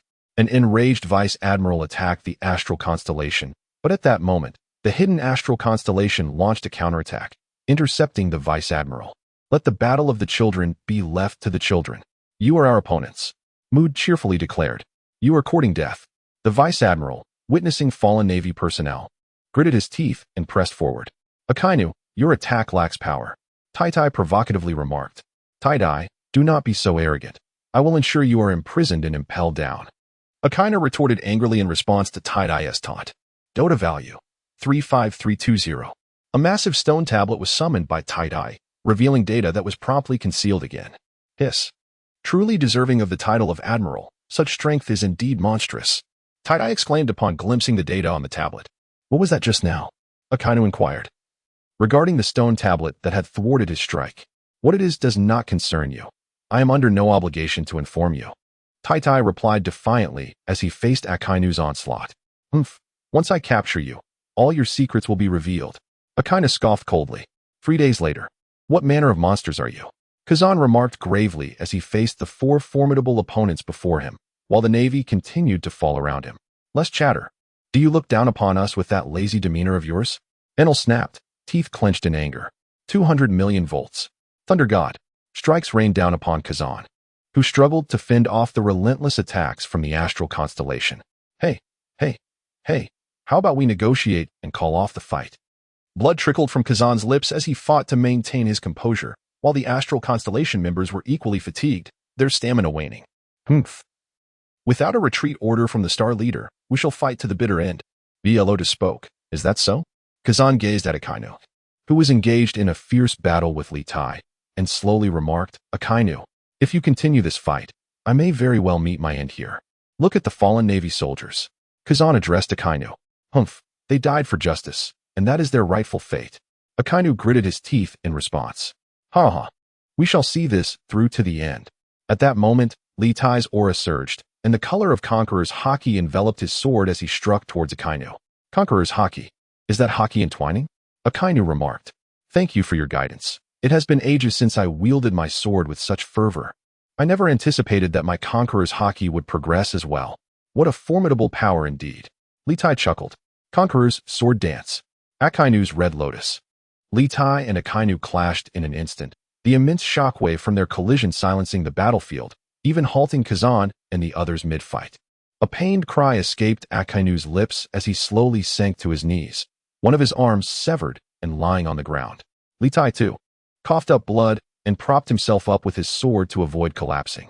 Let us cease hostilities. Litai surveyed his surroundings and spoke softly. This battle has left us both grievously wounded. Neither side has gained an advantage. The members of the Star Pirates swiftly surrounded Litai, their vigilance directed towards the surrounding navy. Admiral Akainu. The Navy officers promptly encircled Akainu, their eyes wary of the Star Pirates. This conflict holds no further purpose. Kazan observed the shifting tides of battle and declared. Then let us reconvene another day, Litai suggested, signaling to the members of the Star Pirates to escort everyone aboard the Libra. Engage flight speed. The Libra erupted with a tremendous thrust, ascending into the sky and vanishing from the waters below. Return to Navy headquarters and tend to Admiral Akainu. Kazan commanded. Yes. The Navy personnel supported one another as they boarded the warship, a somber atmosphere enveloping the vessel. Sigh. It appears this world has once again attracted a formidable cadre of madmen. Kazan mused, sensing the palpable tension as he watched Litai and his crew depart. Meanwhile, aboard the Libra, the crew's stamina and resources were nearly exhausted. Litai, having expended his last ounce of energy to empower the ship, succumbed to unconsciousness. Captain Star will be fine. He merely requires a good rest. Yet, unbeknownst to Litai and his companions, their battle had stirred a colossal upheaval in the world, dramatically altering its landscape. Chapter 57. The Emperor is yet to reach the New World at the Marine headquarters in Marineford. Sengoku, Garp, Kazan, and Kazara sat together. Garp. Could you refrain from munching on those wretched rice crackers? The roar of Sengoku shattered the current silence. I haven't eaten. Garp looked at Sengoku in bewilderment. Cough. Misunderstood. Kazan. Why don't you explain the situation with the Libra pirates? How is it that you and Akainu are in such a predicament? You can't even protect a celestial dragon? Sengoku inquired, his anger and confusion palpable. Given this lineup, one would expect that not even an ordinary pirate crew could withstand such pressure, let alone a Yonko. What? Celestial dragon? Garp's mind was reeling. Who was this lunatic that dared to kill a celestial dragon? What a terrifying bunch. Kizaru remarked, his expression grave. The Libra pirates. Voldka Litai. Kazan slowly began. Nanny? Garp jumped up, drenched in cold sweat. Yes. The one who injured Akainu and severed his arm is the captain of the Libra pirates. Voldka Litai. Sengoku glanced at Garp before speaking again. Cough. Where did this audacious brat come from? He should be captured and imprisoned and impelled down. Garp coughed lightly, his lips curling in disdain. Big news, big news. These individuals are truly insane. At that moment, an albatross excitedly raised a document, declaring, prepare to change our station. This news must be disseminated. He asserted firmly. Mr. Morgans, are we really going to release this information? We will offend both the world government and the Navy. A member of Morgan's newspaper expressed concern. What are we afraid of? So what if we offend them? At worst, we retreat our headquarters to the New World. But a new Emperor of the Sea is about to emerge under my watch. Do you understand the significance of this? Morgans roared. Indeed. I can hardly fathom the tumult these madmen will unleash upon the world. A new era? Morgans mused as he gazed at the departing crew, his eyes lingering on the portraits of the Libra pirates. However, just as the tides of change were about to rise, the crew aboard the Libra was engulfed in sorrow. In this battle against the Navy, their leader Litai lay unconscious. The hidden Star Guardian AI was severely injured and also in a coma, while the others bore only minor wounds, and the 4 Star Guardians were nearly exhausted, with the Star Guardians suffering a loss of 15 members. Is the Star Leader still unconscious? Siskin anxiously inquired, looking at the mouse who was examining Litai. Not yet, but the star leader's aura is stable. He may awaken soon. The mouse shook his head and replied, Xinglong, Baihu, you two take control of the Libra now. We will pass directly through the doldrums. There's no need to linger at Sabay Archipelago. The first half of the journey is exceedingly disadvantageous for us. The new world is our rightful domain. At that moment, Borod pulled out the nautical chart and addressed the other three. I have no objections. In the first half, we would surely be pursued and cornered by the Navy. The losses would be even greater. With the star leader's condition uncertain, heading directly to the new world is indeed the right choice. At this moment, King Bear also spoke up. We have no objections. Both Enel and Skypiea chimed in simultaneously. Thus, the group, initially intending to linger in the Sabay archipelago, surged forth towards the new world. St. Mary Joa, the call from the five elders. Sengoku glanced at the ringing den mushi, signaling those around him to remain silent. Hello. This is Sengoku from the Navy headquarters, he said, his expression grave as he answered the den mushi. How could you let this happen? With the substantial military funding provided to you annually, you can't even protect a single celestial dragon? Is there any point in your Navy's existence? Roared the five elders Hirano Masato through the den mushi. We will handle it. Not a single wicked pirate shall go unpunished. Sengoku replied. Beads of cold sweat forming on his brow. Humph. You better provide us with a satisfactory response. Otherwise, you can forget about being the fleet admiral. Came the voice of the five elders Ybu Kiyoshi. Yes, I will definitely give you a satisfactory answer. Sengoku assured them, then noticed the den mushi had gone silent. TCH, a mere pig has died, and they're making such a fuss over it? Carp remarked sarcastically, our admiral is gravely injured. Yet there's not even a word of concern. Damn it, Carp. Sengoku shot him a sharp glance, followed by a curse. The five elders are truly terrifying, remarked Kizaru, his expression darkening. Sighing, Kazan lamented, well, we must keep the incident regarding Voldka Litai under wraps. Otherwise, it will cause unnecessary panic across the world. It seems we can't keep it hidden any longer. I've just received news that the two admirals have suffered defeat against the Libra pirates. And the entire world is now aware, Kazara said, his expression grim. What? Sengoku exclaimed in shock. I've just received word that Morgans has retreated towards the new world and has already spread the news, Kizaru said, gesturing as a news bird flew to the window, delivering a newspaper to him. The new Sea Emperor? Carp exclaimed, his jaw dropping at the headline. Damn Morgans. Is he betraying our agreement? How dare he report this? Sengoku slammed his palm on the desk, roaring in anger. In the new world, aboard Whitebeard's whale ship, old man, big news. Marco anxiously flew to Whitebeard's side, exclaiming, Gururara Marco, what has you so flustered? Whitebeard chuckled, his mustache shaking. This is today's news. Marco handed the newspaper to Whitebeard, stating, Gururara, assassination of the celestial dragons? A crushing defeat of two admirals working together? The emergence of the fifth emperor of the seas before even entering the new world? Whitebeard gazed at the newspaper in his hand, which displayed an image of Lita severing Akainu's arm. His hand trembled involuntarily. This new generation is formidable. How delightful it would be to adopt him as my son. Whitebeard murmured, his eyes fixated on Lita's photograph. Dressrosa, are you all right, Doflamingo? Virgo inquired with concern. Fu. I am quite well, merely overwhelmed with excitement. Doflamingo exclaimed, his laughter echoing with madness. A notorious figure? The fifth emperor of the sea yet to enter the new world? Fu. I demand all pertinent intelligence on them. Doflamingo directed his gaze towards Virgo. Yes, master. Virgo responded with a bow. Chapter 58. Lita awakens his where am I? Have I died again? Lita gasped, rubbing his head as he surveyed the ethereal expanse surrounding him, filled with confusion. Boom. A surge of explosive information flooded into his mind. Is this the awakening of the mind fruit? The epitome of fruit development? As he sensed the tumultuous information within his consciousness, Lita pondered aloud. According to the knowledge coursing through his mind, Lita had gained the recognition of the mind fruit, and the surrounding space was indeed the mind space, where he reigns as a deity, not in the manner of a minor planet wielding control through spatial crystals. Is it true that a single thought can give birth to all things? As Lita's thoughts surged, the previously murky fog swirled, revealing various creatures, albeit lacking higher intelligence, seemingly requiring gradual evolution to attain such status. If that is the case, let you all grow freely. How long has it been since the outside world?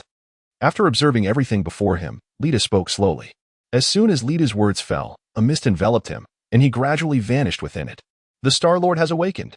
The Star Guardian aboard the Libra exclaimed joyfully, keeping a vigilant watch over Lita. What? The Star-Lord has finally awakened. Ski and the others rushed into Lita's chamber, brimming with excitement. These past 2 weeks had been sheer torment for them. The news of Lita's battle against the Navy, resulting in their resounding defeat, had sent shockwaves throughout the world.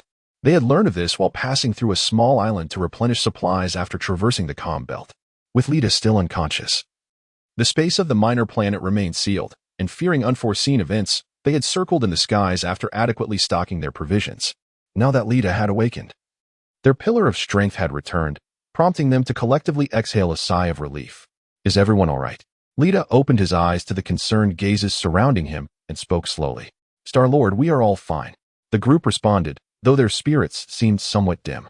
What is amiss? Lita inquired gently, sensing an unusual atmosphere. Star-Lord, it has been over 2 weeks since our last encounter with the Navy. Our starship has suffered nearly 15 losses, and the injured comrades have all regained consciousness, Skib remarked grimly. Damn it! Lita exclaimed with indignation upon hearing of such significant losses. Moreover, Star Leader, following our confrontation with the Navy, the world's newspapers have been inundated with our news. Your bounty has now reached an astonishing 2.79 billion. They even proclaim us the 5th Emperor of the New World. Skib continued with a heavy expression. We have also discerned the current global dynamics. The New World is dominated by the 4 emperors, and the 7 warlords also hold sway here, teeming with countless monstrosities. If we wish to survive in the New World, we must compete with these creatures for resources and supplies.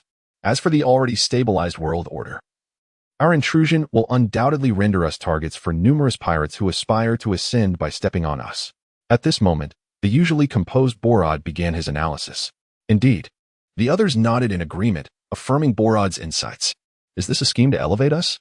Lita pondered slowly, his astute mind instantly grasping the malevolent intentions of the world government. For the rise of every maritime emperor is invariably accompanied by ceaseless warfare, territorial disputes, and resource theft. As newcomers to the New World, they would undoubtedly become stepping stones in the eyes of many pirates. Are they attempting to use the monsters of the New World to ensure our demise at sea? I wonder if I will rise above them or be vanquished by them. How delightful! Lita's previously solemn demeanor brightened as he spoke with a smile. Although the world government's strategy may seem ruthless and undermining, it presents both advantages and disadvantages. If we survive, we shall firmly hold the title of the 5th Emperor, accompanied by immense prestige and profit. After all, great risks yield great rewards, do they not? Lita declared with a grin. Indeed, we vow to follow the Star Leader to the death. The others exclaimed, their eyes sparkling with renewed determination. Their previous anxiety stemmed from being ensnared in the situation. For had they been more detached, they surely would have recognized this insight. Now, tell me, where are we? Lita inquired, looking at the group. Star Leader, after your unconsciousness, we feared being hindered by the Navy in the first half of the Grand Line, so we traversed the doldrums and directly reached the New World. Bear cautiously responded. Nanny, the New World? Lita gasped in astonishment, recalling how, while navigating the first half of the Grand Line, they struggled to find even a single island. Yet now they had arrived in the New World directly? Indeed, we have confirmed it. This is unquestionably the New World, and we did not stray from our path. Borod awkwardly added. You all did remarkably well, Lita said after a moment of contemplation. After their previous encounter with the Navy, they were already significantly weakened. Remaining in the first half of the Grand Line would inevitably lead them to face the Navy's relentless pursuit. Although venturing into the New World was fraught with peril, it at least offered a chance for maneuverability, as the Navy's reach did not extend to this realm. Captain, we are currently facing a severe personnel shortage. Our strength has also diminished considerably. Thus, it is imperative that we establish our own territory and influence in the New World to ensure a continuous influx of fresh blood. Bear spoke earnestly. Then let us seek out Don Quixote Doflamingo. After all, a confrontation is inevitable. Lita mused thoughtfully. Doflamingo is currently in Dressrosa. To find him, we must first gather supplies at the next island and obtain the permanent log pose. Otherwise, we shall surely lose our way in the New World, a place even more treacherous than the first half of the Grand Line. At that moment, Skiban interjected. During their days in the New World, they finally witnessed the sheer power of nature. From cataclysmic tsunamis to colossal hailstones, their aerial voyage subjected them to the occasional lightning strike. Had it not been for the Thunderbolt's lightning collection and dispersal devices, the ship might have suffered catastrophic damage. Very well. Let us proceed as you have suggested, Lita declared. Yes. With Lita's awakening, the crew regained their fervor, gradually alleviating the trauma inflicted by their clash with the Navy. Chapter 59. The New World. The Thunderbolt glided steadily across the ocean's surface. Captain, there is an unknown island ahead.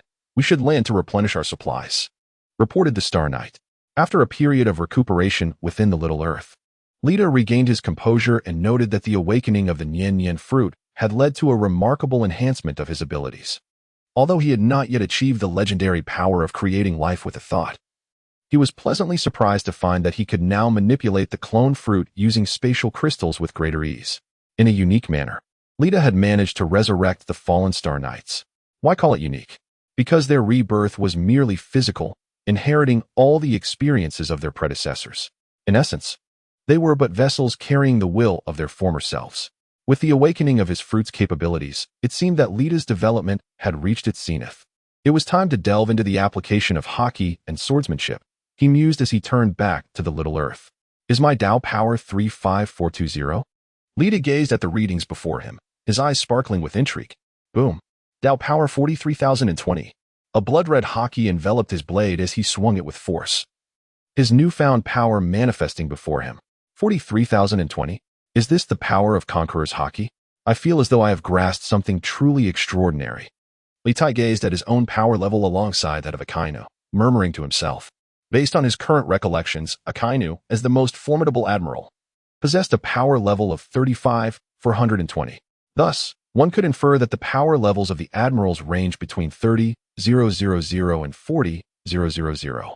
One of the grandfathers and Sengoku, who are purportedly stronger than the three admirals, with their power levels ranging from 40,000 to 60,000. The man known as Whitebeard, acclaimed as the pinnacle of strength in this world, must have surpassed 60,000 in his prime. Moreover, the formidable figures that flashed within the spatial crystal appeared to exceed 60,000 as well. Litai analyzed and compared his own data with that of Akainu. However, this world ultimately does not operate on the principle that greater strength equates to greater prowess. Based on the previous stellar alignment, where the four of them managed to restrain Kazan simultaneously, it seems that combat strength can indeed be balanced by numbers, provided their power levels are not vastly disparate. This implies that while I could single-handedly challenge an admiral, should two admirals join forces, I would still need to retreat. It appears that the strength of the stellar alignment has also grown. As he established various analyses and equations, a smile crept upon Litai's lips as he exclaimed, "So, is the new world ready to embrace my prowess? Yet, that Doflamingo seems to be quite a character. A direct assault might yield counterproductive results." Litai pondered the current situation.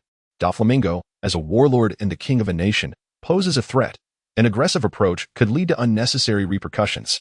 Perhaps it is the perfect opportunity to test the newly awakened abilities of the Thought Fruit. Let us see whose fruit control is more formidable, yours or mine. After a moment of contemplation, Litai attuned himself to the Thought Fruit, smiling slightly. As of now, he was still unaware of the true extent of his fruit's power. Before its awakening, it seemed merely an auxiliary fruit. However, now awakened, the Thought Fruit appeared to possess the offensive capabilities akin to a soul-type fruit. Unnamed Island. Is that the ship of the Libra pirates? Indeed, that legendary fifth emperor seems to command a peculiar colossal vessel. As Litai and his companions approached the nameless isle, a cacophony of voices erupted, with the island's inhabitants engaging in fervent discussion. I am Voldka Litai, captain of the Libra pirates. Greetings. Litai addressed the bustling crowd of residents. Observing these individuals, he could not help but marvel. The ordinary people of this new world appeared to be even more formidable than the Marines of the Grand Line. Captain of the Libra. This is an outpost of the Yonko Big Mom's pirate crew, while you may be the fifth sovereign of the seas. Intruding upon Big Mom's territory uninvited will be regarded as an act of war. If you have no business here, we kindly ask you to retreat. At this moment, a middle-aged man with a rather grave expression stepped forward and issued a threat. Uncertain about the intentions of Lita and his crew, he revealed their background.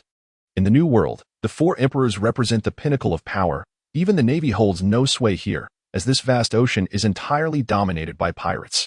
You dare threaten us? Skypea slowly raised his head and spoke. Are they not aware that we have never been intimidated since our debut? Enel, crackling with fury, exclaimed, "Humph! What is one mere emperor? We have the audacity to confront Navy admirals. What is an emperor to us?" The ire of the members of the Libra pirate crew ignited in unison. "What do you all truly wish to accomplish?" The middle-aged man stammered, taken aback. He had not anticipated that his words would not dissuade the Libra pirate crew, but rather inflame their fury. Nonetheless, in the New World, even if one is a monarch of the sea, one must adhere to the rules of another emperor when on their territory. Otherwise, it is seen as a blatant disrespect towards the four emperors. "Oh, the Big Mom pirates, you say? We do not wish to incur the wrath of an emperor. However, we do require certain supplies, so we kindly ask that you relinquish your provisions. We shall compensate you for them." Lita gestured for his crew to remain calm, his gaze flickering as he spoke with measured intent. "Is that so? We shall attend to this immediately." Upon Lita's words, the middle-aged man breathed a sigh of relief. "Then please, proceed." Lita signaled for them to remain on the ship, instructing them to bring the supplies aboard themselves. The middle-aged man hurriedly summoned the island's inhabitants to transport the goods, and soon, box after box was loaded onto the ship. "By the way, do you have a permanent log post to Dressrosa?" Lita inquired, nodding in satisfaction as he observed the supplies being transferred to the Libra. "Indeed, we do. Please wait a moment. I shall retrieve it." The middle-aged man rushed home and soon returned, cradling a log pose which he handed to Lita. "Thank you." Lita accepted the log pose and tossed some berries to the middle-aged man. No, it is my pleasure." The man, taken aback, exclaimed, "Is this truly the fifth emperor of the sea? He does not seem so fearsome after all." The middle-aged man murmured as he watched Lita and his crew depart. Chapter 60. Dressrosa, Cake Island. Well, who would have thought that the rising Libra pirate crew would venture into our territory? A colossal figure remarked, his mouth full of cake. This figure was none other than Charlotte Linlin, one of the four emperors of the sea. No, now she is one of the five emperors. "Mama, it seems these fellows are merely here to resupply and pose no significant threat to us." Charlotte Perispero spoke up. It appears they do not regard us highly. What a pity. It would be splendid if I could capture him and have him wed my daughter." Charlotte Linlin sighed regretfully after swallowing a piece of cake. Upon hearing Linlin's words, a flicker of disappointment flashed in Perispero's eyes, just as Linlin lamented their failure to capture Lita. Lita and his companions had already arrived at Doflamingo's territory. "Is this Dressrosa?" Lita murmured, gazing at the bustling scene before him. "Yes, this is Dressrosa, the stronghold of Don Quixote Doflamingo." Bartolomeo interjected, "I never imagined Doflamingo could manage a nation to such a flourishing state." King Kuma remarked, tapping his mouth in surprise. "Flourishing, perhaps?" "I remain non-committal," Lita replied. "Captain, someone is approaching," Enel announced. "Greetings. I am Virgo of the Don Quixote family, Captain Waldecart Lita. Our master has long since wished to extend his congratulations to you." A figure approached Lita and spoke. "Is that so? I was unaware of my own fame, that I could catch the eye of the illustrious warlord Doflamingo." Lita jested. "Captain Lita, you flatter me. Our master has indeed been eager to convey his regards."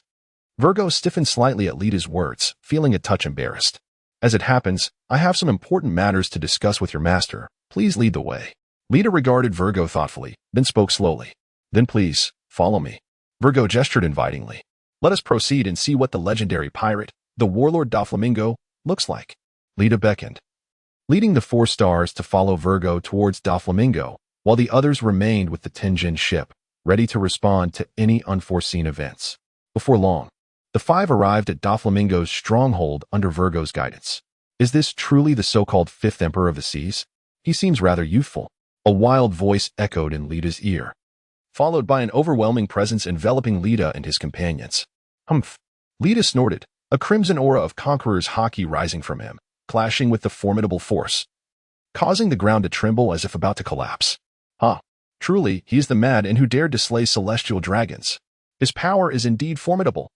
Doflamingo laughed maniacally upon sensing Lita's haki. He recognized this as Doflamingo's attempt to assert dominance, his expression darkening. "Is this the hospitality of the esteemed warlord Doflamingo, the king of the underworld?" Litai scoffed. "Fufufu, you certainly deserve the title of the fifth emperor of the sea." Doflamingo laughed maniacally. "Humph. Whether I am an emperor of the sea is not for others to judge." Litai continued with a grim expression. "Fufufu, how amusing. Truly delightful. You are indeed a madman. You have not disappointed me." Doflamingo remarked with a hint of admiration. "How infuriating." Enel's temper flared as he glared at the aloof Doflamingo. unleashing a bolt of thunder towards the maniacally laughing Doflamingo. Litai observed Enel transform into a streak of lightning, but refrained from intervening. After all, he had come to challenge Doflamingo on his turf. This man had been prattling on for far too long, and Litai could no longer contain his desire to confront him. With a flick of Doflamingo's fingers, transparent strings shot forth towards Enel. Thunder Beast.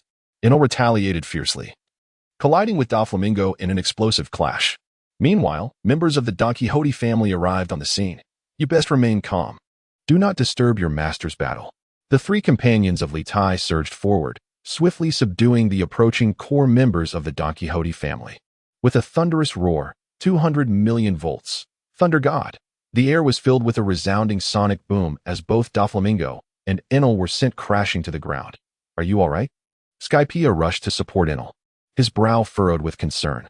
After uttering a brief assurance, Enel promptly lost consciousness. Doflamingo's subordinates hurried over to assist their fallen leader. I'm fine. Doflamingo slowly propped himself up. Fufufu. Who would have thought that a mere passerby could match me in battle? Doflamingo turned his gaze towards Litai, a flicker of doubt crossing his mind. If a casual fighter could bring him to this state, what would happen if Litai truly engaged? We shall return. Do not disappoint us then. Litai cast a deep glance at Doflamingo before commanding his companions to depart. Once Litai and his entourage had distanced themselves, Doflamingo could no longer hold back, spitting out a mouthful of blood. Master, are you all right? Get a doctor. Doflamingo waved his hand dismissively, signaling that he was indeed fine. Fufufu. I never anticipated these individuals would be so formidable. I am now convinced they possess the capability to contend with the Navy. Doflamingo laughed maniacally. This battle appeared to be his victory, yet in truth, it was not. He merely held on, refusing to faint, for many depended on him. The consequences of his collapse would be dire. Is the master truly unharmed? The onlookers exchanged glances, their faces etched with resignation. Someone summoned Kaido. It is time for him to make his move. Doflamingo had never felt such a sense of urgency, prompting him to decisively invite Kaido for assistance. Otherwise, peril awaited him. Captain, why did we not eliminate Doflamingo when we had the chance? Asked Ski with curiosity, for it had indeed been the prime opportunity to vanquish him. Killing him would be easy, but the ensuing complications would be quite troublesome, Lita responded slowly. Just kill a warlord. After all, he is merely a pawn of the world government. Ski replied indifferently. It is not that simple. Borod interjected. There are whispers that Doflamingo has a partnership with the Emperor Kaido. Should anything happen to Doflamingo, Kaido would undoubtedly intervene. Borod continued. Indeed, Lita remarked, his expression growing grave at the mention of Kaido. Chapter 61. Controlling Doflamingo. Upon returning to the ship, the crew gathered in a circle. Captain, according to intelligence gathered by the Hidden Stars, Doflamingo's background appears to be exceedingly intricate. Borod began. Oh, intricate? How intricate? Lita inquired, intrigued. Yes, how intricate can it be? He is merely a naval lackey, a warlord, is he not? That so-called Dark Emperor likely cannot intimidate us, Enel added, curiosity evident in his voice. Not at all.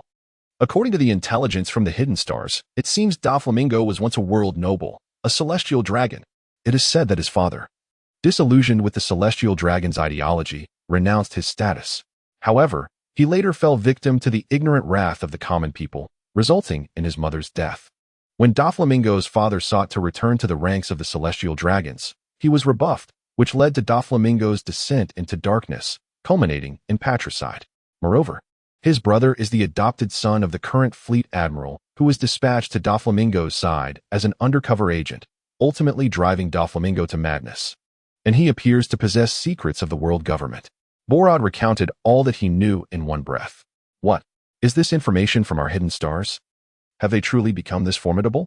Lita exclaimed, eyes wide with astonishment. Why yes, Captain, is there a problem? Borod queried, bewildered. When they first arrived in the New World, all the Hidden Stars had been dispatched to develop independently, and now their current status was unknown, as these matters were shrouded in secrecy. Cough, cough. Please continue. Lita stammered, feeling rather incompetent in his role as captain. Thus, if we can exert control over Doflamingo and enlist his assistance, we shall swiftly establish our foothold in the New World. Bolid continued. You mean, if we dominate Doflamingo to act on our behalf, he would be in the limelight while we orchestrate everything from the shadows. This way, we can accumulate strength discreetly? Litai's eyes sparkled, instantly grasping Bolid's intention. Precisely. This is the most advantageous course of action for our Libra pirates. Bolid nodded affirmatively. Incredible! Truly. You are the brains of our Libra pirates. CK exclaimed in awe. Indeed. Enel, King Bear, and Litai all nodded in agreement. Haha, you flatter me. Bolid, under the gaze of his companions, felt a twinge of discomfort, scratching his head as he spoke.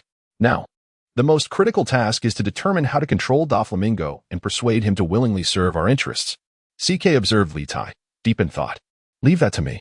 Litai smiled at the pensive CK. Hee, I knew you would have a plan, Star Chief. CK chuckled, scratching his head. Then this move is secured, Bolid declared. Inside Doflamingo's chamber. Hee, I never anticipated you would act so swiftly. Doflamingo gazed at Litai, adjusting his glasses with a peculiar grin. Haha, is this not a sign of respect towards you? Litai took a seat on the stool, smiling. Hee, what do you intend to do? Kill me? Doflamingo fixed his gaze on Litai, appearing nonchalant, yet internally he felt a surge of tension. Rewrite. Litai quietly initiated his thoughts. Kill you? Not at all. I wish for you to join our pirate crew. If you do, I can grant you command of the hidden Star Guard. Litai's eyes flickered as he spoke slowly. Join you? Doflamingo looked at Litai in sheer disbelief.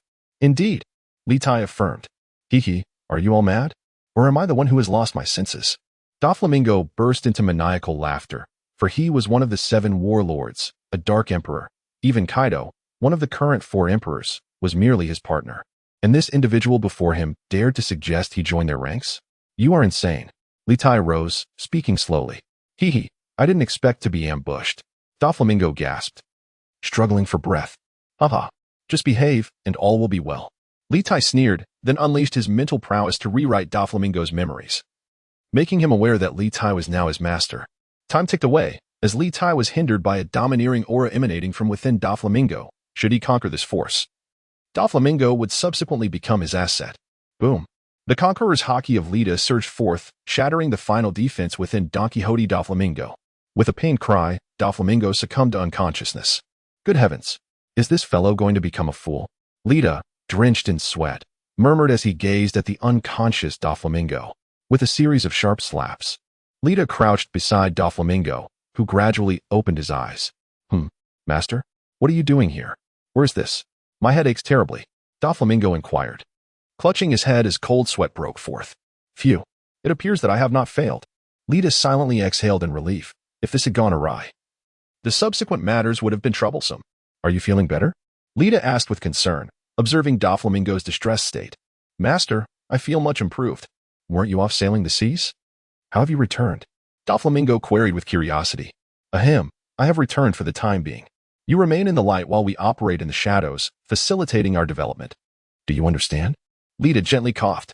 Fantastic. Master, you have finally come to your senses. Should you require anything in the future, please do not hesitate to command me. And I shall comply with all my might. Doflamingo exclaimed joyfully. Indeed. Lita acknowledged, then vanished before Doflamingo's eyes. Master remains as elusive as ever, Doflamingo mumbled, shaking his head. Has the Starhead succeeded? Borod stepped forward, his face etched with concern. Rest assured, Doflamingo is now ours. Lita affirmed with a nod. Splendid! Exclaimed the delighted members of the crew. Lita, observing their elation, allowed a charming smile to grace his lips. In truth, he had merely augmented Doflamingo's memory, instilling in his soul the belief that he was indeed his master. As for Doflamingo's past memories, Lita had chosen not to alter them, for such endeavors were too taxing. Particularly given Doflamingo's possession of the conqueror's haki, it can be said that the plan to control him had succeeded by a stroke of luck. Chapter 62. Luffy set sail. Starhead. We have severed ties with the slave trade, resulting in a loss of 20%. Doflamingo lamented. For sustainable development, those sordid dealings must be eradicated. You must understand that water can both buoy a boat and capsize it. Lita remarked, placing a reassuring hand on Doflamingo's shoulder. Understood. Doflamingo replied, somewhat bewildered. Our priority now is to seek out devil fruits, recruit talent, and strengthen our power. Do you comprehend? Lita said with a smile. Yes. As Doflamingo walked away, Lita's gaze flickered, and then he vanished from sight. Calculating the time, it seemed that Luffy was about to set sail. Holding the nautical chart in his hands, Litai murmured, this chart, crafted by the Doflamingo crew, is the most comprehensive depiction of the Grand Line. Any esteemed navigator would surely covet it. A playful smile graced his lips as he continued. It has been quite a while since I last saw Luffy. Perhaps it is time to bid him farewell. With a hint of mischief, he instructed his crew, I shall be away for a while. You may continue to develop in my absence. In a swift motion, he approached the 4-star members and reminded them, yes, Captain, though puzzled by Litai's sudden departure. They recognized that the Libra pirates were steadily rising, and they simply needed to adhere to his methods. I leave the matter in your capable hands, Litai declared. Retrieving a recording log. With a flicker of thought, a flying sword manifested beneath him, lifting him into the air as he sped toward the East Sea. Indeed, flying solo is exhilarating, Litai exclaimed, relishing the vastness of the sky and sea. East Sea, I return, he proclaimed with a triumphant shout. In Windmill Village, a month later, a young boy perched atop a cliff, gazing joyfully at the ocean. In just a month, I shall set sail. Litai, Ace, Sabo, await my arrival. This boy, now grown considerably, was none other than Luffy. Yet, anyone witnessing this scene might chuckle at his youthful exuberance. I miss you all. I wonder how you are faring. Luffy said, a tinge of melancholy in his eyes. Achoo. How odd. Can I still catch a cold with my current physique? Litai pondered as he soared toward the East Sea. No time to waste. I must reach the East Sea swiftly, lest I miss my chance to see Luffy off. He shook his head and glanced at the recording log. Time flew by, and a month passed in the blink of an eye. Though I have always harbored disdain for mountain bandits, I truly cherish you all, as well as everyone in Windmill Village, Luffy declared, waving goodbye from his small boat. Tears welled in Dadan's eyes, unable to find words. Luffy, please take care. The villagers exclaimed, their worry evident as they bid farewell to the jovial boy. I shall undoubtedly become the Pirate King, Luffy shouted with glee, raising his sail toward the open sea. Yet, before long, a tempest struck, compelling him to seek refuge within a wooden barrel, hoping to evade disaster. Is that reverse mountain ahead? If I cross it, I will reach the East Sea. By now, Luffy must have set sail. Alas, I missed my chance to see him off. Litai lamented, gazing at the majestic reverse mountain. With a determined heart, he summoned his flying sword and soared toward the floating restaurant. KB, who was the most beautiful person in this vast ocean? As the ship, Lidith, sailed towards the seaside restaurant, a scene unfolded aboard a pirate vessel. A plump matron, having just completed a raid on a merchant ship, turned to a somewhat reserved young boy and inquired, surely, she must be the captain of this ship, Miss Alida? Kobe, scratching his head, offered a compliment. Ha! Very well said. Miss Alida erupted into a fit of wild laughter, then brandished a spiked club and struck the deck with vigor, exclaiming joyfully, Thank you, Miss Alida. This has been yet another bountiful harvest. Cheered her numerous subordinates. Excellent. Let us gather their treasures. Miss Alida replied, equally elated. Yes, the crew chorused in delight, and they surged forward, collecting all the riches from the merchant ship to their pirate vessel. Kobe, what are you doing? Alida, noticing Kobe's timid demeanor, spoke with irritation. I am not adept at handling such situations. Kobe stammered, trembling with fear. How dare you retort? Alida roared with fury. I shall go at once. Kobe, seeing Alida's wrath, hastily ran toward the merchant ship. Alida, observing Kobe's retreat, nodded in satisfaction. Hello, is anyone there? It seems deserted. Upon reaching the merchant ship, Kobe found himself in an empty warehouse brimming with barrels. What enormous barrels! If I bring this back, I should be able to meet expectations, he thought gleefully, preparing to push one out. Hey, coward, are you attempting to hide here and shirk your duties? 3 imposing figures blocked the petite Kobe, expressing their discontent. And no, I merely wish to move this barrel, Kobe protested, waving his hands. Ha ha ha, let us assist in making it lighter. I am quite thirsty, one pirate greedily remarked, eyeing the large barrel with excitement. How can this be? If Miss Alida finds out, we shall all meet our demise. Kobe feared internally. Ha ha ha, drink up. I have seen nothing. Though terrified, Kobe hastily uttered. Truly perceptive. One pirate approached Kobe, patting him on the shoulder in commendation. And no, Kobe quickly smiled in response. Indeed, it is quite heavy. The pirates disregarded Kobe and began to lift the large barrel, reveling in its weight. How I can hardly wait, one pirate exclaimed, clapping his hands and drooling in anticipation. Do not rush. I shall open it at once, and we shall indulge, the burly pirate declared, raising his fist. Bang! What a delightful slumber. Suddenly, the situation took a dramatic turn. Just as the formidable pirate's fist was about to strike the barrel, it shattered unexpectedly, and a young lad wearing a straw hat sprang forth. A few pirates were momentarily startled by the emergence of this straw-hatted youth. "Who are you?" he inquired, gazing curiously at the group before him. "Who are you?" The pirates, recovering from their surprise, responded with indignation. "I'm so hungry. Do you have any food?" The straw hat boy turned to the terrified Kobe and asked, "How dare you ignore us? You shall perish." Two pirates behind him raised their knives, roaring in fury. The sight terrified Kobe, causing him to kneel and cover his eyes, fully aware that the boy before him was on the brink of death. "Huh?" Kobe curiously opened his eyes, only to be astonished to see the two pirates lying defeated on the ground. "Who are you?" the pirates asked in horror. "Oh, me? I am Monkey D. Luffy, pleased to make your acquaintance," Luffy declared with a grin, crossing his arms. Chapter 63. On the military ship island, have you heard of Monkey D. Luffy? No. The pirates exchanged glances, indicating they were unfamiliar with the name, and then scattered in disarray. They paid no heed to the fleeing Luffy, but Kobe was anxious. "We must hurry and escape. If they return, you will be killed," Kobe urged Luffy, filled with concern. "By the way, I am so hungry," Luffy replied cheerfully, seemingly unfazed. "Didn't you hear what I said? If Arlita comes back, she will kill you," Kobe exclaimed, exasperated. Sniff, sniff, sniff. Luffy wrinkled his nose, as if he had caught a whiff of something delicious, and he followed the scent. "Don't go that way. You're going the wrong way," Kobe exclaimed in a panic. Bang. "Food. So much food. I want to eat," Luffy exclaimed joyfully as he opened a door to reveal an abundance of provisions. "We're doomed. If someone finds us, we're finished," Kobe lamented, his spirit crushed. "Mr. Luffy, please eat quickly and leave," Kobe advised anxiously, watching Luffy intently. He then crouched beside Luffy and shared his own story. "I wish I had the courage to float on a barrel at sea like you," Kobe said, envy evident in his expression after hearing Luffy's incredible tale. "So, Mr. Luffy, what drives you to brave such dangers at sea?" Kobe asked curiously. "I want to become the Pirate King," Luffy declared with a bright smile. "Ah, the Pirate King? Are you serious?" "Absolutely," Luffy asserted firmly. "So, Mr. Luffy, you are a pirate?" Kobe inquired with astonishment. "Indeed," Luffy replied. "And what of your companions?" Kobe asked again. "None.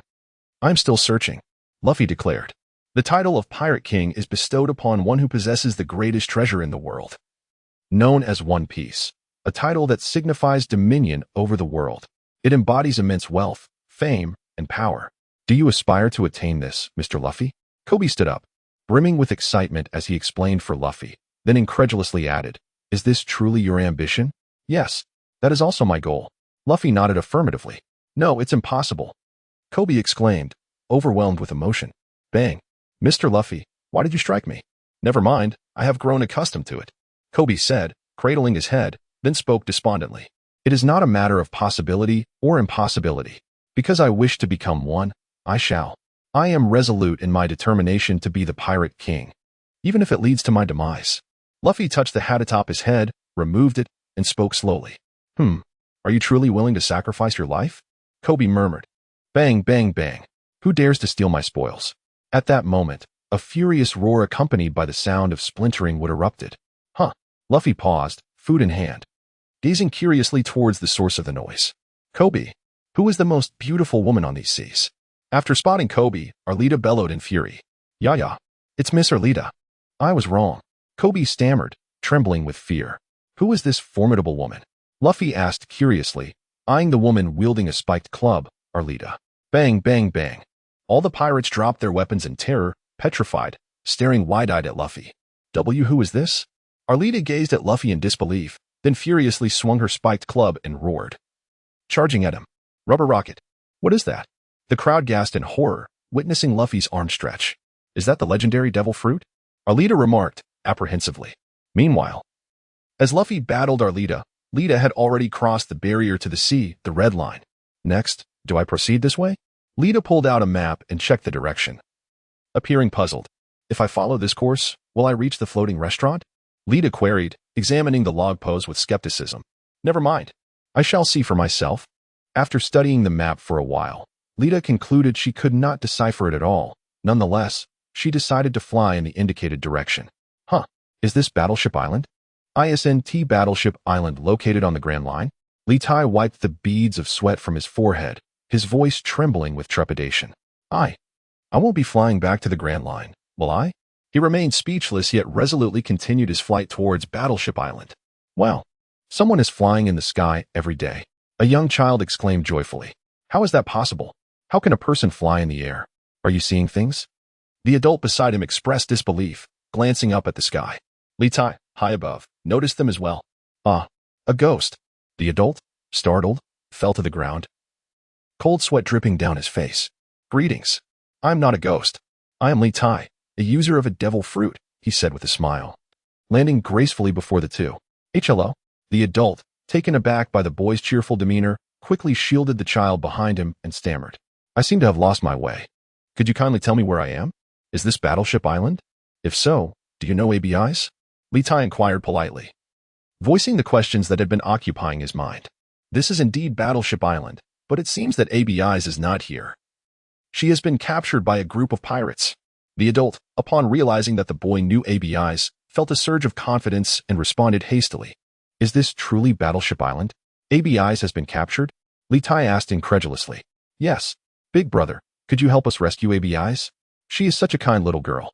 The boy, peeking out from behind the adult, chimed in eagerly. Of course. But could you tell me whether this is the Grand Line or the East Sea? And which pirates have taken Abis? Litai continued his inquiries. This should be the East Sea. I heard it from the merchant ship that came here to replenish supplies last time. The boy explained. Abis was taken by a pirate crew known as the F Family Pirates. Their captain has a bounty of 5 million berries and commands dozens of subordinates. They are quite formidable and reside on this island. The adult, sensing Litai's benevolent intentions, retrieved a nautical map and pointed to a small island icon on it. Is that so? Then I shall go and rescue Abis. Litai smiled confidently. Thank you so much. The adult bowed deeply in gratitude. Not at all. Abis is my friend. However, I will need to borrow your map and have you guide me, as I am not very adept at reading nautical charts. Litai admitted with a hint of embarrassment. The two exchanged glances, momentarily at a loss for words, had they not seen Litai descend from the sky. They might have doubted his reliability. Ahem, Litai gently cleared his throat, prompting the dazed duo to regain their composure. Absolutely, under the guidance of the adults. Litai finally comprehended the coordinates of the group that had abducted Abis. He summoned his flying sword and swiftly departed. Safe travels. The two called out to him, but Litai, already soaring far above, could not hear their well wishes. Chapter 64. Rescuing Abis. Could the corrective power of this world's energy be so formidable? As Litai made his way towards the F pirates, he furrowed his brow, pondering that he believed once he eliminated Abis' nemesis, the naval admiral Nelson, she would be safe. To his dismay, it appeared that Abis' fate had not altered. Had he not intervened, she would likely still be awaiting rescue by Luffy and his companions. Perhaps I am overthinking this, he mused, shaking his head to dispel such thoughts as he continued toward the location of the F pirates. Though it seemed not far on the map, he flew for over half an hour before reaching his destination. Look, someone is flying in the sky, exclaimed a vigilant pirate, lowering his telescope and pointing upwards. Have you been drinking again? How could a person possibly fly? Scoffed a fellow pirate beside him. Don't believe me? Just take a look for yourself, replied the pirate who had spotted Litai, handing the telescope to his mocking companion. I'll see if a person can indeed fly. Just as he raised the telescope to observe, Litai had already arrived before them. Hello, gentlemen. Litai greeted with a smile. Who are you? The two pirates, startled by Litai's sudden appearance, stumbled backward and fell to the ground. What brings you here? Do you not know this is the F pirate stronghold? They asked, regaining their composure and hastily standing up, brandishing their swords, their legs trembling with anxiety. I am Voldka Litai, here in search of a little girl. Litai waved his hand dismissively, indicating he posed no threat, and continued to smile. What little girl? We have no little girls here, one pirate retorted. Is that so? But this little girl is named Abis. I heard she was captured by you. Litai feigned confusion. What? Abis? Is she not the little girl with the dragonbone information? She is the key to our captain's immortality, exclaimed the pirate in astonishment. Indeed, that is her. Do you know where she is? Litai eagerly nodded, his excitement palpable. She is, hey, why should we tell you? Damn it, you scoundrel. Are you trying to trick us? A pirate suddenly came to his senses and exclaimed in anger. Blood trickled from the corner of his mouth, and before he could comprehend the situation, his head was severed, falling to the ground while blinking in confusion. Bewildered by the events that unfolded, unable to grasp what had transpired even in death. Hiki, now it's your turn. Can you tell me where Abis is? If you lack the information I seek, this will be your fate, Lita coldly remarked, gesturing towards the fallen pirate while wiping the blood from his blade with a sneer. Please, my lord, spare my life. I know where Abis is imprisoned. I will take you there. The pirate, reminded by Xiong Yang, finally snapped out of his stupor, his legs buckling as he knelt before Lita, fervently begging for mercy with vigorous nods. What are you waiting for? Hurry and lead the way, Lita replied calmly. Yes, I shall take you right away. The pirate scrambled to his feet, leading Lita towards the location where Abis was held captive. Don't attempt any tricks. Otherwise, you will meet a grisly end, Lita threatened the pirate, who was guiding him. Of course not, my lord. I would never dare. The pirate responded with a nervous smile, full of flattery. Very well, Lita nodded in satisfaction. Shortly thereafter, under the guidance of the pirate, they arrived at the entrance of a dark cave, where several pirates were stationed as guards. My lord, Abis is inside this cave, the pirate announced. Understood. Thank you for leading me. However, to avoid unnecessary complications, it would be best if you were to die now.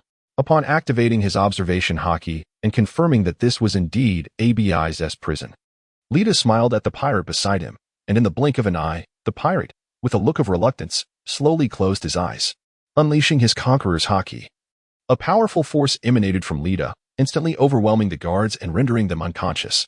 With a gentle push, Lita opened the door and proceeded deeper into the cave.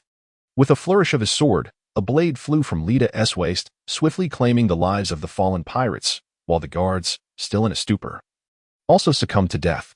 Lita felt the sword return to its sheath without a glance, continuing onward. Activating his observation haki, Lita quickly located Abis, who was huddled in the corner of the last cell. Who is this? Where are the guards? Why is this person here?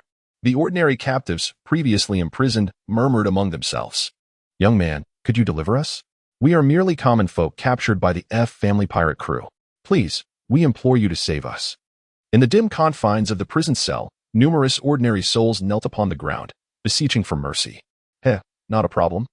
But you must wait until I locate my friends, Lita responded with a smile to the imploring crowd. Thank you, my lord, they exclaimed, tears of joy streaming down their faces, as hope for life flickered anew in their hearts. They reverently addressed Lita, Abis. I have arrived. After a brief moment, Lita found herself before Abis, who was imprisoned within the cell, and spoke with a hint of concern. I cannot believe it is truly you, Lord Lita. Am I to perish? Is this merely a figment of my imagination? Abis questioned, her eyes filled with doubt upon hearing that familiar voice. Listen, Abis, you are not dead. I have returned. Lita reassured the self-doubting Abis. Is it really you, Lord Lita? How wonderful. You have finally come to rescue me. Abis, once composed, wept upon realizing it was indeed Lita. Lady White Silk, should you not be on the Grand Line? Why are you here? Abis inquired, perplexed. Haha, I too am curious. Should you not be on the Grand Line? Why have you appeared in this so-called weakest sea, the East Blue? Lita questioned in return. My lord, we were brought here by Lord Dragon's companions. After you departed, the waters of Battleship Island receded, and at Lord Dragon's summons, countless millennia-old dragons emerged. Lord Dragon has also transformed into an egg in his homeland, reborn anew. Abis recounted in one breath. Thank goodness. I was beginning to think I had returned to the Grand Line. Lita exclaimed, relief washing over him. This may not be the appropriate place for conversation. I shall free you now. With a firm grip on the material of the cell, Lita swung his sword, and in an instant, the door disintegrated into dust. He bent down, inviting Abis to climb onto his back. Upholding his promise, Lita subsequently opened each cell, and after being released, the grateful crowd rushed towards the exit. Chapter 65. To the Sea Restaurant, we are free. We are free. Lita followed the throng, carrying Abis as he observed the liberated individuals greedily inhaling the fresh air outside the prison. A quiet sigh escaped him. Humph. A bunch of paupers, still daring to flee. At that moment, a voice coldly scoffed from ahead of the crowd. It is the captain of the F family pirate crew. We were mistaken. We shall not flee any longer. As this voice echoed, the crowd, filled with fear, fell to their knees, pleading for mercy. Among them, Lita, standing tall with Abis upon his back, became conspicuous. It is he. He is the one who set us free. Indeed, it is he who liberated us. My lord, if you must take vengeance, let it be upon them. At that moment, The crowd kneeling on the ground hurriedly pointed at Lita and Abis, their voices trembling with fear. "Release the girl on your back, and I shall spare your life," proclaimed the captain of the pirate crew, brandishing a large blade with an intimidating expression. "Did you hear that, boy? Our leader demands you set the girl down," echoed the pirates, their voices rising in unison. "Hurry, release the girl whom the adult desires." Even those who had been liberated by Lita began to chastise him. "Alas, why must this be? I intended to avoid bloodshed in front of children. Why do you force my hand?" Lita responded with a hint of resignation. "Abis, close your eyes. Some unsavory events shall unfold shortly," he instructed, turning to the girl on his back. "All right, brother Lita." Abis seemed to sense the impending events and obediently shut her eyes. Blade dance of thought. As Abis closed her eyes, Lita's sword swiftly emerged from his waist. Step by step, he ascended towards the heavens, and when his sword returned to his feet, Lita glanced back slightly, carrying Abis as they soared towards Battleship Island. "What just transpired?" the captain of the pirate crew exclaimed, his eyes wide with fury. However, before the pirates could utter another word, they were suddenly cleaved in half, an effect reminiscent of a butterfly's wings, as everyone on the island met the same fate. With a spurt of blood, the captain of the pirate crew fell to the ground, his expression one of unwillingness. "I have yet to attain immortality." His greedy gaze lingered on the direction in which Lita and Abis had departed, gradually fading into the void. "Brother Lita, what about those people just now?" Abis's voice reached Lita's ears. "Shoo," Lita signaled for her to remain silent. Abis glanced back at the island, a thick scent of blood rising into the sky. Thus, the once infamous pirate crew in these waters was utterly annihilated, leaving no trace behind. "Abis, I didn't have the chance to ask earlier.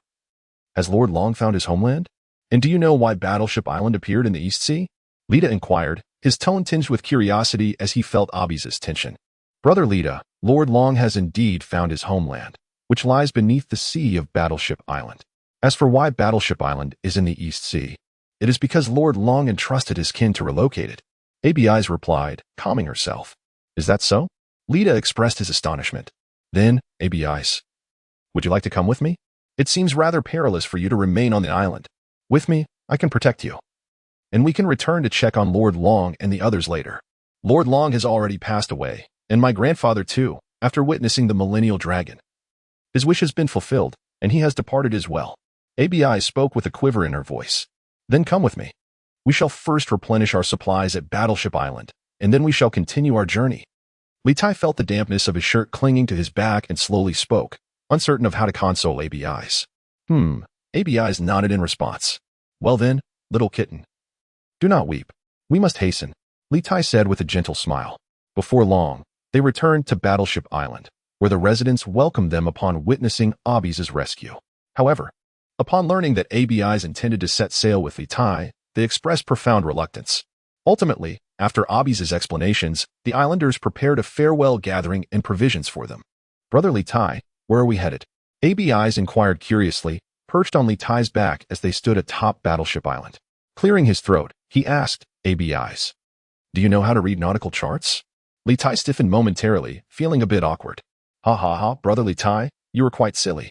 I have learned a little. Even if we get lost, I can ask the little animals for directions, for I have consumed the whisper fruit." Abis replied with a smile. "Ha ha ha, splendid. Abis, please retrieve the nautical chart and the log pointer from my waist.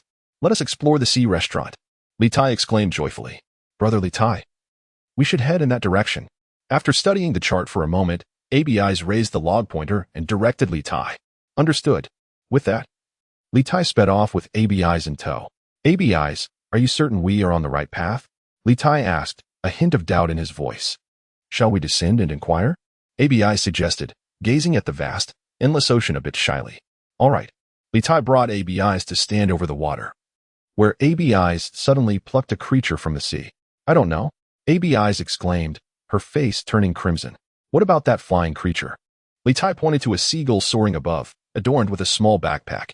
"Quick, brother Litai, let us pursue him. He must know the way," Abis urged excitedly. The seagull, startled by their sudden appearance, nearly dropped from the sky. "What do you want?" Litai shot a fierce glance at the bird, causing it to instinctively cover its beak with its wings. In a moment of inertia, the seagull plummeted. "Calm down, Mr. Newsbird. We merely wish to ask for directions." Abis quickly interjected. "Newsbird? Is that truly what you are? Litai asked, intrigued, as he realized he had yet to encounter such a creature since arriving in this world. Little did he know that the fate of the newsbirds at the hands of Inno and his crew had deprived him of this experience. Brotherly Litai, mister. Newsbird says he knows the way. Abis exclaimed joyfully. Very well, you are now our guide. Take us to the sea restaurant, and we shall grant you your freedom. Litai declared. Gah, indeed. Do you dare to threaten me? Litai, adopting a fierce demeanor, spoke sternly. Upon witnessing this, Newsbird promptly nodded, indicating a willingness to guide them, which led Litai to relent. Chapter 66. The restaurant on the sea, all right? You may leave. Litai observed the massive vessel on the sea, nodding in satisfaction and permitting Newsbird to depart. Ga. Subsequently, Newsbird soared forward as if liberated from a burden. Is this the legendary restaurant on the sea? Exclaimed Abis with delight. It must be. I've never been here either. Let's descend and explore. Litai replied with a smile, then leaped aboard the ship with Abis. Wow, who are they? Why did they fall from the sky? Onlookers marveled at the sight of Litai and Abis descending. They must be devil fruit users. They speculated in astonishment. Boss, do you have private rooms? My sister and I need a quiet place, Litai inquired, frowning at the curious gazes of the crowd. Guest, do you have money? At that moment, a somewhat disheveled but sturdy man approached. I believe my sister and I shall stay here for a few days. This gold piece shall serve as payment, Litai stated to the man, with a decisive crunch. The sturdy man bit into the gold to confirm its authenticity. Sanji, come out and escort our esteemed guests to the private room. Also, find 2 rooms for their stay. The sturdy man called happily towards the kitchen. Coming. Sanji emerged, nonchalantly smoking a cigarette, casting a fleeting glance at Litai before ignoring him altogether. Then I shall entrust you with this, Litai said with a smile, while Litai prepared to settle into the restaurant on the sea. Luffy had already arrived at a peculiar island teeming with rare creatures. This island feels so strange, Usopp nervously remarked, hiding behind Zoro. Really? Zoro replied with an expressionless face. It is said that astonishing treasures lie hidden on this island. Countless pirates have set foot here, yet they all seem to be cursed, fleeing in terror. Nami explained as she walked ahead. Treasures? Overwhelming fear? Luffy's eyes sparkled with a sense of adventure. Don't scare me, Usopp exclaimed, sensing the eerie atmosphere around them. I'm hungry. You all go play. I'm going to sleep, Zoro declared, feeling bored as he found a spot to lie down. You can't just sleep in such a strange place, Usopp retorted, at a loss for words. Indeed. I wonder if I should knock on his head to check if something's miswired in there, Nami lamented. Suddenly, Usopp felt something seemingly fall onto him and shrieked. What was that? You coward, can you not scare people like that? Nami's body stiffened, and she angrily exclaimed. Suddenly, a multitude of peculiar creatures emerged from the thicket. What is this? Nami uttered in terror. Get out. Who is speaking? Usopp trembled, his legs shaking in fear. I am the guardian spirit of this island, proclaimed a mysterious voice. Guardian spirit? Luffy and the others inquired with curiosity. Indeed, you are pirates, are you not? We do not welcome any pirates here. Why would a guardian spirit ask such a question? Nami asked, intrigued. This is it. I found you, Luffy exclaimed as he pushed through the foliage towards a creature resembling a head atop a box. Well, are you a box person? Luffy asked in astonishment. Don't come any closer. The mysterious being stammered in fear. I am not a box person. My name is Common, and I was once a pirate too. I have lived here for 20 years, Common revealed. 20 years. Luffy, Nami, and the others gasped in surprise. Indeed, after my pirate crew landed on this island, I accidentally slipped into this box, and here I remain to this day, Common lamented. Is this the box person? At that moment, Zoro, bearing 3 swords, approached Common's back, inquiring with curiosity. Who is that? Common exclaimed in alarm. Humph, you dare call yourself a god? Even Usopp has more courage than you. Nami scoffed. Hey, Nami, what do you mean by that? Are you saying I have less courage than him? Usopp retorted, dissatisfied. Sir, why haven't you left this island? Luffy, ignoring the bickering between Nami and Usopp, asked curiously. I remain here to guard the treasure. This is what we discovered when we first arrived on the island. And I have been safeguarding it for 20 years, yet I can no longer reach that treasure, Common said, a hint of sadness in his voice. Treasure? Nami and Usopp exclaimed in unison, their eyes wide with wonder. Indeed, Common nodded. Then let us help you retrieve it, Luffy declared joyfully. Under Common's guidance, they arrived at the base of a small hill. Is the treasure up there? Nami pointed to the top. Indeed, That is the treasure I discovered all those years ago, Kamen said excitedly. Stretching his rubbery arm, Luffy propelled himself to the summit, only to find empty boxes within. Lowering his hat, he turned to the others and declared, I don't plan to share it. After pondering for a moment, Luffy stated, Hey, Luffy, how could you do this? That is the treasure the old man has guarded for 20 years. Do you mean to keep it all for yourself? Nami shouted furiously. Indeed. Usopp nodded in agreement, while Zoro, standing nearby, seemed to have a flicker of realization. I knew it. Thank you, Kamen said with a sense of relief. Huh?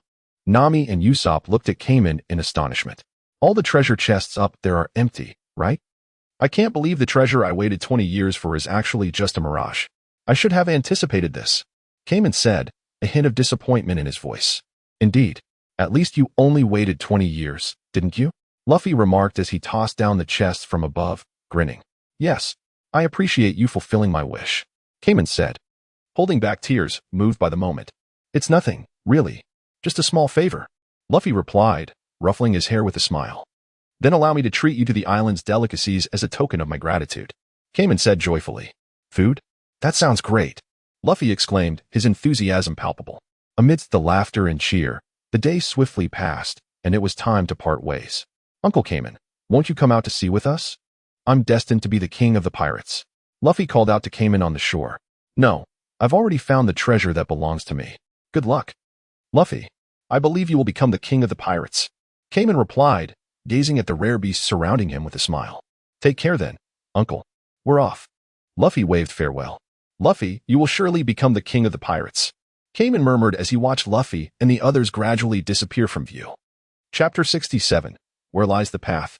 At the Ocean Mountain restaurant, while Luffy and his companions were hurrying towards the sea-bound eatery, Lita and Abis enjoyed a leisurely time with Sanji. Hey, Sanji, could you get me a glass of apple juice? Lita called out, propped up under a sun umbrella. Sunglasses on, enjoying the sea breeze, glancing at the nearly empty juice glass. All you do is eat and drink. Why must you be such a hassle? Sanji retorted impatiently. Big brother Sanji, I would like a glass too, please. Abis chimed in from the side. Oh my lovely Miss Abis, it would be my pleasure to serve you, Sanji declared, seemingly conjuring a rose from thin air, utterly enchanted. Hee hee, thank you, big brother Sanji, Abis said politely as she accepted the rose. I don't mention it, Sanji replied, and swiftly dashed into the kitchen, soon returning with 2 glasses of fruit juice. Thank you, Lita remarked, casting a glance at Sanji. Boom. What a miss, Luffy exclaimed, looking at the cannon on the Mary and then toward the distant reef, a bit embarrassed. Luffy, let me give it a try, Usopp said, his curiosity piqued. Here you go. Luffy handed the cannonball to Usopp. Allow Captain Usopp to show you a demonstration, Usopp declared, his face lighting up with excitement. Boom. Perfect. Right on target. Usopp exclaimed joyfully, how impressive. Luffy also expressed his happiness. Just then, a sobbing voice echoed on the Mary. A figure appeared, carrying the lifeless body of someone. Who fired the cannon? Did someone kill Joseph? The figure questioned. We have killed someone, Luffy and Usopp exclaimed in panic. Fools. He succumbed to scurvy due to prolonged malnutrition. Nami stepped forward, delivering a couple of punches to Luffy and Usopp while explaining. Go fetch 2 oranges, Nami commanded. Luffy and Usopp hurriedly searched for several oranges and squeezed them into the person's mouth. Where are we? The revived individual asked, looking bewildered. Johnny, Joseph? Zoro, who had emerged, recognized the 2 newcomers. Oh, Captain, Joseph exclaimed joyfully. No, wait. This is a pirate ship. How did you end up on a pirate vessel? Johnny asked incredulously. Who are you? How do you know Zoro? Luffy inquired curiously. I am Johnny, the notorious bounty hunter of the East Blue, and this is Joseph. The 2 struck a pose proudly. Bounty hunters? Luffy asked in astonishment. Exactly, Johnny and Joseph replied in unison. Suddenly, Johnny fainted again. Johnny, are you all right? Don't scare me, Joseph cried, his voice tinged with worry. He'll be fine. Just feed him more oranges later. A bit of rest will do him good, Nami remarked after checking on the unconscious Johnny. Thank you, big sister, Joseph said earnestly. What a strange address, Nami replied, her expression darkening. Luffy, we still need a cook on our ship. Having a chef who can creatively prepare food is a crucial role for the survival of the crew at sea, Nami stated solemnly. A cook? Hooray. Let's find one quickly, Luffy responded with excitement. I know where to find a cook. The sea restaurant, Litai, is just ahead. Joseph exclaimed, raising his hand joyfully. Is that so? Then let's hurry, Luffy said enthusiastically. Brother Lita, why are we still here? White Silk, who was beside Lita, asked in confusion. I am waiting for my brother. He is a very important family member to me. Lita recalled Luffy, a smile unconsciously forming on his lips. A brother? Brother Lita. You have a brother? Abis asked in surprise. Not only do I have one brother, but I also have two fools who, despite being older, insist on me calling them brother. Lita said nostalgically. I wonder how those idiots are faring? Litai, he said. Brother Litai, didn't you go to find them? Abis asked, perplexed. Hee. When you grow a little older, you will understand. They have their paths to tread, and I have mine, do I not? Litai replied with a smile. I see. Just like Lord Long and Grandpa, Lord Long transformed into a little dragon, which signifies his rebirth, while Grandpa fulfilled his lifelong aspirations. These are the paths they chose for themselves, correct? Abis pondered thoughtfully. Abis is truly clever. Litai affectionately tousled her hair. Then, Brother Litai, what is your path? Abis inquired with curiosity. If you had asked me before, I might have said I want to become the Pirate King, the pinnacle of that world. However, after discovering many truths, I realized that the so-called Pirate King is merely the starting point of life's journey. I am uncertain where my path lies, but for now, all I desire is for those I cherish to be safe, happy, and healthy, Litai mused, gazing at the sky for a long while. Although Abis did not comprehend the meaning behind Brother Litai's words, she resolutely declared, I want to be with you. Her small face was taut with determination. Little brat, let's talk about that when you grow up. Litai smiled. I will certainly master the navigation charts, so we won't get lost at sea. I can also assist you, Brother Litai, Abis said with a grin. Then, my little navigator, please study diligently. Being my navigator is quite a demanding task. Litai chuckled as he ruffled Abis's hair. Humph, I'm going right now. Abis huffed and then skipped away. The road, huh? Litai mused as he gazed at the sky and the boundless sea, now that his fruit of thought had awakened, possessing a small planetary space. It seemed he had reached the pinnacle of this world, though he remained uncertain of his true strength. His haki had also been honed to a considerable extent. The world's greatest swordsman, is it? I wish to challenge you, Litai whispered. This was also the reason he came to the floating restaurant, as lingering memories informed him that the world's greatest swordsman, Hawkeye, would arrive here. His primary purpose was, of course, to bid farewell to Luffy. The second was to spar with this greatest swordsman, and the third was to meet Luffy's companions. Luffy, come quickly. I am becoming quite impatient. I wonder where you are. Litai murmured. Chapter 68. Meeting Luffy. Boom. What was that? Litai was lying atop the floating restaurant when suddenly a loud explosion resonated, causing the entire ship to tremble. A cacophony of voices erupted. Boss, are you all right? Chef Zeph. Boss, are you okay? Voices of concern echoed aboard the ship. I am perfectly fine, Zep insisted. Are you truly all right, Captain? The crew inquired anxiously, glancing at Zep, who lay sprawled on the ground. Did I not just say that I am fine? Now, hurry along and attend to your duties, Zep exclaimed, his gaze fixed on the damaged rooftop, his anger palpable. Oh, look who has arrived. It's Luffy, that reckless little fool, Lita observed with a knowing smile, as he noted the commotion below. Is that ship your brother's? Abis leaned over the ship's railing, pointing at the Going Merry with a look of curiosity. Indeed, it seems he has gathered quite a fine group of companions, Lita replied, watching as Luffy and his friends disembarked. Shall we go down and join them? Abis inquired. Not just yet, Lita smiled at Luffy's clumsy demeanor. Why not? Aren't you waiting for your brother here? Abis pressed. Silly child, if you wish to play, then by all means go, Lita said, playfully flicking Abis's forehead. Really? Then I shall go, Abis exclaimed joyfully as she dashed downstairs. Hello there. I will compensate you, Abis said as she reached Luffy, who was addressing Zep. Where's the money? If you lack funds, you shall work off your debt. Zep rolled his eyes. Chef Zep, look at him clumsily. He might very well ruin your kitchen. We shall cover any damages he causes. Abis chimed in with a smile.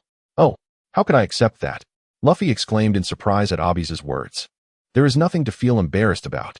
Just treat me to a grand feast. Abis replied cheerfully. Does that sound acceptable, Chef Zep? She asked, turning to the astonished Zep. Of course, that is perfectly fine, Zep said, regaining his composure. He had heard of Lita, the elusive captain of the Scale Pirates, known as one of the 5 emperors of the sea. It was remarkable that this little fellow was associated with such a figure. And now he found himself intrigued by this clumsy boy. Haha, thank you. I'm so glad to hear that. Luffy joyfully responded to Abis, unaware of her name. I am Abis. She introduced herself. I am Monkey D. Luffy, thank you. Luffy replied with enthusiasm. You're welcome. Let us head to the dining hall, Abis said, leading Luffy out of Zepp's quarters toward the restaurant. Hey, you lot are having a feast without me, Luffy exclaimed, noticing Zoro and the others already dining. As he leaped onto the table, roaring, Here, take this. Luffy produced a cup of juice, discreetly scooped a lump of nasal mucus, and placed it inside the cup, grinning mischievously as he handed it to Zoro. This is for you, he declared. However, Zoro saw through the ruse and pinched Luffy's face, forcing the contents into his mouth. Laughter erupted from the crowd. I am Abis. It is a pleasure to meet you all. Abis stepped forward after their playful antics, curtsying with a noble gesture. Indeed. This is Abis, the one who helped me compensate the boss, Luffy joyfully introduced. Suddenly, a figure stumbled through the door and knelt on the ground, weakly imploring. Can someone save me? Hey, who are you? Do you have any money? The burly chef, irritated by the interruption, retorted. Wow, that's akin from the Click Pirate crew. A commotion arose in the restaurant. I have no money, the kneeling figure lamented. No money? And you dare to beg for food? The muscular chef angrily kicked in his direction, only for a figure to intercept the attack. Hey, you foul chef, what are you doing? The chef glared at Sanji, who had blocked his strike. As long as someone arrives here hungry, they are my guest, Sanji declared, lighting a cigarette before retreating to the kitchen to prepare a bowl of fried rice. Where are you? Unable to find the famished Akin in the restaurant, Sanji searched around and eventually discovered the weak Akin on the deck. Here, this is for you. Sanji offered the rice. I have no money. Akin remained on the ground, unmoving. No matter. As long as you arrive here hungry, you are my guest. Eat up, or you may perish, Sanji urged, frowning. Wow, I'm so hungry. Upon hearing Sanji's words, Akin no longer hesitated and quickly began to eat. This is the best meal I have ever had, Akin exclaimed through tears as he savored the food. Hey, Sanji, become my chef. Luffy, witnessing the scene, exclaimed joyfully. A pirate, huh? Sanji shot a glance at Luffy, asking nonchalantly. Indeed, I am Monkey D. Luffy, and I aspire to be the Pirate King, Luffy affirmed with a smile. I have no interest in joining anyone's crew, Sanji replied as he turned to leave. Oh, by the way, there is a small boat over there. You should take that to leave. Sanji seemed to have an epiphany and turned to Akin. Understood, thank you. I will surely repay you. Akin bowed his head in gratitude towards Sanji as he departed. Hee. Watching Sanji leave and hearing Akin's words made Luffy even more eager for Sanji to board the ship. Hey, you should hurry and go. Luffy called out and hurried in the direction where Sanji had gone. He chuckled. Sanji, huh? That lad's culinary skills are indeed remarkable. On the top floor, Lideth, basking in the sun, activated his observation haki, perceiving the events unfolding in the restaurant below. Witnessing Luffy's relentless pursuit of Sanji, he smiled and remarked, The Krieg pirates. Is it? If you dare approach, be prepared to embrace your demise. Watching the distant figure of Akin depart, Lita chose not to intervene. Sensing that Luffy was indeed not as weak as he appeared. Sanji, come aboard with me and set sail. Luffy called after Sanji. You idiot. I've told you I want to become a pirate. Sanji replied helplessly. Oh, Straw Hat, you want Sanji to sail with you? Zeph, observing Luffy's persistence, interjected with a smile. That's right, uncle. I want Sanji to join me on the sea. But he doesn't seem too keen, Luffy explained. Is that so? That fellow must have suffered some trauma in his youth. You'll need to approach him with heartfelt sincerity, Zeph advised with a grin. With sincerity? Luffy asked, puzzled. Indeed. Go for it, Straw Hat. I believe in you, Zeph encouraged. Chapter 69. The Krieg Pirates. Hey, Sanji. Lita called out to Sanji, who had gone to the top floor to smoke. What is up? Sanji asked, looking at Lita in confusion. Luffy invited you aboard, didn't he? Lita said, smiling as he approached Sanji. Huh, that fool. There's no way I would set sail to become a pirate. Sanji frowned, taking a drag from his cigarette. Then let us make a pact. If that fool you speak of turns out to be a captain worth trusting, you'll join his ship. What do you say? Lita proposed. Why should I bet on that? I will never become a pirate, Sanji declared firmly, glancing at the sea restaurant. Is that so?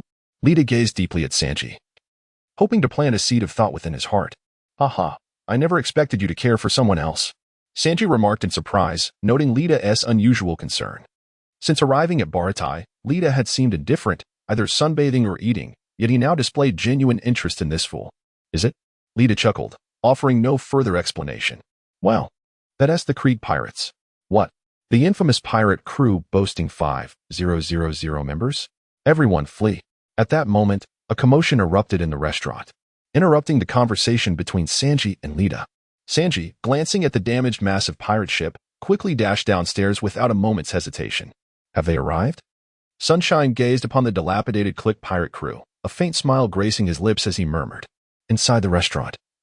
Captain Click of the Click pirate crew knelt on the ground, tears streaming down his face, pleading, Please, grant us some food. Do you have any money? A burly chef stepped forward to inquire. None. Click replied despondently. Hey, uncle, what's the matter with you all? Luffy asked curiously. Having overheard snippets of conversation indicating that these individuals had ventured into the Grand Line, wondering why they found themselves here. We encountered unforeseen mishaps upon entering the Grand Line. Our crew is on the brink of starvation. We barely escaped with our lives to return to the East Sea. Click recounted. The Grand Line, you say? Nami's eyes glimmered as she spoke. Now, my brothers are on the verge of starving to death after days without food. I implore you, grant us a morsel. Save my brothers. Click begged earnestly. Here, this is food, enough for 400 of you. Sanji declared as he descended from the second floor, carrying several large bags of provisions. Thank you, thank you. Click exclaimed, hastily grabbing the food and heading back to the ship. What? Sanji, you dare to give food to a beggar?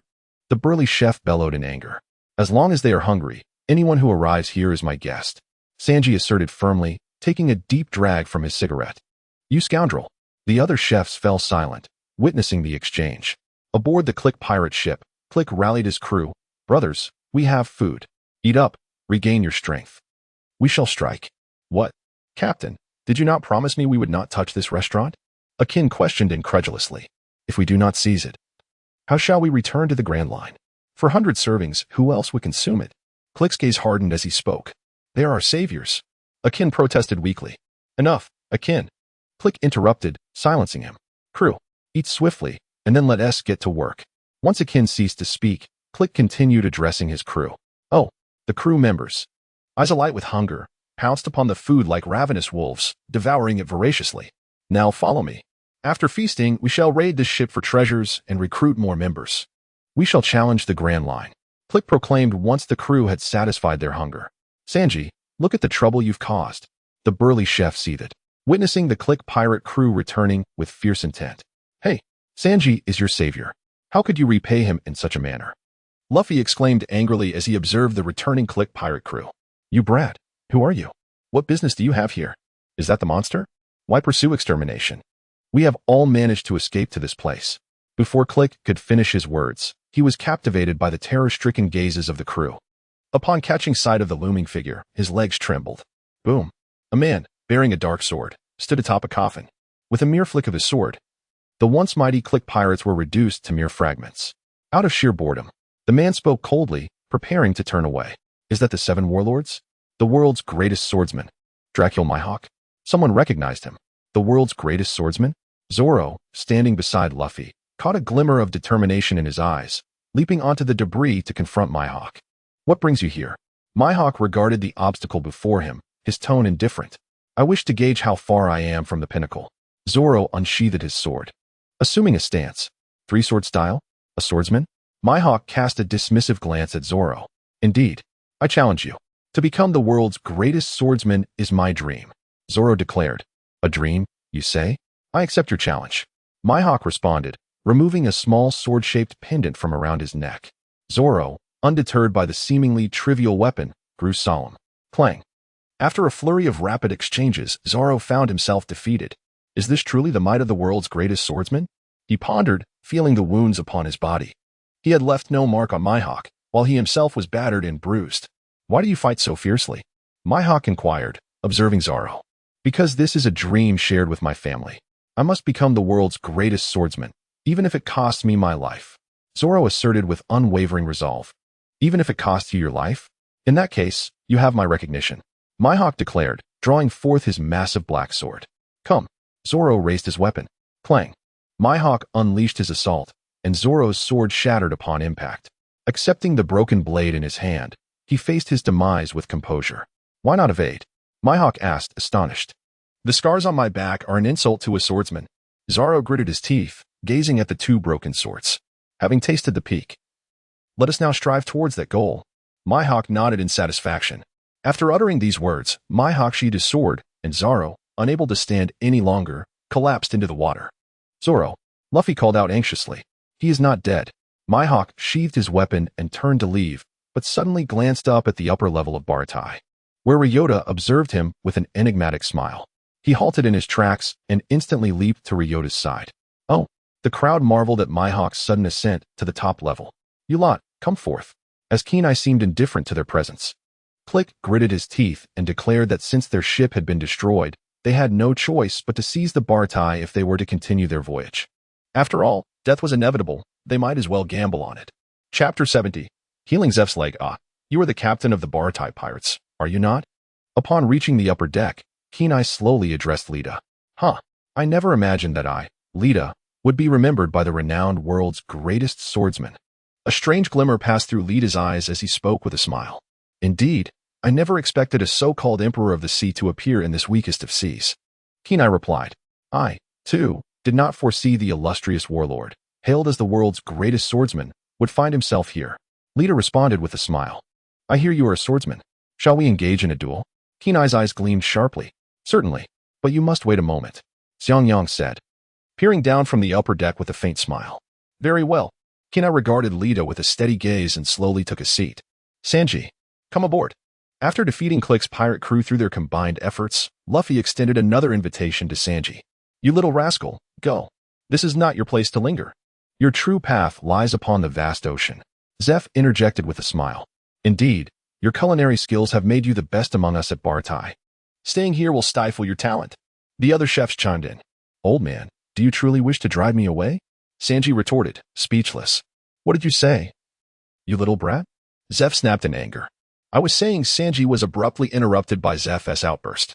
Get out of here, now. Zeph shouted furiously. Tears welled in Sanji's eyes as he felt lost, calling out, Old man. Sanji, do you remember your dream? Go pursue it on the sea. Your dreams are tangible. Just as Zeph was about to say more, Lita finally made his entrance, descending gracefully. Lita. Upon seeing Lita, Luffy joyfully rushed over and leaped onto Lita's back. Luffy, you've grown taller. Now, get off me. Aren't you old enough to be a bit more composed and mature? Lita chuckled, ruffling Luffy's hair.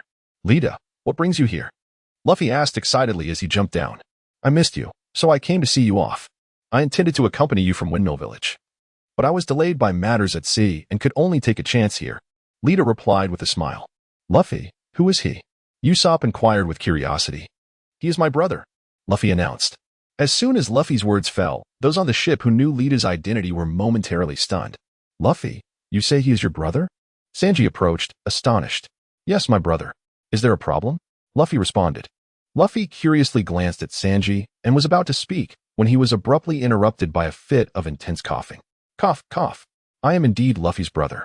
After a moment of coughing, Lita spoke softly. It is truly hard to believe. Xiaofu exclaimed, his mouth agape in astonishment. Sanji, all bull does indeed exist, but you must seek him out personally in pursuit of his presence. I believe my foolish brother is quite reliable and can help you fulfill your dreams. Lita assured Sanji. What about the old man if I board the ship? Sanji asked, somewhat troubled. You little rascal, do you really think I need your concern? Xiaofu, shedding his previous demeanor, chuckled as he patted Sanji's shoulder with his hat. Hiki, just give me a few minutes. Lita smiled. Xiaofu, do not resist. I shall take you to a certain place. Lita reached out, grasped Xiaofu, and they vanished from the sight of the others, appearing within a small sphere. Where is this? Xiaofu exclaimed in astonishment as he found himself in an unfamiliar environment. This is my laboratory. You might as well forget about that prosthetic limb. Consider this as a gift for Sanji from my brother Luffy. Xiangyang stated. What? Xiaofu uttered in confusion, only to feel a wave of dizziness wash over him. Hee. It's better that way. After all, it would still be quite painful. Lita remarked as he retrieved a leg from the cultivation chamber, smiling as he spoke. This was a clone leg he had developed using Xiaofu's genes, an experiment to determine whether a clone limb could enable regeneration of a severed body part. Xiaofu, now unconscious, let out a gasp as he saw Lita raise a knife and skillfully sever Xiaofu's prosthetic limb, then meticulously cut away the deformed section of his leg. Once everything was neatly repaired, Xianyang affixed the clone leg in place. Healing.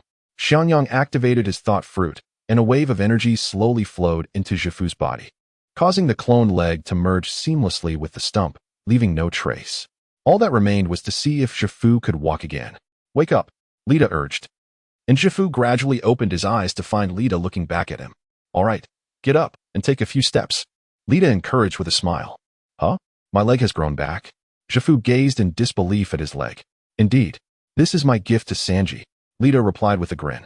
Thank you, Xiaofu exclaimed, kneeling in excitement. Since the day his leg was severed, he had never imagined it would ever grow back, let alone that it would truly happen one day. Do not mention it. It was sacrificed for Sanji, and now it has returned because of him. Isn't that rather amusing? Come now, let us go outside.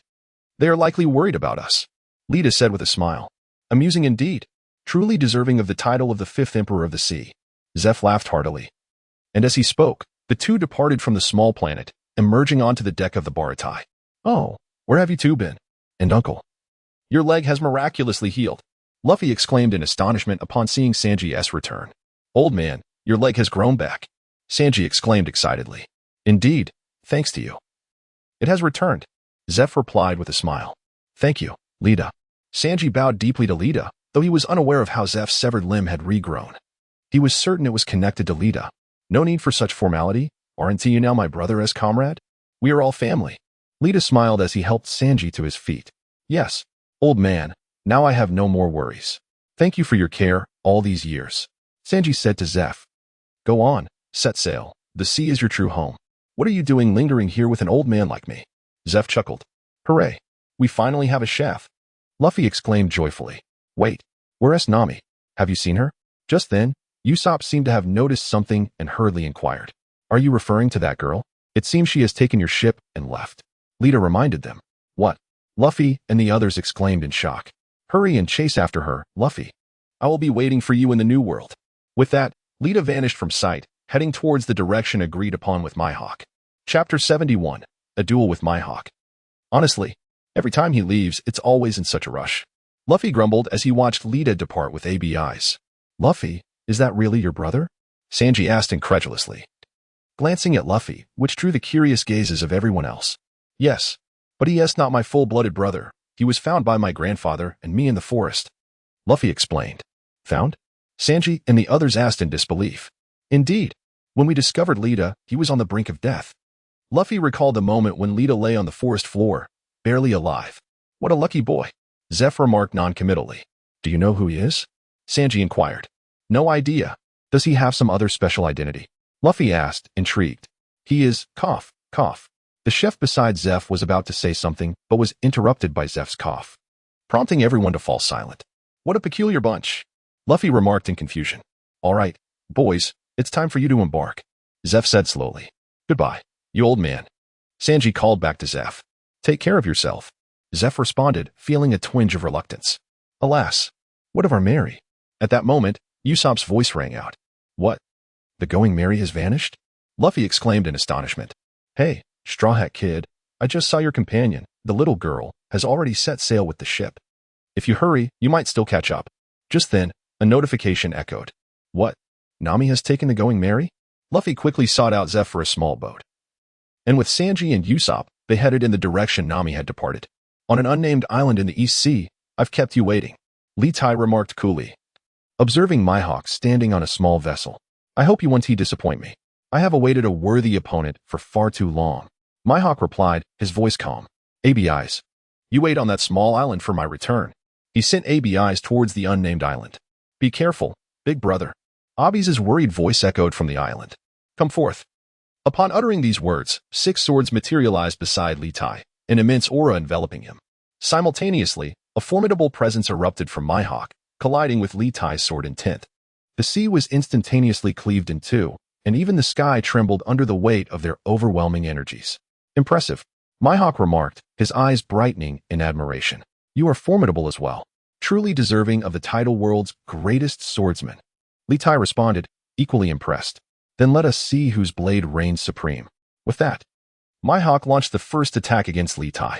A series of intense clashing sounds reverberated through the air, as it seemed both Litai and Mihawk preferred not to name their techniques. With each collision, powerful sword energy surged forth, stirring up waves and claiming countless sea creatures in the tumult of their fierce engagement. Sword dance. Litai's blade sliced through the air, akin to a hurricane, aimed at Mihawk. With a resounding impact, Mihawk raised his black sword to parry Litai's strike. Seizing the momentum, he advanced towards Litai. Block. In an instant, Litai's sword transformed into a shield, straining to withstand Mihawk's onslaught. Thousand blades. Litai's weapon morphed into thousands of swords hovering above Mihawk's head. Fire. As Mihawk beheld the barrage of swords soaring towards him, he cleaved through them, shattering them into fragments that dissipated into the air. Boom. After a long time without such exhilarating combat, Mihawk, feeling the surge of power, unleashed his haki, enveloping his sword as he exclaimed with excitement. Ha ha ha, so do I. It has been far too long since I encountered such a formidable adversary. Your strength is on par with that of a Kainu, that wretched dog. Litai sensed the immense aura emanating from Mihawk, awakening his own tricolor haki, and spoke slowly. He had to admit that he had underestimated the 7 warlords of the sea. What he initially thought to be a disorganized group turned out to include a formidable presence like Mihawk. You too have been underestimated. Your strength far surpasses what the news has reported, Mihawk remarked, feeling a profound sense of threat and pressure from Litai's haki. At last, their energies reached a pinnacle, and they engaged in a fierce battle.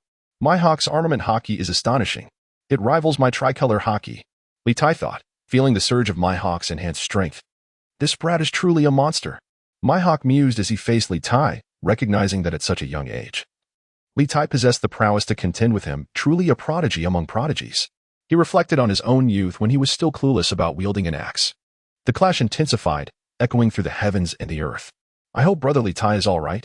On the unnamed island, Abis expressed her concern as she watched the intense skirmish. Gah! A voice suddenly sounded beside Abis. Oh, it's you. I didn't expect to encounter you here. Abis exclaimed joyfully upon recognizing the news bird. Gah! The news bird replied with a hint of grievance, explaining that it had been on its way to deliver newspapers when it was caught in the fray between Mihawk and Litai, nearly being obliterated. Had it not been for its good fortune, it might have been reduced to nothing. Indeed, I can't tell if you're fortunate or unfortunate. Abis chuckled, covering her mouth. Gah! The news bird exclaimed again. Are you saying you plan to send a record of Brother Litai's battle back to headquarters for publication? Abis inquired. Gaga gaga. The news bird chirped excitedly, gesturing animatedly. Well, I wish you luck. Abis smiled in response to the news bird's explanation. Boom. The sounds of their ferocious battle interrupted the conversation between the girl and the bird. I wonder how much longer Brother Litai and the others will fight, Abis said, observing the prolonged clash. Gah! The news bird exclaimed. What? Are you suggesting that masters might battle for over a month? Abis asked in astonishment. Gah! The news bird nodded affirmatively. Chapter 72. Teaching the news bird and Abis after a week of fighting. Little Shin, how much longer do you think they will continue? Abis yawned, glancing at the two still engaged in aerial combat, directing her question to the news bird, which was resting beside her. Gah! The news bird shook its head, indicating it had no idea either. In the realm of these formidable figures, one could merely observe. Who knows how long the battle might endure? Hawkeye had been engaged in combat for an entire week. How could he cease? Lita, gazing at Hawkeye whose attire had been reduced to tatters, as well as his own ragged garments, called out loudly. That is precisely my intention, Hawkeye replied. With a thunderous clash, the two collided, relinquishing all their power before gradually sheathing their blades. Lita, you are indeed formidable, Hawkeye declared as he stood, having shed his strength. You are the real oddity. If this continues, I shall surely lose. My stamina cannot keep pace with yours. Lita responded upon hearing Hawkeye's words. You are the oddity, at your age. I was still playing in the mud, Hawkeye retorted. Just luck. Lita replied, somewhat disgruntled. The new world is not as simple as you might envision.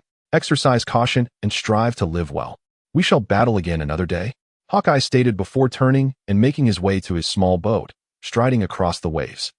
I recite the vastness of mountains and seas, Lita murmured, observing the tumultuous ocean before him. He shook his head, and as his thoughts took flight, the once roiling sea was suddenly calmed, devoid of any turbulence. Lita, what are you doing? Hawkeye exclaimed in fury, witnessing the placid waters as he traversed them. What am I doing? Lita asked, bewildered by Hawkeye's anger. Nothing at all. Hawkeye gritted his teeth in response. Strange. Lita mused, equally perplexed, before soaring towards Abis. Upon seeing Lita take flight, Hawkeye Mihawk glanced mysteriously around, then retrieved the great sword from his back, slowly extending it into the water. To his surprise, his small coffin-like boat began to sail across the ocean. Lita chuckled as he reached Abis, observing through his observation haki that Hawkeye was using his sword as a paddle to navigate. He wondered how Hawkeye's sailless vessel managed to traverse the sea. What's up, brother Abis? Abis inquired curiously at Lita's sudden laughter. That's a secret, Lita responded with a hearty laugh. Gah. Oh, newsbird. What brings you here? You resemble the one who guided us last time, Lita exclaimed, noticing the newsbird. Gah. The newsbird squawked. Brother Lita. That is indeed the bird that led us. It was merely swept here by the aftermath of your battle, Abis explained. Oh, I see. Then please guide us once more. We wish to go to Rogue Town. Is that acceptable? Lita grinned broadly. Ga. The newsbird, sensing Lita's eagerness, shivered slightly but nodded, indicating it was all right. Let us depart. We shall meet someone there. Lita smiled as he lifted Abis onto his back and addressed the newsbird. Gah. The newsbird, seeing this, soared into the wind. Upon witnessing the unfolding events, Litai no longer hesitated. With a swift thought, he darted towards the newsbird. Upon spotting the pursuing Litai and Abis, the newsbird let out a call and abruptly accelerated. Litai, it seems unwilling to concede. It challenges us to catch it, Abis remarked, gazing at the newsbird. Is that so? Litai replied with a mischievous grin, then surged forward, overtaking the newsbird. Little bird, can you not fly a bit faster? You seem to be lagging behind. Litai jested. The newsbird, upon hearing this, flapped its wings with such vigor that it nearly vanished from sight, accelerating once more. Keep it up.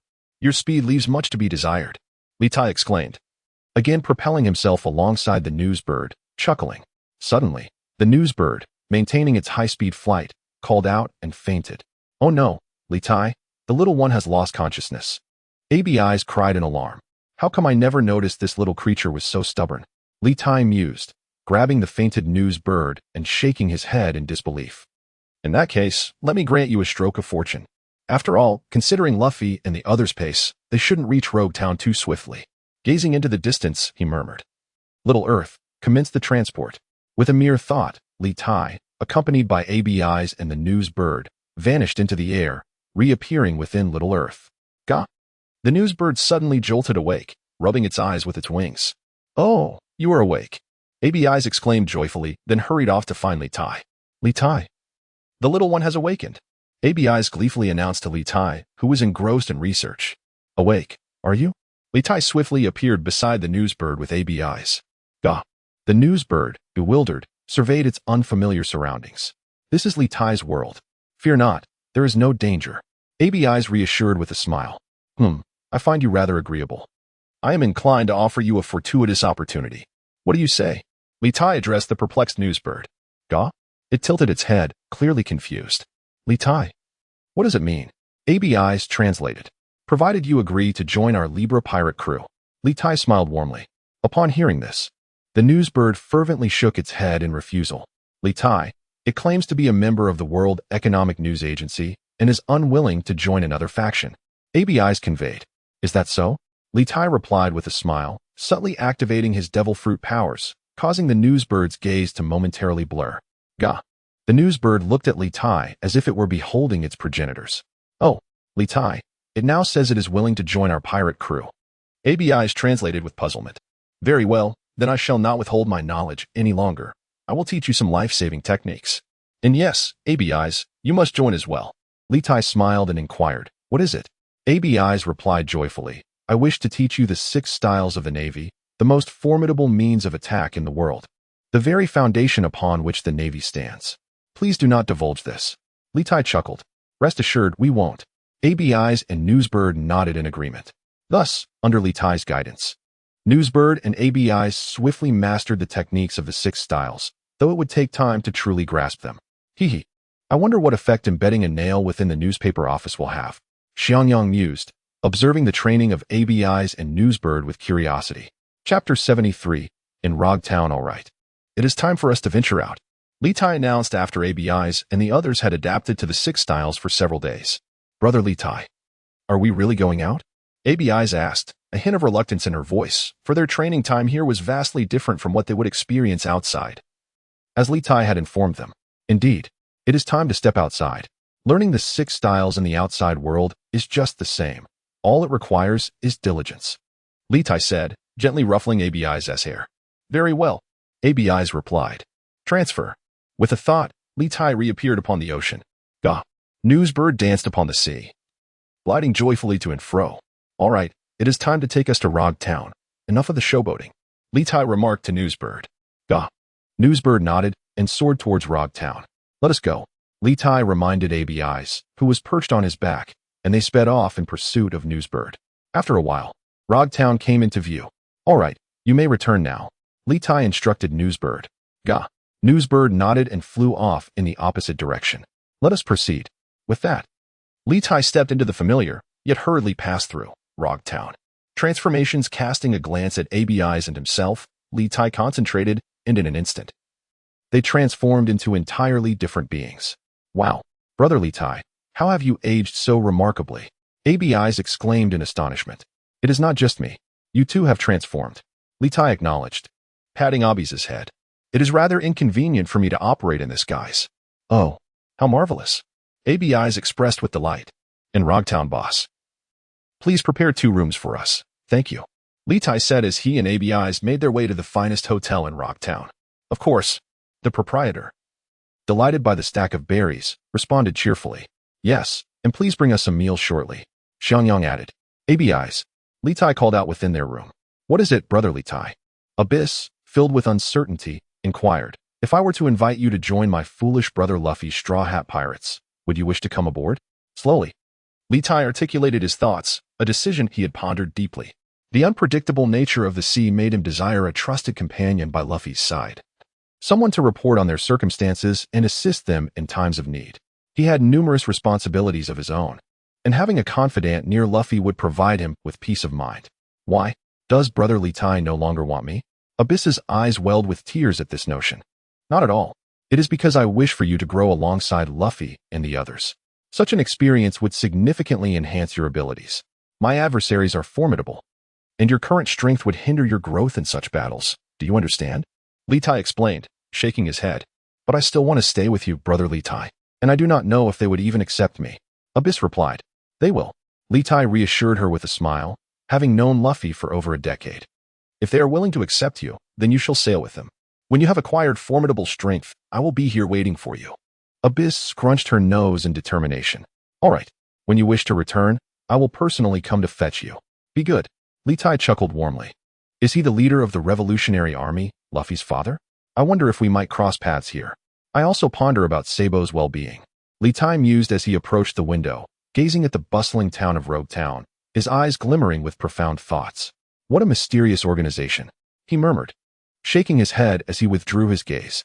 In Orange Town, Luffy, with a grim expression, shouted angrily at Arlong, who had been sent crashing through a wall. Do not dare to make my navigator cry. What? You bastard, how dare you lay hands on our elder brother? The fishmen, regaining their composure, brandished their weapons and charged at Luffy. Get out of my way, you lackeys. Honestly, Sanji exclaimed, propelling himself into action and sending the attackers flying with swift kicks. Approaching Luffy, he lit a cigarette and surveyed the fallen minions, calmly stating, what is the issue? I won't lose anyway. Luffy fixed his gaze on Arlong, speaking slowly, bastard. When have I ever worried about you? I merely meant, do not monopolize all the glory. I don't mind at all, even if you all claimed it for yourselves.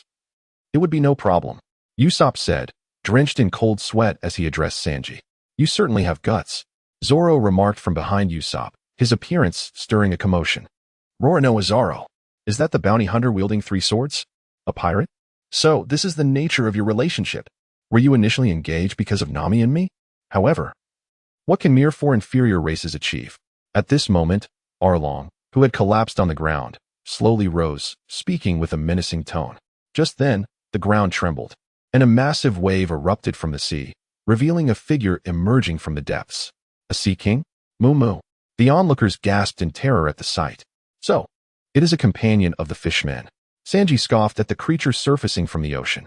Upon seeing Sanji and Luffy, Moo panicked and retreated towards the sea. Moo, what are you doing? But if you wish to flee, I won't stop you. Moo, watching the retreating figure, spoke ominously. Moo. The retreating Moo froze, then roared and charged towards Luffy and the others. Everyone, follow Moo. The pirates, seeing Moo launch an attack on Luffy, were instantly thrilled, drawing their swords and rushing towards them. Observing the oncoming pirates and Moo, the other three remained calm, aside from Usopp. Really? What a waste of time! Luffy exclaimed, slightly irritated at the advancing pirates. Rubber. Luffy twisted his body several times, then extended his arm, launching an attack towards Moo. His arm extended. The Sea Kings gasped in horror at the sight. A devil fruit user? Arlong felt beads of cold sweat forming on his forehead. Chapter 74, Defeating Arlong. Ignore him, charge. Arlong said darkly. Rubber, great windmill. Luffy spun Moo around, sending the pirates flying through the air, unconscious from the overwhelming force. I didn't come here to fight you lot. Luffy huffed, addressing the fallen pirates. I want to knock you out. Luffy turned and pointed angrily at Arlong. That suits me just fine. I am very eager to kill you. Arlong replied, venomously. How dare you treat our compatriots like this? Arlong's crew, witnessing their unconscious comrades, instantly transformed with fury in their eyes. It seems we should also take action, declared a burly crew member of the Arlong pirates. It's time to teach them the meaning of the disparity between races. A lean crew member added, clenching his teeth. Enough talk. If we're going to fight, let us fight. Luffy shouted at the threatening fishmen crew members. As you wish. In an instant, the fishermen officers charged towards Luffy, but at that moment, Sanji and Zoro swiftly intervened, blocking the advance of the fisherman cadre. You are not yet worthy to engage with our king, Zoro declared slowly, picking up two swords and clenching a third between his teeth, swiftly unleashing his swordsmanship to obstruct their path. That detestable seaweed head has stolen all my thunder. Sanji grumbled through gritted teeth, filled with indignation. What did you say? You culinary pervert? Zoro retorted upon hearing Sanji's remark, instantly clashing with him. I'm talking about you, seaweed head. Sanji fearlessly shot back. How infuriating. Unbelievable. The crew of the Arlong pirates seethed at the disrespect shown towards them, their fury surging. Sanji and Zoro exchanged knowing smiles before launching their assault against the enraged fishermen officers. Let us see who can defeat their opponent first, seaweed head, Sanji declared, a cigarette dangling from his mouth. That suits me just fine, culinary pervert, Zoro replied. How infuriating. Bang, bang, bang. Three-sword style, dragon twister. Can anyone match my number of blades? I wield 6. The octopus fishman, known as Small 8, brandished 6 swords in response to Zoro's 3. 6-sword style? Zoro remarked, sensing the aura emanating from Small 8. Humph. This is our inherent advantage as fishmen. How could you inferior beings ever compare? Small 8 boasted, proudly brandishing his 6 swords. I'll demonstrate that quantity without skill is worthless. Zoro coldly replied, locking eyes with Small 8. Enough chatter. Bang. After a fierce exchange, Small 8 was sent flying. Ah, that hurts, he cried out in agony. Small 8, another fisherman, engaged with Sanji, exclaimed in concern upon witnessing this. Humph, you dare to lose focus while fighting me? Sanji swiftly retaliated, delivering a kick that sent his opponent sprawling. Cough, cough. The fisherman who had been kicked struggled to breathe. Stand down. At that moment, Arlong's furious voice boomed as he charged towards Sanji. Rubber. Seeing Arlong approach, Luffy quickly stepped in to block his path. Do not disturb my friend's battles. Your opponent is me. I intend to send you flying, Luffy declared, his expression darkening. Inferior race, I will show you the disparity between our kinds. Arlong scoffed at Luffy's defiance. Let us see you try. Luffy responded, launching himself at Arlong. Crack. A long, leisurely yawn escaped Arlong as he sank his sharp teeth into Luffy's arm, piercing through the flesh with alarming ease. Ah, it hurts, Luffy cried out, clutching his wounded limb. See that? A lower species. Arlong scoffed, his disdain palpable. This is the innate advantage of us fishmen, teeth capable of biting through steel. Then I shall shatter your teeth, Luffy declared, halting his movements to strike at Arlong's formidable dental arsenal. With a resounding crack, Arlong's teeth shattered into fragments. Luffy, clenching his fists, remarked slowly, Huh? Such a lower species indeed. Are you not aware that my teeth can regenerate infinitely? Arlong retorted, as new teeth rapidly sprouted, flashing menacingly at Luffy. How infuriating. Then I shall strike until they cannot grow back, Luffy responded, eyeing the newly formed teeth with determination. In a tumultuous clash, the two engaged fiercely, Luffy sending Arlong hurtling through the air, crashing through the walls of the building. "Oh yeah, I knocked you away," Luffy exclaimed joyfully. "Luffy, be careful," the onlookers warned. As Arlong, propelled back, landed a powerful punch on Luffy, sending him soaring. In an instant, Luffy found himself on the defensive. "Rubber, rubber," Luffy exclaimed, as he spotted a stone pillar, extending his arm to wrap around it, narrowly escaping Arlong's onslaught. "Rubber, rubber pistol," he countered, forming a fist imbued with the essence of countless strikes, launching it at Arlong. The fishman was sent flying again, and their battle escalated from the ground floor to the upper levels of the building. Before Luffy's eyes lay a studio, adorned with canvases. "Do you see? This is Nami's art studio. I intended to have her chart every sea map, allowing me to dominate the entire East Blue. But your intrusion has ruined my plans. You lower species deserve to perish." Arlong seethed with fury. "Then I shall bring ruin to this place," Luffy declared, suddenly grasping the gravity of the situation. "Rubber. Rubber battle axe." His feet elongated, cleaving the entire floor in two, unveiling the chaos beneath. "Luffy." The onlookers gasped in concern at the sight of the severed floor. "Hey, I'm fine. I've won," Luffy proclaimed, battered yet triumphant, as he rose amidst the wreckage, where Arlong lay, unconscious. "Thank you, Luffy," Nami exclaimed, overcome with emotion, kneeling in tears as she realized her nightmare had come to an end. "No need for thanks. Are we not comrades?" Luffy replied with a warm smile. Upon witnessing this scene, Sanji, Zoro, and the others shared a knowing smile.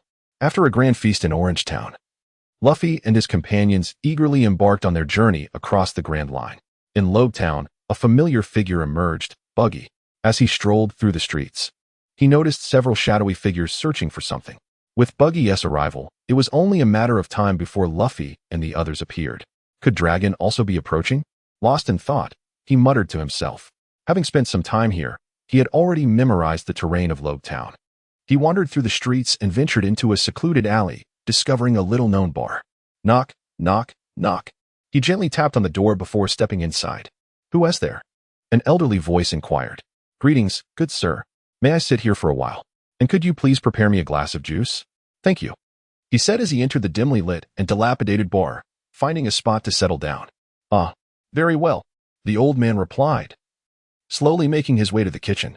Just then, a tall figure emerged, cloaked in a green robe that enveloped him entirely.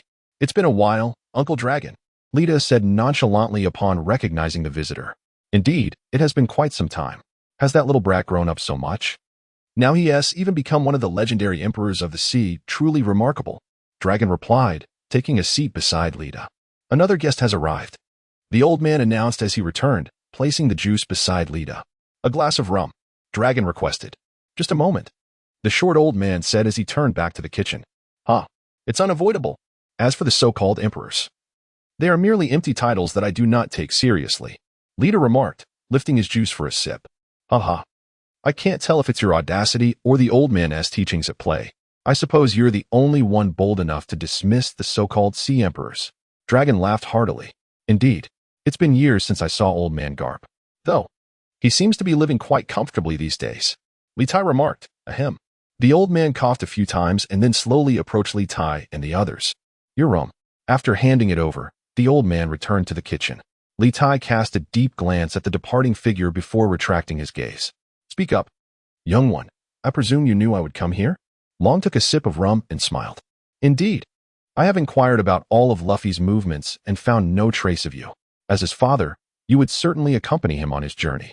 The starting and ending point, I believe, cannot be more fitting than Rogue Town," Litai replied with a smile. "You possess quite an extensive knowledge." "Very well. Now, please state your intentions, Litai," Long praised. "Let us collaborate." Litai raised his head to look at Long, speaking softly. "Oh, I never expected you would consider collaborating with me," Long said, somewhat surprised. "Hee, the title of Emperor of the Sea is merely a hollow name. I have no need for such a title. What I seek is simply a way to protect and care for my family." Litai shook his head and stated. "Family?" Long murmured. "Indeed. Family. Sabo, Luffy, Ace, Old Man Garp, and the rest are all my family. The so-called Emperor of the Sea cannot protect them. Rather, it imposes numerous restrictions, leaving me bound. Only by breaking conventions can we discover new paths, don't you think, Uncle Long?" Litai countered as he sipped his juice. Breaking conventions to find new paths? Is that your ideal? Long inquired. An ideal, perhaps. Litai chuckled. However, as far as I know, your bloodlust seems rather excessive. It is said that few, if any, survive encounters with your Baroque works. I wonder why you harbor such a desire to kill. Long pondered for a moment before speaking slowly. Hee. Exercising caution while navigating these waters is certainly wise. Eliminating them to seal our information, although it will eventually be exposed, grants us a longer period for growth. Does it not? Litai reflected for a moment before responding. You might be right. However, joining the Revolutionary Army may present various challenges and pressures. Are you certain you can handle that? Long smiled as he spoke. Haha. Uncle Long, I doubt anyone in these waters bears a greater burden than I do at present. Litai replied with a cheerful smile. True, having severed the arm of Admiral Akainu and vanquished countless elite Navy personnel, indeed. No one else could bear a weight as great as yours. Long acknowledged. Exactly. This is also why I aspire to join the Revolutionary Army. Our Baroque works lacks a solid foundation. The Revolutionary Army has developed over the years, and if we receive some support, I could even take down one of the 4 emperors of the New World without issue. Litai nodded, acknowledging that he was not the main character.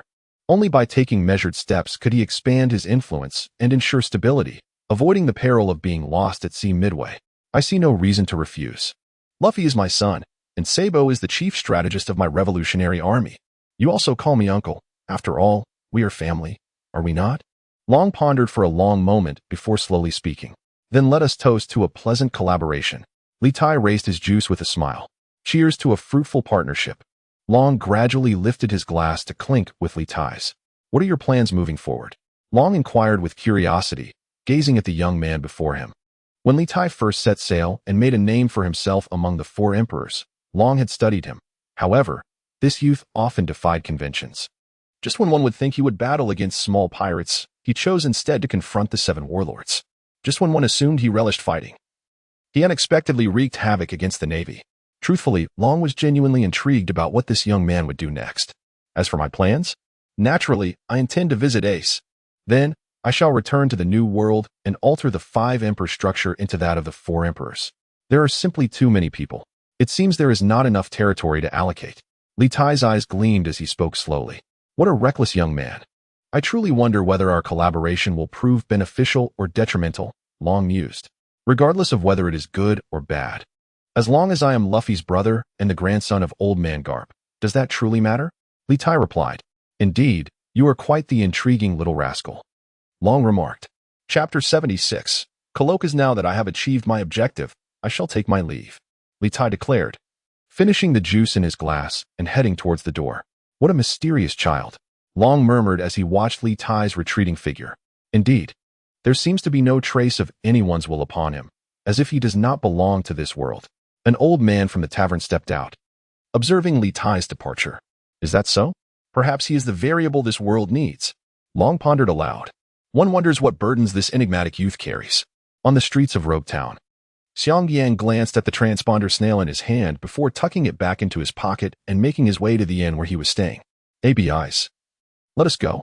On to the next destination. I believe you will find a good friend there, Xiang Yang said to Abis upon returning to the inn. Are we leaving again, Brother Litai? Abis asked. Indeed, the purpose of our wait here has been fulfilled. It is time to move on. I wonder if we will encounter that person? Xiang Yang murmured. Let us set sail for the Grand Line, Xiang Yang proclaimed. All right, Abis replied, taking out a sea chart to glance at it. Before long, the two arrived at Reverse Mountain. Is this the legendary Red Line? The only path into the Grand Line, as the tales suggest? Abis exclaimed in astonishment. Indeed, every sight is a new shock. Xiang Yang smiled faintly and, in an instant, soared upwards with Abis. Before long, they encountered a small mountain blocking their path. What is that? Abis inquired in surprise as the colossal figure drew nearer. An island whale. It's truly enormous, Xiang Yang murmured. All right, Abis, hold on tight. With that, he guided Abis into the mouth of the whale. Ah, Brother Litai, what are you doing? Abis asked in terror as she noticed Litai steering towards the interior of the whale. It's nothing, Xiang Yang reassured calmly. Before long, they arrived at the belly of the whale, where an artificial island lay within, with a wooden cabin standing prominently atop it. As if sensing their presence, the door of the cabin creaked open, revealing an elderly man who slowly emerged. Who are you? The old man adjusted his glasses, curiosity evident in his voice. I am Abis. And who might you be? She inquired, gazing at the man with intrigue. I am Voldka Litai, came the cool response from Litai. Ah, I am Clockwork. What brings you here? The elderly man seemed oblivious to any malice from Litai and took a seat in a lounge chair, holding a newspaper. I seek a record pointer to Magnetic Drum Island. Litai stated. Oh, a record pointer, you say? Let me think. Clockwork feigned contemplation. Suddenly, a tremor reverberated from a distance. Is there an earthquake? Abis asked, her voice trembling with fear. Quiet. Litai commanded, and with a mere thought, the tremors dissipated into nothingness, as if they had never occurred. Wait, it has stopped. Clockwork exclaimed in astonishment at the spectacle before him. Did you make the whale cease its movement? He asked, wide-eyed. Indeed. While I recognize your prowess as a physician, I doubt you possess the means to heal the whale. If I could assist you in restoring it, would you grant me the record pointer? Litai inquired, a smile gracing his face. Really? If you can heal the whale, I shall give you whatever you desire. Clockwork replied with delight. Very well. Litai nodded in affirmation and then descended onto the island, sitting cross-legged. Healing clone. Xianyang activated the fruit of his powers, and a crystalline essence emerged, witnessing the whale's wounds miraculously healing at an observable pace. A devil fruit user? A fruit capable of healing? I wonder what kind it is. But the whale is saved. Clockwork murmured joyfully. After a period of treatment, beads of cold sweat emerged on Litai's forehead, yet fortunately, the whale's injuries were mended. Phew. The island whale's size is indeed immense. I nearly couldn't withstand it myself. Litai took a deep breath and exclaimed, Thank you very much. This is the record pointer that leads directly to Raftel. Kuruka said tearfully, overwhelmed with excitement. Is it truly the legendary treasure of the Pirate King? Litai pondered, examining the record pointer in his hand. Thank you, he said, bowing in gratitude. Aren't you curious about my identity? How I came to possess this record pointer? Kuruka inquired, puzzled. Not at all. My sole purpose is to find a record pointer that can take me to Drum Island. Litai replied, shaking his head. What an unusual young man. Kuruka murmured to himself, realizing Litai's apparent disinterest. Then, please, lead us out, esteemed Mr. Kuruka. Litai said with a smile. Of course. Kuruka responded, opening a door and guiding Litai and Abis outside. Before long, the three emerged onto the surface of the sea. We're pressed for time, but I hope to see you again. Litai called to Kuruka.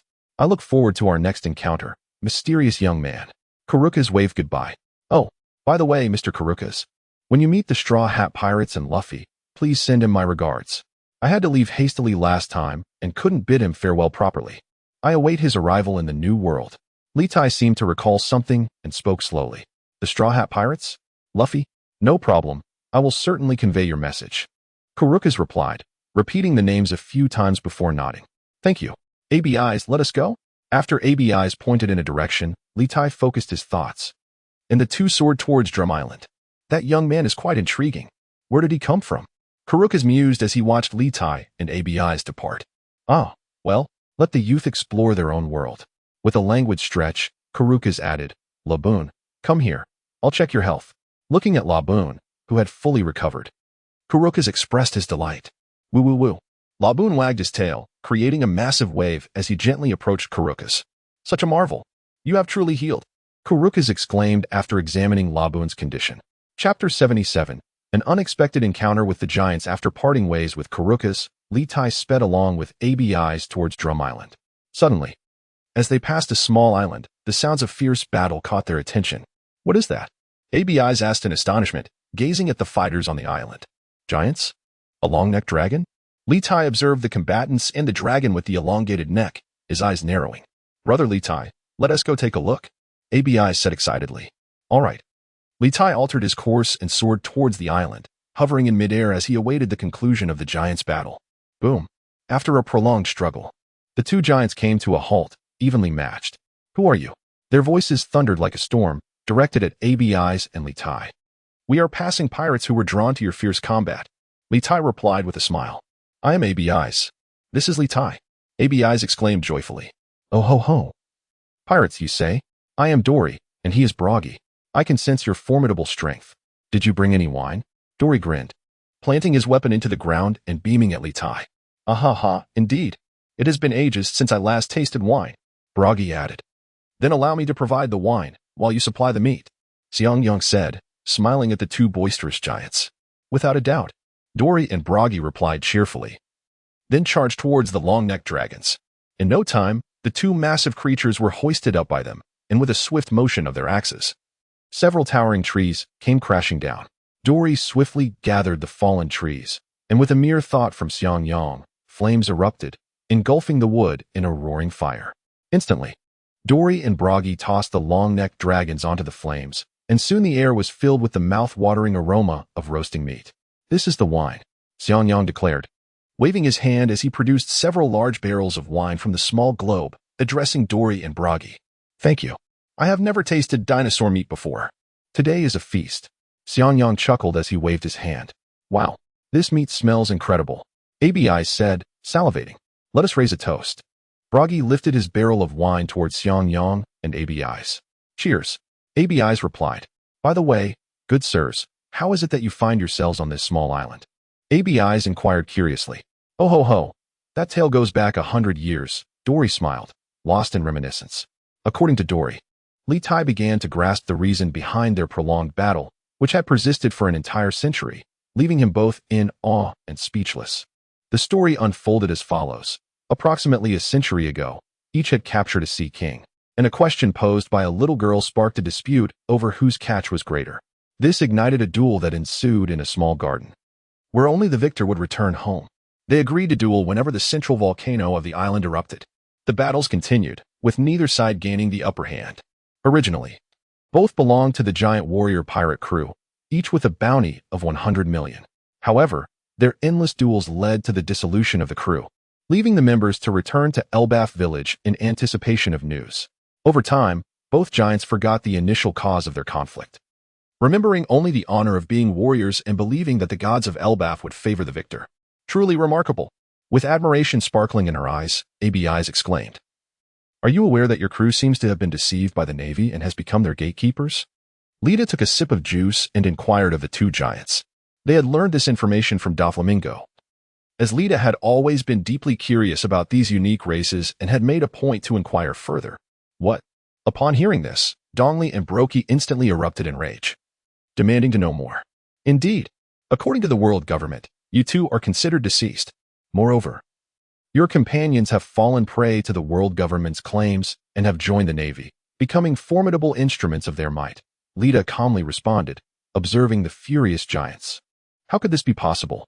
Did they not despise the world government?" Brokey bellowed in anger. "This is an undeniable truth. Furthermore, it appears that your homeland, the giant kingdom of Elbaf, is also facing dire straits. The Yonko Charlotte Linlin and the world government seem to be eyeing your homeland with great interest, and it seems they have begun preparations to infiltrate the giant kingdom, seeking to control the giant race and use them as pawns in their campaign into the new world," Lita remarked, glancing at the two giants before continuing. "Ahahaha. Dongli, perhaps I can no longer continue fighting alongside you," Brokey sorrowfully stated, gazing into the distance. "Oh, come now. What are you saying, fool? That is my homeland as well. If we must leave, we shall leave together. Once we resolve matters concerning our homeland, we will resume our battle," Dongli declared, rising to his feet with a shake of his head. "Ahaha. Thank you, Lita, for your revelation. Otherwise, we would have continued battling here, oblivious to the fate of our homeland until it was too late." The two giants expressed gratefully. "It's nothing. I merely mentioned it in passing. You still have time to return," Xiangyang responded with a smile, shaking his head. "Ahaha. Rest assured, you will always be our friend. We look forward to sharing drinks with you," Dongli said earnestly. "Indeed, if one day you visit Elbaf, be sure to greet us. We owe you a favor," Brokey added sincerely. All right. Why all this fuss? Sit down and have a drink. After all, you've been empty for 100 years. There is no rush," Lita chided playfully. "Exactly. Let this meal serve as our celebratory drink." Ha. Dongli and Brokey exchanged glances and sat cross-legged, laughing heartily. "Come, let us drink and wish you good fortune." Xiangyang smiled. "Thank you," Dongli and Brokey replied in unison. "Brother Lita, is everything you said true?" After they had feasted and drunk to their fill, Abis asked Lita. "Yes, it is indeed true. Elbaf appears to be in a more precarious situation than we imagined." Xiangyang nodded towards the two giants, who had succumbed to sleep after their revelry. "So, Does this mean Uncle Dongli and the others will have to confront the world government and the Yonko? Abi's widened her eyes and exclaimed, "It is highly probable, isn't it?" Litai nodded with a profound gaze, acknowledging her words. "I understand everything now," Abi slowly articulated, a moment of clarity washing over her. "Hiki, as long as you comprehend." "There's no need to voice it," Litai replied, shaking his head. Chapter 78. Winter Island, Magnetic Drum Island. As Litai gazed at the slumbering Abis beside him, he leaped to the treetops, lost in contemplation while staring at the moon above. Perhaps the celestial orb was the only connection he had to his homeland. Homeland, he pondered. Looking up at the bright moon, bowing my head in longing for my hometown. Only now do I grasp the helplessness expressed by the great poet Libra. Is this path truly viable? Xiangyang murmured bitterly. The night passed in silence. Uncle Dongli, Uncle Biloki, please take care. Abi's called out to the two men perched atop a massive tree trunk, waving farewell. Rest assured, we will, Dongli and Biloki replied, returning her wave. Suddenly, a colossal wave surged behind them, revealing a gigantic goldfish-like sea creature that lunged forth, its gaping maw aimed at the two men. A creature from Food Island? Biloki and Dongli exchanged glances, a flicker of disdain crossing their eyes. Goa Kingdom. They raised their weapons in unison, unleashing a formidable aura that cleaved the massive sea beast in two. How impressive! Abi's marveled. Indeed, Litai nodded, observing the departing figures. Brother Litai, is what we are doing truly right? Abi's inquired. Concern etched on her face as she noticed Dongli and his companion had already distanced themselves. There is nothing amiss. This world thrives on the principle of survival of the fittest. Have you forgotten your own harrowing experience of being captured? Litai replied, his expression stoic. But if Uncle Dongli and the others returned to confront Charlotte Linlin, it could embroil the giant nation in war. Abi's lamented, her heart heavy with compassion. No, you are mistaken. Abi's, in this day and age, if the giant nation does not engage in war, they will inevitably become a nation of slaves. Besides, are we not allies in the battle against Charlotte Linlin? Is not our goal to supplant her? This is a win-win scenario, Litai asserted. I understand. Abis's gaze flickered with uncertainty. Hiki. Xiangyang chuckled softly at Abis's bewilderment. You are still too young. Such burdens are not for you to bear. Litai gently patted Abis's head, activating the thought fruit to seal away her memories concerning the matters of the small garden. When she matures or attains greater strength, those memories will be restored to her. Brother Litai, where are we? What happened? Abi's awakened. Her curiosity piqued as she looked at Litai beside her. We are on an unnamed island. You suddenly fainted, and you nearly frightened me to death. Litai laughed exaggeratedly and said, Now that I am awake, when shall we proceed to our next destination? Abis gently touched her head and inquired with a hint of confusion. There is no rush. Take a moment to rest, and we shall depart shortly. Litai replied with a smile. I feel I am troubling you, Brother Litai. Abis expressed her concern with a hint of distress. What nonsense are you speaking? Silly girl. Xiangyang chuckled. Brother Litai, I feel better now. Let us go. After a period of rest, Abis stood up and called out to Litai, who was enjoying the view atop the treetops. Then let us be on our way. With a thought, Litai watched as Abis soared into the air, effortlessly landing beside Xiangyang and climbing onto his back. Which direction shall we take? Xiangyang inquired. That way. Abis pointed in a direction and addressed Litai. Understood. Litai responded, swiftly darting towards the direction indicated by Abis. Oh, Brother Litai, it's snowing. Abis exclaimed, gazing at the heavy snowfall ahead. What is it? Litai asked.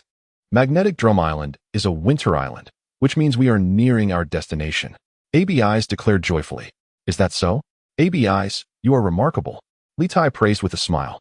Abis giggled with delight. Brother Litai, look at that island. It must be Magnetic Drum Island. Abis pointed at the hazy silhouette of the island and said to Litai, All right. Litai accelerated, swiftly arriving at the dock of Magnetic Drum Island. He refrained from flying too high, as the cold temperatures were uncomfortable even for him, let alone for Abis. Who are you? At that moment, figures emerged on both sides of the shore, weapons in hand, encircling Litai and Abis, demanding an explanation. Abis began to speak, but was silenced by Litai's hand over her mouth. I am Voldka Litai, and this is my sister Abis. We are merely passing through and wish to replenish our supplies. We hope for your understanding. Litai stated. Is that so? Then come aboard. One figure stepped forward. scrutinizing Litai and Abis before slowly speaking. Dalton. The onlookers were about to voice their objections. It's fine. Do they pose any threat? Dalton shook his head. Indeed. The crowd reluctantly responded. Follow me. Dalton instructed Litai and Abis. Very well. Litai flew alongside Abis to Dalton's side. Why do I sense such tension in the air? Litai asked curiously as they walked, absorbing the surrounding atmosphere. It is due to our king's negligence that we find ourselves in this predicament. Dalton clenched his fists, gritting his teeth. Your king? Litai inquired with interest. Indeed. Our king is named Valpo, but he set sail over a year ago to pursue a life as a pirate. In these uncertain times, the subjects here endure hardship due to the absence of their king. Dalton gritted his teeth and remarked. Valpo. Such a familiar name. Lita murmured. Have you encountered him? Dalton inquired. He is the possessor of the Munch Fruit, and when he ventured forth, he took all the doctors with him, resulting in countless deaths from the severe lack of medical assistance. Dalton continued. Possessor of the Munch Fruit? Ah, I recall now. Lita exclaimed. What have you remembered? Dalton asked. Ahem, while I was sailing the seas, I witnessed 2 pirate ships engaged in battle, and one of the crews was called the Valpo Pirates. Though I cannot recall the name of the other crew. Ultimately, the entire Valpo crew was annihilated. It was terrifying. Lita expressed, visibly shaken. What? Valpo is dead? Dalton exclaimed in astonishment. Indeed. He perished beyond any chance of revival. I witnessed it with my own eyes. Lita affirmed. Thank you for sharing this news. It is of great significance to us. Dalton declared as he rushed outside. Brother Lita? Abis looked at him with a puzzled expression. Valpo is indeed dead. When I first set sail, he foolishly attacked us, damaging our ship, the Libra, and was subsequently eradicated by the likes of Skibin and his crew. Lita nodded. Understood. Abis replied. Chapter 79. Kiriha and Chopper all right. Abis, let us venture to that castle. There are those we must seek. Lita said, shaking his head. I will follow your lead, brother Lita. Abis responded. Haha, let us go. With that, he took Abis and soared towards the castle. As they approached, the evening light waned, and the snowstorm raged in the deep mountains. They stood upon the precipice, gazing at the snowy landscape below. Brother Lita, what are you saying? Abis asked, perplexed by Lita's contemplative demeanor. It is nothing. Come, Abis. Lita smiled, pulling his gaze away. Knock, knock, knock. After a prolonged wait, it seemed no one was responding. Abis tilted her head and remarked to Lita, perhaps we should wait. The owner might be away. Indeed, let us be patient, Lita replied with a smile. After some time, a reindeer appeared, pulling a person through the air. Who are you? The newcomer asked, eyeing Lita and Abis warily. We have come from afar to pay a visit to Lady Kiriha. Lita answered with a grin. Wow, what an adorable reindeer. Abis exclaimed, gazing excitedly at Chopper beside Kiriha. You little rascal, who are you calling adorable? Chopper retorted, wagging his rear. Lita observed this exchange with a flicker of amusement in his eyes. Oh, you have come specifically to visit me? Are you seeking my secret to eternal youth? Kureha smiled at Lita and inquired, could you possibly enlighten me, esteemed Ms. Kureha? Lita replied with a smile. The answer is a resounding no. Kureha responded. That is of no consequence. I merely wish to inquire about someone. Lita's expression shifted, and he slowly asked, what an impolite little rascal you are. Who is it that you wish to know about? Kureha muttered quietly before asking, have you seen these 2 individuals? As he spoke, Lita produced the bounty posters of Blackbeard, Teach, and Ace. Oh, isn't that the lad who sought my assistance for surgery? Kureha remarked. As for the other, he arrived just a few days ago, but it seems he has already departed. Kureha nodded in affirmation. Do you know what they were here for? Lita inquired with curiosity. The one named Teach requested a heart installation surgery from me. Kureha slowly revealed. A heart installation surgery? Lita exclaimed in surprise. Indeed, I must say, members of the D clan are either mad or foolish. That lad's physique is exceedingly unique. He can directly accommodate 3 hearts. Kureha spoke with excitement. Is that so? Do you know where they went? Lita continued to question. I'm not certain. However, that fellow Teach is no ordinary individual. Kureha shook her head. Thank you. This is my sister, Abis. I hope you can take care of her for a while. Someone will come to fetch her later. By the way, that is your apprentice, Chopper, isn't it?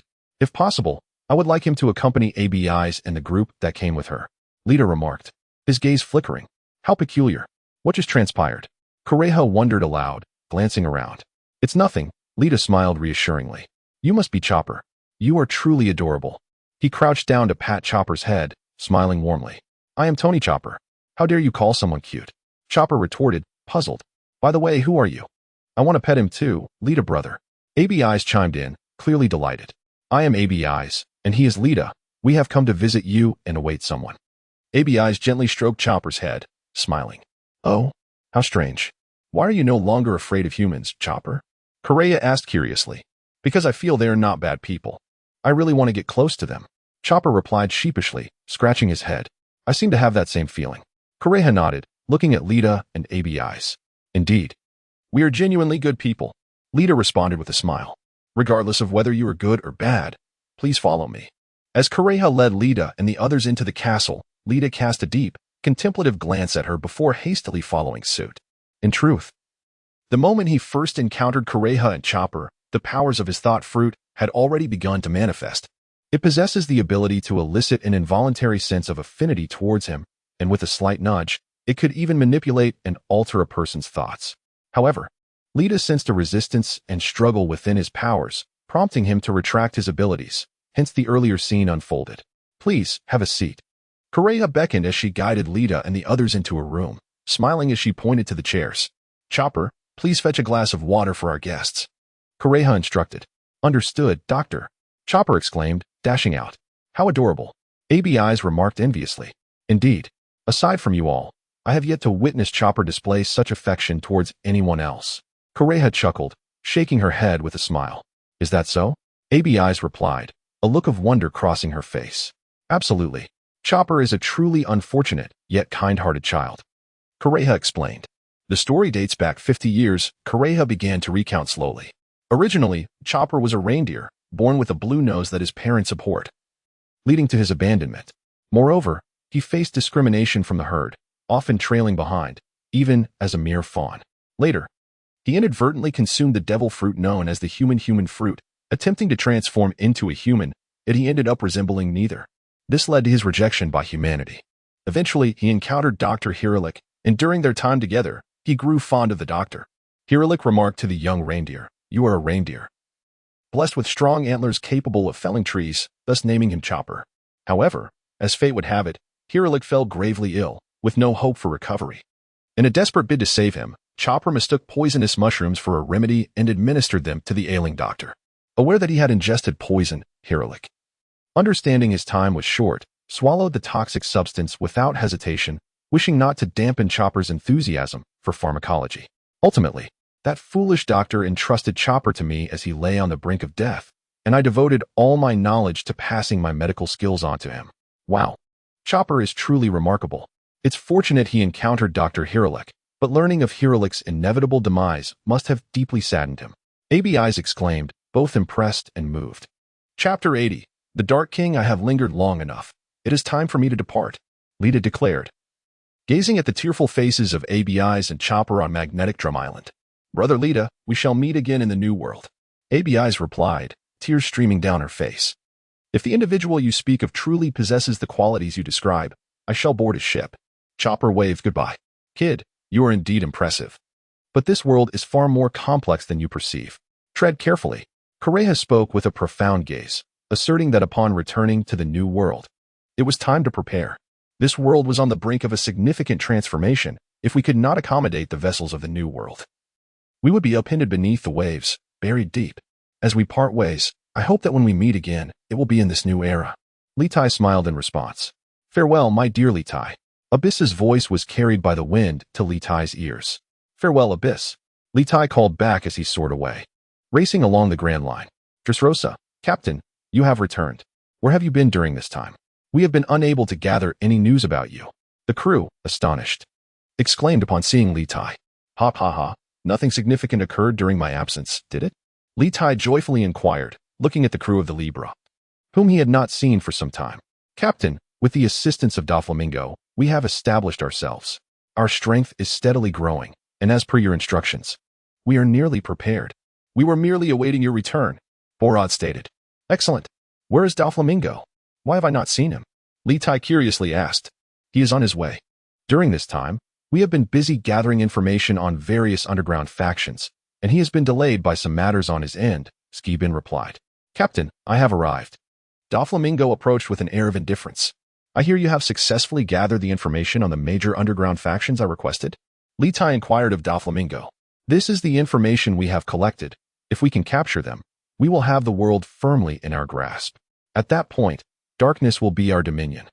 Doflamingo said, a glint of madness flashing in his eyes as he handed over the documents. The new world is not solely comprised of overt transactions. The dark world also hosts a myriad of dealings, many of which are clandestine. Where there is demand, there will be supply, leading numerous individuals to amass wealth within the shadows. 6 sovereigns of the dark world have emerged, each governing distinct realms of this clandestine domain. Morgans, in the realm of intelligence, Morgans, the president of the World Economic News, wields the bird fruit's albatross form. His primary business involves gathering diverse news and publishing newspapers, thereby controlling the flow of information within the new world. He relishes in creating sensational headlines. To control him is to command the watchful eyes of the world.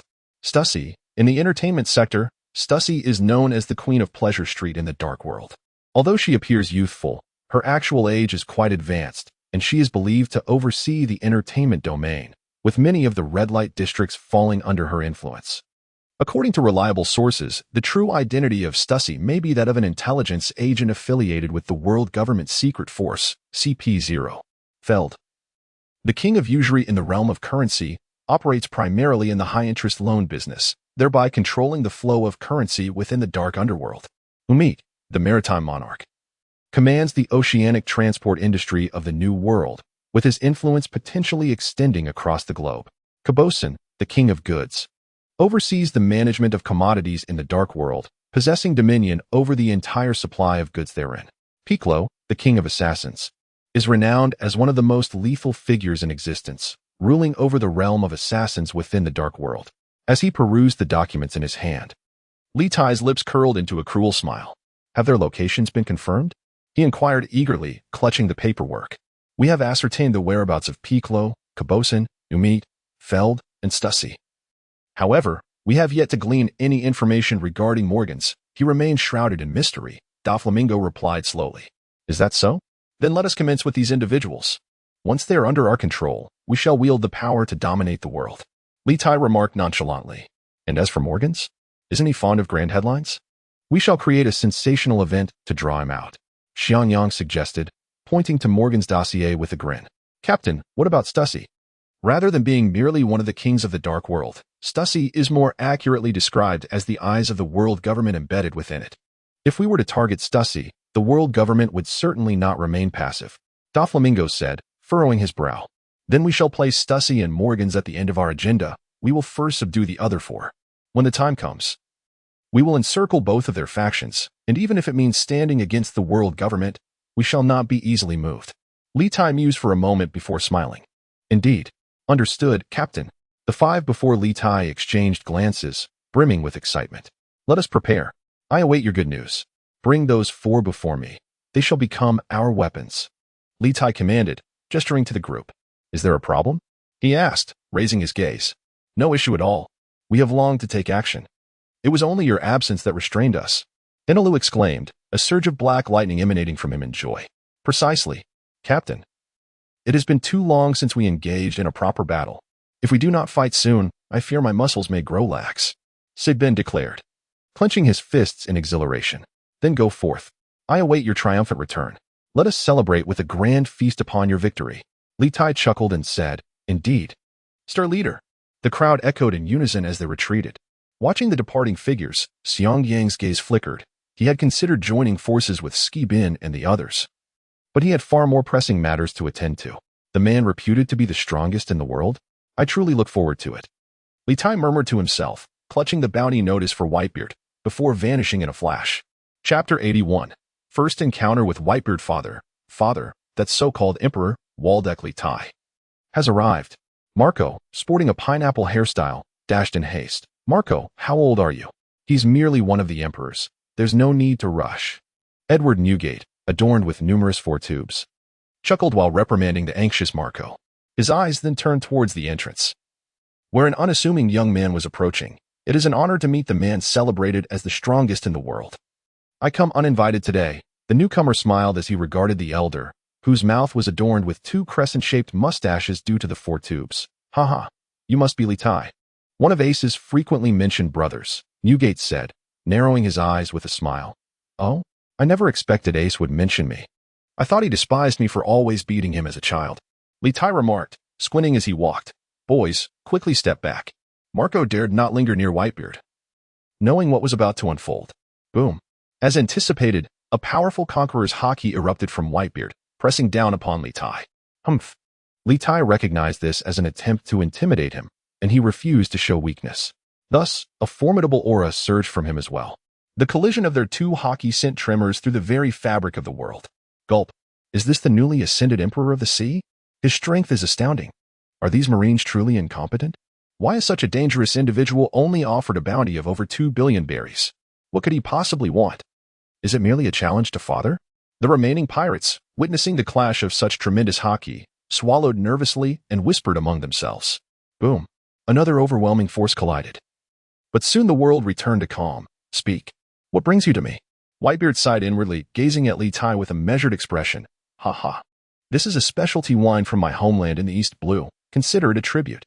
Litai slowly seated himself on the ground, producing a large gourd filled with wine, pouring a generous amount before tossing it to Whitebeard, and he continued, Gulalala, this is delightful. Why does it remind me of someone? Newgate grasped the wine gourd and inquired of the figure before him. Who are you? With a slight squint and a smile. The individual replied, It's Shanks, the red-haired emperor. Surely you've heard of him. Whitebeard regarded the small fox before him and said, You mean Shanks? He is somewhat of a mentor to me. Ah, so your visit is related to him then? Have you all come here because you think I am too old to wield my sword? Whitebeard chuckled, squeezing the hilt of his massive blade. No. I am here to assist you. The young man shook his head in response. Assist me? In what manner? Whitebeard bellowed with laughter. Let us collaborate. Xiangyang slowly replied, shaking his head. Collaborate? Whitebeard asked, perplexed, as he struggled to comprehend the intentions of the youth before him. Indeed, I believe my strength can complement yours, Xiangyang affirmed, nodding earnestly at Whitebeard. Huh, you have quite the audacity. But why should I partner with you, a mere upstart in the realm of the sea? In terms of foundational strength, how do you measure against the other 3 sea emperors? Whitebeard laughed heartily, as if he had just heard a grand joke. I am younger than them. Ace has also joined your crew, and you are already aware of his identity, are you not? Ignoring Whitebeard's mockery, the young man took a sip of his drink and continued, Given my health, I should be able to live a few more years to witness Ace and Marco stand on their own. Whitebeard's gaze sharpened as he replied, The strength of Marshal D. Teach is not as straightforward as you might believe. If you refuse to summon Ace back, he may find himself in peril. It is not that I underestimate Ace, but the truth is he is not yet capable. Humph. You insolent brat. What do you mean by that? I have faith that my son will handle everything well. Whitebeard's anger flared, a fierce aura emanating from him. Humph. Silence. Xiangyang declared, unleashing a presence even more formidable than that of Whitebeard. I concede that you possess considerable strength, yet that alone is insufficient, for my son is beyond reproach. Whitebeard exclaimed, removing the intravenous lines from his body. Standing tall with his sword, Yank aimed at the youthful challenger. Shall we engage in battle? I will accompany you to the end. But remember, Ace is not solely your son. He is also part of my family. If harm befalls him, then your Whitebeard pirates shall accompany him to the grave. For you are the one he respects most, are you not? Xiangyang unsheathed his 6 blades, a tremendous aura erupting from them. What is happening? Why have these 2, who were just sharing laughter, suddenly turned to combat? Marco and the others, witnessing the scene, hastily prepared to intervene. Marco, take them away. This battle is beyond your participation. Whitebeard turned his back to Marco and the others, speaking. Newgate, you have grown old. If a fight truly ensues, you are indeed no match for me. Surely, you wouldn't want your flawless record tarnished by me. Litai remarked, observing the aging Whitebeard. Wahaha. Boy, do not boast. Only through combat will one know the outcome. Whitebeard declared. You wish to fight? Then take it elsewhere. Here, the surroundings cannot withstand the aftermath of our clash. I would not want to incur Ace's wrath. Litai responded to Whitebeard. Humph. Whitebeard snorted disdainfully. There lies a small island ahead. It is uninhabited. If you seek to spar, that place would suffice. Marco shouted to Whitebeard. Very well. Litai nodded in agreement. Wahaha. Come along, my lads. Whitebeard laughed heartily, and soon the Moby Dick sped towards the small island. It appears this battle will be anything but simple. Marco murmured as he observed the two imposing figures ahead, feeling their overwhelming aura intensify as they approached the island. Chapter 82. What if it ends in a draw? Wahaha. Are you truly set on this confrontation? Should you perish, do not blame me. The dignity of a king is not to be trifled with. Whitebeard gazed at Litai, the corners of his mustache curling slightly as he spoke. Newgate, you have aged. A new era has dawned. This age has no room for your ship. The old times are irrevocably gone. And today I shall demonstrate that the monarch of the new era is still a monarch. Litai countered, facing Whitebeard. Wahaha. The old era versus the new, is it? Allow me to experience it firsthand. Boom. As Whitebeard spoke, he wielded his sword, the tornado cut, towards Litai. In response, Litai's blade transformed into a colossal beam of light, clashing with Whitebeard's strike. The energy from their collision caused the heavens to tremble, and the sea roiled violently. This is astonishing. Is this Ace's brother? His power rivals that of our captain. The pirates aboard the Moby Dick exclaimed in shock as they beheld the tumultuous waves and the sky cleaved in two. Wahaha. Not bad. Boy. If only you were my son. Whitebeard exclaimed, charging at Litai. Ugh, you old rascal. You took that brat Ace as your son, robbing me of my rightful standing. And you're not even satisfied. Litai blocked Whitebeard's incoming strike, feeling the immense force in his hand, and could not help but gasp. Wahaha. Is it a loss for me if Ace were my son? Whitebeard laughed heartily. I will deal with Ace in due time, but you, stubborn old man, will never heed good counsel unless I beat some sense into you. Litai continued his assault, striking at the boisterous Whitebeard. Gulalala, are you stubborn? All I desire is for my family and sons to grow up safe and sound. Whitebeard parried Litai's attack, his words causing Litai to falter momentarily. This old man, upon reflection, was indeed deserving of admiration and respect based on the information he had gathered.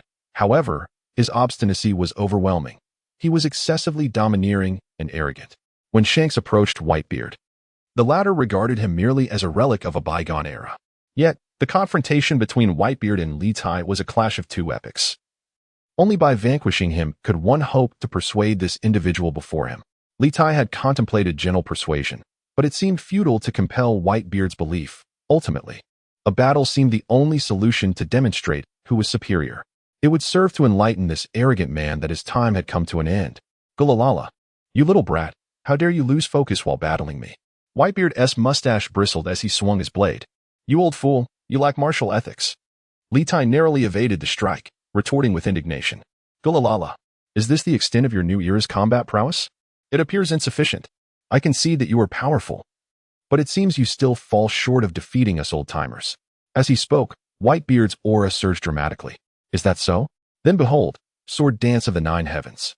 With that, Litai's power also swelled, and with a mere thought, countless sword blades enveloped in a domineering aura manifested behind him, their crimson sheen instantly staining the sky. Thud. This boy must be a monster. Is this the power of a devil fruit? What kind of devil fruit is this? I've never heard of anything like it. The pirates aboard the Moby Dick exclaimed, their disbelief palpable as they felt the overwhelming aura of destruction. Gulalala, a devil fruit, you say? But what kind of devil fruit is it? Whitebeard mused, positioning his sword, the tsunami, beside him. However, you are not the only one with a devil fruit. With a thunderous roar, Whitebeard clenched his fists and struck the space beside him, causing numerous rifts to appear in the very fabric of reality, as if it were shattering. Humph. Litai felt the force of the spatial rift tugging at him, letting out a muffled grunt before dashing skyward. The ground beneath them splintered violently, and the sea raged, attacking the island like a furious beast. All swords converge as one. Litai raised his sword, and all the blades amalgamated into a singular, colossal crimson sword that filled the space around them, then swung down ferociously towards Whitebeard below. With a resounding crash, the spot where Whitebeard had stood moments before was obliterated. The ocean itself cleaved in two, reaching down to the seabed. Father, Marco and the others aboard the Moby Dick cried out in alarm. Gulalala, truly a formidable warrior of the new era. Impressive indeed. At that moment, the voice of Whitebeard resonated from beneath the ocean, which had been cleaved in twain. Are you not coming up? If you remain down there any longer, the sea will surely engulf you. Lita observed Whitebeard, who stood at the ocean floor, bracing himself against the oncoming force of the waves. Gururara, Whitebeard bellowed with laughter, propelling himself onto the ship Moby Dick that had come to his aid in an instant. I declare, the mountains and seas may be subdued. Lita gazed at the Moby Dick, resembling a solitary leaf upon the vast waters. and activated the powers of his thought fruit, watching as the surrounding sea gradually regained its tranquility. Gururara. Indeed, the new era has failed to carry my ship, Whitebeard remarked, his voice tinged with a hint of melancholy. You have triumphed, lad. Father. Marco and the others called out, their expressions filled with concern for Whitebeard. I am unharmed. This battle has concluded. Whitebeard turned to Lita, poised to speak. How about we call this battle a draw? Yet Lita interjected before he could finish his thought. Gururara. Are you pitying me, boy? Whitebeard retorted with indignation. Not at all. Lita shook his head. Gururara. Defeat is defeat. Ace has already set sail upon the sea, bearing my flag. Thus, it is your duty to carry forth the name of Edward Newgate, to make it resound across the waters. I have grown old. Whitebeard's previous despondency transformed into a hearty laugh. I do not require the burden of anyone's flag or title to live. For my name, Voldka Litai, shall one day echo throughout these seas. Lita asserted. What are you saying, you little brat? Marco and the others glared at him in disbelief. Gururara. What are you all so anxious about? Have you forgotten he is Ace's brother? He is also my half-son, Edward Newgate. Whitebeard addressed the furious Marco and the others, waving his hand dismissively. Indeed, if Ace calls you father, and we also call you father, then does that not mean Lita is, in fact, our brother? The crew murmured excitedly. Ah, you all. Lita stammered, pointing at the raucous pirates below, his face reddening with frustration. Eventually, he flew onto the Moby Dick, taking a seat, fuming. Gururara. Ha. The crew erupted into laughter at the sight of Lita, rendered speechless by irritation, as the atmosphere aboard Moby Dick grew joyous. Old man. Lita glared fiercely at Whitebeard, causing the entire ship to fall silent. Gururara. What seems to be the matter? Do you not acknowledge this? Are you preparing to fight me? Whitebeard inquired, smiling. Forget it. With your frail body, I fear you might fall apart. Lita shot back. Gururara, are you truly Ace's brother? Your tongue is as sharp as ever. Whitebeard replied, his expression darkening. Indeed, I know you held great affection for Ace. Thus, I acknowledge you as my elder. However, what I am about to discuss pertains to Ace. Lita began to speak. Gulalala. What could possibly be the matter with Ace? Whitebeard inquired with curiosity. Blackbeard possesses the power to counter all devil fruits. Ace is no match for him. I implore you to bring him back. Lita gazed earnestly at Whitebeard. Gulalala. It is not that I cannot summon him back. It is that I have lost contact with Ace. I am currently searching for him. Whitebeard shook his head, gritting his teeth. What did you say? Lita sprang to his feet, agitated. Indeed, we have lost contact with Ace. Marco stepped forward, his expression grim. Then I shall not linger. Something has happened to Ace. I must return to rally the members of our Libra pirates. Farewell. With that, Lita prepared to depart. What are you saying, boy? Whitebeard questioned, observing Lita's heightened emotions. Ace must have been captured by Teach. Teach knows Ace's true identity. Do you comprehend the consequences if he were to hand Ace over to the world government or the Marines? Lita roared in fury. Gulalala. Ace is my son. If something has truly happened to him, how could we possibly stand idly by? Whitebeard declared. Indeed, Ace is our brother. Marco and the others nodded in agreement. I hope you remember your words. I have not prepared any gifts for our meeting, so this will serve as your token. Lita exclaimed as he swiftly approached Whitebeard. What are you planning to do? Marco and the others inquired, watching Lita as he neared Whitebeard. Gulalala, Marco, it's nothing. I'm stopping you all, Whitebeard interjected. Recognizing that this young man had long sought his own demise, he would not wait until now, after all, for he was indeed aging. Boom. Lita activated his devil fruit powers, unleashing a force that surged from him into Whitebeard's body. This is my gift to you. I hope you appreciate it. Wiping the sweat from his brow, Lita vanished from the Moby Dick, soaring towards the base of the Libra pirates. Father, are you all right? Marco and the others asked, their concern evident as they watched Lita depart. Gulalala, an intriguing young man. Marco, I feel as though I have returned to my youth. This state invigorates me like never before. We owe a tremendous debt of gratitude to Vortex Lita. Whitebeard laughed heartily, savoring the potent energy coursing through him. That is reassuring. Marco sighed in relief after examining Whitebeard's health. Let us hold a feast, lads. Whitebeard raised his hand. Oh. Cheers erupted from the pirates aboard the Moby Dick. Chapter 83. Preparations for War. Ace. You must not come to harm. Damn the timeline. Why can I not retain these memories? In the vast expanse of the ocean, Litai lamented with a heavy heart. Ever since his arrival in this world, all information pertaining to it had been gradually fading away, whenever he exerted his mind to recall. Those memories drifted further from him. Until now, all he could remember was that he was a traveler, with an unwavering desire to find a way back home. Damn it!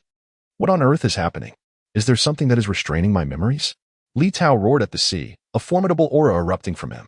With the awakening of the thought fruit and the continuous breakthroughs of the rootless sword technique, he had ascended to the pinnacle of this world. Yet, he still felt as if he was missing something significant, an unspoken fury surging within his soul.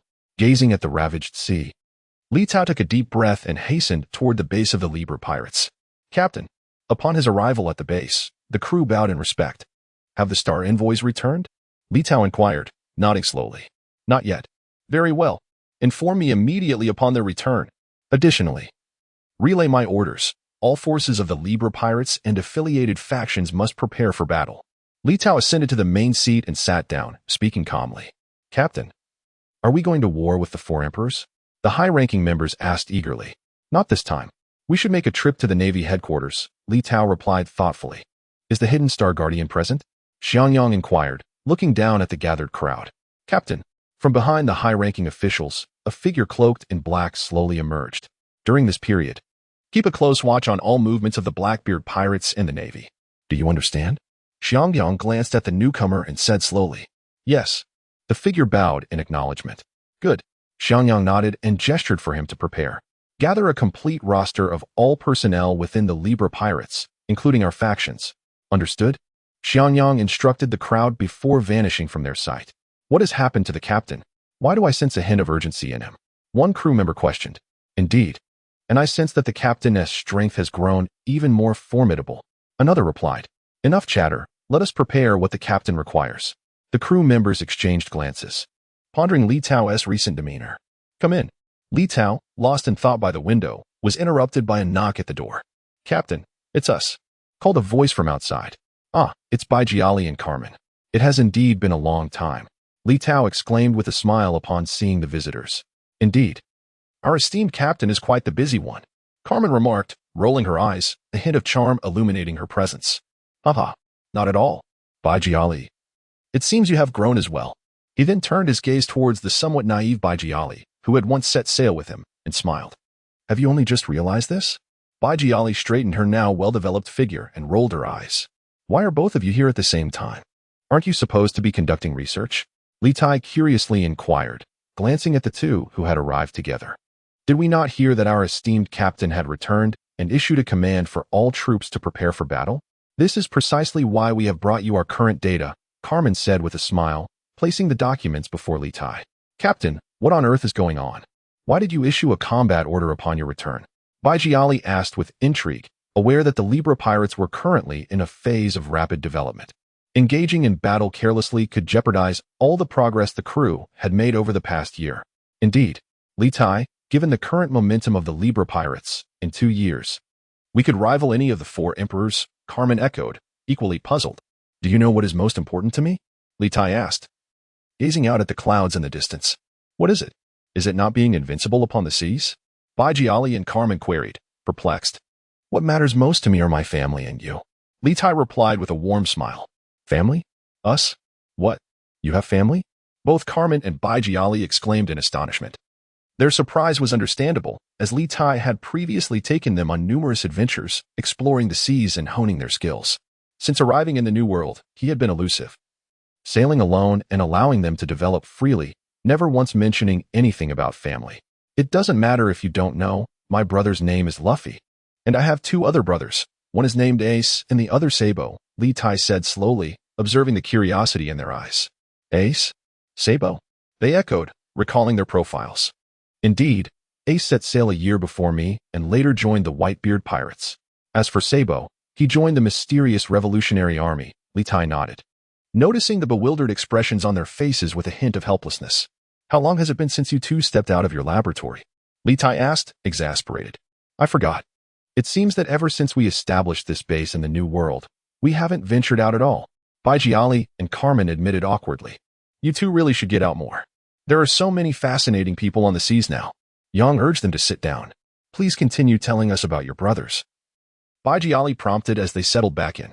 Since joining the Whitebeard pirates, Ace has become the captain of the 2nd Division. Currently, he is set out in pursuit of a traitor named Marshal D. Teach and has since gone missing. I worry for his safety, Litai said, taking a deep breath. How can you be certain that Ace is in trouble? The two individuals inquired with perplexity. To my knowledge, that Teach is no ordinary character. With his strength, he should be my equal. Even if I were to engage in battle with Teach, a moment's carelessness could lead to my defeat. If Ace pursues Teach, it would be akin to a lamb entering the tiger's den, a venture from which there is no return.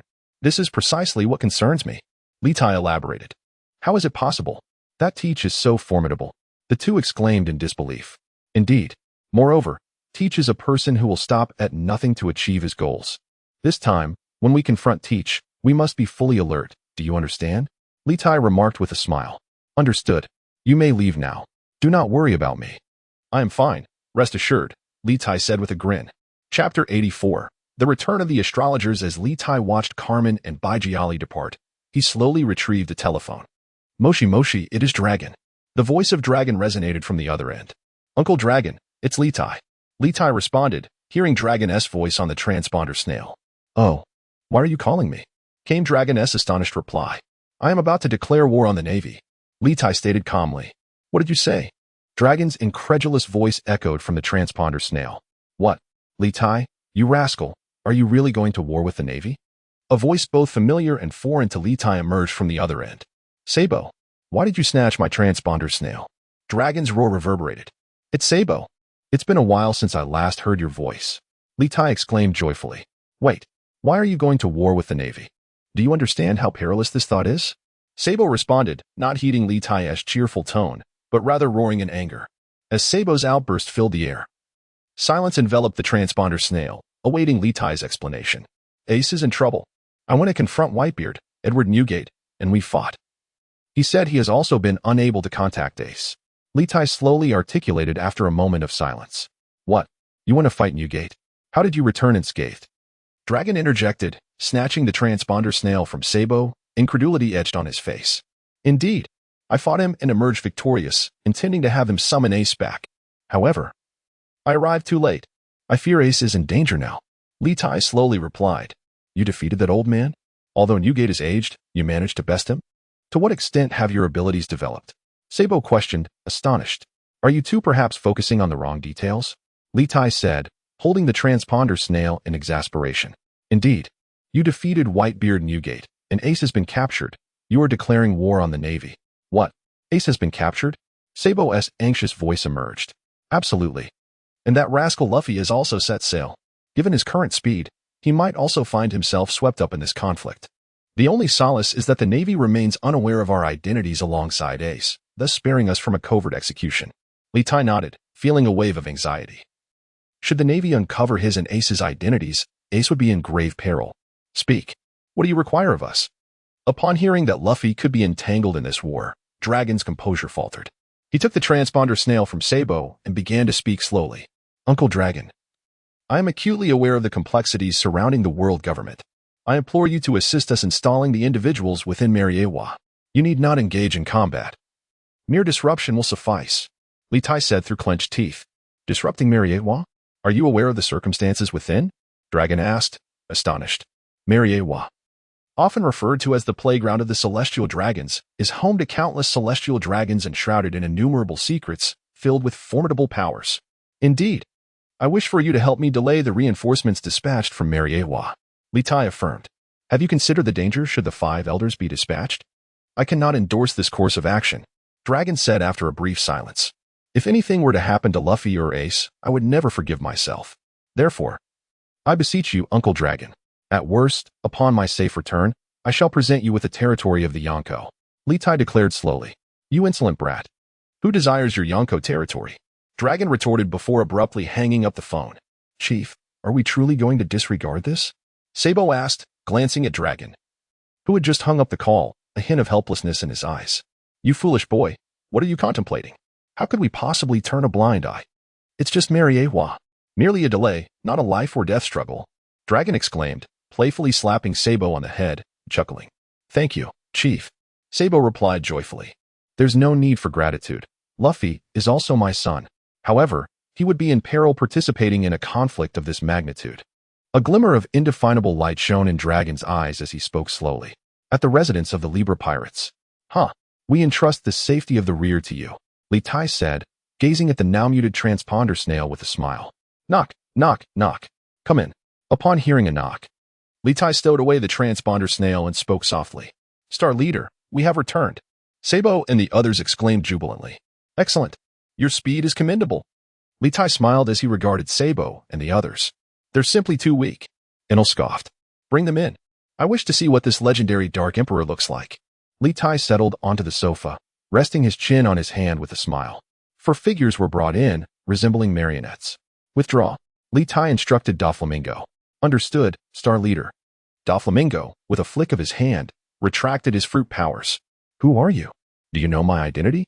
He sneered, his voice laced with contempt. The individuals released from their restraints erupted in fury. Silence. With a thought, the powers of the mind fruit manifested, and the 4 soon realized, to their horror, that they could not open their mouths. Prepare yourselves. A grand battle is imminent. You will need to coordinate accordingly. Lita's gaze shifted towards Skibin and the others as he spoke with deliberate calmness. Captain, we have received the news, and we rushed back without delay, fearing we would miss the opportunity to partake in this conflict. One of the group exclaimed, excitement evident in his tone. A battle with the Navy? How utterly mad. I can hardly contain my anticipation. They chimed in, buoyed by the prospect. Hurry and prepare for war. I will manage these 4 without issue, Lita remarked, a smile gracing his face as he regarded them. Yes. Meanwhile, the kneeling individuals exchanged glances, their pupils constricting in disbelief. What have we just heard? These wretched fools are actually planning to confront the Navy? Has the world truly changed? Even the most reckless dare not declare war on the Navy. Disperse, Lita commanded, observing Skibin and the others who had already departed. With a flick of his mind, he released the gag on the kneeling figures. You are the infamous dark overlords of your respective realms, are you not? Lita mused with a smile. What is your intent? Piccolo inquired, his gaze fixed on Lita. Surrender your forces and treasures without hesitation, Lita replied, his tone devoid of warmth. Dream on. The 4 exchanged knowing glances and, in unison, launched an assault on Lita. Freeze. You are no match for me, Lita proclaimed, watching as they became immobilized. Memory Rebirth. Master. Chapter 85. Council Rise. Lita commanded, his expression as cold as ice. I require you to gather all your strongest individuals to covertly assist the Libra pirates in their endeavors. Remember, do not reveal even the slightest vulnerability. Do you understand? He inquired, fixing his gaze upon the individuals before him. Yes, Master. They responded eagerly. From this day forth, do not address me as Master. Call me Captain. Lita's frigid voice echoed in their ears. Yes, Captain. Do you have any information regarding Morgans? Lita asked, his eyes scrutinizing them. Capturing Morgans would be akin to seizing the world's attention. Then, whatever I desire to accomplish would be a mere trifle. None. To capture Morgans, one would need a monumental news story to lure him out. Aside from that, there is no way. No one has yet seen his true face.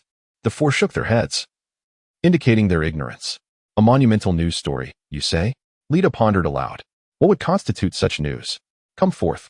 After a moment of contemplation, Lita called out towards the door. Captain, what is your command? A star guard pushed open the office door of Litai and saluted. Once the astrologers have managed their affairs, we shall convene in the conference room, Litai spoke slowly.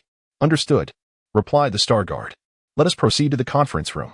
Litai addressed the 4 Dark Emperors, his voice resonating with authority. Inside the conference room, Litai occupied the foremost position, his mind swirling with contemplation as his fingers rhythmically tapped upon the table, intensifying the already heavy atmosphere. The 4 Dark Emperors before him dared not utter a single breath. Star Chief, we have arrived.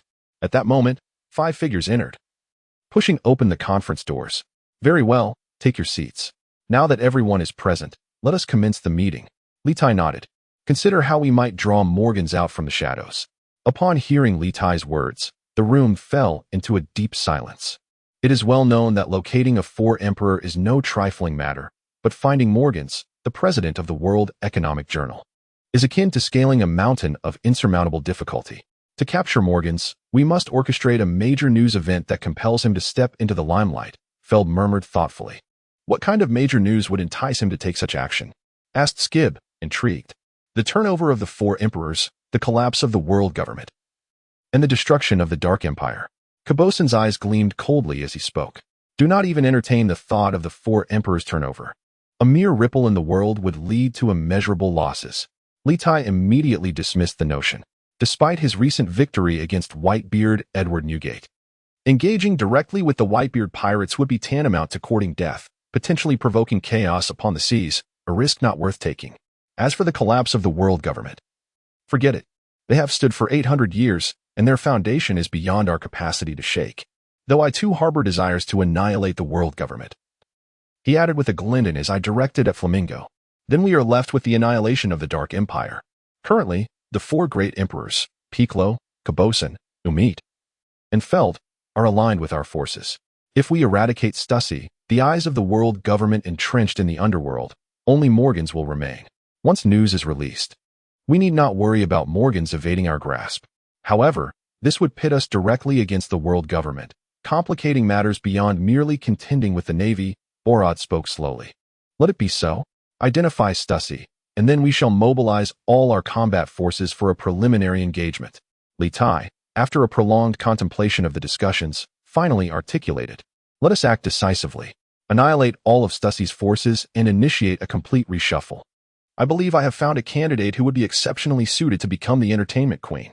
Litai recalled a girl and slowly began to speak. You all should prepare as well. I am granting you a week for your preparations. Once you are ready, we shall embark on our official journey. Litai commanded. Yes. Star leader.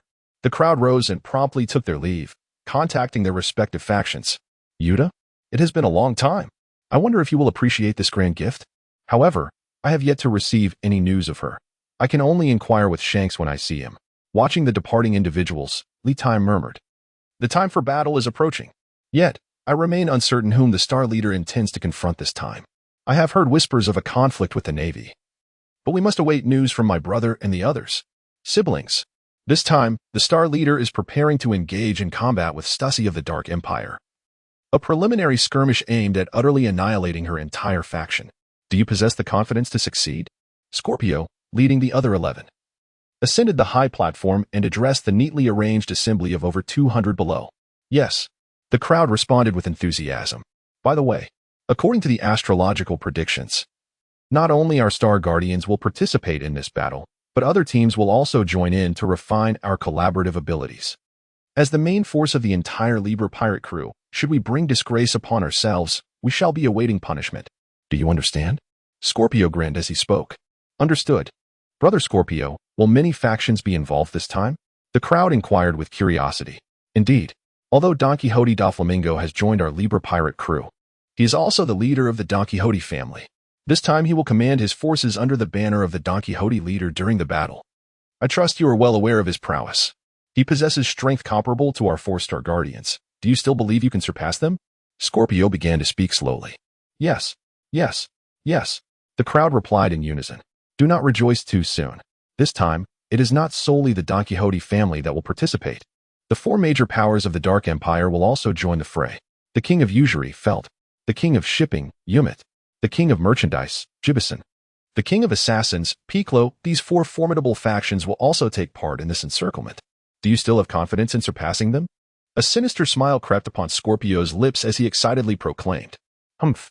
Brother Scorpio, do not underestimate us. Our strength has been steadily growing. If we cannot surpass even them, then what right do we have to call ourselves the main force of the Libra Star Guardians? The crowd began to voice their determination. Very well. Let our blades become the demons of our enemies. Charge. Scorpio's aura surged, and he spoke coldly. Kill, kill, kill. The spirits of the crowd rose, intertwining to form an even greater momentum, a force so potent that it stirred even the contemplative Litai. He chuckled. It seems they have indeed grown quite formidable. Litai gazed upon the imposing figures of Scorpio and his companions, retracting his gaze with a smile. Have those little fellows truly attained such prowess? He mused. The others, including C, who were engaged in their tasks, turned their heads and murmured in agreement. Chapter 86. The Obstructive Shanks. A week later. Captain, we are fully prepared. The Star Guardians proclaimed as they stood before Litai. Let us proceed. Xiang Yang guided the group outside, leading them towards the majestic Libra ship. Indeed, on the Libra, one could behold 5 colossal pirate ships, and with the Libra pirate crew, there were merely 6 vessels in total. Yet, these ships were brimming with pirates, poised and sharpening their blades, eager for action. Is that the captain? The members of the Libra pirate crew appeared formidable. Indeed, they exude an aura akin to encountering a sea king. How terrifying. Could that truly be Hei's? I doubt even an army could match their disciplined ranks and formations. The pirates aboard the other vessels gazed at the neatly arranged Star Guardians as they boarded the ship, engaging in lively discussion. Humph. Scorpio and his comrades felt a swell of pride as they observed the animated chatter among the pirates. With a cold snort, they stood even straighter. Set sail. Litai paid them no mind, stepping to the bow of the Libra. With a commanding voice, he directed the ship to gently leave the harbor, while the other vessels hastily followed suit. Master, those fellows are impressively strong. On Doflamingo's ship, several key members of the family gathered, their expressions grave as they cast their gazes towards the Libra. Ha ha ha. Isn't it better for them to be strong? Doflamingo laughed maniacally, observing the serious expressions of his crew. This scene was mirrored on other ships, all marveling at the might of the Libra and its crew. Captain, there appears to be a pirate crew blocking our path. A figure hastened forward to report. Pirates? What is the fuss? We can simply annihilate one pirate crew, Litai remarked with a frown. That crew is the red-haired pirates. The Star Guardian replied slowly. What? The red-haired pirates? Shanks and his crew? Xiang Ying asked in disbelief, astonished at the prospect of encountering Shanks. Let us go. Litai swiftly made his way to the deck, halting the entire fleet. Doflamingo and his subordinates also boarded the Libra, their expressions grave as they beheld the pirate crew obstructing their passage. Long time no see, Litai? Shanks called out cheerfully from the bow of the red-haired ship. It has indeed been a while, Shanks, Litai replied with a hint of resignation from the bow of the Libra. What? The captain seems quite familiar with Shanks. Is this truly one of the legendary four emperors? They seem incredibly powerful. Upon overhearing the dialogue between Litai and Shanks, the crowd expressed their astonishment. Litai, I never imagined that after years of absence, you would possess strength surpassing that of the four emperors, along with such a formidable pirate crew. Shanks exclaimed, leaping onto the ship, the balance, with a smile. The others, upon witnessing this, quickly raised their weapons, warily eyeing Shanks's presence on the balance. It's all right. Shanks is my guide. He means us no harm. Litai waved his hand, addressing the cautious onlookers. Indeed, they lowered their weapons in response. What an exceptional young man. Shanks murmured, observing the scene with a serious expression.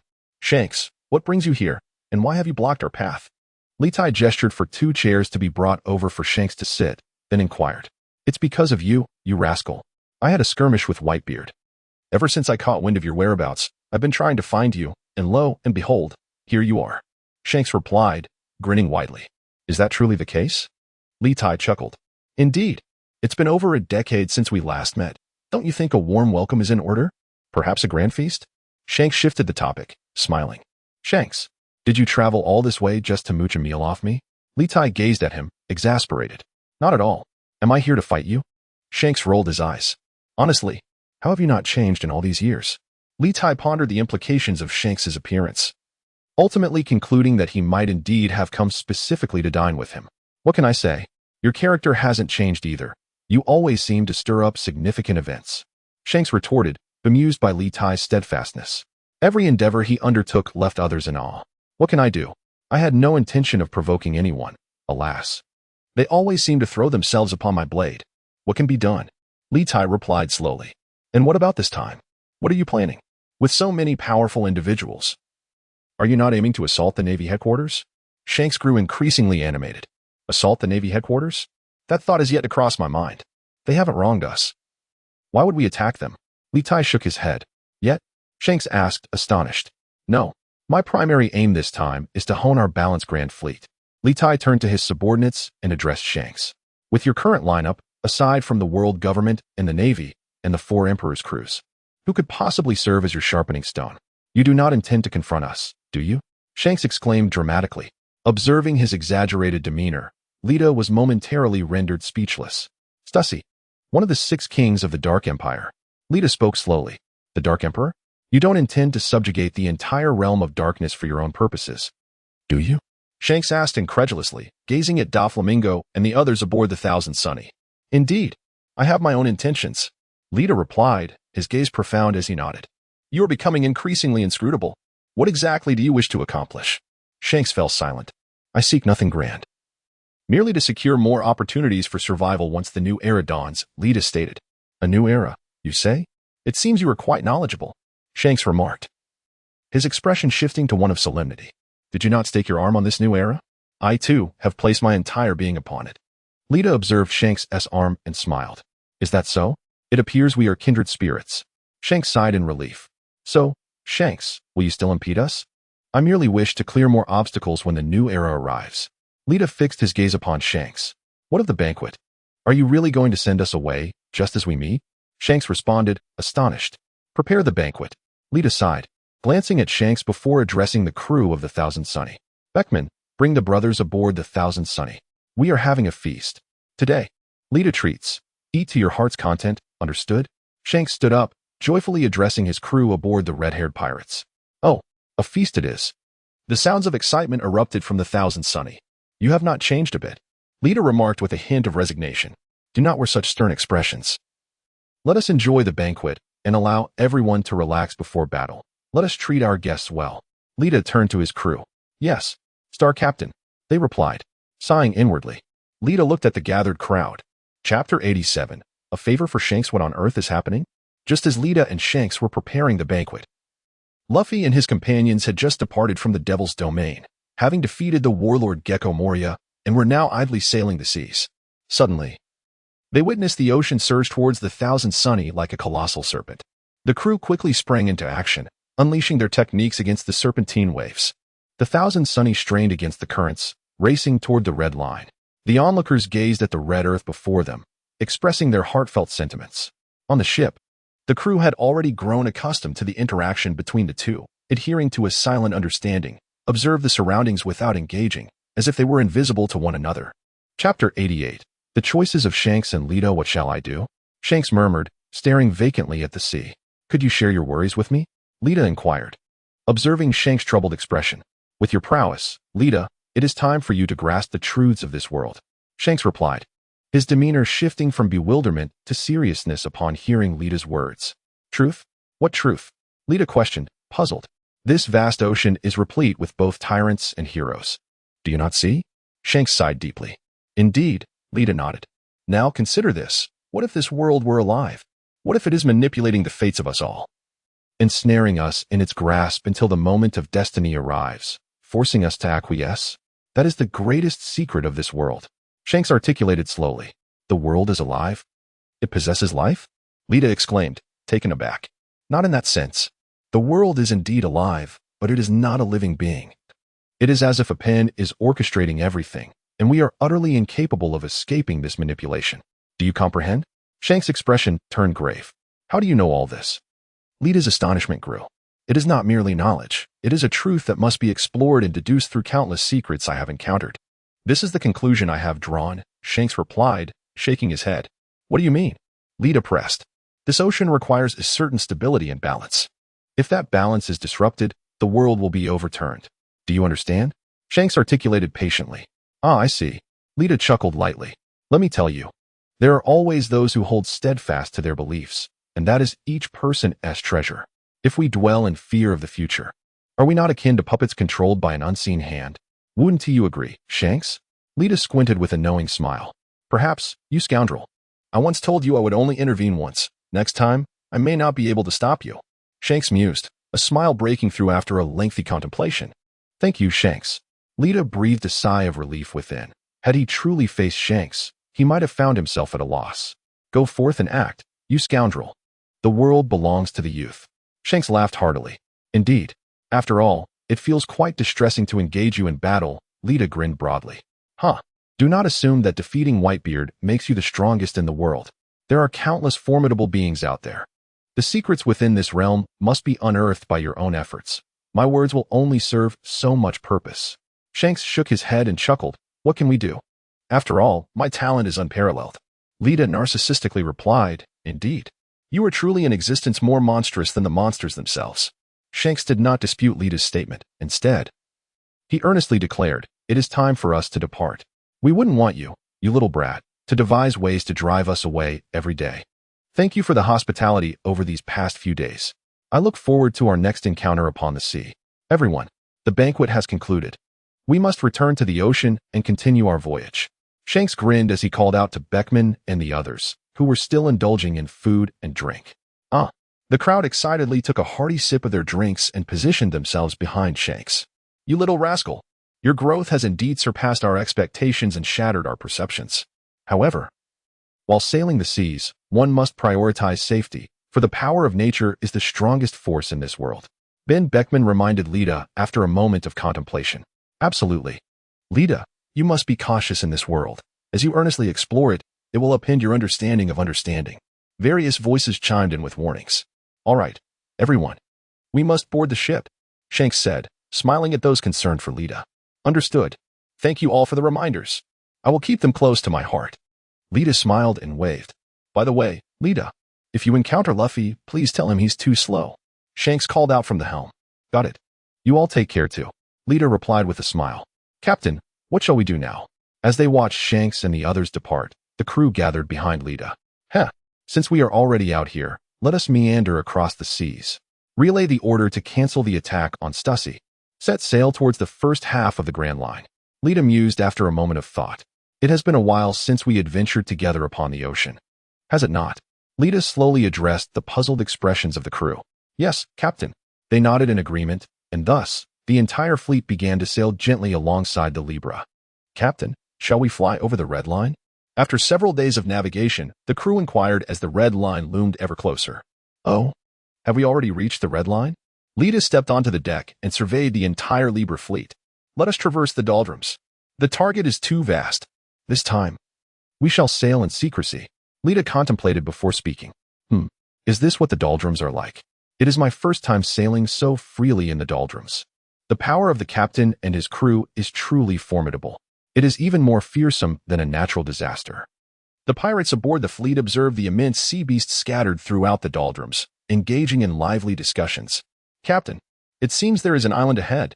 At that moment, someone rushed to Lita's side and inquired, "Is this the island of the Windless Zone? Let us venture forth and take a look." Lita, responding with enthusiasm, led the entire fleet towards the island at a rapid pace. "Who are you?" Just as the crowd sped towards the island, a serpent-headed ship obstructed their path. "Is that the Snake Princess ship? Have we arrived in the kingdom of Amazon Lily?" Bolid, the commander of the Hidden Star, instantly recognized the vessel before him. "Amazon Lily? The kingdom of women?" Boa Hancock, Lita queried, astonished. "Indeed, one of the 7 warlords of the sea, the queen of the Amazon Lily, Boa Hancock." Bolid affirmed with a nod. "We are the Libra pirates. As we pass through your esteemed land, might we request a resupply of provisions?" Lita signaled to Siggy, who stepped forward to speak. "What? The Libra pirates, one of the 4 emperors of the New World? How can this be? What brings them here? Are they here to capture us?" The crew aboard the Snake Princess ship gasped in astonishment. "Humph. Silence. What does it matter if they are one of the emperors? Your conduct is utterly disgraceful." At that moment, a melodious yet authoritative voice echoed, plunging the previously panicked crew of the Snake Princess ship into silence. "How intriguing. Are you my future siblings-in-law? Let us see if you are worthy to be my kin," Lita murmured upon hearing the voice. Chapter 89. Boa Hancock, we harbor no ill intentions, Lita proclaimed, standing at the bow of the Libra ship and addressing the vessel opposite them. "What is your purpose in coming here?" A statuesque woman appeared at the helm of the Snake Princess ship, her demeanor serious as she questioned Lita and his crew. Surprising. Lita observed the newcomer, appraising her with satisfaction before averting his gaze and coldly stating, "I know you. You have killed a celestial dragon. I indeed admire your actions. But this place does not welcome men. I kindly ask you to leave." Boa Hancock, feeling the weight of Lita's gaze, experienced a flash of anger and slowly responded, "Fu. It seems the star head does not merit your respect." Doflamingo stepped behind Lita, his voice low and ominous. "Indeed. Should we demonstrate to them the vast chasm that separates us?" The 4 Dark Emperors and Siggy positioned themselves behind Lita, glaring fiercely at those aboard the Snake Princess ship. The presence of Doflamingo, the king of the warlords, the king of assassins, Piclo, the king of goods, Kibison, the king of ocean freight, Yumit, and the king of loan sharks, Feld, revealed that the 4 Dark Emperors had indeed submitted to the Libra pirates. Furthermore, it appeared that many of the Libra pirates' officers were also present. Witnessing the emergence of this formidable assembly left the crew aboard the Snake Princess ship utterly stunned. How infuriating. Feeling the pressure from the members of the Libra pirates, Boa Hancock broke into a cold sweat on her forehead and spoke with anger. "Enough." With a wave of his hand, Litai dispersed the group's imposing aura. How could this be possible? Boa Hancock, astonished by the sudden alleviation of pressure, gazed at Litai in disbelief. Just how formidable was this man? Step back. Litai shook his head. Hancock, is it? Since you do not welcome us, we shall take our leave. You are indeed impressive, Litai remarked, observing Hancock with a measured tone. He had initially intended to gauge Hancock's reaction, not anticipating that she would withstand the pressure with such tenacity. I hold no interest in you, Litai continued. However, should you wish to join the Libra pirates, we would gladly welcome you. I am grateful for the invitation, but as a warlord of the sea, I cannot affiliate myself with any pirate crew. Hancock resolutely declined. It matters not. I am merely wandering about, Litai replied nonchalantly, unperturbed by Hancock's refusal. Come, everyone, let us depart, he called to his crew. With a resounding roar, the pirates raised their voices skyward, continuing their journey aboard the grand vessel of the Libra pirates, unburdened by any sense of loss. Of course, aside from the ordinary pirates, Hancock remained wary of making a move against them. Otherwise, the crew could have faced annihilation, save for the elite members. As for the seasoned crew of the Libra pirates, they harbored no interest in women, a perplexity that Litai himself found troubling. Sister, they have left. Boa Marigold sighed in relief, observing the many crew members slumped on the ship. Indeed, I never imagined an entire pirate crew would show no interest in my beauty, Boa Hancock remarked gravely, her gaze fixed on the departing Litai and his crew. What? Sister, did you utilize your devil fruit powers? Boa Sandersonia inquired with astonishment. Though I did not, am I not beautiful enough? Look at those brutes. They seem ready to kill me at any moment. Truly, Hancock said, a proud yet somewhat disheartened expression crossing her face as she surveyed her own alluring figure. Sister, those men are exceedingly powerful. They can navigate the doldrums with ease, which jeopardizes the safety of our nation. Boa Sandersonia lamented. Furthermore, your identity as a warlord of the sea cannot suppress them. They are a lawless lot. What shall we do from here on? Boa Marigold echoed her concerns, her expression mirroring the gravity of the situation. I am at a loss as well. Let us return to the island and consult our grandmother. It is time we instigate change. Boa Hancock rubbed her forehead and said helplessly, although I possess formidable strength, I harbor no confidence of victory against the likes of Lita and her companions. A voice incessantly echoes within me, warning that any reckless move on my part could invite a catastrophic blow. What a tumultuous time. She sighed, feeling dejected. Captain, why did you refrain from allowing us to act against them? If we could subdue them, we would gain an immensely powerful force, especially considering that the inhabitants of that island are reputed to all possess haki. Borod inquired, perplexed. Indeed, that is correct. Among the 7 warlords, that woman ranks at least third in strength. Apart from Dracul Myhawk and myself, her power is unparalleled. Doflamingo questioned, equally bewildered. Captain, you do not harbor feelings for that woman, do you? Ski pondered for a moment, then suddenly brightened, exclaiming with enthusiasm. By the gods! It has been ages since I last struck you. Have you grown restless? How dare you jest with me? Lita nearly spat blood in response to Ski's remark. I concur with Ski. Otherwise, why would you spare them and not take action against their disrespect? Enel mused thoughtfully. Indeed, I have taken a liking to that woman. Lita confessed slowly, observing the confused expressions of her companions. Turn the ship around immediately and bind that woman to deliver her to the captain's quarters. Enel exclaimed with a flash of excitement, and the crew responded with eager cheers. I intend for her to become my sister-in-law. What are you all thinking? Lita remarked, bemused by their enthusiasm. Sister-in-law? The crew instantly wilted like frostbitten eggplants, losing their excitement.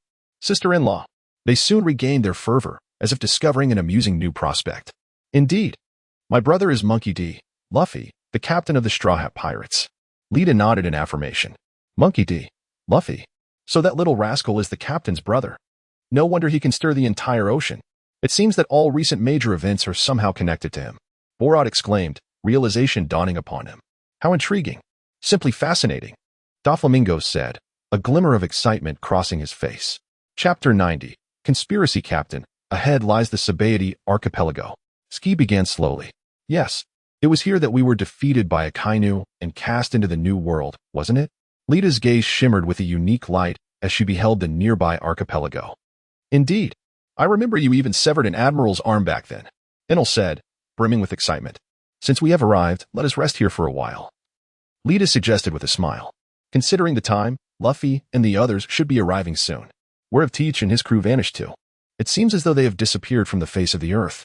Are they truly preparing to confront the Navy? A hint of helplessness flickered in Lita's eyes. For he had been scouring the world in search of Teach and his companions, yet they appeared to have evaporated without a trace. Even now, the legendary Edward Newgate and his crew had not relayed any news regarding Ace's safety. Fufufu, Captain, this is our base of operations, and according to reliable sources, 11 supernovas are already en route here. This includes your brother, Monkey D, Luffy, and his crew member, Rorano Azaro, exclaimed Don Quixote Doflamingo, stepping closer to Lita with excitement. Is that so? Then let us send all the fleets to train in the Little Earth space. We shall take a stroll. Xiaonyang pondered for a moment before speaking. Little Earth? Space. Where is that? Questioned the newcomers who had recently joined the Libra pirates, perplexed. Hee, that is a secret belonging to our entire Libra pirates. The time ratio there is 12:1, which means that while 12 days pass within, only 1 day elapses outside. Bolode explained slowly. What? Is this the power of a devil fruit? How can such a fruit exist in this world? The others gasped in astonishment. Well, we will find out once we enter, Lita remarked, shaking his head at the astonished crew. Indeed, Captain, the senior officers chorused. For nearly all the outer members of the Libra pirates were unaware of the Little Earth space, as it had been strictly prohibited from being disclosed. Not even to Doflamingo or the 4 Dark Emperors, who were not fully informed. Open. Xiaonyang waved his hand, and a mysterious vortex appeared upon the sea. Let them enter first. The Libra shall follow, Lita said, observing the astonished pirates on their ships, shaking his head slowly. Yes, the crew responded, hurrying back to their vessels. Doflamingo led the way, followed by the ships of the 4 Dark Emperors, gradually disappearing into the ocean. Let us go. It has been a while since you have visited Little Earth, hasn't it? Let us enter. Lita smiled at the nostalgic expressions of the crew. Yes, Captain, they cheered. And the Libra ship vanished from the sea, reappearing within the realm of Little Earth. At the naval headquarters, what is happening? Wasn't it reported that Voldka Litai and his crew were nearing the Sabay Archipelago? How have they vanished? Sengoku roared angrily while holding a din mushy. How many times had they lost track of the Libra pirates? Marshal, we are unaware of the situation, as all our personnel have vanished. Their communication devices have also lost signal. The officer on the other end of the communication device, beads of cold sweat adorning his forehead, spoke with palpable urgency. Damn it. Sengoku slammed his palm onto the desk, shattering the communication device in his fury. Sengoku, what are you doing? At that moment, a tall figure pushed the door open and, upon seeing Sengoku's rage, inquired with curiosity. Cap, reliable sources indicate that the Libra pirates have arrived at Sabay Archipelago. Do you comprehend the peril of this situation? Do you realize how close they are to us? Sengoku's agitation grew with each word. What? The Libra pirates? Didn't they disappear into the sea? Cap exclaimed, his excitement evident. They have resurfaced, and this time, their power has magnified tremendously. I am uncertain what methods they employed to manipulate the warlord Don Quixote Doflamingo and the 4 emperors. Do you understand? If we do not ascertain the details, the ramifications for the world could be catastrophic. Sengoku's demeanor darkened as he spoke through clenched teeth. Then I shall go. I will retrieve him, Cap declared, observing Sengoku's fury with a resolute expression. That's unnecessary. You have more pressing matters to attend to. However, you must brace yourself mentally. After a moment of venting, Sengoku regained his composure and, with a conflicted expression, addressed Cap. More pressing matters? Is there anything of greater importance than the Libra pirates? Cap asked, perplexed. Indeed, I will have a kind of keep a watchful eye on the Libra pirates. Their intentions remain somewhat ambiguous, but the matter at hand is of greater significance. This will alter the very landscape of our world. You must handle it.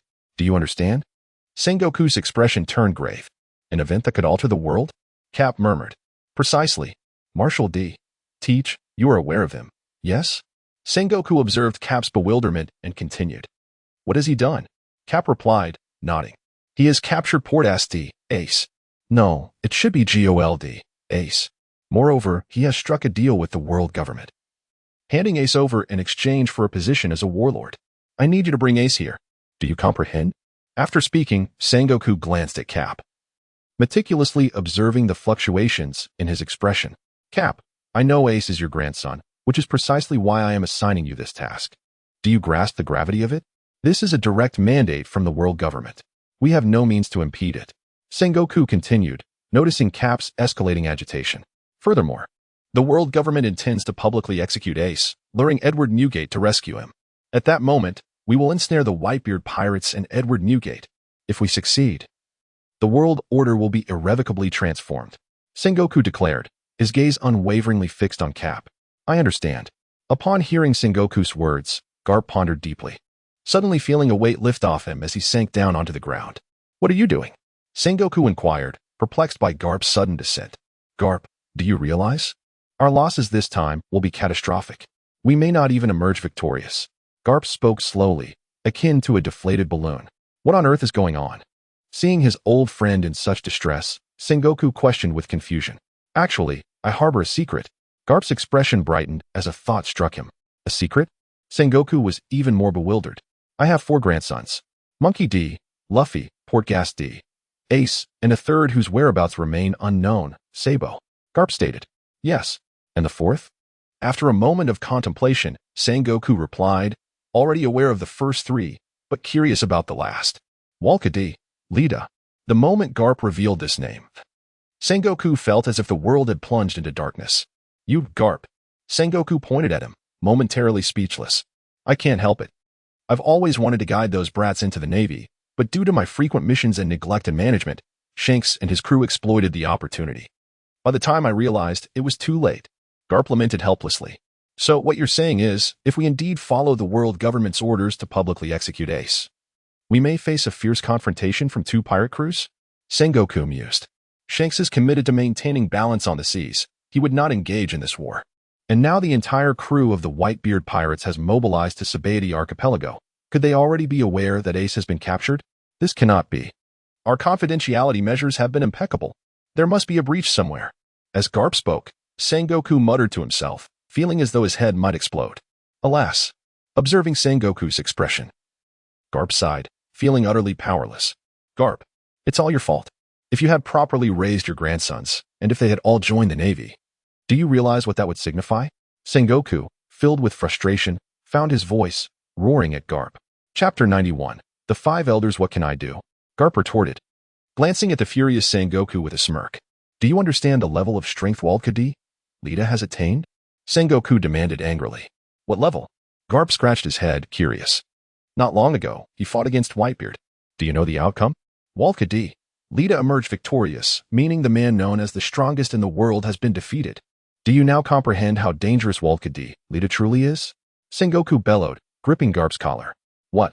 That brat Litai has become that strong? Indeed, he is truly my grandson. Garp. Upon hearing Sengoku's words, Garp initially wore a face of astonishment, which soon transformed into hearty laughter. Garp, are you even listening to me? I said that Litai is in grave danger. If he is indeed coming for Ace, then our Navy is at risk. Do you comprehend? Sengoku, observing Garp's jovial demeanor, was first filled with fury, but then his expression shifted to one of resignation. We must persuade the world government to cancel Ace's public execution and find an opportunity to release him. After all, if news of Ace being in our custody were to leak, it would spell disaster. Garp glanced at Sengoku and responded with a smile. You make a valid point. But will the world government acquiesce? Sengoku calmed himself and, furrowing his brow in contemplation, replied gravely, indeed, as Garp has stated. If the word gets out that Ace is in their hands, Litai and Whitebeard will undoubtedly risk everything to rescue Ace, especially with the public execution looming. The potential outcome could be catastrophic, an ill-fated endeavor.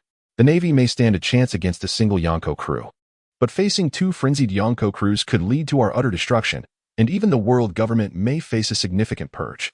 Moshi, this is Sengoku. Please connect me with the Gorosei. In the office of the fleet admiral, both Garp and Sengoku fell into silence.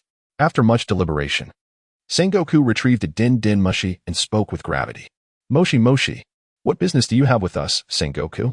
Came a calm voice from the other end. I wish to request the abandonment of the transaction concerning Marshal D. Teach. Sengoku gritted his teeth. We require a justification. The Gorosei responded slowly. Recent reports indicate that the Scale Pirates, led by Voldka Litai, have arrived at Paradise. Their objective is none other than Gold Ace. Sengoku disclosed. They come for Ace. The din mushi exclaimed in shock. It is noteworthy that they were among the first to learn of Litai's victory over Whitebeard. But they believed it was merely due to Edward Newgate's age, rendering him incapable of defeating a mere youth. Thus, upon learning of Teach's revelation regarding Ace's true identity, they readily agreed to his proposition. After all, the lineage of that man is inherently malevolent. Now, merely exchanging a so-called position of a warlord of the sea would showcase the resolve and determination of both the world government and the Navy to the ignorant populace, reaffirming their reliance on the world government while simultaneously luring Whitebeard's crew into a trap, ultimately annihilating them and weakening the Navy's might. However, should the pirates succeed in obliterating the Navy, that was never their intention. Hence, upon discovering that Lita's aim was Ace, they were taken aback. They were acutely aware that the current strength of the Navy could certainly handle a single Yonko. Yet facing them was akin to an egg colliding with a rock, resulting in a shattered mess. Is the information accurate? The voice emanating from the telephone bug was grave. Very accurate, Sengoku affirmed. Indeed. Await our news. After uttering this, the call was terminated. On the Red Earth continent, in the holy land of Mariewa, a figure clad in a white robe and adorned with spectacles, round-head Kiichi, turned to the other four and slowly inquired, "Do you believe there remains any potential for this matter? If Sengoku's assertions hold true, this is indeed a precarious situation," spoke Hirano Masato, one of the five elders. With a serious expression, "I must express my dissent. Although Edward Newgate is heralded as the strongest man in the world, even if Voldka Litai managed to vanquish him, his physical condition has undeniably diminished to a considerable extent. Thus, the strength of Voldka Litai is certainly open to question," countered Ogata-kin. "I concur," added another. "The Libra pirates are merely a nascent crew, having sailed the seas for a mere 2 years. In terms of foundation and depth, they cannot possibly contend with the world government. However, if we were to execute that man's lineage, the benefits would be quite clear to all present, I presume," proposed the elder Tsugami Yasuki, rising to speak. "Then let us proceed to a vote. Should we agree to Marshal D.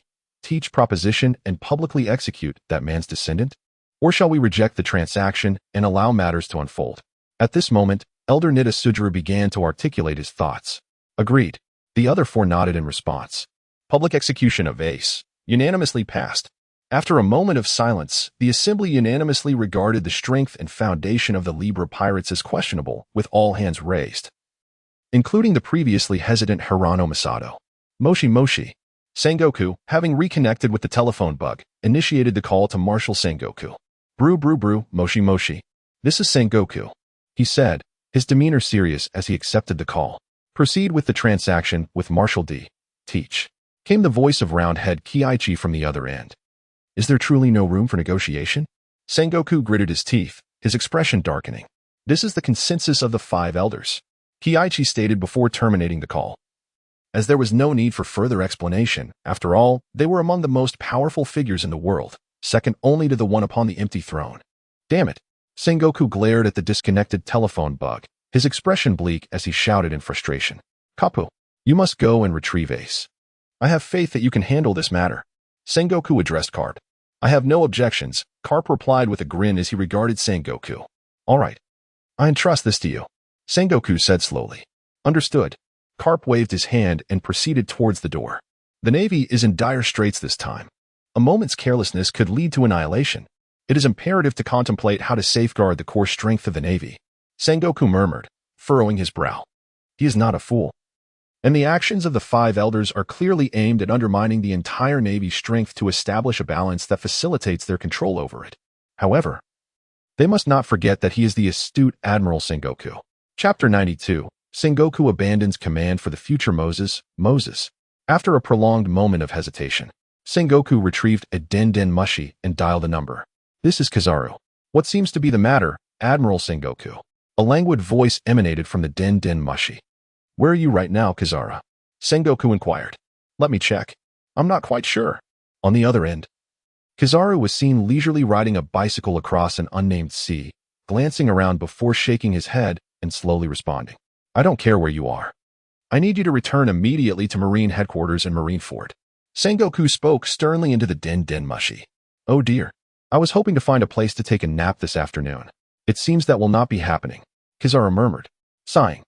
Sengoku unhesitatingly hung up the Den Mushi, exhaling softly. Not a single admiral in the Marine Headquarters is easy to deal with. They are all eccentric in their own right. Nevertheless, considering the impending crisis facing the Navy, Sengoku proceeded to call both Kizaru and Akainu. He could only hope that there wouldn't be too many changes. Within the small planetary space, Captain, why have we come to paradise? Is it truly just for leisure and exploration? Skypea inquired curiously. Not at all. I have a premonition that a significant event is about to unfold here.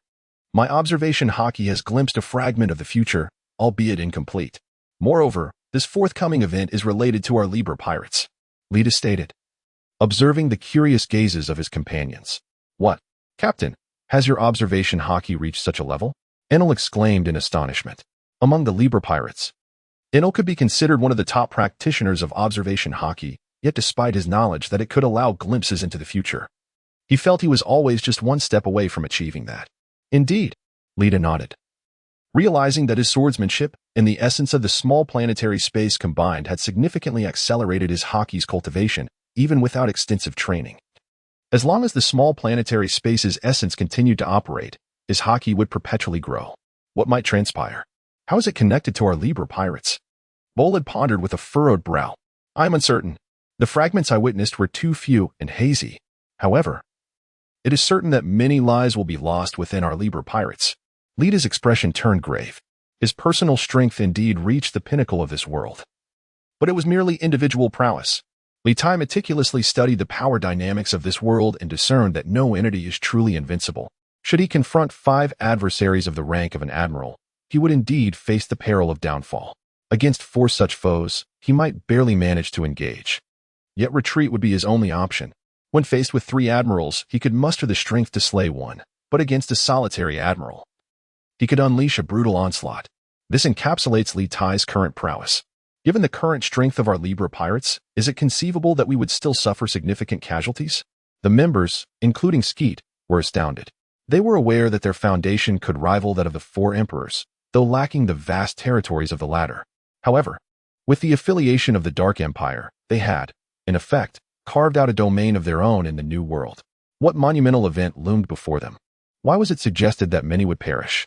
Indeed, it appeared that the benefits we might reap would ultimately outweigh our losses. Therefore, I have resolved to observe this grand occurrence, Litai stated with gravity. He had speculated that it might involve the world government publicly executing Ace. Yet certain truths must remain unspoken. Although the Libra pirates had grown formidable, they had also become unwieldy, comprised of individuals with flesh and blood. Should he disclose the harsh realities, it would sow seeds of discord among the crew, leading to perilous consequences. You all proceed to organize and train the crew. I expect you to enhance their abilities, thereby increasing their chances of survival in the forthcoming battles. Do you understand? Litai turned away from the crowd as he spoke. Yes.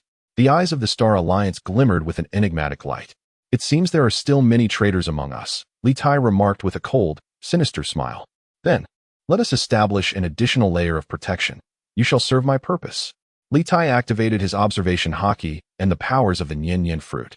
A mysterious force surging through his haki, infiltrating the minds of the Dark Empire and Doflamingo's crew. They succumbed to a momentary stupor before slowly reopening their eyes. Fierce determination gleaming within them. They returned to their former selves, and thus, every member of the subordinate forces was genuinely brought under Litai's command, rendering even the enemy's spies inconsequential. Litai did not resort to killing anyone, for he deemed even spies to be of potential use. As long as the information divulged served his interests, it sufficed. In a world where everyone could be brainwashed simultaneously, the burden of implanting mind control could pose challenges. Yet in this realm, he was a god, unlike Enel, a mere pretender. There is no fear of betrayal born from fear. In Litai's perspective, apart from the elite of the Libra pirates, the rest were expendable pawns. Marineford, Naval Headquarters. Can you please give me a proper response? Sengoku roared in anger as he faced the 3 admirals. Although Akainu's strength remained largely unaffected after losing an arm to Luffy, the blow to his pride seemed significant. Meanwhile, Kizaru and Fujitora adopted a nonchalant attitude, which only deepened Sengoku's furrowed brow, dark as the bottom of a pot. Sengoku, what urgent matter has compelled you to summon us? Kizaru inquired, observing Sengoku's furious demeanor. Wald D. Luffy has returned from the New World to the first half of the Grand Line. We have lost all trace of them. Sengoku continued. Furthermore, there is an order from the world government. Here are the documents for your review. He produced the materials he had compiled over the past few days and handed them to the 3 men, their expressions shifting with concern as they perused the information. Sengoku, Do you realize how perilous this course of action is? Akaina asked, his face grave. Indeed, Sengoku replied, nodding. To relinquish the position of fleet admiral for the sake of the Navy's future? That notion is exceedingly dangerous, Kizaru remarked, his expression transforming in alarm. Chapter 93. Setting sail for Sabay Archipelago. Kizaru, your speed is unmatched. Go to Zifa and inform him to relocate our Navy's future assets, then return post-haste. Fujitora and Akainu, you are both to remain here from this day forth. All leaves are cancelled, and you must stay vigilant at naval headquarters. Sengoku commanded, his tone serious as he assessed the varied expressions of the three men. Ah, how frustrating. I can't even find a place to take a nap. Fujitora yawned lazily. Humph. Akainu scoffed at the laid-back Fujitora, as their differing philosophies often clashed, leading to a fiery temperament that found little tolerance for such slackness. Enough. Go attend to your duties, Sengoku said wearily, addressing the trio. Straw Hat Pirates, here we are at the Sabay Archipelago. Ahahaha, how incredible. Are those bubbles really emerging from the ground? How fascinating. Luffy exclaimed, joyfully bouncing in excitement under the sunlit bubbles. How wonderful. Chopper and Robin chimed in with enthusiasm. Chopper, Robin, come play with me. It's so much fun. Luffy called out, buoyed by their amazement. Oh.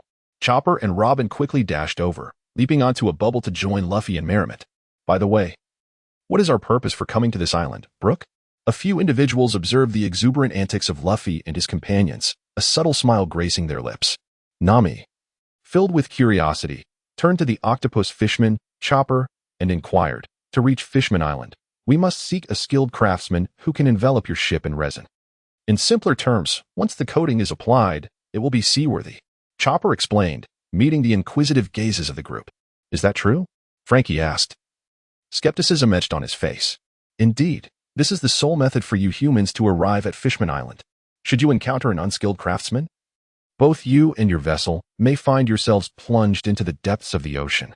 Both man and ship would perish. Chopper continued, I know a highly reliable craftsman. Allow me to guide you to him. Mr. Chopper is truly a considerate individual, Brook remarked with a grin. No, rather, a fine octopus. However, in exchange, I wish for you to agree to one condition. Chopper's expression shifted to one of seriousness. What is it? Luffy asked, intrigued by Chopper's grave demeanor. Once we enter the town, you will encounter countless nobles from the world. Chopper began to explain. Nobles from the world? What are they? The group inquired. Their curiosity piqued by Chopper's solemnity. They are the inhabitants of Mariewa. Before Chopper could elaborate, Robin interjected. Oh, what is their situation? Luffy queried, his interest growing. Regardless, you must promise me this. Under no circumstances should you engage in conflict with the world nobles. Otherwise, I shall not lead you there, Chopper stated, his face darkening. His teeth clenched. What kind of situation could arise? Nami murmured. Even if you witness a murder right before your eyes, you must pretend not to see it. I shall reiterate, you must act as if you have not seen a thing. Chopper insisted with grave seriousness. The group stared at the stern Chopper in astonishment, their hearts tightening. Very well. If you truly understand, then follow me, Chopper said, feeling a slight relief as he observed the anxious faces around him. After leaving Zoro, Sanji, Usopp, and Frankie to guard the ship, Chopper led Luffy and the others cautiously toward the town. Within the confines of the small planetary space, the Star Leader remarked. I and Enel are prepared. We can proceed. Excellent. This time, let Skibin, Enel, and myself venture outside. You all should focus on your training within the small planetary space. Understood? The leader instructed the remaining personnel. Yes, Star Leader. They responded with respectful bows. With a nod, the illusionary sun activated his fruit's powers, transforming Skibin, Enel, and the leader into entirely different individuals. How incredible! They've transformed into different people. Skibin exclaimed, astonished. Our ambitions are vast. Thus, if we venture out without altering our forms, we may encounter numerous troubles, Litai explained with a smile. Captain Star, let us hasten our departure. I can hardly contain my excitement, Enelu urged, gazing at his transformed physique with uncontainable enthusiasm. Make sure to train diligently, my brothers. Now, we shall take our leave, Litai instructed, before vanishing from their sight. Indeed, they responded, bowing in the direction of Litai as they watched the departing Xianyang. Ah, the delightful sea breeze. There is nothing quite like the freedom and comfort of the ocean. On the vast sea, Sigu inhaled the salty air greedily, expressing his awe. Absolutely. Enelu nodded in agreement. Observing their reactions, Litai smiled faintly, aware that although time flows differently within the confines of the Little Earth, it would not be an exaggeration to call it a sanctuary for cultivation. However, this peculiar temporal difference rendered the pirates, accustomed to freedom, quite uncomfortable in the Little Earth. After all, every moment was still accounted for. The monotony and dreariness could drive even a master like Litai to madness if prolonged. Of course, there was one individual within who garnered Litai's profound respect, the scientific genius known as the Rat, a user of the stink fruit ability. As long as he had food, he would never leave his cluttered laboratory, and even a call from Litai might not rouse him. Occasionally, if provoked, he would ignore Litai entirely. Eventually, Litai resigned himself to the eccentricity of the genius, knowing that as long as he remained, starvation would not be an option. For the inventions he produced had undeniably bolstered the strength of the entire Tianqing pirate crew. Very well, let us proceed. Ahead lies the archipelago of Sabay. I have long harbored curiosity about this place, Litai said with a smile, glancing at the two. Humph, the last time we came, we were thwarted by those insufferable marines. This time, I shall see who dares to prevent our landing. Sigu retorted with a haughty snort upon hearing Litai's words. Indeed, whoever stands in our way will learn the true meaning of divine retribution, Inola declared, clenching his fist in excitement. All right, let us move swiftly, Litai said, smiling at their reactions. Yes, Captain Star, they chorused, and the trio transformed into a streak of light, racing toward the enchanting and mysterious archipelago of Sabay. Chapter 94. The Arrogant Celestial Dragons. The Sabay Archipelago, also known as the domain of the Celestial Dragons, is characterized by their extraordinary pride. To breathe air distinct from that of ordinary citizens, they don glass helmets. First and foremost, it is imperative that we do not engage in conflict with them. This is a promise you must all make to me. Xiao, leading the group across the ground of the Sabay Archipelago, emphasized this point repeatedly. We understand. Luffy and the others responded with amused smiles, watching Xiaoba's insistence. Moreover, there are several crucial points to heed. The island, as I have just mentioned, is a gathering place for many individuals aspiring to venture into the new world. Among them are pirates akin to yourselves, as well as the relentless navy pursuing them. Furthermore, in the event of a kidnapping, pirates are devoid of any legal protection even if they are sold. Should one attract too much attention, they will undoubtedly become targets. It is imperative to proceed with caution, for there are no half-hearted naval officers here, as the Navy's headquarters lies just beyond these waters. Thus, the bounty hunters here are formidable warriors of great strength. Additionally, Little Eight slowly raised a thumb and remarked, Goodness, there are so many precautions to consider. Luffy, cradling his head in exasperation, replied, By the way, when did you get injured? Noticing the scar on Little Eight's forehead, Luffy inquired with curiosity. Oh, this? It's nothing. No need to worry. Little Eight chuckled, gently touching the scar. Neither Kemi nor I are mermaids or fishmen. You should treat us as humans, Little Eight continued. Why? Luffy asked. We must adapt to local customs, Luffy. Let us heed Mr. Octopus's guidance, Robin said with a smile, glancing at Kemi, whose expression was somber. Star Guardian, where shall we go? The trio inquired as they arrived at the archipelago of Sabay, taking in their surroundings. You two go ahead. I shall stay back and explore on my own. Litai responded with a smile, watching the eager duo. As for concerns about their safety, what a jest. His companions were no fools, and if trouble were to arise, he would indeed need to seek others for their stellar positions. Really? The two exclaimed, exchanging excited glances. Go on. I will await you at the shady bar of Shaki in the lawless zone, Litai declared before vanishing from sight. So, let the revelry begin. Inaru and Skypiea exchanged glances and promptly disappeared as well, for it was a rare occasion for them to take a break and travel. To not enjoy themselves would be most uncharacteristic. Which way should I go? Litai pondered, surveying the densely intertwined and intricate archipelago. A look of gravity crossing his features. He had forgotten that in such a place, without a local guide, he was merely directionally challenged. Oh, someone approaches. With his observation haki alerting him, Litai's eyes sparkled. The arrival of another meant he could navigate the entirety of Sabay's archipelago with ease. Whistle, whistle. Whistle. Zoro ambled towards Litai, nonchalantly whistling. Zoro, Litai exclaimed, his eyes lighting up. Surely having this fellow as a guide would pose no issue. Hello. How are you? Litai greeted the approaching Zoro with enthusiasm. And who might you be? Zoro halted, casting a curious glance at Litai. I am but a traveler who has lost his way. May I accompany you? Litai stepped closer. Is that so? Then follow me, Zoro replied. After assessing the situation and determining that there was no imminent danger, Zoro smiled and spoke. Half an hour later, I asked Zoro, do you actually know the way? Litai roared. Of course I do. Just follow me. I will find a way out, Zoro replied, a bead of cold sweat forming on his forehead as he gritted his teeth. See, I told you I could locate the town, Zoro exclaimed joyfully, pointing at the settlement. Indeed, indeed. At last, we have escaped that wretched place, Litai exclaimed with excitement at the sight of the nearby town, wishing he could obliterate the place if it weren't for the constraints. Let us go. With that, Litai pulled Zoro towards the town. Inside the town, a voice called out. Hey, you lot, stop. A celestial dragon, adorned with a glass dome atop his head, shouted at several nurses and doctors carrying injured patients. The doctors froze in place, paralyzed by fear. How dare mere humans move before me? The celestial dragon descended from his slave mount, his face contorted with rage as he approached the doctors. Pardon us. We plead for your mercy. We are rushing a critically injured patient to the hospital, which is just ahead. The doctors trembled, speaking in terror as the celestial dragon approached. Is that so? Nevertheless, this cannot be allowed. Hurry, grant him release. The celestial dragon stood before the doctors, gazing at the patient on the stretcher, and raised his foot to stomp down viciously upon the suffering individual, exclaiming with delight. The commoners, witnessing this atrocity, knelt in fear, trembling, while the pirates stood in shock at the scene.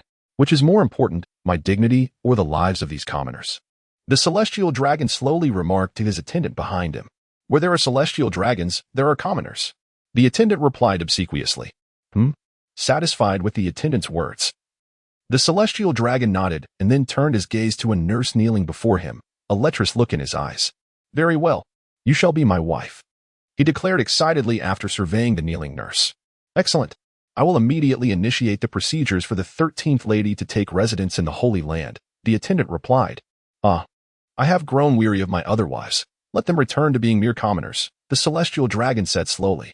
Wait, that is my fiancée. At that moment, a young man, who had been kneeling among the crowd, hastily stood and rushed towards the nurse on the ground. Thud. Someone dares to stand before me, the celestial dragon said coldly, raising his smoking gun in anger. The young man, who had just spoken, slowly knelt back down. I'm sorry, he said to his fiancée, closing his eyes in resignation. What is this? Is it permissible to kill so brazenly? Who will come to my aid? Please. I beg you, save me. The nurse, tears streaming down her face, cried out in despair to those around her. However, as her gaze fell upon them, the individuals sprawled on the ground hurriedly averted their eyes, sinking even lower in submission. Someone, please, she pleaded, before slowly collapsing onto the ground. What? Do you despise me? The celestial dragon inquired, his voice laden with a chilling calmness as he regarded the terrified nurse. At that moment, two figures gradually emerged before the gathering crowd. Are those celestial dragons from the eight-headed serpent? Zoro pondered, his curiosity piqued by the sight of the one adorned with a grotesque headpiece. How ridiculous. No wonder this town is so eerily quiet. It harbors such a wretched entity, Litai exclaimed, his expression a mix of annoyance as he observed the nurse's cries for help alongside the leering celestial dragon. Upon hearing Litai and Zoro's remarks, the crowd gasped in astonishment. Do those two wish to court death? How dare they insult the world nobles? The captain mused, recognizing one of the newcomers as a pirate from the West Blue, now a member of the Straw Hat Pirates and one of the supernovas. As for the other, he was a complete stranger to him. Chapter 95, Arrival of Kazara. How infuriating. Why must there be more obstacles before me? The celestial dragon, disregarding the murmurs of the crowd, glared furiously at the two intruders. What is this? The world nobles seem rather unremarkable, Zoro remarked, scrutinizing the celestial dragon with the glass headgear, his curiosity unabated. World nobles? More like world swine, Litai retorted dismissively, eyeing Zoro's fascination. The crowd stood in stunned silence, their gazes fixated on Litai and Zoro. How dare you? The celestial dragon, feeling disregarded, raised his firearm. Zoro, he is going to shoot you. Take him down, Xiangyang scoffed, casting a disdainful glance at the celestial dragon before addressing Zoro. Boom. The celestial dragon, without hesitation, pulled the trigger of his gun. In an instant, Zoro drew his sword and deflected the incoming bullet, letting out a cold huff as he swiftly positioned himself behind the celestial dragon. Just as Zoro was about to deliver a lethal strike, a figure darted out and pinned him to the ground. What's happening? Does Zoro have a secret affair? Litai murmured, observing Zoro on the ground with a girl atop him. Zoro, stop playing dead. If you can't even take down a pig, what right do you have to claim the title of the world's greatest swordsman? Litai teased, eyeing the scene with amusement. How infuriating. Are you trying to get us all killed? The girl snapped, turning her head in anger towards Litai. Let me go? Before Litai could respond, Zoro flipped over and freed himself from the girl's grasp. Damn it, I told you I didn't team miss. As Zoro stood resolute, the celestial dragon seethed with fury, raising his firearm to aim at the girl before him. In a heartbeat, Zoro and the gunfire erupted simultaneously. He appeared behind the celestial dragon, poised to deliver a lethal blow. However, a figure darted forth to intercept Zoro's strike. Hey, Zoro, are you even capable? It's just a pig. Litai taunted as she observed Zoro's attack thwarted by the celestial dragon's attendant. Shut your mouth and stop the chatter, Zoro retorted, feeling the formidable strength of his adversary. Irritation boiling within him. Honestly, such a short temper. Xiangyang murmured, casting a glance at Zoro. It's all your fault. Do you realize the consequences of attacking a celestial dragon? It could summon an admiral. The girl, who had pinned Zoro down, regained her footing and stormed over to Litai, her anger palpable. Wow, an admiral. I'm so scared. Litai feigned terror, unable to resist teasing the furious girl. You're scared yet you provoke that guy into attacking a celestial dragon. The girl bellowed in outrage. By the way, who are you? Litai shot a bewildered glance at the little girl. Is the ocean your backyard, meddling so much? Listen well, I am Captain Jewelry Bonnie of the Bonnie Pirates, Bonnie declared, her expression a mixture of disdain and pride upon hearing Litai's inquiry. The Bonnie Pirates? What kind of crew is that? Is it famous? Litai scratched his head, puzzled by Bonnie's apparent arrogance. It wasn't entirely Xiangyang's fault. He relied on his subordinates to gather information. Whenever he sought knowledge, he would request news. But regarding emerging pirate crews, Litai admitted he hadn't fully grasped the details aside from Luffy. Bonnie was left speechless with indignation. How could this fellow not recognize her? A prominent supernova in the pirate world? A resounding crash echoed as Zoro sent the celestial dragon's attendant flying. Don't come any closer. The celestial dragon, witnessing the chaos, crumpled in terror, paralyzed on the ground. The multitude kneeling nearby exchanged furtive glances, a strange glimmer in their eyes. Could it be that even the world nobles were human, capable of fearing death? Bro, Marine Headquarters, this is Sengoku. Sengoku answered the din mushi, perplexed. This is St. Charlos. I am under attack by a mob. I command you to send immediate assistance. The celestial dragon? At the mention of this name, Sengoku's brow furrowed. Where are you now? On Sabay Archipelago. Beep, beep, beep. The din mushi fell silent. These accursed celestial dragons, already embroiled in a troubled season, how could they bring us further chaos? Buddha Sengoku glared at the disconnected transponder snail, his rage erupting. Such a display of emotion was uncharacteristic for him, as he was renowned for his rationality. However, the atmosphere among the Navy's upper echelons had grown increasingly agitated and superficial since learning of the world government's orders and the potential confrontation with the two most formidable pirate crews. Not far from the Sabay archipelago, on an unnamed island, Kizaru raised his left hand in confusion. Moshi, this is Kizaru. It appears I have dialed the wrong number. Kizaru exclaimed, astonished as he examined his left hand before retrieving another transponder snail. Moshi, this is Sengoku. The serious voice of Sengoku resonated. Oh, what brings you to call, Admiral Sengoku? Kizaru inquired nonchalantly, holding the transponder snail aloft. How far are you from the Sabay archipelago? Sengoku pressed. The Sabay archipelago? Let me calculate. I should arrive in a few minutes. Then I need you to head there at full speed. The celestial dragons are under attack. What? Kizaru gasped, astonished at the news of an attack on the celestial dragons, which had not occurred since the previous year. Indeed. Therefore, I need you to make haste, Sengoku affirmed with a nod. Understood. After Sengoku concluded the call, Kizaru's demeanor shifted to one of seriousness as he swiftly made his way toward the Sabay archipelago. At the Sabay archipelago, the celestial dragon, trembling in fear at the sight of the fierce Zoro, threatened, "You lot should wait. The Navy's reinforcements are on their way. Once the admirals arrive, you can prepare for your demise." Navy admirals? Aren't they supposed to protect civilians? Will they truly ignore someone like you, who commits murder in the streets? Rydell quipped with a smile, observing the celestial dragon. We are the world's aristocracy. The Navy is merely the lapdog of the Celestial Dragons. The Celestial Dragon retorted angrily. Ah, did I just hear something unpleasant? At that moment, a golden flash appeared before them. Zoro, step behind me. You cannot handle someone of this caliber. Rydell urged Zoro. Who exactly is this person? That must be an admiral of the Navy. Why is he so composed? Zoro mumbled to himself, still moving to stand beside Rydell and Bonnie. Are you really all right? That individual is none other than Admiral Kizaru, who possesses the power of the Pika Pika no Mi. Bonnie remarked, glancing at Rydell and Zoro. Chapter 96, Confrontation with Kizaru. Ah. So it is you who attacked the world aristocracy. Kizaru observed with a rather lewd expression directed at Zoro and Rydell. I did not. It was they who initiated the conflict. I merely intervened to stop them. Do not implicate me. As the piercing gaze of Kizaru sent chills down Bonnie's spine, she hastily waved her hand and exclaimed, Ah. The pirate supernova with a bounty of 170 million berries, Captain Jewelry Bonnie.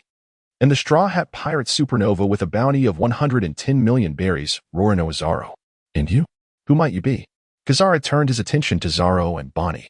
His voice slow and measured, then shifted his gaze to Lita with a hint of curiosity. Me?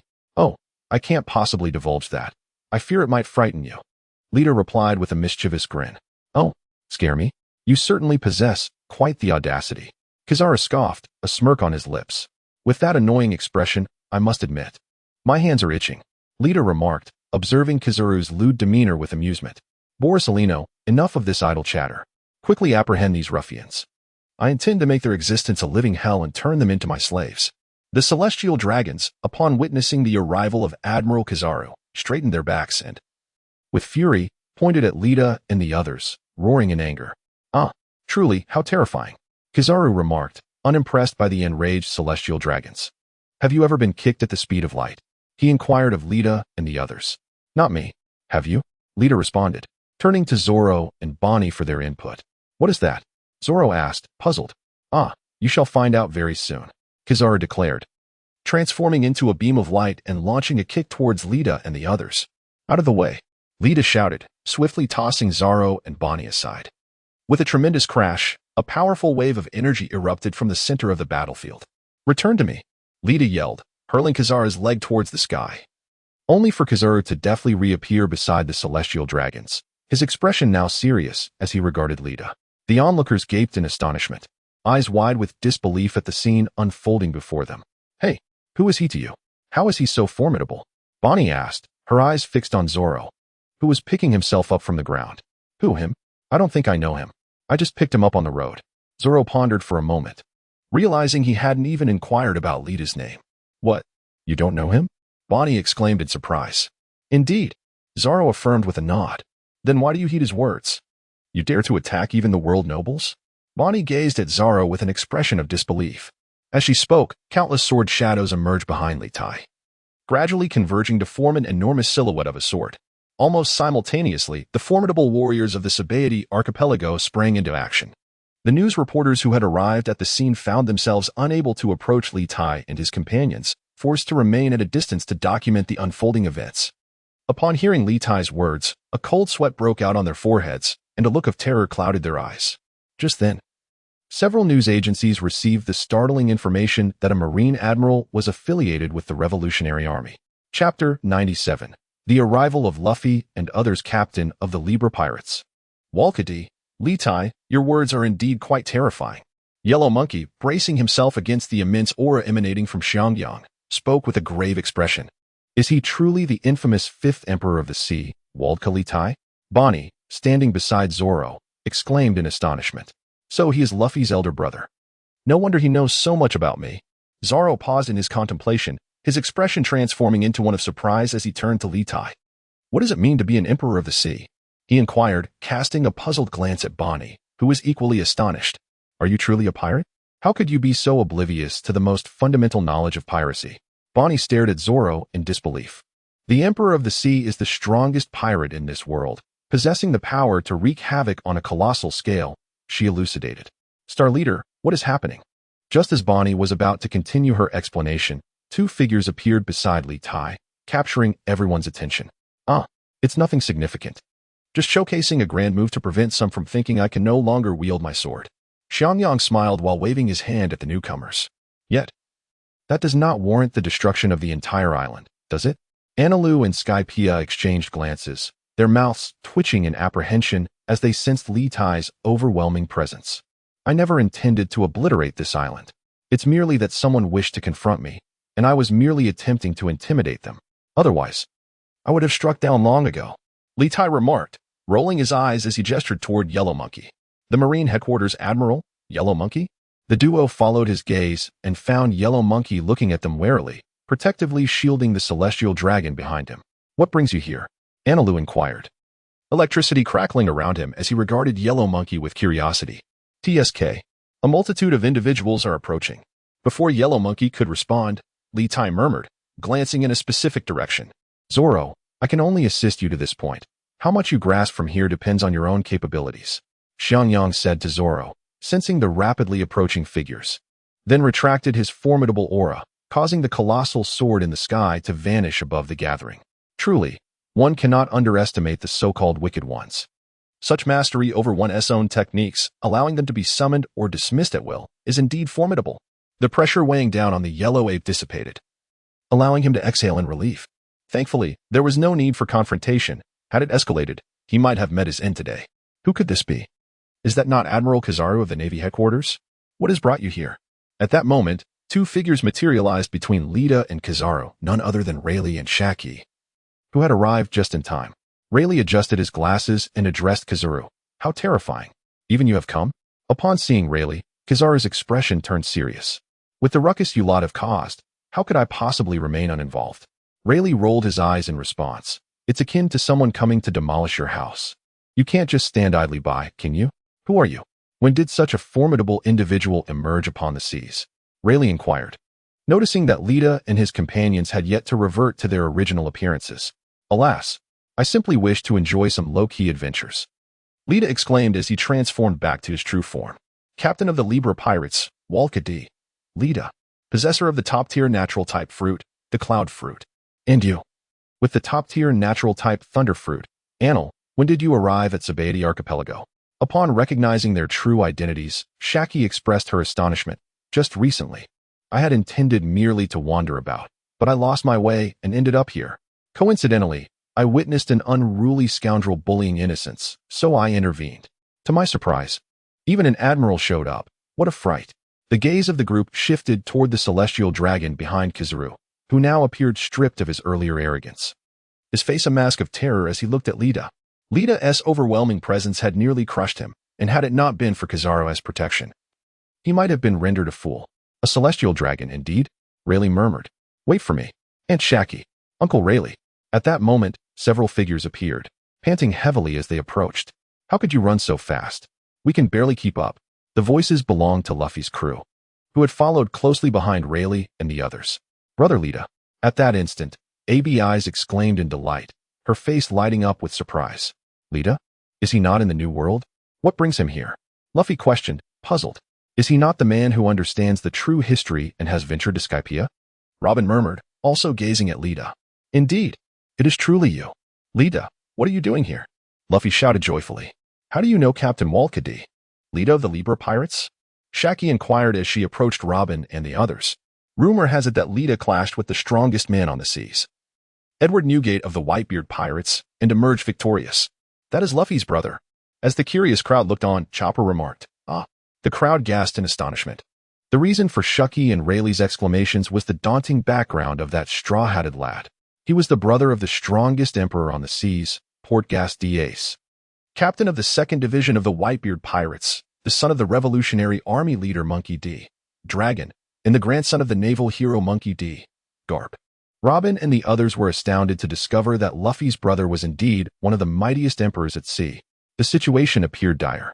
Kizaru, observing Luffy and his companion's arrival, felt a twinge of anxiety, wondering why the Navy reinforcements had yet to arrive. Wow, Lita, have you grown this formidable already? Luffy exclaimed, gazing at Lita in surprise. Oh, it's merely a title. They insist on placing this label upon me. Otherwise, I wouldn't care for the title of Emperor of Pirates at all. Lita replied nonchalantly. Upon hearing Lita's words, the surrounding pirates exchanged glances. Truly worthy of being the captain of the Libra pirates. Only he would dismiss the title of an Emperor of Pirates so lightly.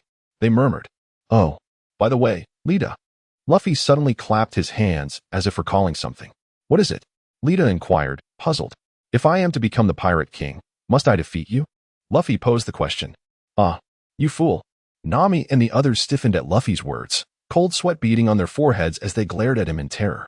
Is that kid declaring war on the Emperor of the Seas? The crowd looked at Luffy in shock. It seems that indeed. You must defeat me to ascend as the Pirate King, Lita stated, smiling at Luffy. Then I shall surely defeat you, for I am going to become the Pirate King. Monkey D. Luffy.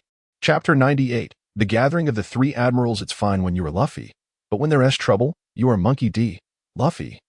Lita muttered with an eye roll. Captain, what do you mean? Sabo and Enel asked in confusion. Ahem. No matter. Luffy, should you aspire to be the Pirate King, I shall be your greatest adversary. Do you still have confidence? Remember, I've been beating you since you were a child, Lita remarked, looking at Luffy. Humph. Even if I cannot defeat you now, one day I will triumph over you, Luffy declared, raising his fist with unwavering determination. Is this the boy recognized by Shanks? The one who inherited Roger's will? Indeed, he is a man of formidable spirit, Rayleigh observed, nodding in satisfaction at Luffy's resolute expression. Boom. Lita. And you wretched pirates. Just then, a torrent of magma descended from the sky, prompting everyone to hastily take cover. Alalala.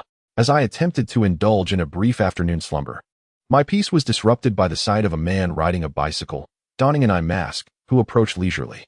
No longer shall I cower before you, Kazan. Observing the newcomer, Luffy's companions anxiously encircled Robin, keeping a vigilant watch on the two approaching figures. Is that individual also an admiral of the Navy? They exude remarkable strength, Nami remarked, her voice tinged with apprehension. The one cloaked in magma is known as Sakazuki, or a Kainu, a master of the formidable magma fruit, belonging to the top tier of the natural system. And as for the one enveloped in ice, I believe no introduction is necessary, right? By the way, that man in yellow attire, with a rather lewd expression, is called Borsalino, a wielder of the light fruit, also a natural type. They possess power that rivals the emperors of the sea, with the ability to bring about utter devastation. Seeing Luffy and the others so oblivious, Shikuyaka slowly began to explain. Is it truly the case that Navy admirals are so powerful? They possess strength akin to that of Lita, Luffy exclaimed, astonished. Does this mean Lita is in grave danger? Abis and Chopper inquired with concern. No. The disparity between their combat prowess and Lita's is not trivial. Lita is indeed formidable. As for how formidable, I cannot say. After hearing Luffy's words, Rayleigh's expression grew serious as he regarded Lita and spoke slowly. What? Is Lita that strong? The crowd gasped in disbelief. I knew Lita would be fine. Abis and Chopper rejoiced upon hearing Rayleigh's words. Is this truly my future adversary? It seems there is still a vast gulf in strength. I cannot even defeat that Admiral Kazan. Luffy chuckled, ruffling his hair. What? Are you afraid? Zoro approached with Bonnie, declaring, no matter how strong Lita may be, I will eventually surpass him and become the Pirate King. Luffy proclaimed with a grin. Perhaps you should first aim to become an Emperor of the Sea. For the Pirate King must indeed reign over the entire ocean. Bonnie rolled her eyes at Luffy's naive demeanor. Is that so? Luffy mused, scratching his head as realization dawned upon him. Oh my, who are these individuals? Is that not Akainu and Kazan? What a grand display. Are they preparing to engage us in battle? Lita observed the newcomers with a mocking expression, while Sabay and Inara remained on high alert, their faces grave. Since they have arrived, let us commence the battle. Akainu retorted angrily at Lita's taunt. TCH, do you not care for your other arm? I distinctly recall how you lost that limb. Sabay interjected. Enough with your chatter. If you possess the courage, then let us fight. With that, Sabay instantly transformed into a stream of magma, charging toward Lita and his companions. Starhead, leave him to me. And with that, Sabay launched himself into combat with Akainu. Ah, how delightful. Are we truly to engage in combat? How frightening. However, have you ever experienced a lightspeed kick? Borsalino also readied himself, standing alongside Kazan, speaking calmly. Your strength still leaves much to be desired. Litai nodded and chuckled. So, have you ever been struck by lightning? Enel, gazing at Kazuru, replied with a smile, never. In that case, let us determine whether your light is superior or my lightning is stronger. Enel instantly transformed into a bolt of lightning and charged towards Kizaru. Rayleigh, please assist in escorting Luffy and the others away from the battlefield. It is not yet their time to partake in such a conflict, Litai said. Casting a glance at Luffy and his companions, who were left in disarray due to the skirmish, What an impolite fellow. However, you are correct. It is indeed too early for them to engage in this war, Rayleigh remarked, smirking slightly, before leading Luffy and the others away from the fray.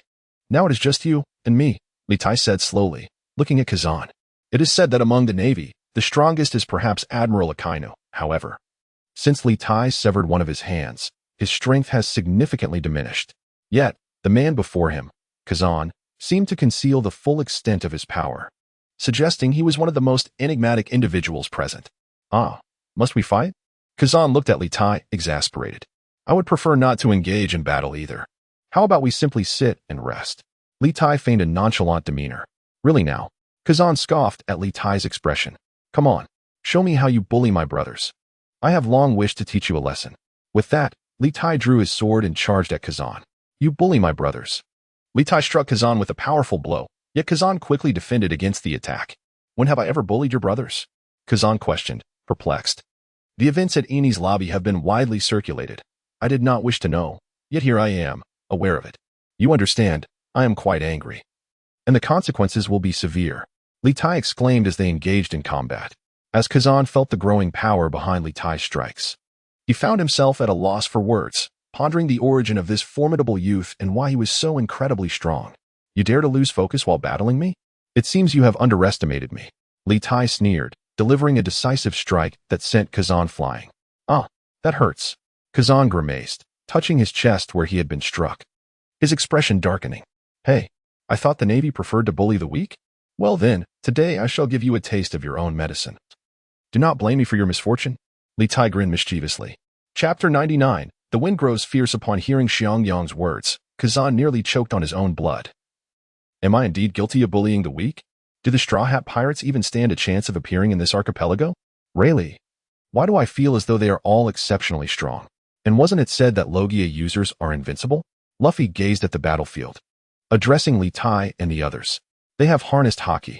Rayleigh slowly began to explain. Haki. The crowd looked at Rayleigh in confusion. Indeed, haki is a formidable power that one should only encounter upon reaching the New World. It is a mysterious force inherent within the human body. The prowess of a haki master is comparable to that of any devil fruit user, and it even counters their abilities. The crowd gasped in astonishment. It counters devil fruit users? Correct.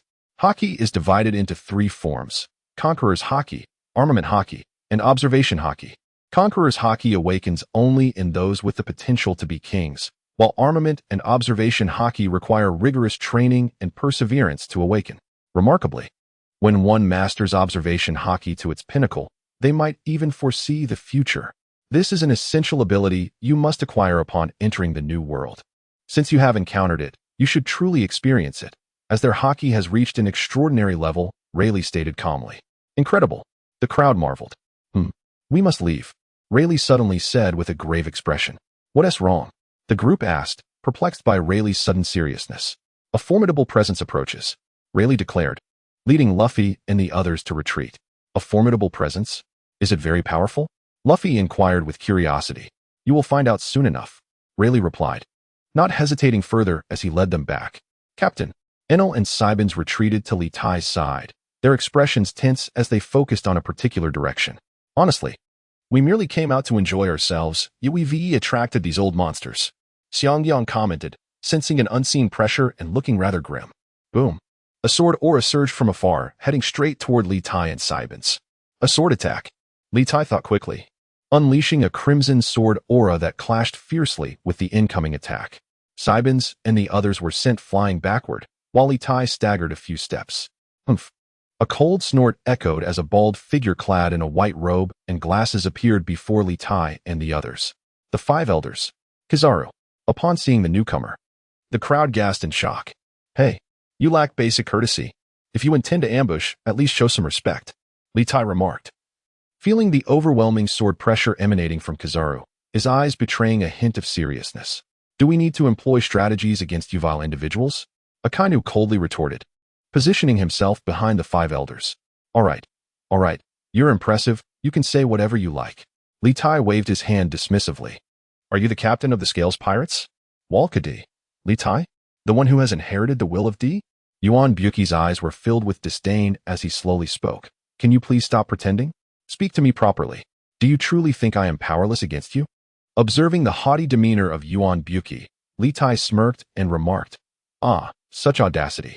The youth of today are indeed quite ignorant of their own limitations." Kazan glanced at Litai, a peculiar glimmer flickering in his eyes. "The youth nowadays are truly formidable," he commented with a sardonic tone.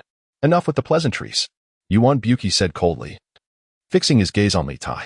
"Prepare to flee. With 3 admirals and that old man, we stand no chance." Litai discreetly whispered to his companions, Siggy and Inilu. "Yes, Captain." Siggy and Inilu exchanged puzzled looks but complied nonetheless. "Hey, old man, you'd better warn them not to provoke us. Otherwise, next time, be ready to face the consequences." Litai warned Yuan Buki. "Let us go." Litai gestured, and a swirling vortex materialized before them. The trio hurriedly moved towards it. Boom. "Damn it, they've escaped." Yuan Buki seethed.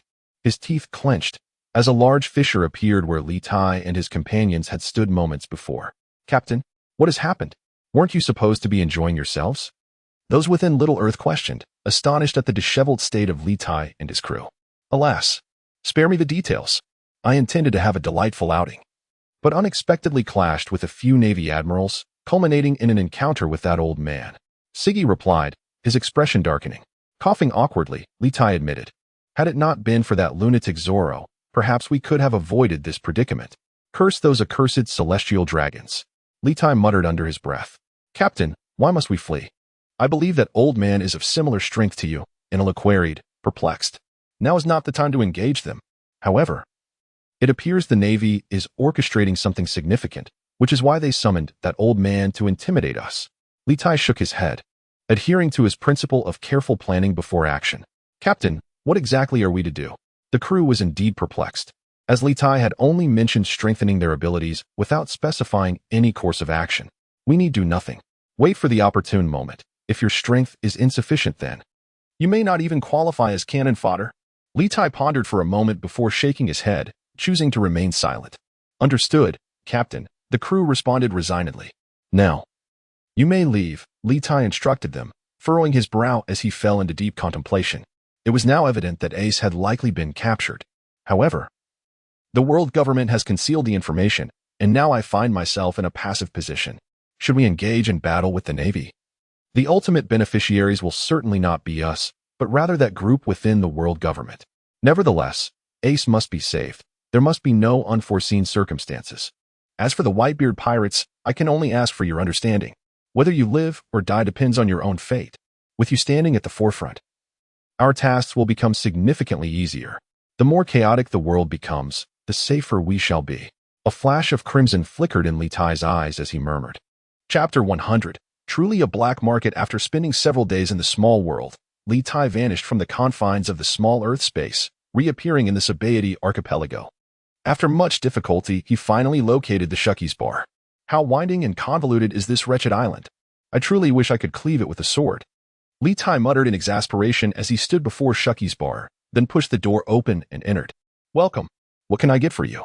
Upon entering, he was greeted by Shucky, a woman with short black hair and a cigarette dangling from her lips, who looked at Litai with curiosity. "A glass of orange juice, please." "Thank you." Observing the empty establishment, Litai casually chose a seat and smiled. Coming to a bar for orange juice? What a peculiar man. However, that will be 1,000,000 berries. Shucky squinted as she spoke. "Oh, 1,000,000 berries? I wonder if what I seek is truly worth that amount." Litai replied with a smile. "Who are you?" Shucky asked, her eyes narrowing as she scrutinized Litai's smiling visage. "Voldka Litai." As he spoke, Litai gestured, transforming into his true appearance, only to revert back to his previous guise. Such a remarkable ability. But if it's indeed you, then the price of that orange juice has just increased. Now it will be 10,000,000 berries. How do you propose to settle this? Shucky relaxed her tense demeanor upon recognizing him. "Truly, as expected from a black market bar," Litai remarked with a smirk. "Haha," Shucky merely smiled, her eyes twinkling as she regarded Litai. "Let me sample your craftsmanship first. I wish to see how a 10,000,000 berry glass of orange juice tastes. Here has 5,000,000 berries worth of gold as a deposit. That should suffice, right?" Litai said with a grin. "Ha, more than sufficient." Without hesitation, Shucky accepted the 5,000,000 berries worth of gold and moved to the bar to prepare the orange juice. "I wish to know the whereabouts of Port Gas d'Ace." The captain of the Whitebeard's 2nd Division, Litai, inquired, his expression turning serious. This is indeed significant information. If only I had known, I would have charged more. Shuki paused mid-task, expressing her dissatisfaction. Provided the information is accurate, I would gladly pay not just 10 million berries, but even 100 million. Litai shook his head and remarked, your grandfather recently embarked on a journey to an unknown destination, but I suspect the next stop should be Impelled Down. An unknown location? Impelled Down? Xiaoqi murmured, realizing that the Navy's secrecy regarding Ace was indeed stringent, to the extent that even the ever-informed Xiaoqi was oblivious to where the Blackbeard pirates were conducting their dealings. Indeed, Xiaoqi nodded in affirmation. Thank you for the information. By the way, what about Rayleigh, Luffy, and his companions? Litai inquired with curiosity. 100 million berries. Xiaoqi glanced at Litai, curling her lip. Is this line of work truly that lucrative? Litai rolled his eyes. Information is priceless. It's a rare opportunity to encounter a significant client like you. If I don't take full advantage of it, it would be a disservice to my bar's reputation. Xiaoqi said with a sly smile, her eyes narrowing. How straightforward. Litai remarked, a twitch at the corner of his mouth. Speak freely. Money is no object. After your disappearance, Luffy and his crew faced a massive crackdown from the Navy. All the pirates on this island were purged, some were forced to the New World, while others were compelled to return to the first half of the Grand Line. They encountered Bartholomew Kuma, one of the 7 warlords of the sea. But that fellow is affiliated with the Revolutionary Army. I believe Luffy and his companions will be sent to a safe location, Xiaoqi explained slowly, then presented a glass of orange juice, along with a note tucked inside. I wonder if this glass of orange juice is worth the price? She said with a mischievous glint in her eyes. Ah, truly a master of information. Litai's eyes gleamed as he read the note, a grin spreading across his face. You're not planning to default, are you? Xiaoqi said warily, noticing the glint in his eyes. Of course not. I, Litai, am a figure of some repute on the seas. I would never disregard a sum such as several 100 million berries. After all, those in the information trade are rather eccentric. Litai shook his head and produced the berries, addressing Xiaoqi. One last question, if you know the answer. I can offer you 1 billion berries. After handing the berries to Xiaoqi, he smiled. 1 billion berries. Xiaoqi frowned, her expression turning serious as she regarded Litai, pausing before responding, lost in thought. Indeed, 1 billion berries. I wish to acquire all information regarding Morgans of the World Economic News. Litai declared slowly. If 1 billion is insufficient, then I shall offer 2 billion. Goodness. What exactly do you intend to achieve? Upon hearing Litai's words, Xiaoqi jumped up in astonishment. It is widely acknowledged that within the shadows, Morgans holds a position of utmost significance. It is no exaggeration to say that whoever controls the World News Agency could potentially upend the entire world. I seek nothing sinister. I merely wish to meet such a legendary figure. Litai smiled and remarked, Aren't you also a figure from legend? Xiaoqi rolled her eyes and replied, What do you think? Are you satisfied with this price? Upon hearing this, Xiang Yang scratched his head and chuckled. Not long ago, after your disappearance, more Gongxi arrived at the Shambodi Islands and was later taken to Panga City by the 5 elders. What happened afterward remains a mystery. 500 million berries for Qing Hui, and let us forget about the remaining 500 million. Xiaoqi said with a smile. It's truly a case of not reaping rewards for 3 years, but then feasting for 3 years upon opening. Litai observed Xiaoqi, who seemed rather opportunistic, and his lips twitched. You'll need to look after my business then. Xiaoqi responded. Not much cash left. This is gold. It should suffice. Litai, feeling helpless, produced a piece of gold worth 500 million berries and placed it on the table. He may not have much, but he certainly had plenty of gold. Back in the days of the Golden Country, he had amassed quite a fortune, truly deserving of the title of the most mysterious emperor of the seas. Now he should be called the wealthiest emperor of the seas. Xiaoqi smiled as she gazed at the gold illuminating the entire bar. At that moment, an old man walked in, astonished by the sight of gold in the bar. Rayleigh has returned. Upon seeing Rayleigh, Xiaoqi quickly tucked the gold away and cheerfully greeted him. What was that? Rayleigh, as if he had never seen money before, inquired excitedly. Chapter 101. A conversation with Rayleigh. Litai glanced at Rayleigh before sipping his orange juice, his eyes lighting up. Truly worthy of being a several 100 million berry glass of orange juice. Quite delightful, Litai remarked with satisfaction. Several 100 million for a glass of orange juice. Rayleigh stuttered, staring at Litai, who was savoring it. Well, To be precise, it's 510 million berries per glass. Litai replied with a grin. Ah, that is robbery. Rayleigh exclaimed. Foolish Rayleigh, who are you calling a robber? Are you tired of being here? I wouldn't mind letting you find another place to rest. Xiaoqi, overhearing Rayleigh's outburst, suddenly punched him on the head, causing a large bump to swell immediately. Ah, that hurts. I'm sorry. Rayleigh apologized, clutching his head and bowing to Xiaoqi. Xiaoqi snorted coldly and turned to walk towards the bar. Hey, who are you? I haven't seen you before. Do you need me to coat your ship? I can offer a friendly price. Rayleigh rubbed his hands together, grinning lecherously. Stop. I don't have a ship to coat. Litai raised his hand to halt the old man's approach. No ship to coat, huh? Then what can I assist you with? As long as you have money. I can do anything. Rayleigh said, somewhat dejected. His only passion was gambling. When funds run dry, one might consider binding oneself and selling at an auction. A swift exchange of currency for goods without delay. Is that truly the case? Offer me 6 billion berries, and I shall procure a head from the 5 elders for you. How does that sound? Litai teased, casting a sidelong glance at Rayleigh. Those old-timers are not to be trifled with. I fear for my life. After all, the elder one becomes, the more one values their existence. Rayleigh discerned the jest in Litai's tone and replied with a hint of resignation. Let us reach a compromise, then. I shall offer you 3 billion berries, and in return, you will join me in an assault on Marine headquarters in Mariewa. What say you? Litai pressed on. Who exactly are you? You speak so casually of acquiring heads from the 5 elders and attacking Marine headquarters. Such notions are perilous.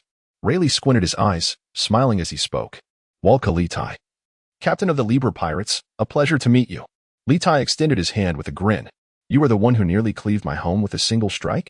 Rayleigh exclaimed, his eyes wide with disbelief. A mere accident. Who could have anticipated the presence of a celestial dragon there?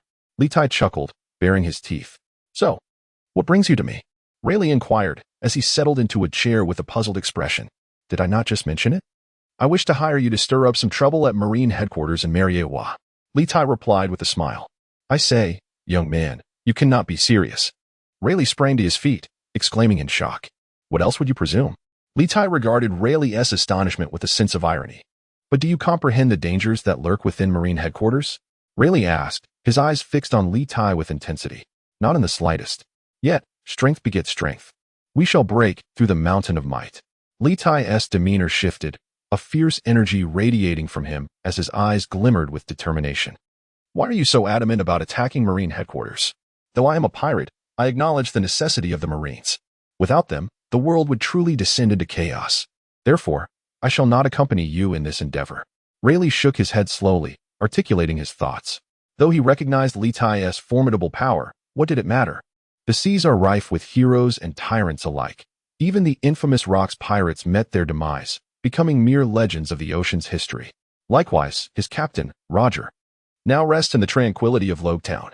Each individual has their role and purpose upon the sea. Without pirates, the Marines would lose their significance, and without the Marines, the world would lose its meaning. Alas, such a pity. Litai observed the resolute glint in Rayleigh's eyes, a tinge of regret in his voice. To my knowledge, your Libra pirates possess formidable strength across the seas. Why then pursue an assault on the Marines? Should you continue this relentless quest for conflict, you will ultimately bring about your own demise. Rayleigh spoke with deliberation. To attack the Marines and court self-destruction? Perhaps. Litai murmured. Perhaps only he knows whom he is truly attacking. It matters not. Each generation surpasses the last, yet we inevitably grow old. Rayleigh smiled at Litai, who was lost in his own thoughts. So, could you do me a favor afterward? Litai returned to the moment, smiling. Within the bounds of my capabilities. What do you have in mind? Rayleigh inquired. Please help me train Luffy. I hope he can enhance his strength swiftly. Litai responded with a grin. Why not teach him yourself? Even if you do not, those admirals around you are not lacking in power. Rayleigh remarked, furrowing his brow. Have you ever seen someone instruct the enemy of their enemy? Litai countered. Huh? Aren't you brothers? How did you become enemies? Rayleigh asked, perplexed. Who says brothers cannot become foes? After all, my foolish younger brother aspires to be the king of pirates. Litai laughed heartily. A man destined to be the king of pirates, you say? Rayleigh mused. Thus, in order for him to become the king, he must defeat me. Yet, as you can see, with his current abilities, it is still far too early. Litai extended his hand, chuckling. True, that lad will surely surpass you. I have a feeling. Rayleigh exclaimed, a complex glimmer in his eyes as he gazed at Litai, laughing heartily. Indeed? Therefore, for my foolish brother, I must make numerous preparations in advance. I only hope certain individuals do not overstep their bounds. Otherwise, I shall ensure they are flayed alive. Litai grinned wickedly. Rayleigh, taken aback by Litai's sinister demeanor, sensed an underlying implication. That's enough. I shall take my leave. Oh, by the way, if Luffy becomes stronger and passes my test, I shall reward you with 1 billion berries. This is 500 million berries in gold as a deposit. With a wave of his hand, a piece of gold appeared in the tavern, and Litai vanished without a trace, leaving Rayleigh and Shaki in stunned silence. Just how wealthy is that guy? Rayleigh muttered, watching the disappearing figure. Look at this gold. Shaki approached, grinning widely. Cough, cough. I forgot to mention, Rayleigh. A cough interrupted them. It was Litai, who had returned. You're startling me half to death, you know? Rayleigh bellowed. All right. I'm here to tell you that if Luffy fails my test, he might very well perish. Should he die, the world shall follow him into oblivion. With that, Litai completely vanished from their sight. Did that guy even mention what the test entails? Rayleigh lamented, feeling utterly distraught. No. But it seems you are in quite the predicament. Chapter 102, The Naval Transaction. With a smile, Xiaofu spoke. According to her information, if Ace were truly captured, he would be imprisoned and impelled down. Litai glanced at the map and noted that impelled down lay within the doldrums, not far from the Sabay Archipelago. He took out a log pose, studied it for a moment, found his direction, and set off at a brisk pace. Given the island's intricate layout, he preferred to seek out such grand landmarks, for the island was profoundly complex, and without a guide, he would inevitably lose his way. Before long, Litai traversed the doldrums, and a colossal tower-like structure emerged before his eyes. Is this truly the place reputed to confine the world's most nefarious criminals? As he regarded the edifice, a glint flickered in his gaze. With a swift motion, he descended to the ground, observing the patrolling Navy personnel. Suddenly, a peculiar gleam illuminated Litai's eyes. I shall borrow your body for a moment. He quickly absorbed the form of a nearby marine, seamlessly transforming into the guise of the very soldier he had just encountered. His command over his devil fruit abilities had become almost instinctual, particularly the ease with which he could manipulate the thoughts of others. Alas, it is a pity that I cannot incorporate this place into my small world. If only I could harness the power of the rules within my small realm alongside my telekinetic abilities, I could control everyone here, and it would be quite the spectacle. Litai cast a covetous glance at Impelled Down, expressing a hint of regret. Though he could directly utilize his telekinesis to achieve his controlling ambitions, the greater the opponent's strength, the heavier the mental burden it imposed upon him. In contrast, within the confines of his small world, he was able to transfer the mental strain of those individuals onto that realm, thereby allowing him to control them without it affecting him adversely. Then I shall wait here. Litai transformed into a gatekeeper marine, standing silently in anticipation of Ace's arrival. As for why he did not venture inside, to do so would merely raise alarms. A risk not worth taking. On an unnamed isle, a naval warship adorned with a dog-ass head faced off against a pirate vessel boasting 3 skulls. Ha ha ha. I never imagined the one coming for a transaction would be the naval hero, Vice Admiral Garp. A ferocious-looking pirate with a wild beard cackled. Teach, where's Ace? Garp glared at the boastful Teach, gritting his teeth. Ha ha ha. What I need is in your possession. Teach replied, eyeing Garp. Give it to him. Garp commanded through clenched teeth, addressing his lieutenant. The lieutenant produced a stack of documents, then leaped gracefully onto Teach's ship to deliver them. Ha ha ha. I am thoroughly satisfied with this transaction. I hope we can collaborate again in the future. The individual you seek is on the island. Go retrieve him yourselves. Men, let us depart. Matty glanced at the documents in his hand and burst into laughter, then set sail towards the vast ocean with his crew. How infuriating. Garp glared at the audacious Teach, roaring with anger. Boom. He hurled a cannonball towards Teach and his crew. Ha ha ha, upon hearing the sound of the cannonball behind him. Teach laughed even more triumphantly and recklessly. Garp. The other Navy officers gritted their teeth, watching the brazen Blackbeard pirates depart. Forget it. He is now allied with the world government. Let us first rescue Ace. Feeling the justice cloak rustling in the sea breeze, Garp's spirit sank, and he spoke softly. Yes. The Navy responded in unison. That despicable Teach. Upon reaching the island and seeing Ace, battered and bruised, Garp's expression darkened instantly. Summon the doctor. He needs immediate care. Garp gritted his teeth. Shortly after, Ace was lifted onto the ship for urgent medical treatment. Teach, where am I? After regaining consciousness under the doctor's urgent care, Ace roared in anger, then surveyed his surroundings, bewildered. "You little brat, you finally awakened?" A deep voice resonated from outside the door as a white-haired old man stepped in. "Old man, how could it be you?" Ace's pupils contracted in fear upon seeing the visitor. "You have been captured." Carp sighed in relief at Ace's awakening.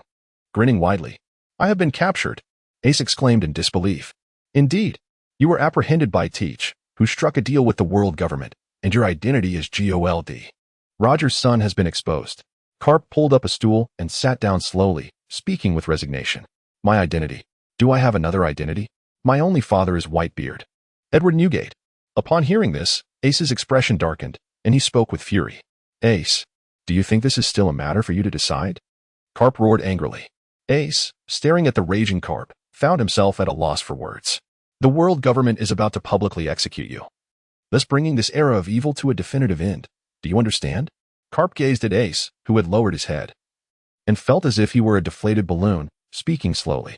"Prepare yourself." Carp stood up, keeping his head down as he walked towards the exit. He could not bear to remain there. Seeing Ace's condition, two voices echoed in his mind, and he feared he might succumb to the urge to free Ace. "Old man," Ace murmured, feeling a pang in his heart as he saw Carp's despondent demeanor. "Even at this moment, you still refuse to call me grandfather?"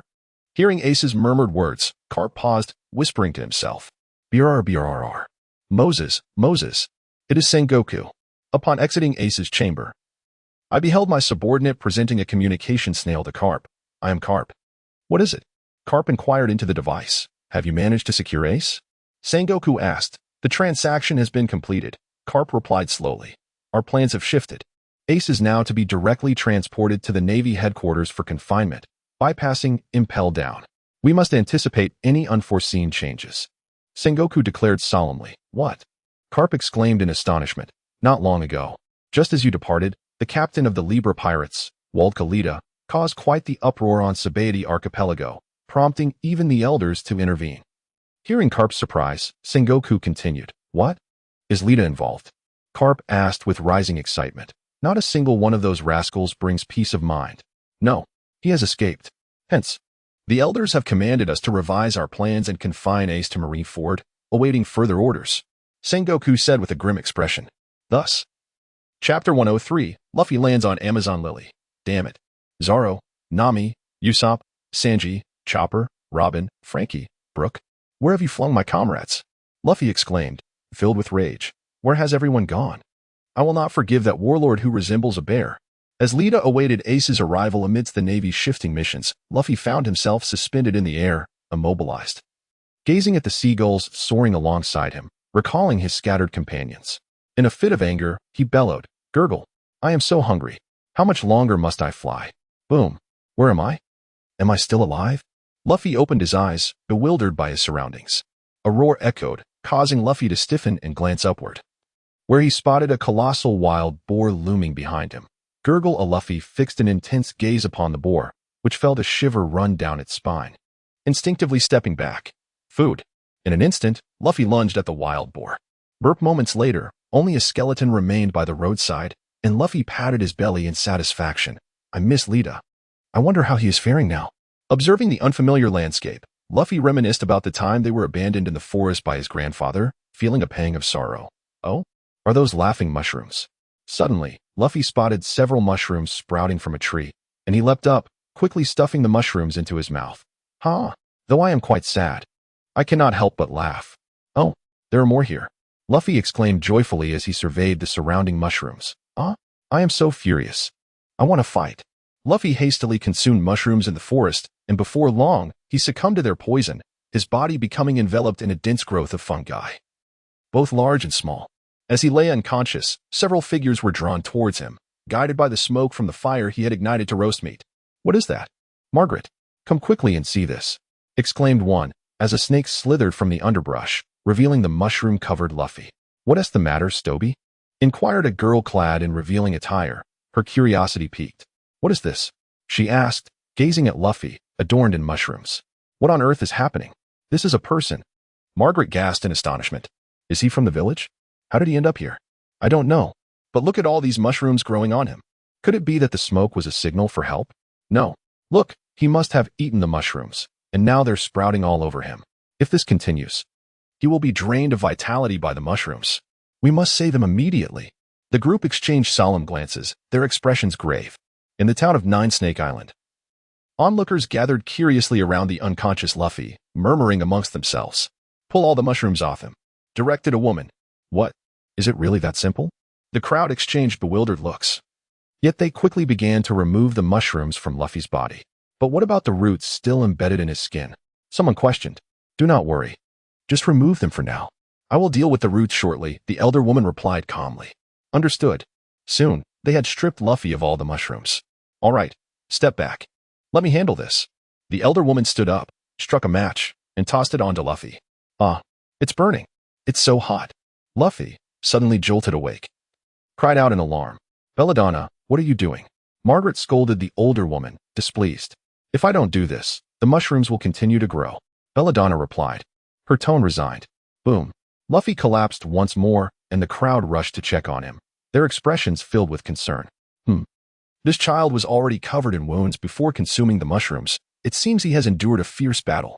Therefore, we must tend to his injuries at once. Belladonna slowly spoke. Margaret, please take this child to the river and cleanse him. All right.